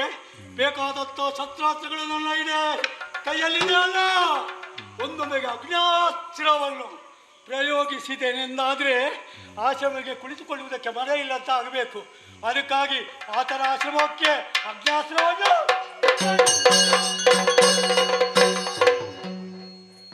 ಓಯ್ ಎಲ್ಲಿ ಹೋಯ್ತು ಅಗ್ನಾಸ್ತ್ರ? ಈಗ ಆಶ್ರಮ ಸುಡ್ತದೆ ಅಂತ ನಾನು ನೋಡಿದ್ದೇ ಬಂತು, ಮಾಯವಾಗಿ ಹೋಯ್ತಲ್ಲ. ಇದನ್ನು ದಂಡ ಬಾಯಿ ಬಿಟ್ಟದ್ದು ನೋಡಿದ್ದೇನೆ, ಎಲ್ಲಿ ಹೋಯ್ತು ಅಂತ ಗೊತ್ತಿಲ್ಲ. ಹೋದ್ರೆ ಹೋಗಲಿ, ಸುಂಟರ ಗಾಳಿಯಂತೆ ವಾಯಸ್ತ್ರವನ್ನು ಪ್ರಯೋಗಿಸಿದಾಗ ಈ ಆಶ್ರಮವೇ ಗಾಳಿಗೆ ಆಗಸಕ್ಕೆ ಹೋಗಬೇಕು.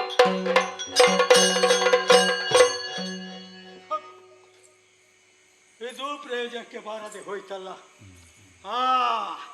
ಇಲ್ಲಿರುವುದು ವರುಣಾಸ್ತ್ರ. ಕಾಲವಲ್ಲದ ಕಾಲದಲ್ಲಿ ಬೆಳಗಿನ ರಾತ್ರಿವರೆಗೆ 2-3 ದಿವಸ ಮಳೆ ಜಡಿಬೇಕು. ಜಡಿದ್ರೆ ಎಲ್ಲವೂ ಹಾಳಾಗ್ತದೆ ಅಂತ ನಮಗೆ ಮೊದಲೇ ಗೊತ್ತು. ಈ ಜಡಿದ ಮಳೆಗೆ ಈ ತರ ಆಶ್ರಮವೇ ಒಂದೊಂದಿಗೆ ಕೊಚ್ಚಿ ಹೋಗಬೇಕು. ಅದಕ್ಕಾಗಿ ವರ್ಣಾಸ್ತ್ರವನ್ನು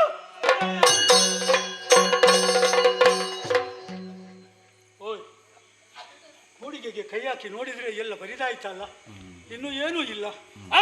ಇಲ್ಲದಿದ್ರೆ ಏನತ್ತೆ, ಕೈಯಲ್ಲಿ ಉಂಟಲ್ಲ ನಮ್ಮಲ್ಲಿ ಒಂದು ದೊಡ್ಡ ಆಯುಧ ಧನುಸ್ಸು, ಇದರಲ್ಲೇ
ನಿರ್ಣಯಿಸಲ್ಪಟ್ಟವನು ನಾನು. ವಸಿಷ್ಠರನ್ನು ಕೆಳಕಿದ ಸರ್ವ ನಾಶವನ್ನು ಬಯಸಿದವನು ನಾನು. ಆದರೆ ಏನಾಯ್ತು, ನನ್ನ ನಾಶವೇ ಆಯ್ತಲ್ಲ. ಓಡೋಡಿ ಸಾಕಾಗಿ ಹೋಯಿತು. ದಂಡ ಅದೆಷ್ಟೋ ದೂರ ನನ್ನನ್ನು ಬೆನ್ನಟ್ಟುತ್ತಾ ಬಂತು. ಬದುಕಿ ಉಳಿಯುವಂಥ ಉದ್ದೇಶದಿಂದ ಓಡಿದಾಗ ಮತ್ತು ಪ್ರತ್ಯಕ್ಷರಾದವರು ವಾಮದೇವ ಬಂದಂತ ಓಡೋಡಿಕೊಂಡು ಬರುವಂತ ದಂಡವನ್ನು ಒಂದೊಮ್ಮೆಗೆ ಪುನರಪ್ಪಿ ಕಳುಹಿಸಿಕೊಟ್ಟವರು ಅವರಿದ್ದಾರೆ. ಆದರೆ ಕಟ್ಟಕಡೆಗೆ ಒಂದು ಮಾತನ್ನು ಹೇಳಿದರು, ಕೌಶಿಕ ಏರಬೇಕು. ಏರುವುದು ಮಾತ್ರವಲ್ಲ, ವಸಿಷ್ಠರ ಬದ್ಧ ವಿರೋಧಿಯಾಗಬೇಕು ಅಂತಾದರೆ ನಿನ್ನ ಕ್ಷತ್ರಿಯತ್ವವನ್ನು ತ್ಯಾಜಿಸು. ಆಮೇಲೆ ಏನು ಮಾಡಬೇಕು ಅಂತ ಹೇಳಿದಾಗ ಗಾಯತ್ರಿ ಮಂತ್ರವನ್ನು ಉಪದೇಶ ಮಾಡಿದವರು ಅವರಿದ್ದಾರೆ. ಇದರ ಮುಖೇನ ನೀನು ಲೋಕದಲ್ಲಿ ಬ್ರಹ್ಮತ್ವವನ್ನು ಪಡೆಯುವುದಕ್ಕೆ ಸಾಧ್ಯತೆ ಇದೆ ಅಂತ ಹೇಳಿದರು. ಹೌದು ಅಂತ ಒಪ್ಪಿಕೊಂಡವನು ನಾನು. ಕ್ಷತ್ರಿಯತ್ವವನ್ನು ತ್ಯಜಿಸಿದೆ. ಕಟ್ಟ ಕಡೆಯ ನಿರ್ಣಯವನ್ನು ಕೈಗೊಂಡವನು ನಾನು. ಅದರ ಮೊದಲು ಮಾಡಬೇಕಾದಂಥ ಕಾಯಕ ಒಂದಿತ್ತು. ಒಬ್ಬನೇ ಒಬ್ಬ ಮಗ, ಕಡೆಯವ ಲೋಹಿತನಯನ ಬದುಕಿದ್ದ. ನನ್ನ ಕೌಸಂಬಿ ದೇಶ ಅರಾಜಕತೆಯಿಂದ ಉಳಿಯಬಾರದು, ಯಾರಾದರೂ ಒಬ್ಬ ಬೇಕು ಅಂತ ತೀರ್ಮಾನ ಮಾಡಿದ ನಾನು ನೇರವಾಗಿ ಅತ್ತ ಸಾಗಿದೆ. ಶುಭ ಮುಹೂರ್ತದಲ್ಲಿ ಅವನಿಗೆ ಇಲ್ಲಿಯ ಪಟ್ಟವನ್ನು ಕಟ್ಟಿ ಮರದೆಯಾದಂಥ ಅನುರಂಧೆಯನ್ನು ಜೊತೆಯಲ್ಲಿ ಕರೆಕೊಂಡು ಕಾನನದತ್ತ ತೆರಳಿ ನಿಂತವ ನಾನು. ಕಟ್ಟ ಕಡೆಯ ಧ್ಯೇಯ ಒಂದೇ, ದಿಗ್ಬಲಂ ಕ್ಷತ್ರಿಯ ಬಲಂ ಬ್ರಹ್ಮತೇಜ ಬಲಂ ಬಲಂ.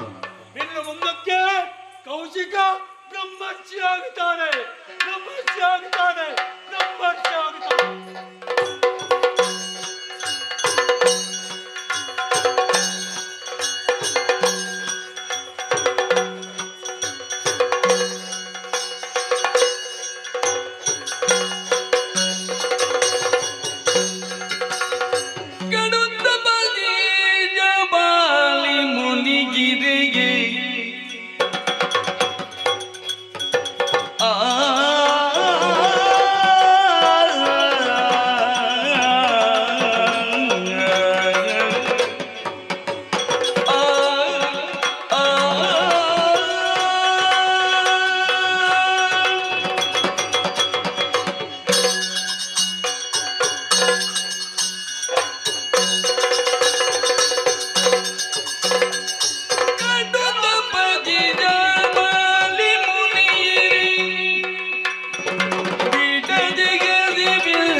ತಪ ತೊರೆದೊಡ್ಡನೆ ಪರಿಗಿರ ಬೀಗಿಸಿ ಮರುಗಗೊಂಡಾಗ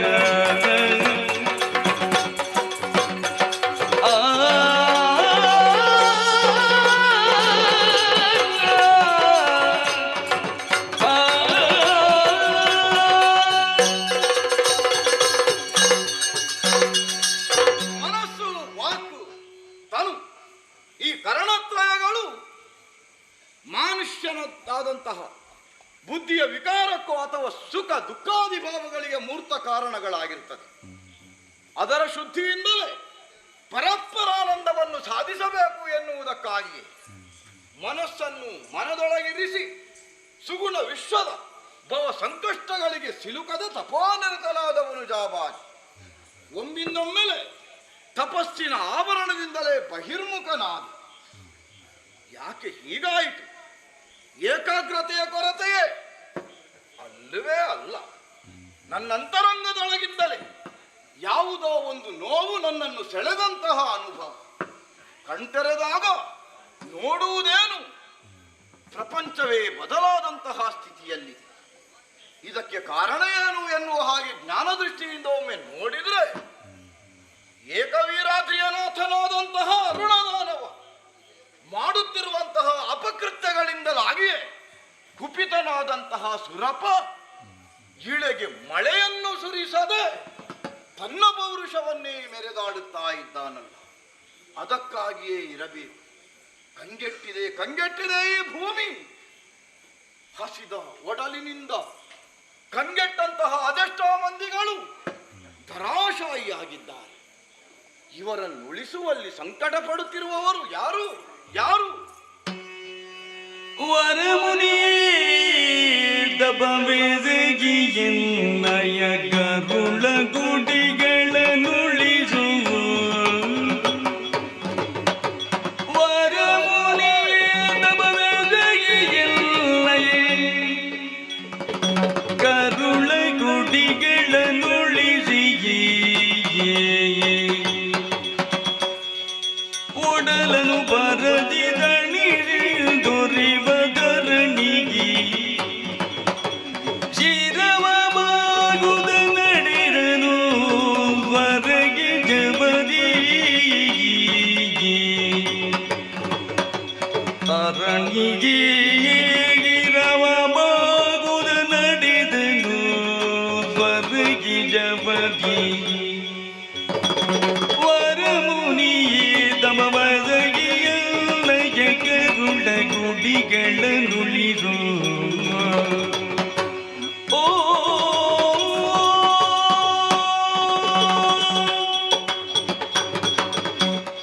ಏನಚ್ಚರಿ ಇದು?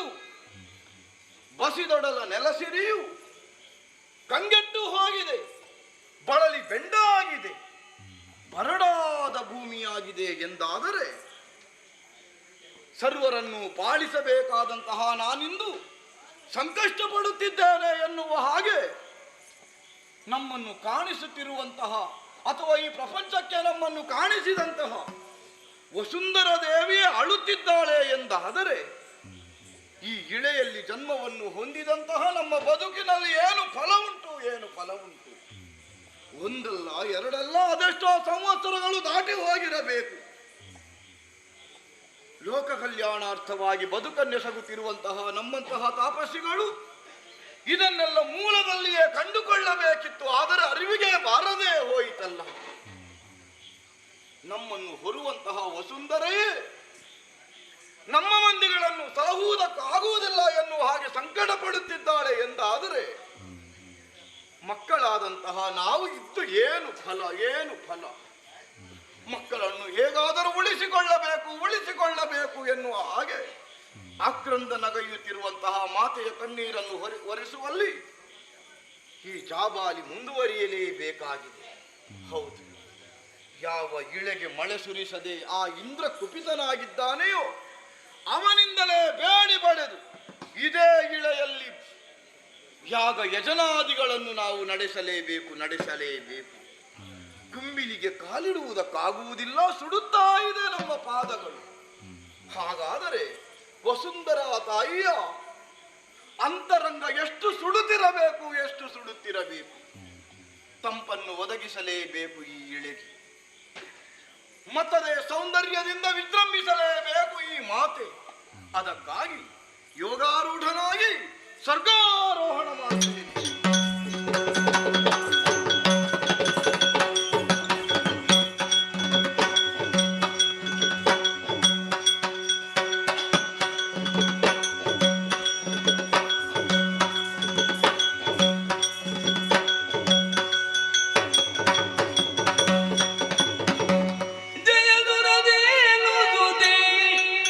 ನಂದಿನಿ ಜಯ ಪಾವನ ಜರಿರಿ ನಂದಿನಿ ಜಯ ಪಾವನ ಜರಿರಿ ದಯದಿ ಭುವಿಯಡೆ ಪಯಣವ ಬೆಳಿರಿ ದಯದಿ ಭುವಿಯಡೆ ಪಯಣವ ಬೆಳಿರಿ ಎಮ್ಮಯ ಜೀವನ ಸಂಜಯವನುಳಿಸಿ ಪುರಿ ಜಯ ದುರಧೇನುದುನಿ ನಂದಿನಿ ಜಯ ಪಾವನ ಜರಿದಿ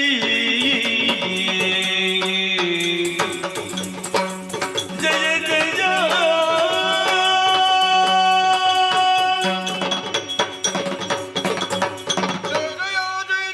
ಸುರಭಿಸುತ್ತೆ.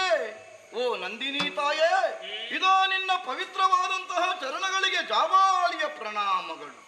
ಪಾವನ ತರದೆಯಾದಂತಹ ನಿನ್ನ ಜೀವನ ವೃತ್ತಾಂತವನ್ನು ಕೇಳಿಬಲ್ಲವರೇ ನಾವಿದ್ದೇವೆ. ಇಂದಿನ ದಿವಸ ನಂದನವನದಲ್ಲಿ ನಿನ್ನನ್ನು ಪ್ರತ್ಯಕ್ಷ ಕಾಣುವಂತಹ ಯೋಗ ಇಂದ್ರನಿಂದಲೇ ನಮಗೆ ಒದಗಿ ಬಂದಿದೆ. ಕೇವಲ ನಾನೊಬ್ಬನೇ ಯೋಗವನ್ನು ಹೊಂದುವುದಲ್ಲ ತಾಯೇ, ನಮ್ಮ ಇಳೆ ಬರಡಾಗಿದೆ. ಆದ್ದರಿಂದಲೇ ಕಂಗೆಟ್ಟಂತಹ ಜೀವರಾಶಿಗಳಿಗೆ ಹೊಸ ಬದುಕನ್ನು ಒದಗಿಸುವಲ್ಲಿ ನೀನು ಇಳೆಗೆ ಬರಬೇಕು ಎನ್ನುವ ಹಾಗೆ ಪ್ರಾರ್ಥಿಸ್ತಾ ಇದ್ದೇನೆ. ಏನು ಹೇಳ್ತಾ ಇದ್ದಾರೆ? ಏನೆಂಬೇಜಾಬಾರಿ ನಿನ್ನಯ ನುಡಿಗೆ ಜಾಬಾಲಿ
ಭೂಲೋಕಕ್ಕೆ ಬರಬೇಕು ಎನ್ನುವ ಹಾಗೆ ಪರಿಪರಿಯಾಗಿ ಬೇಡಿಕೊಳ್ಳುತ್ತಾ ಇದ್ದೀರಲ್ಲ. ಹೌದಮ್ಮ. ಇದೇನು ಹೊಸತಾಗಿ ನೀವು ಕರೆಯುವುದಲ್ಲ. ಅಲ್ಲ, ಈ ಮೊದಲೇ ನಾನು ಭೂಲೋಕದಲ್ಲಿ ಇದ್ದು ಬಂದವಳೇ ಹೌದು. ಅದಕ್ಕಾಗಿಯೇ ನೀನೇ ಆಗಬಹುದು ಎನ್ನುವ ಹಾಗೆ ನಾನು ಸಂಕಲ್ಪಿಸಿದ್ದಲ್ಲ, ಸುರಪನೇ ಆಡಿದ್ದಾನಮ್ಮ. ಸುರಪ್ಪನೇನು ನಿಮ್ಮಲ್ಲಿ ಹೇಳಿ ಕಳುಹಿಸಿದ್ದಾನೆ ನನ್ನನ್ನು ಕರೆದುಕೊಂಡು ಹೋಗಬಹುದು ಎನ್ನುವ ಹಾಗೆ. ಆದರೆ ಬರುವುದರ ಕುರಿತಾಗಿ ನಾನು ಯೋಚನೆ ಮಾಡುವುದು ಯಾಕೆ? ಯಾಕಮ್ಮ? ಈ ಹಿಂದೆ ನಿಮ್ಮದಾದಂತಹ ಭೂಲೋಕದಲ್ಲೇ ಇರುವಂತಹ ಸಂದರ್ಭ ವಸಿಷ್ಠರ ಆಶ್ರಮದಲ್ಲಿ ಇದ್ದವಳು ನಾನು. ಅದೆಷ್ಟೋ ನೃಪರೆಲ್ಲ ಬಂದವರಿದ್ದಾರೆ. ನನ್ನನ್ನು ವಿಧ ವಿಧವಾಗಿ ದಂಡಿಸುವುದಕ್ಕೆ ಮುಂದಾದರೂ ಆ ಮುನಿವರ ಒಂದು ಮಾತುಗಳನ್ನು ಆಡದೆ ನನ್ನನ್ನು ರಕ್ಷಿಸುವಲ್ಲಿ ಹಿಂದೆ ಉಳಿದವರಿದ್ದಾರೆ.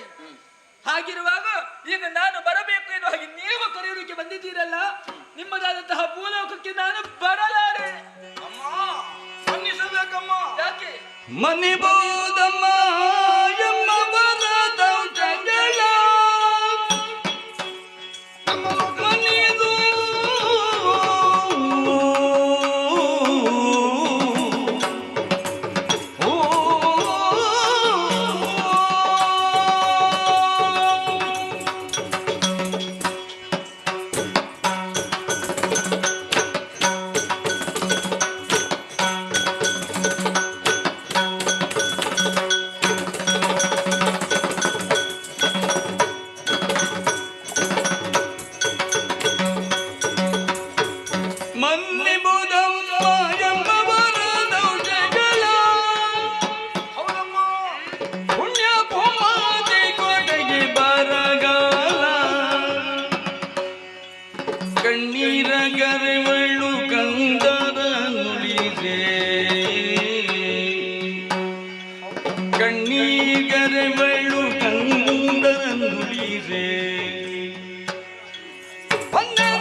ಆದರೆ ತಾಯೇ, ಒದಗಿದಂತಹ ಈ ಸ್ಥಿತಿಯಲ್ಲಿ ನೀನಿಂತಹ ಕಟುವಾಕ್ಯಗಳನ್ನಾಡುವುದು ಉಚಿತವಲ್ಲ ತಾಯೇ, ಉಚಿತವಲ್ಲ. ಯಾಕೆ? ಈ ಸೃಷ್ಟಿಯಲ್ಲಿ ರಾತ್ರಿ ಹಗಲು, ಸುಖ ಕಷ್ಟ, ಸಿಹಿ ಕಹಿ ಎನ್ನುವ ಹಾಗೆ ಸಜ್ಜನರೊಂದಿಗೆ ದುರ್ಜನರೂ ಇರುವುದು ಸ್ವಾಭಾವಿಕ.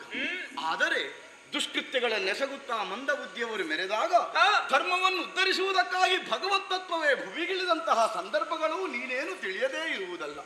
ದುಷ್ಟರ ನಾಶವಾಗಿದೆ, ಧರ್ಮವೇ ಉಳಿದಿದೆ. ಸರಿ. ಆದರೆ ಈಗ ವಸುಂಧರೆಯೇ ಪರಿತಪಿಸುತ್ತಿದ್ದಾಳೆ. ಹಡೆದಂತಹ ಮಕ್ಕಳನ್ನು ಉಳಿಸುವಲ್ಲಿ ನಾನು ಅಸಮರ್ಥಳಾಗಿದ್ದೇನೆ ಎನ್ನುವ ಹಾಗೆ ನಮ್ಮಮ್ಮ ಆ ಭೂದೇವಿ ಕಣ್ಣೀರ್ಗರೆಯುವುದನ್ನು ಸಹಿಸುವುದಕ್ಕೆ ಮೊಡಲು ಅದಕ್ಕೆ ಎಡೆ ಮಾಡಿ ಕೊಡುವುದಿಲ್ಲ ತಾಯೇ. ಆದ್ದರಿಂದ ಸಂಕಷ್ಟವನ್ನು ಹೊಂದಿದಂತಹ ಧರೆಯನ್ನು ಉದ್ಧರಿಸುವಲ್ಲಿ ಹೆಣ್ಣು ಹೃದಯವನ್ನು ಹೊಂದಿದಂತಹ ನೀನು ಮನ ಮಾಡಿ ನಮ್ಮ ಬೇಡಿಕೆಯನ್ನು ಮನ್ನಿಸುವುದರೊಂದಿಗೆ ನಮ್ಮವರು ಈ ಹಿಂದೆ ನಡೆಸಿದಂತಹ ಎಲ್ಲಾ ತಪ್ಪುಗಳನ್ನು ಮನ್ನಿಸಿ ಕೃಪೆ ತೋರಬೇಕು ಅಂತ ಬೇಡುತ್ತಾ ಇದ್ದೇನೆ. ಜಾದರನು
ಅವಳಿಗೆ ಕಷ್ಟ ಬಂದಿದೆ, ಕಣ್ಣೀರಿಳಿಸುತ್ತಾ ಇದ್ದಾಳೆ, ಭೀತಿಯೇ ಅವಳಿಗೆ. ಹಾಗಾದರೆ ಅವಳ ಕಷ್ಟವನ್ನು ಹೇಳುವುದಕ್ಕೆ ನೀವು ಇಲ್ಲಿಗೆ ಬರುವುದಲ್ಲ, ಅವಳ ಕಷ್ಟವನ್ನು ನೀವು ಬಂದು ಹೇಳುವುದು ಅಲ್ಲ. ಅವಳ ಗಂಡನಿದ್ದಾನಲ್ಲ ಹರಿಯ ಬಳಿಗೆ ಹೋಗಿ ಹೇಳಬೇಕು. ಅವಳ ಪ್ರೀತನಲ್ಲ ಆತ. ಹೆಂಡತಿಗೆ ಕಷ್ಟ ಬಂದಂತಹ ಸಂದರ್ಭದಲ್ಲಿ ಪರಿಹರಿಸಬೇಕಾದದ್ದು ಗಂಡನ ಕರ್ತವ್ಯವಾಗಿರ್ತದೆ. ಇಲ್ಲದಿದ್ದರೆ ಅವನು ಗಂಡ ಅಂತ ಯಾರು ಹೇಳುವುದಿಲ್ಲ, ಷಂಡರಿಗೆ ಸಮಾನರಾಗಿರ್ತಾನೆ. ಹಾಗಾಗಿ ಗಂಡನ ಬಳಿಗೆ ಹೋಗಿ ಹೇಳಬೇಕಿತ್ತು. ಮತ್ತೊಂದು ಮಾತು ಹೇಳಬೇಕಾ?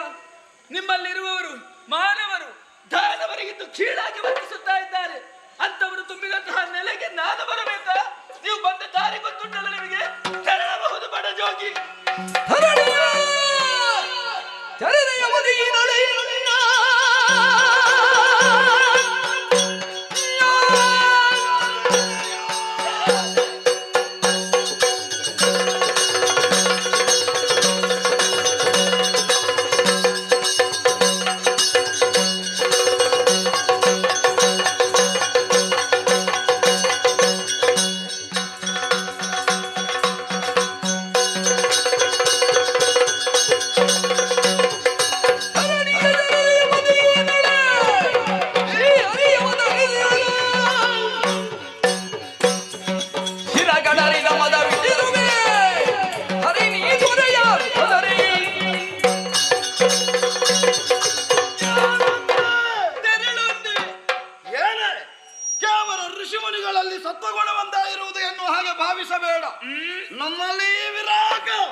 ವಿಕಾರಗಳು ಒಡಮೂಡುವುದಕ್ಕೆ ಕಾರಣವಾಗುವುದು ನಿಮ್ಮಂತಹ ಕೆಟ್ಟ ಮನಸ್ಕರೇ ಇದ್ದೀರಿ. ದೇವತಾ ವರ್ಗದವರು ಇದ್ದವರೆಲ್ಲರೂ ಸುಮನಸ್ಕರು ಎನ್ನುವ ಹಾಗೆ ಭಾವನೆಯಿಂದಲೇ ವಸುಂಧರೆಯನ್ನು ಉಳಿಸುವಲ್ಲಿ ಮನ ಮಾಡುತ್ತಾರೆ ಎನ್ನುವ ಇಚ್ಛೆಯಿಂದ ನಾವಿಲ್ಲಿಗೆ ಬರ್ತಾರೆ.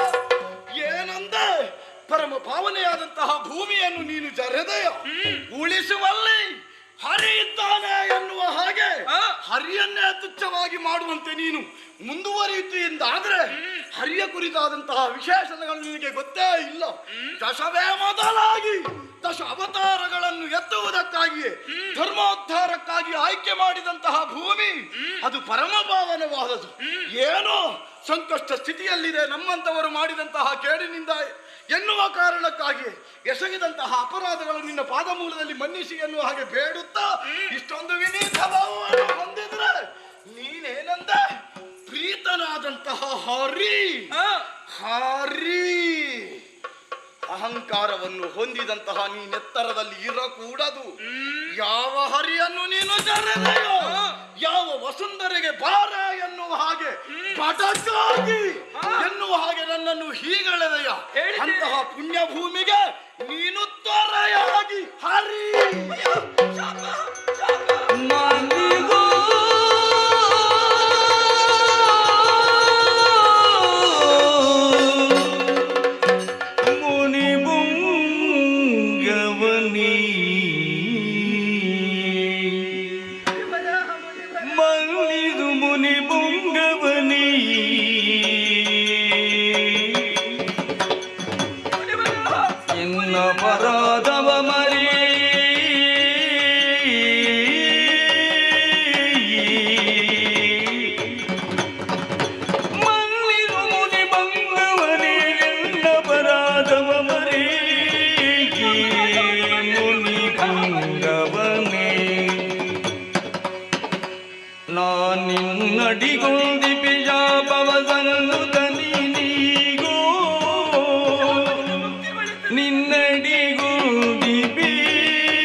ಭಾವಿಸಿದೆ ನಾನು ಮತಿಹೀನಳಂತೆ ವರ್ತಿಸಿದೆ.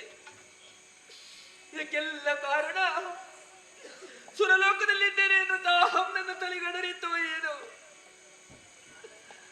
ನಿಮ್ಮದಾದಂತಹ ಭೂಲೋಕಕ್ಕೆ ಬರಲಾರೆ ಎನ್ನುವ ಹಾಗೆ ಹೇಳಿದೆ.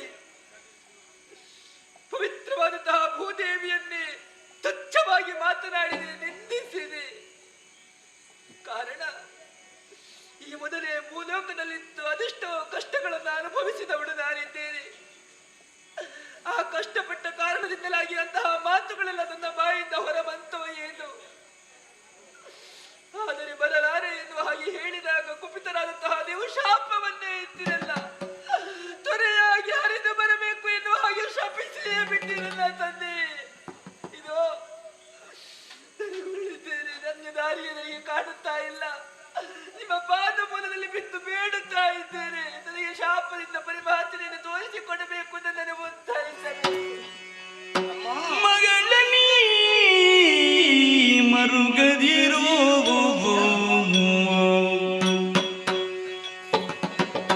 ಮಗಳೇ ನೀ ಮರುಗದಿರೋ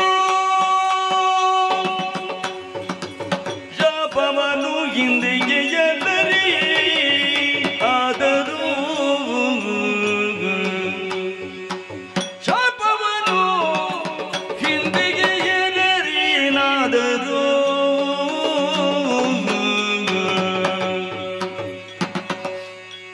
ಜಗದಂಬಿಕೆಯ ಮಾರೆ ಹೋಗು ಪದದೋರುವ ಜಗದಂಬಿಕೆಯ ಮಾರೆ ಹೋಗು ಪದದೋರುತ್ತ ತಗೊಂಡ ಬಗೆಳೆ ಬಳ್ಳು ಬಗೆ ಬೇರೊಂದಿಲ್ಲ ಬೈ ಮಗಳಿನಿ ಮರುಗದಿರು ಶಾಪವನು ಎಂದೆಯೇ ಏಲರಿಯೇನಾದರೂ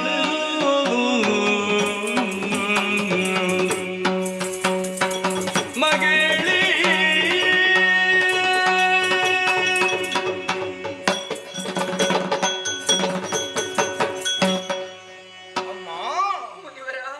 ಎನ್ನುವ ಹಾಗೆ ಬೇಡಿದವನು ನಾನು ಆರಂಭದಲ್ಲಿ.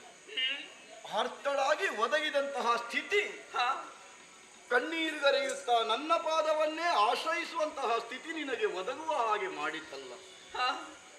ಮಗಳೇ ಮಗಳೇ, ಮಾತೃಹೃದಯ ಎನ್ನುವುದು ಜಾಗೃತವಾಗಿದೆ ಎನ್ನುವ ಕಾರಣಕ್ಕಾಗಿ ನಮ್ಮಮ್ಮ ದುಃಖಿಸುತ್ತಿದ್ದಾಳೆ ಎನ್ನುವುದನ್ನು ಮನಗಂಡು ನಾನು ಈ ಎತ್ತರವನ್ನು ಏರಿದೆ. ನಾನು ಆರ್ಜಿಸಿದಂತಹ ತಪಸ್ಸು ಇದೆಲ್ಲವೂ ನೀವಿತ್ತಂತಹ ವರ. ಯಾವ ವರ ಸಂಪಾದನೆಯನ್ನು ನಾನು ಮಾಡಿದ್ದೇನೆಯೋ ನೀವಾಡಿದಂತಹ ಕಟುವಾಕ್ಯಗಳಿಂದ ಆ ವರವೇ ಶಾಪವಾಗಿ ನನ್ನ ರಸನೆಯಿಂದಲೇ ಹೊರಹೊಮ್ಮಿತು ನೋಡು. ವರ ಪಡೆದದ್ದನ್ನಾದರೂ ಹರಿ ಮತ್ತೆ ಅವರ ಮರಣವನ್ನು ಕಾಣಿಸುವಲ್ಲಿ ಬದಲಾಯಿಸಿದವನಿದ್ದಾನೆ ರಕ್ಕಸರ ಕುರಿತಾಗಿ. ಆದರೆ ರಾಕ್ಷಸಿ ಮನೋಭಾವವನ್ನು ಹೊಂದಿ ನಾನು ಕಟುನುಡಿಗಳನ್ನಾಡಿದ್ದಲ್ಲ ತಾಯಿ. ನಮಗೆ ಕಟುವಾಗಿ ಮಾತನಾಡುವುದಕ್ಕೆ ಮಾತ್ರ ಗೊತ್ತಿದೆ.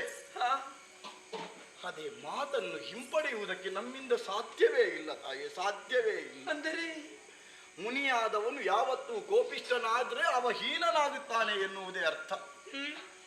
ಆದ್ರೆ ನಾನು ಹೀನನಾದದ್ದು ಯಾಕೆ? ಹಡೆದಂತಹ ಮಕ್ಕಳನ್ನು ಸಲಹುವಲ್ಲಿ ಸಾಮರ್ಥ್ಯ ಕಳಕೊಂಡಿದ್ದೇನೆ ಎನ್ನುವಂತಹ ನಮ್ಮಮ್ಮ ಕಣ್ಣೀರು ಸುರಿಸುವುದಕ್ಕಾಗಿ ನಾನು ಹೀನನಾದೆ ತಾಯಿ.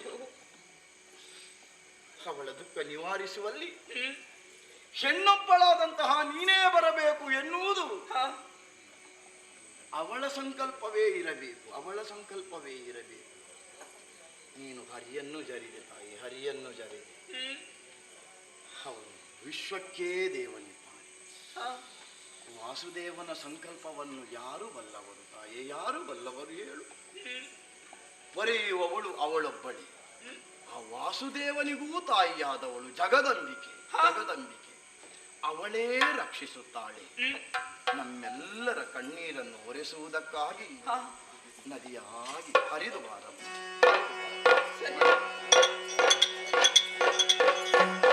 ಮುನಿವರನೇನು ದಾರಿಯೊಂದನ್ನು ತೋರಿಸಿಕೊಟ್ಟಿದ್ದಾರೆ. ಆ ರೀತಿಯಾಗಿ ಮುಂದುವರಿಯಬೇಕಾದದ್ದು ನನಗೆ ಕರ್ತವ್ಯವೇ ಹೌದು. ಅಮ್ಮನನ್ನೇ ಧ್ಯಾನಿಸಬೇಕು. ಆ ಕಡೆಗೆ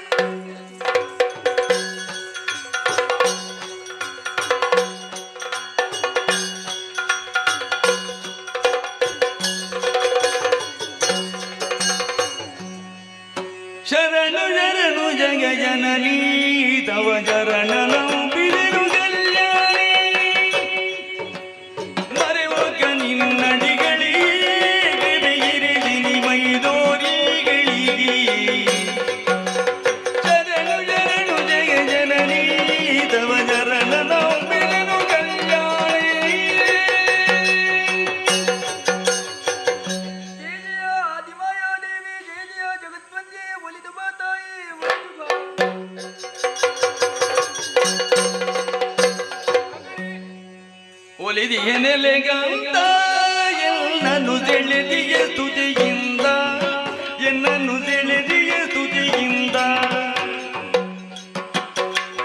ಒಲಿಸಿದ ಪರಿಚೆಯುಗಲು ನಾನೇನು ಗಳಿಲಗನಲು ಪದ ತಲೆಗೆ ಮಣಿಯುತ್ತಲೇ ಒಲಿದಿಯ ನೆಲೆಗಂತ ಎನ್ನನು ಸೆಳೆದಿಯ ಸ್ತುತಿಯಿಂದ ಕಂದ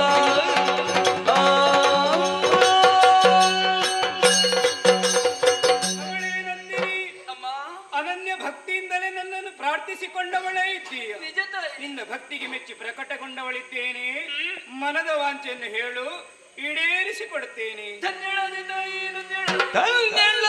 ತಾಯಿ ಗಂಡೆನು ಪುಣ್ಯದಿ ಮಗಮಾಯಿ ಗಂಡೆನು ಪುಣ್ಯದಿ ಮಗಮಾಯಿ ಮಲ್ಲಿದೆಯದಿಯನ್ನು ಜರೆಯೇ ಮಲ್ಲಿದೆಯದಿಯನ್ನು ಜರೆಯೇ ಗಲಿಯನ್ನು ದಳದುಳಮಲ್ಲಿದಿಯ ಗೆಳೆ ತನ್ನಳದಿದೆಯೇ ಗಂಡೆನು ಪುಣ್ಯದಿ ಮಗಮಾಯಿ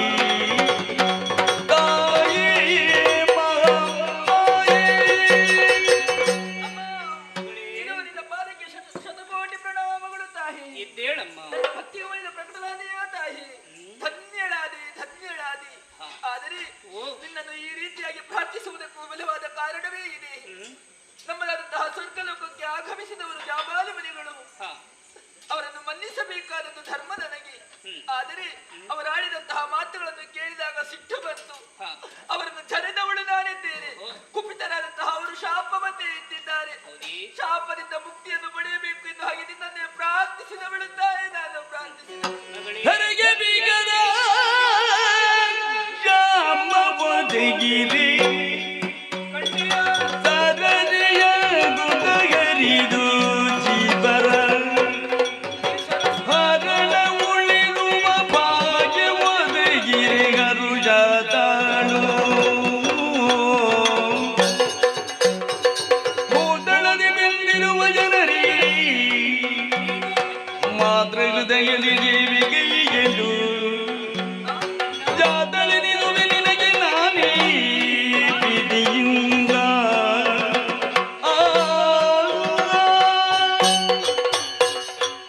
ಮಗಳೇ ನಂದಿನಿ, ಜಗನ್ಮಾತೆ, ಕಾಮ ಕ್ರೋಧ ಮೋಹ ಮದ ಮಸ್ತರ ಸ್ವಾರ್ಥ ಇವೆಲ್ಲವೂ ದರಿದ್ರಿಗೆ ಸೀಮಿತ ಎಂಬಂತಹ ಭಾವದಿಂದ ನೀ ತಡೆದೆಯ ಮಗಳೇ. ಜಾಬಾಲಿ ಮಹರ್ಷಿಗಳನ್ನು ನಿಂದಿಸುವುದಕ್ಕೆ ಮುಂದಾದೆಯ. ಕೋಪಗೊಂಡವರೇ ಶಾಪವನ್ನಿತ್ತಿದ್ದಾರೆ. ಮಗಳೇ ಶಬ್ದಳಾದೆ, ಕಣ್ಣೀರನ್ನು ಹರಿಸುತ್ತಾ ಇದ್ದೀಯ, ಭಕ್ತಿಯಿಂದ ಬೇಡಿಕೊಳ್ಳುತ್ತಾ ಇದ್ದೀಯ. ಚಿಂತೆ ಮಾಡಬೇಡ ಮಗಳೇ. ಕೆಲವೊಂದು ಬಾರಿ ಶಾಪವೇ ವರವಾಗಿ, ವರವು ಶಾಪವಾಗಿ ಪರಿಣಾಮವನ್ನು ಬೀರ್ತದೆ. ಕಂಡೆಯ ಬ್ರಹ್ಮ ಗಂಗೆಗೆ ಶಾಪವನ್ನು ಕೊಟ್ಟದ್ದೇ ತಕ್ಷಣ ಅಘನಾಶಿನಿಯಾಗಿ ಪವಿತ್ರವಾಗಿ ಪ್ರಪಂಚವಾದ ಕಳೆಯನ್ನೇ ತೊಳೆದವಳಿದ್ದಾಳೆ ಗಂಗಾ ಮಾತೆ. ಅದು ಶಾಪ ವರವಾಗಿ ಪರಿಣಾಮವನ್ನು ಬೀರಿತು. ಮಗಳೇ ಅಂತೆಯೇ ನೀನಾಗಬೇಕು. ಕಂಡೆಯ ದಾರುಣಿಯ ಅವಸ್ಥೆಯನ್ನು, ಬರಗಾಲ ಭೀಕರತೆಯಿಂದ ಎಲ್ಲವೂ ಅವನತಿ ಅಂಚಿನಲ್ಲಿದೆ. ಕಂದ, ಮಗುವೊಂದು ಅತ್ತಾಗ ಹೆತ್ತಪ್ಪೆ ಅಳಲನ್ನು ಕೇಳಿಸಲೇ ಹೇಳು. ತಾಯಿಯ ಮಮತೆ ಎನ್ನುವುದು ಅದಕ್ಕಾಗಿ. ಅದೋ ದರಿದ್ರಿಯಲ್ಲಿರುವಂತಹ ಜೀವರಾಶಿಗಳೆಲ್ಲ ನಿನ್ನ ಮಕ್ಕಳು ಎನ್ನುವಂತಹ ಭಾವದಿಂದ ಕಂಡೆ ಅಂತಾದ್ರೆ ಆ ಮಕ್ಕಳು ಮರಗುವ, ಕೊರಗುವ, ನರಳುವ ಪರಿಸ್ಥಿತಿಯನ್ನು ಕಂಡು ಕರುಣಾಮಯಿಯಾದಂತಹ ನೀನು ಕರುಣೆ ಎಂಬ ಸೆರಗಿನಿಂದ ಅವರ ಕಣ್ಣೀರನ್ನು ಒರೆಸಬೇಕಾದಂತಹ ಮಹಾ ತಾಯಿಯಾಗಬೇಕು ಮಗಳೇ. ಆದ್ದರಿಂದಲೇ ನೀನು ಧರೆಯಲ್ಲಿ ನದಿಯಾಗಿ ಹರಿಯಲೇಬೇಕು. ನದಿಯಾಗಿ ಹರಿಯಲೇಬೇಕೇನ? ಹೌದು ಮಗನೇ. ಇದರಿಂದ ಮುಂದಕ್ಕೆ ಪರಿಮಾರ್ತೆ ಚಿಂತಿಸಬೇಡ ಮಗಳೇ. ನೀ ದರಿದ್ರಿಯ ಜನರಲ್ಲಿ ನಿನ್ನ ಮಕ್ಕಳೆಂಬ ಭಾವದಿಂದ ಅವರಿಗೆ ನೀ ತಾಯಿಯಾದರೆ ಜಗದೊಡತಿಯಾದಂತಹ ಲೋಕಮಾದೆಯಂತಹ ನಾನು ಮುಂದೆ ನಿನಗೆ ಜಾತಳ ಆಗಿ ಹುಟ್ಟಿ ಬರ್ತೇನೆ. ಹೌದಮ್ಮ. ಆ ಶುಭದ ನಿರೀಕ್ಷೆಯಲ್ಲಿ ಇದ್ದುಕೋ. ಸಕಲರ ಪಾಪವನ್ನು ತೊಳೆಯುವ ನಂದಿನಿಯಾಗು ಮಗಳಿನ.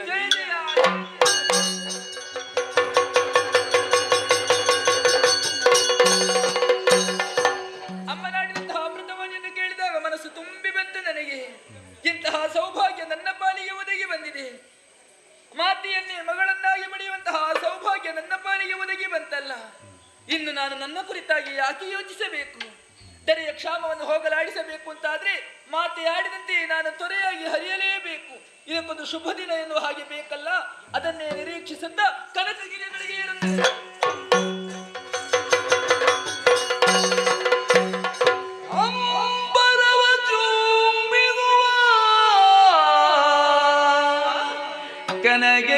ಕನಕಗಿರಿಯಲ್ಲೇರಿ ಶುಂಭಮದಿನೆಯ ಮಾನದ ಮಂದಿರದುಳಿರಿಯೇ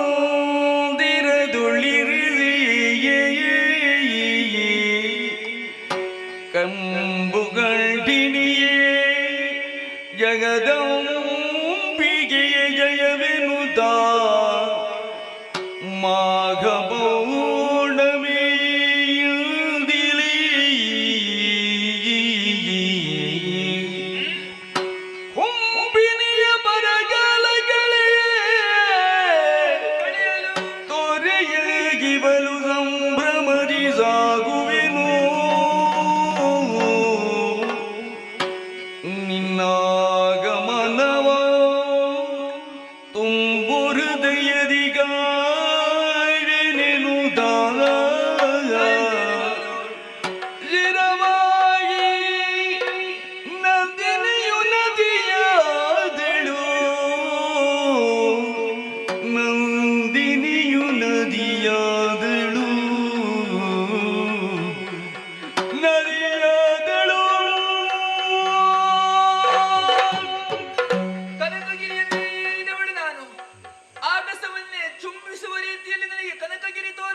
ಜಗನ್ಮಾತನ್ನೇ ಮನಸಾರೆ ಸ್ಮರಿಸಿದವಳು ನಾನಿದ್ದೇನೆ. ನನ್ನ ಹೃದಯ ಮಂದಿರದಲ್ಲಿ ಇಟ್ಟು ಪೂಜಿಸುತ್ತಾ ಇದ್ದೇನೆ. ಹಾಗಾದರೆ ನದಿಯಾಗಿ ಹರಿಯೋದಕ್ಕೆ ಯಾವಾಗ ದಿನ ಕೂಡಿ ಬರ್ತದೆ ಎನ್ನುವ ಹಾಗೆ ನಿರೀಕ್ಷೆಯಲ್ಲಿರುವಾಗಲೇ ಮಾಘ ಶುದ್ಧದ ಪೌರ್ಣಮಿಯ ದಿನ ಇಂದು ಧರೆಯ ಕ್ಷಾಮವನ್ನು ಹೋಗಲಾಡಿಸುವುದಕ್ಕೆ ಬೇಕಾಗಿ ಮಾತೆ ಆಡಿದಂತೆ ಸುರಭಿಸುತೆಯಾದಂತಹ ನಂದಿನಿ ನದಿಯಾಗಿ ಹರಿಯುತ್ತಾಳೆ, ನದಿಯಾಗಿ ಹರಿಯುತ್ತಾಳೆ, ನದಿಯಾಗಿ ಹರಿಯುತ್ತಾಳೆ.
ಇದಕ್ಕೆ ಕಾರಣ ಬ್ರಹ್ಮದೇವನಿದ್ದಂತಹ ವರ, ಅದರೊಂದಿಗೆ ವಿದ್ಯಾದಿ ದೇವತೆಯಾದಂತಹ ಶಾರದ ಮಾತೆ ಗಾಯತ್ರಿ ಮಂತ್ರ ಉಪದೇಶ ಮಾಡಿದ್ದಾರೆ.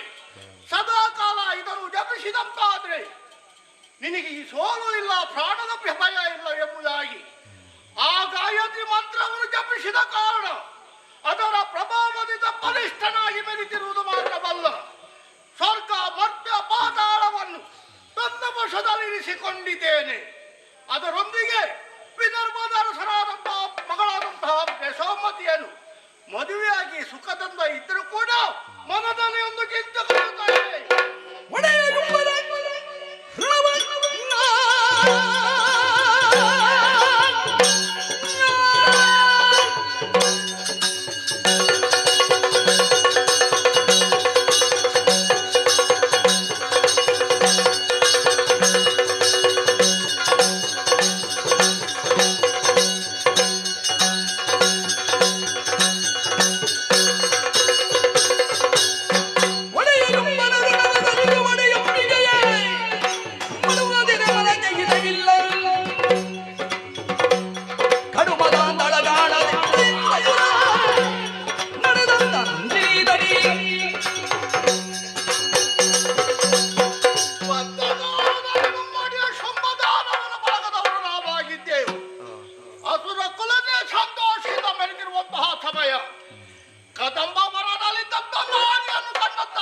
ಚನ್ನಮುಂಡರು ಅರಸನಲ್ಲಿ ಹೇಳಿದ ಮಾತ್ರವಲ್ಲ, ಅವರ ಮಾತಿಗೆ ಮರುಳಾಗಿ ಅವಳಲ್ಲಿ ಮದುವೆ ಆಗಬೇಕು ಉದ್ದೇಶದ ಸುಗ್ರೀವನ ಸಂಧಾನ ಮುರಿಯಿತು.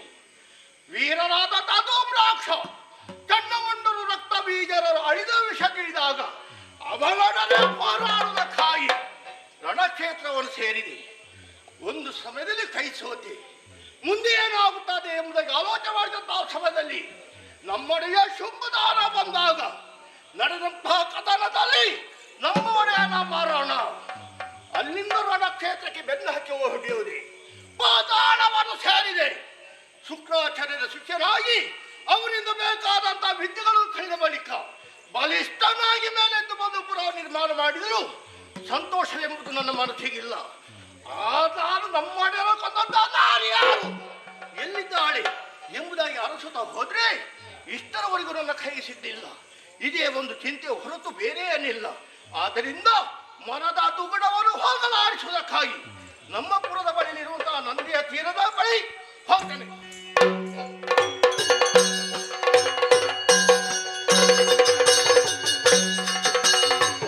ಜಗದ ಜನನಿಯೋ ಅರುಣದೈ ಜನ ವಿಗಡಬನೋ ಮುರಿ ಎನ್ನುತ್ತ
ಸುಂದರವಾಗಿರುವಂತಹ ರೂಪವನ್ನು ಧರಿಸಿಕೊಂಡಂತಾಯಿತು.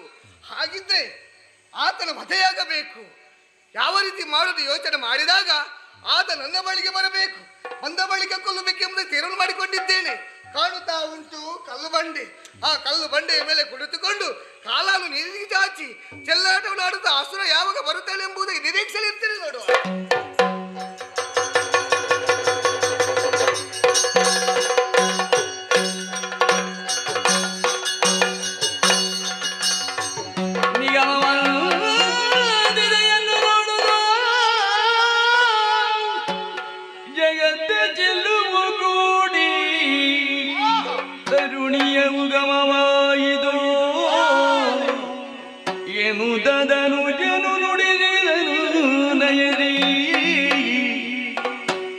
ಯಾರೋ ನೀನೆಲ್ಲೆ ಚಂದ ಬದನೆಯೇ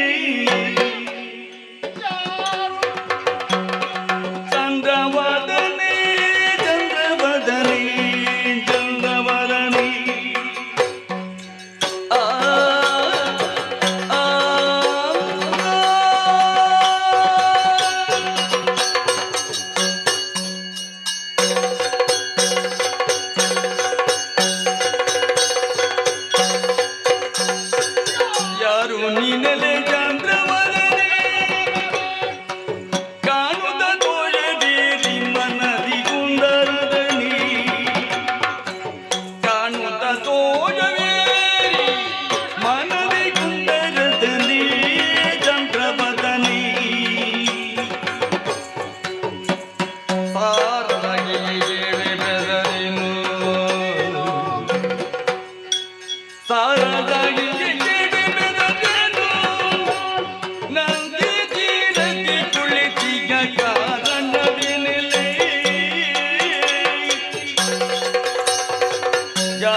ನದಿಗೊಂದರದಲ್ಲಿ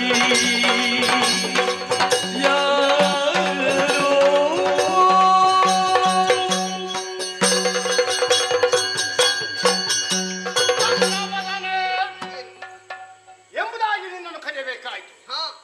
ಈ ಮುಸ್ಸಂಜೆಯ ಸಮಯದಲ್ಲಿ ಮನಸಂತೋಷಗೊಳಿಸುವುದಕ್ಕಾಗಿ ನಂದಿನಿಯ ತೀರದ ಬಳಿ ವಿಹರಿಸಿಕೊಂಡು ಬರುತ್ತಿರುವಂತಹ ಸಮಯ.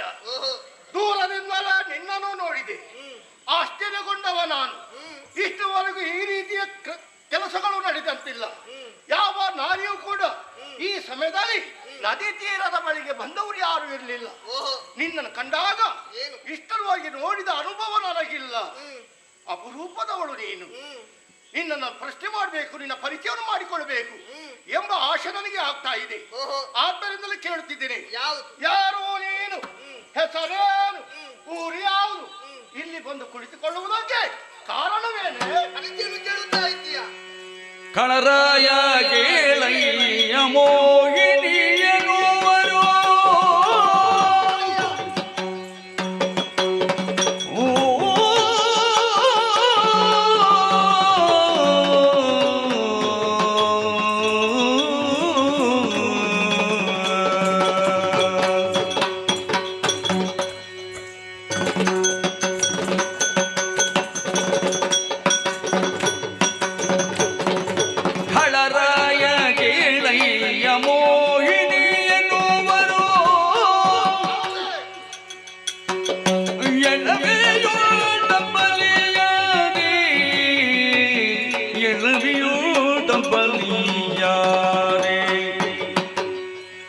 ಒಲದಿಂದ ದುಜನರು ಬೆಳೆದಿದ್ದಾರೆ,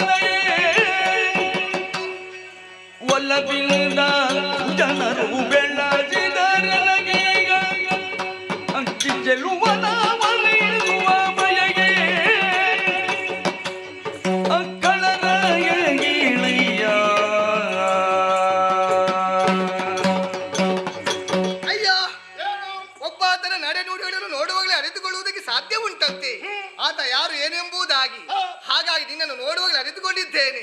ನೀನು ಅಸುರರಿಗೆಲ್ಲ ಕುಲಪ್ರಾಯಕನಾಗಿ ಮೆರೆಯುತ್ತಾ ಇದ್ದಿ ಎಂಬುದಾಗಿ. ಈ ಸಂದರ್ಭ ನನ್ನ ಪರಿಚಯವನ್ನು ಕೇಳುತ್ತಾ ಇದ್ದಿ.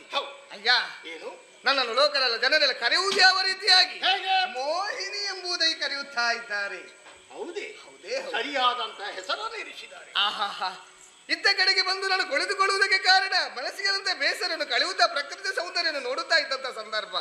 ನೀನು ನೇರವಾಗಿ ಬಂದು ಪರಿಚಯವನ್ನು ಕೇಳುತ್ತಾ ಇದ್ದಿ. ಈ ಸಂದರ್ಭ ನಿನ್ನ ಪರಿಚಯವನ್ನು ಕೇಳಬೇಕಾಗ್ತದೆ. ಹಾಗಾಗಿ ಕೇಳುತ್ತಾ ಇದ್ದೇನೆ, ನೀನು ಯಾರು, ಇಲ್ಲಿಗೆ ಬರುವುದಕ್ಕೆ ಕಾರಣ ಯಾವುದು, ಎಲ್ಲವನ್ನೂ ಹೇಳುವೆ.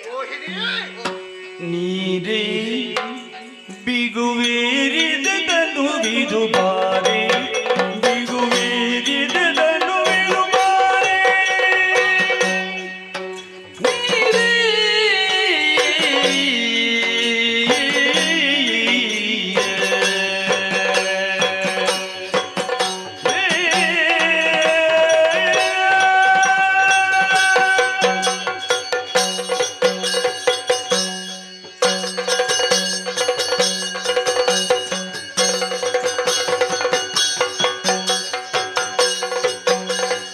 ನೀರೇ ಬಿಗುವೇರಿದನು ಬಿದು ಬಾರೆ, ಬಿಗುವೇರಿದನು ಬಿದು ಬಾರೆ.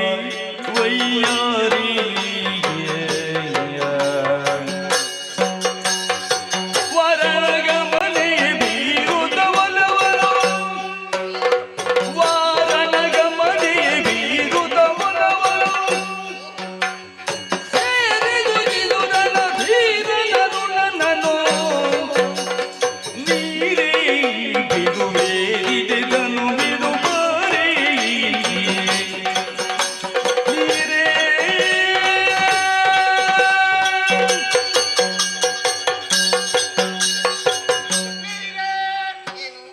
ನಗುವನ ಬೀರುತ ಬಾರೆ. ಯಾಕೆಂದರೆ ಸರಿಯಾಗಿ ನಿನ್ನ ನೋಡಿದಾಗ ಆ ನಿನ್ನ ನುಡಿ ಹಾಗೂ ಆ ನಿನ್ನ ಕಣ್ಣೋಟ, ಆ ನಿನ್ನ ತೆಲುವಿಕೆ, ಇದನ್ನೆಲ್ಲ ಕಂಡಾಗ ಏನೋ ಒಂದು ರೀತಿಯ ಸಂತೋಷವೇ ಆಗ್ತಾ ಇದೆ. ಅಪರಿಚಿತಳಾದ ನಿನ್ನಲ್ಲಿ ಪ್ರಶ್ನೆಗಳನ್ನು ಹಾಕಿದಾಗ ಭಯವನ್ನು ಪಡದೆ ಪರಿಚಯವನ್ನು ಹೇಳಿದವಳು ನೀನು. ಅದರೊಂದಿಗೆ ನನ್ನ ವಿಷಯವನ್ನು ತಿಳಿದುಕೊಳ್ಳಬೇಕೆಂಬ ಆಶೆ ನಿನಗೆ. ಹೌದೇ ಹೌದು. ನೀನು ಬಂದು ನಿಂತಹ ಸ್ಥಳ ಯಾವುದೆಂಬುದು ಗೊತ್ತಿದೆ. ಇದು ನಂದಿನಿ ತೀರ. ಈ ನದಿ ಯಾವ ಪುರದ ಬಳಿ ಇದೆ ಎಂಬುದು ಗೊತ್ತಿದೆ. ಇಲ್ಲೇ ಸಮೀಪ ಒಂದು ನಗರ ಇದೆ, ಏಕವೀರಾದ್ರಿಪುರ ಎಂಬುದಾಗಿ ಅದಕ್ಕೆ ಹೆಸರು. ಅದನ್ನು ಆಳ್ತಿರುವಂತಹ ಅರಸ ನಾನೇ ಅರುಣಾಸುರ. ಹಾಗೆ ತಿರುಗಾಡ್ತಾ ಬರುತ್ತಿರುವಂತಹ ಸಮಯದಲ್ಲಿ ನಿನ್ನನ್ನು ನೋಡಿದೆ, ನಿನ್ನ ಸೌಂದರ್ಯನು ವೀಕ್ಷಿಸಿದೆ. ಮನದಲ್ಲಿ ಏನೋ ಒಂದು ತಳಮಳ, ಏನೋ ಒಂದು ಭಯಕ್ಕೆ ಮೂಡ್ತಾ ಇದೆ. ಆದ್ರಿಂದ ಹೇಳ್ತೀನಿ, ದೂರ ನಿಲ್ಲಬೇಡ, ಹತ್ತಿರ ಬಾ, ನನ್ನನ್ನು ಸುಖಿಸು, ಸಂತೋಷಗೊಳಿಸು.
ಅಯ್ಯ, ನೀನು ಅರುಣಾಸುರ. ಅರುಣಾಸುರ ನಿನ್ನ ಬಗ್ಗೆ ಕೇಳಿದ್ದೇನೆ. ಹೇಳಿದೀಯಾ? ಹೌದಪ್ಪ. ಈ ಹಿಂದೆ ಶುಂಭನ ಬಳಿಯಲ್ಲಿದ್ದವ ಅರುಣಾಸುರ ಓಡಿ ಹೋದಂತ ಅರುಣಾಸುರ ನೀನೇ ಅದು? ಹೌದಾ? ನಾನೇ. ಏನು ಆಗಲಿ ಆ ಶುಂಭ ಏನಾದ? ಒಬ್ಬಕ್ಕೆ ಹೆಣ್ಣನ್ನು ಕಂಡ ಅವ ಕೂಡ ಆಕೆಯ ಬಳಿಗೆ ಹೋದ, ಮದುವೆ ಆಗಬೇಕೆನ್ನುವಂತ ತೀರ್ಮಾನದಿಂದ ಮದುವೆ ಆಗುವುದಕ್ಕೆ ಹೋದ್ರಿ. ಏನಾದ? ಮದುವೆ ಆಗ್ಲೇ ಇಲ್ಲ.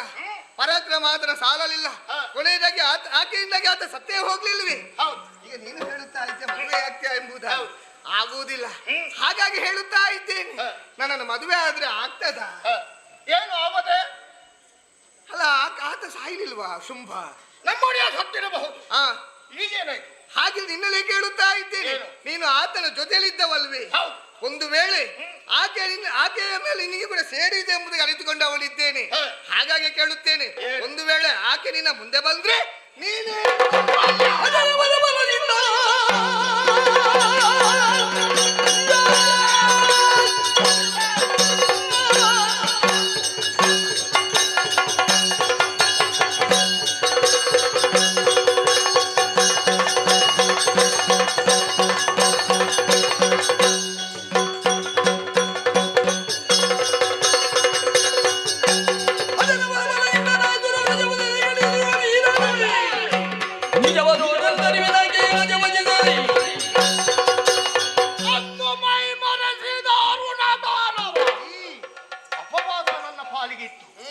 ಓಡಿ ಹೋದೆ ಯಾಕೆ?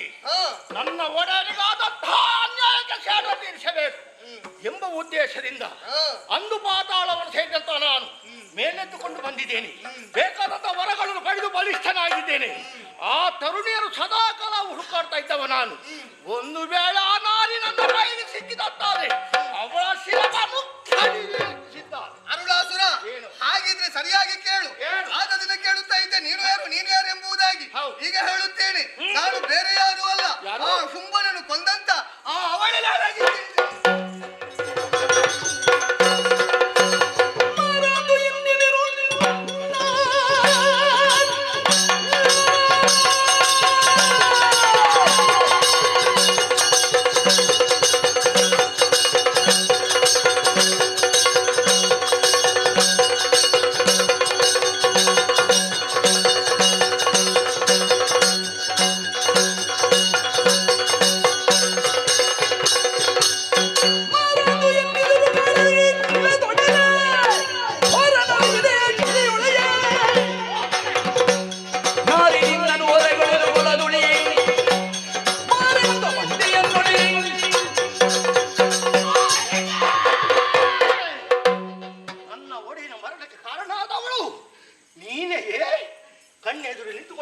ಗುರುತಿಸಿದ ಅಸಾಧ್ಯನಾಗಿ ಹೋದೆ. ಸತ್ಯ ವಿಚಾರವನ್ನು ತಿಳಿಸಿ ಬಂಡೆ ಕಲ್ಲಿನ ಒಳಗೆ ಹೋಗಿ ಸೇರಿಕೊಂಡಿದೀಯ. ಬಿಡಲಾರೆ ನಾನು. ನೀನು ಸೇರಿಕೊಂಡು ಭಯಪಟ್ಟ ಕಾಲ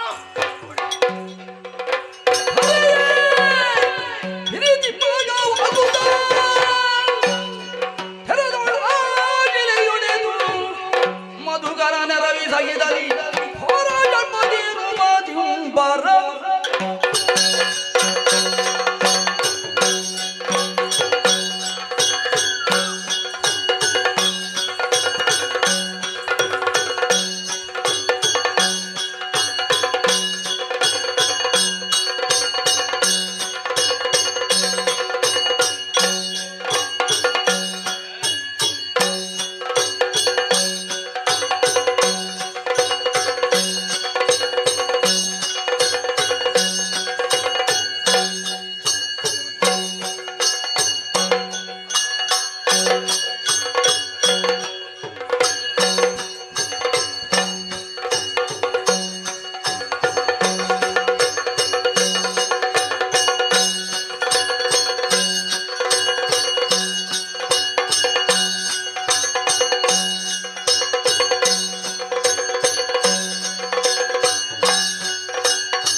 ಹೊನಲಿನ ಮಜ್ಜಿ ನಿಜ ರೂಪವನು ಧರಿರಿ ಸುರಬಿಜಾದೆಯು ಬಂದು ಮಣಿಯೇ ಧರೆಯ ಬೆಳಗಿದೆ ತಾಯಿ ಸುರಲೆಯ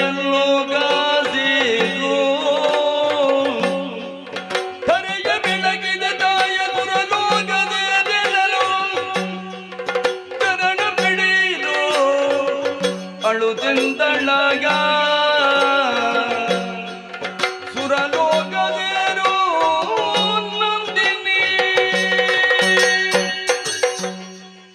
ದೇವೇಂದ್ರ ಜಾಬಾಲಿ ಮಹರ್ಷಿ ಮಹಾತಾಯ ದೃಢನಾದಂತಹ ಅರುಣಾಸುರನ್ನು ವಧಿಸಿ ಅವನಿಗೆ ಮೋಕ್ಷವನ್ನು ಕರುಣಿಸಿದವಳೇ ಇದ್ದೇನೆ.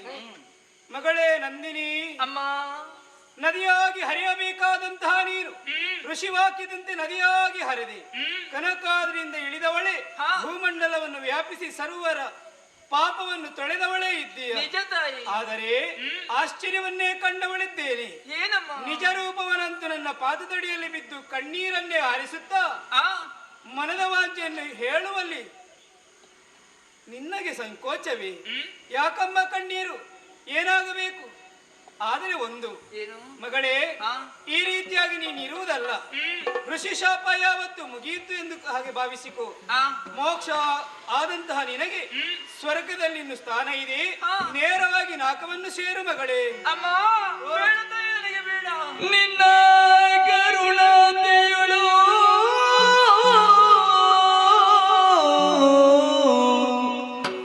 ಮಿಂದಿದ್ದ ಎನಗಿನ್ನು ಗಣ್ಯ ಲೋಕದ ಗೊಡವಿಗೆ. ನಿನ್ನ ಕರುಣಾತೆಯಳು ಮಿಂದಿದ್ದ ಎನಗಿನ್ನು ಗಣ್ಯ ಲೋಕದ ಅಂಗದಿಗೆ. ಪುಣ್ಯ ಭೂಮಿಯ ಪಾಯ ಕಡಿದೊಗೆದು ಹೋಗಲ್ಗೆ. ಪುಣ್ಯ ಭೂಮಿಯ ಪಾಯ ಕಡಿದೊಗೆದು ಹೋಗಲ್ಗೆ. ಎನ್ನ ಮನ ಒಪ್ಪದೈ ಗಮಿಸೋ, ಎನ್ನ ಮನ ಒಪ್ಪದು ಗಮಿಸೋ. ನಿನ್ನ ಕರುಣಾತೆಯಳು ಮಿಂದಿದ್ದೆಯೇ.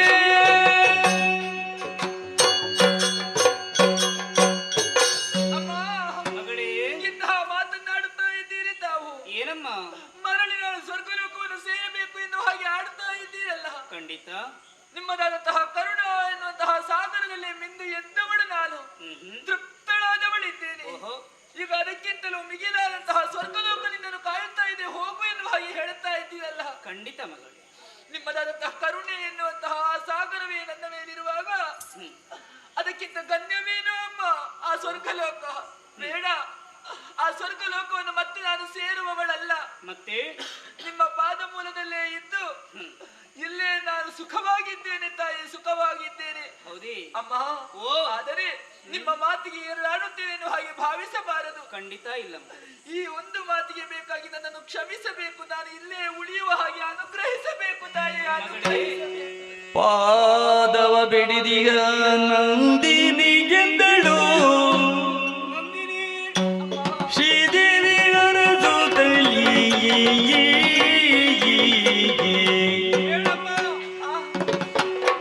ಆ ದೇವ ಗಂಗೆಗೆ ಸಮಳಾದೆ, ಆ ದೇವ ಗಂಗೆಗೆ ಸಮಳಾದೆ. ಪಾಪದ ಬಾಧಕ ಗೆಳೆಯುವರಿಗೆ ವರದದಿ ನಿಲ್ಲೋಳು ಮಿಂದೆನ್ನ ನಚಿಸಿ. ನರಮೇಧ ಫಲವಪ್ಪುದು ಎನ್ನ ನಚಿಸಿ, ನರಮೇಧ ಫಲವಪ್ಪುದು. ವರಲಿಂಗ ರೂಪದಿ ನೆಲೆಯಾದೋ ಸುಜನರಿಗೆ ಸರ್ವ ಸಿದ್ಧಿಯ ನೀವಿನು. ಸುಜನರಿಗೆ ಸರ್ವ ಭಾಗ್ಯವ ನೀವಿನು. ನಂದಿನಿ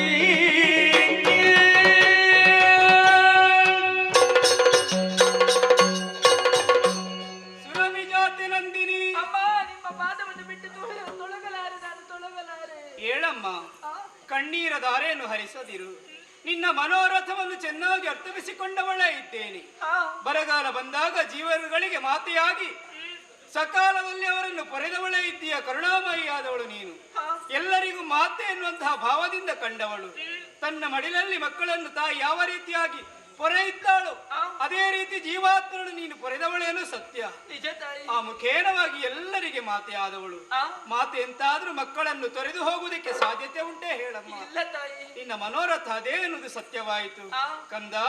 ಹಾಗಿದ್ದರೆ ನಂದಿನಿ ನದಿಯಾಗಿಯೇ ಇರಬೇಕು ನಿನ್ನ ಮನದ ವಾಂಛೆ ಎನ್ನುವುದು ಸತ್ಯ. ಚಿಂತಿಸಬೇಡ ಮಗಳೇ.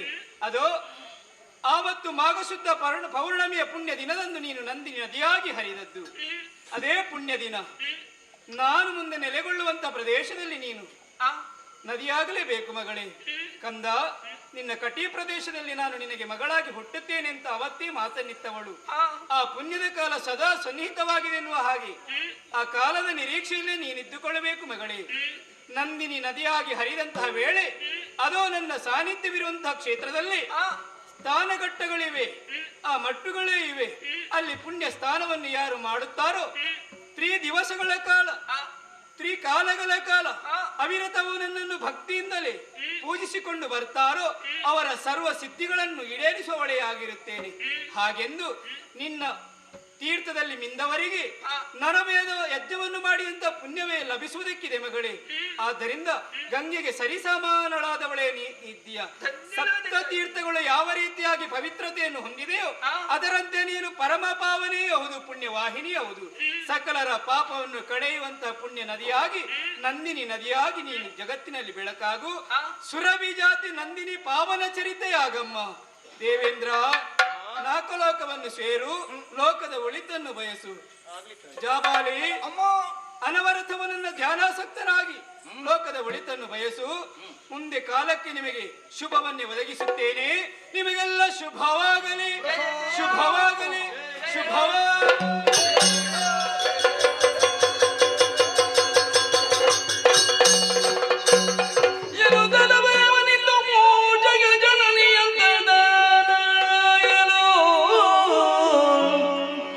ಮುನಿವರೆಗೆ ವಂದಿಸಿದ ನಂದಿನಿಯಿಂದ ಹರಸುದಲ್ಲಿ ಭೂತಳದ ಕೆಟ್ಟು ಜಾಮ ಬಟಗಿರಿ ಮಾತೆಯ ನದಿ ಪುರಿದ ಸುರಭಿ ಜಾತಿ ಲೋಕದ ಮಾತಿ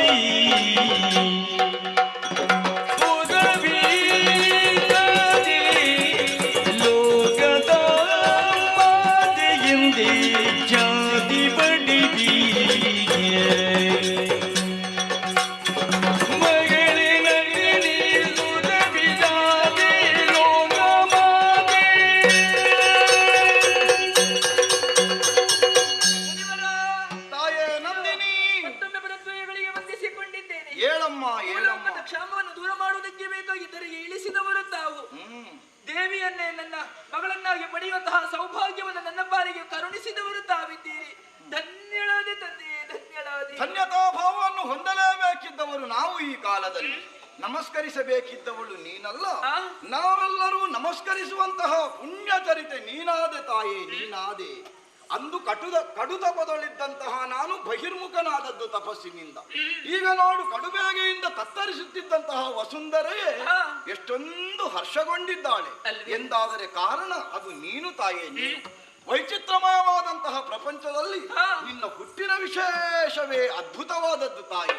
ಹರನ ಸಂಕಲ್ಪವಿತ್ತು, ಹರಿಯ ನಿರೂಪವಿತ್ತು. ಈ ಹರಿಹರರಿಗೆ ಒಡತೆಯಾದಂತಹ ಜಗನ್ಮಾತೆಯ ಪ್ರಸಾದ ಇಂದು ಒದಗಿ ಬಂದಿದೆ. ಹರಿಪಾದ ನಖದಿಂದ ಹರಿದು ಬಂದಂತಹ ಗಂಗೆಯ ಪಾವಿತ್ರತೆಯೇ ಎಂದು ನಿನಗಾಗಬೇಕು ಅಂತ ಆದ್ರೆ ಎಂತಹ ಪುಣ್ಯವಂತೆಯಮ್ಮ ನೀನು. ನಿನ್ನ ಕಟಿ ಪ್ರದೇಶದಲ್ಲೇ ಉತ್ಪನ್ನಕ್ಕೆ ಬಂದಂತಹ ಲೋಕಮಾತೆಯೇ ಆಡಿದ್ದಾಳೆ. ನೀನು ಬರೇ ಸುರಭಿಜಾತೆಯಲ್ಲ, ಲೋಕಮಾತೆಯೇ ಆಗಿದ್ದಿ ಎನ್ನುವ ಹಾಗೆ ಸಂಕಷ್ಟವನ್ನು ಎದುರಿಸುವಂತಹ ಸಜ್ಜನರನ್ನು ಸಂರಕ್ಷಿಸುವಲ್ಲಿ ನೀನು ಸಚ್ಚರಿತ್ರಳಾಗಿರುತ್ತಿ ಎನ್ನುವುದು ಮಾತೆಯ ಮಾತಿನಿಂದಲೇ ನಮಗರ್ಥವಾಯಿತು. ಹಾಗಾದರೆ ಎಲ್ಲವೂ ಅವಳ ನಿರೂಪವೇ ಹೌದು. ಇದಕ್ಕೆಲ್ಲ ಕಾರಣವಾದದ್ದು ಸುರಭಿಜಾತೆಯಾದಂತಹ ನೀನು ಲೋಕಮಾತೆಯಾಗಿ ನಮಗೆ ಒದಗಿ ಬಂದದ್ದು. ಎಂತಹ ವಿಶಿಷ್ಟವಾದ ಬದುಕನ್ನು ಪ್ರಪಂಚಕ್ಕೆ ಒದಗಿಸುವಲ್ಲಿ ಎಂದಿನಿಂದ ನೀನು ತೊಡಗಿದೆ ನೋಡು. ವಿಶ್ವರಿತನು ವಿಶ್ವಾಮಿತ್ರನಾದದ್ದು, ದಿಲೀಪನು ತನ್ನ ಅಂತಃಸತ್ವದಿಂದ ಒಂದರಿಂದ ಪ್ರಪಂಚದಲ್ಲಿ ಮತ್ತೊಂದು ರೀತಿಯಲ್ಲಿ ಪ್ರಕಟಗೊಂಡದ್ದು. ಈಗ ಅರುಣವಧೆಗಾಗಿ ನೀನು ನಂದಿಯನ್ನು ಆಡಿದ್ದು. ಲೋಕದಲ್ಲಿ ಯಾರು ಒಳಿತನ್ನು ಬಯಸುತ್ತಾರೋ ಅವರ ಜೀವಿತವು ಒಳಿತಾಗಿಯೇ ಸರ್ವರ ಒಳಿತಿಗಾಗಿಯೇ ಸ್ಪಂದಿಸುತ್ತದೆ ಎನ್ನುವುದಕ್ಕೆ ನೀನೇ ಕಾರಣೀಭೂತಳಾದೆ. ಅಂತಹ ಸುರಭಿ ಜಾತೆ ಲೋಕಮಾತೆ ಎನ್ನುವಂತಹ ನಿನ್ನಯ ಕಥೆಯನ್ನು ಯಾರು ಮುಂದೆ ಆಡುತ್ತಾರೋ, ಯಾರು ಆಡಿಸ್ತಾರೋ, ಶ್ರದ್ಧಾಭಕ್ತಿಯಿಂದ ಯಾರೆಲ್ಲ ಕೇಳಿಸುತ್ತಾರೋ ಅವರೆಲ್ಲವರಿಗೂ ಕೂಡ ನಾವು ನಂಬಿದಂತಹ ಜಗದಾದಿ ಮಾತೆಯಾದಂತಹ ದುರ್ಗಾ ಪರಮೇಶ್ವರಿ ಅಮ್ಮನವರು ಹಾಗೂ ಮಹಾಗಣಪತಿ ದೇವರು ಆಯುಷ್ಯ ಆರೋಗ್ಯ ಸಂಪತ್ತನ್ನು ಕರುಣಿಸಲಿ ಎನ್ನುವ ಹಾಗೆ ಪ್ರಾರ್ಥಿಸುತ್ತಾ ಕಥಾಭಾಗಕ್ಕೆ ಮಂಗಳವನ್ನು ಹಾಡುವರೆ ಭಾಗವತರಲ್ಲಿ ಅನುಮತಿಯನ್ನು ಕೇಳಿಕೊಳ್ಳುತ್ತೇವೆ. ಭದ್ರಂ ಶುಭಂ ಮಂಗಲಂ. ಶ್ರೀಧರಸಿಯನೇತಿಯರು ತೋಳಲಿ ನಡೆದರುದವರು ಭೂದುರರು ನಿದು ಮಂತ್ರಾಂಜಲಿಯಿಂದ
ಪರಮ ಪೂಜ್ಯ ವಾಸುದೇವಾಶ್ರಮರು ಹಾಗೂ ಮಕ್ಕಳು ಹಾಗೂ ಮಗಳು ಅರ್ತಿಗರು ದಾನುಶ್ರ ಸದ್ಗುರ ಸಂಪನ್ನರಾದಂತಹ ತಮ್ಮ ಕೀರ್ತಿಯನ್ನು ಮೂರು ಲೋಕ ಕೊಂಡಾಡಲಿ ಮತ್ತು ಹುಟ್ಟಿರುವಂಥ 63 ಶ್ರೀ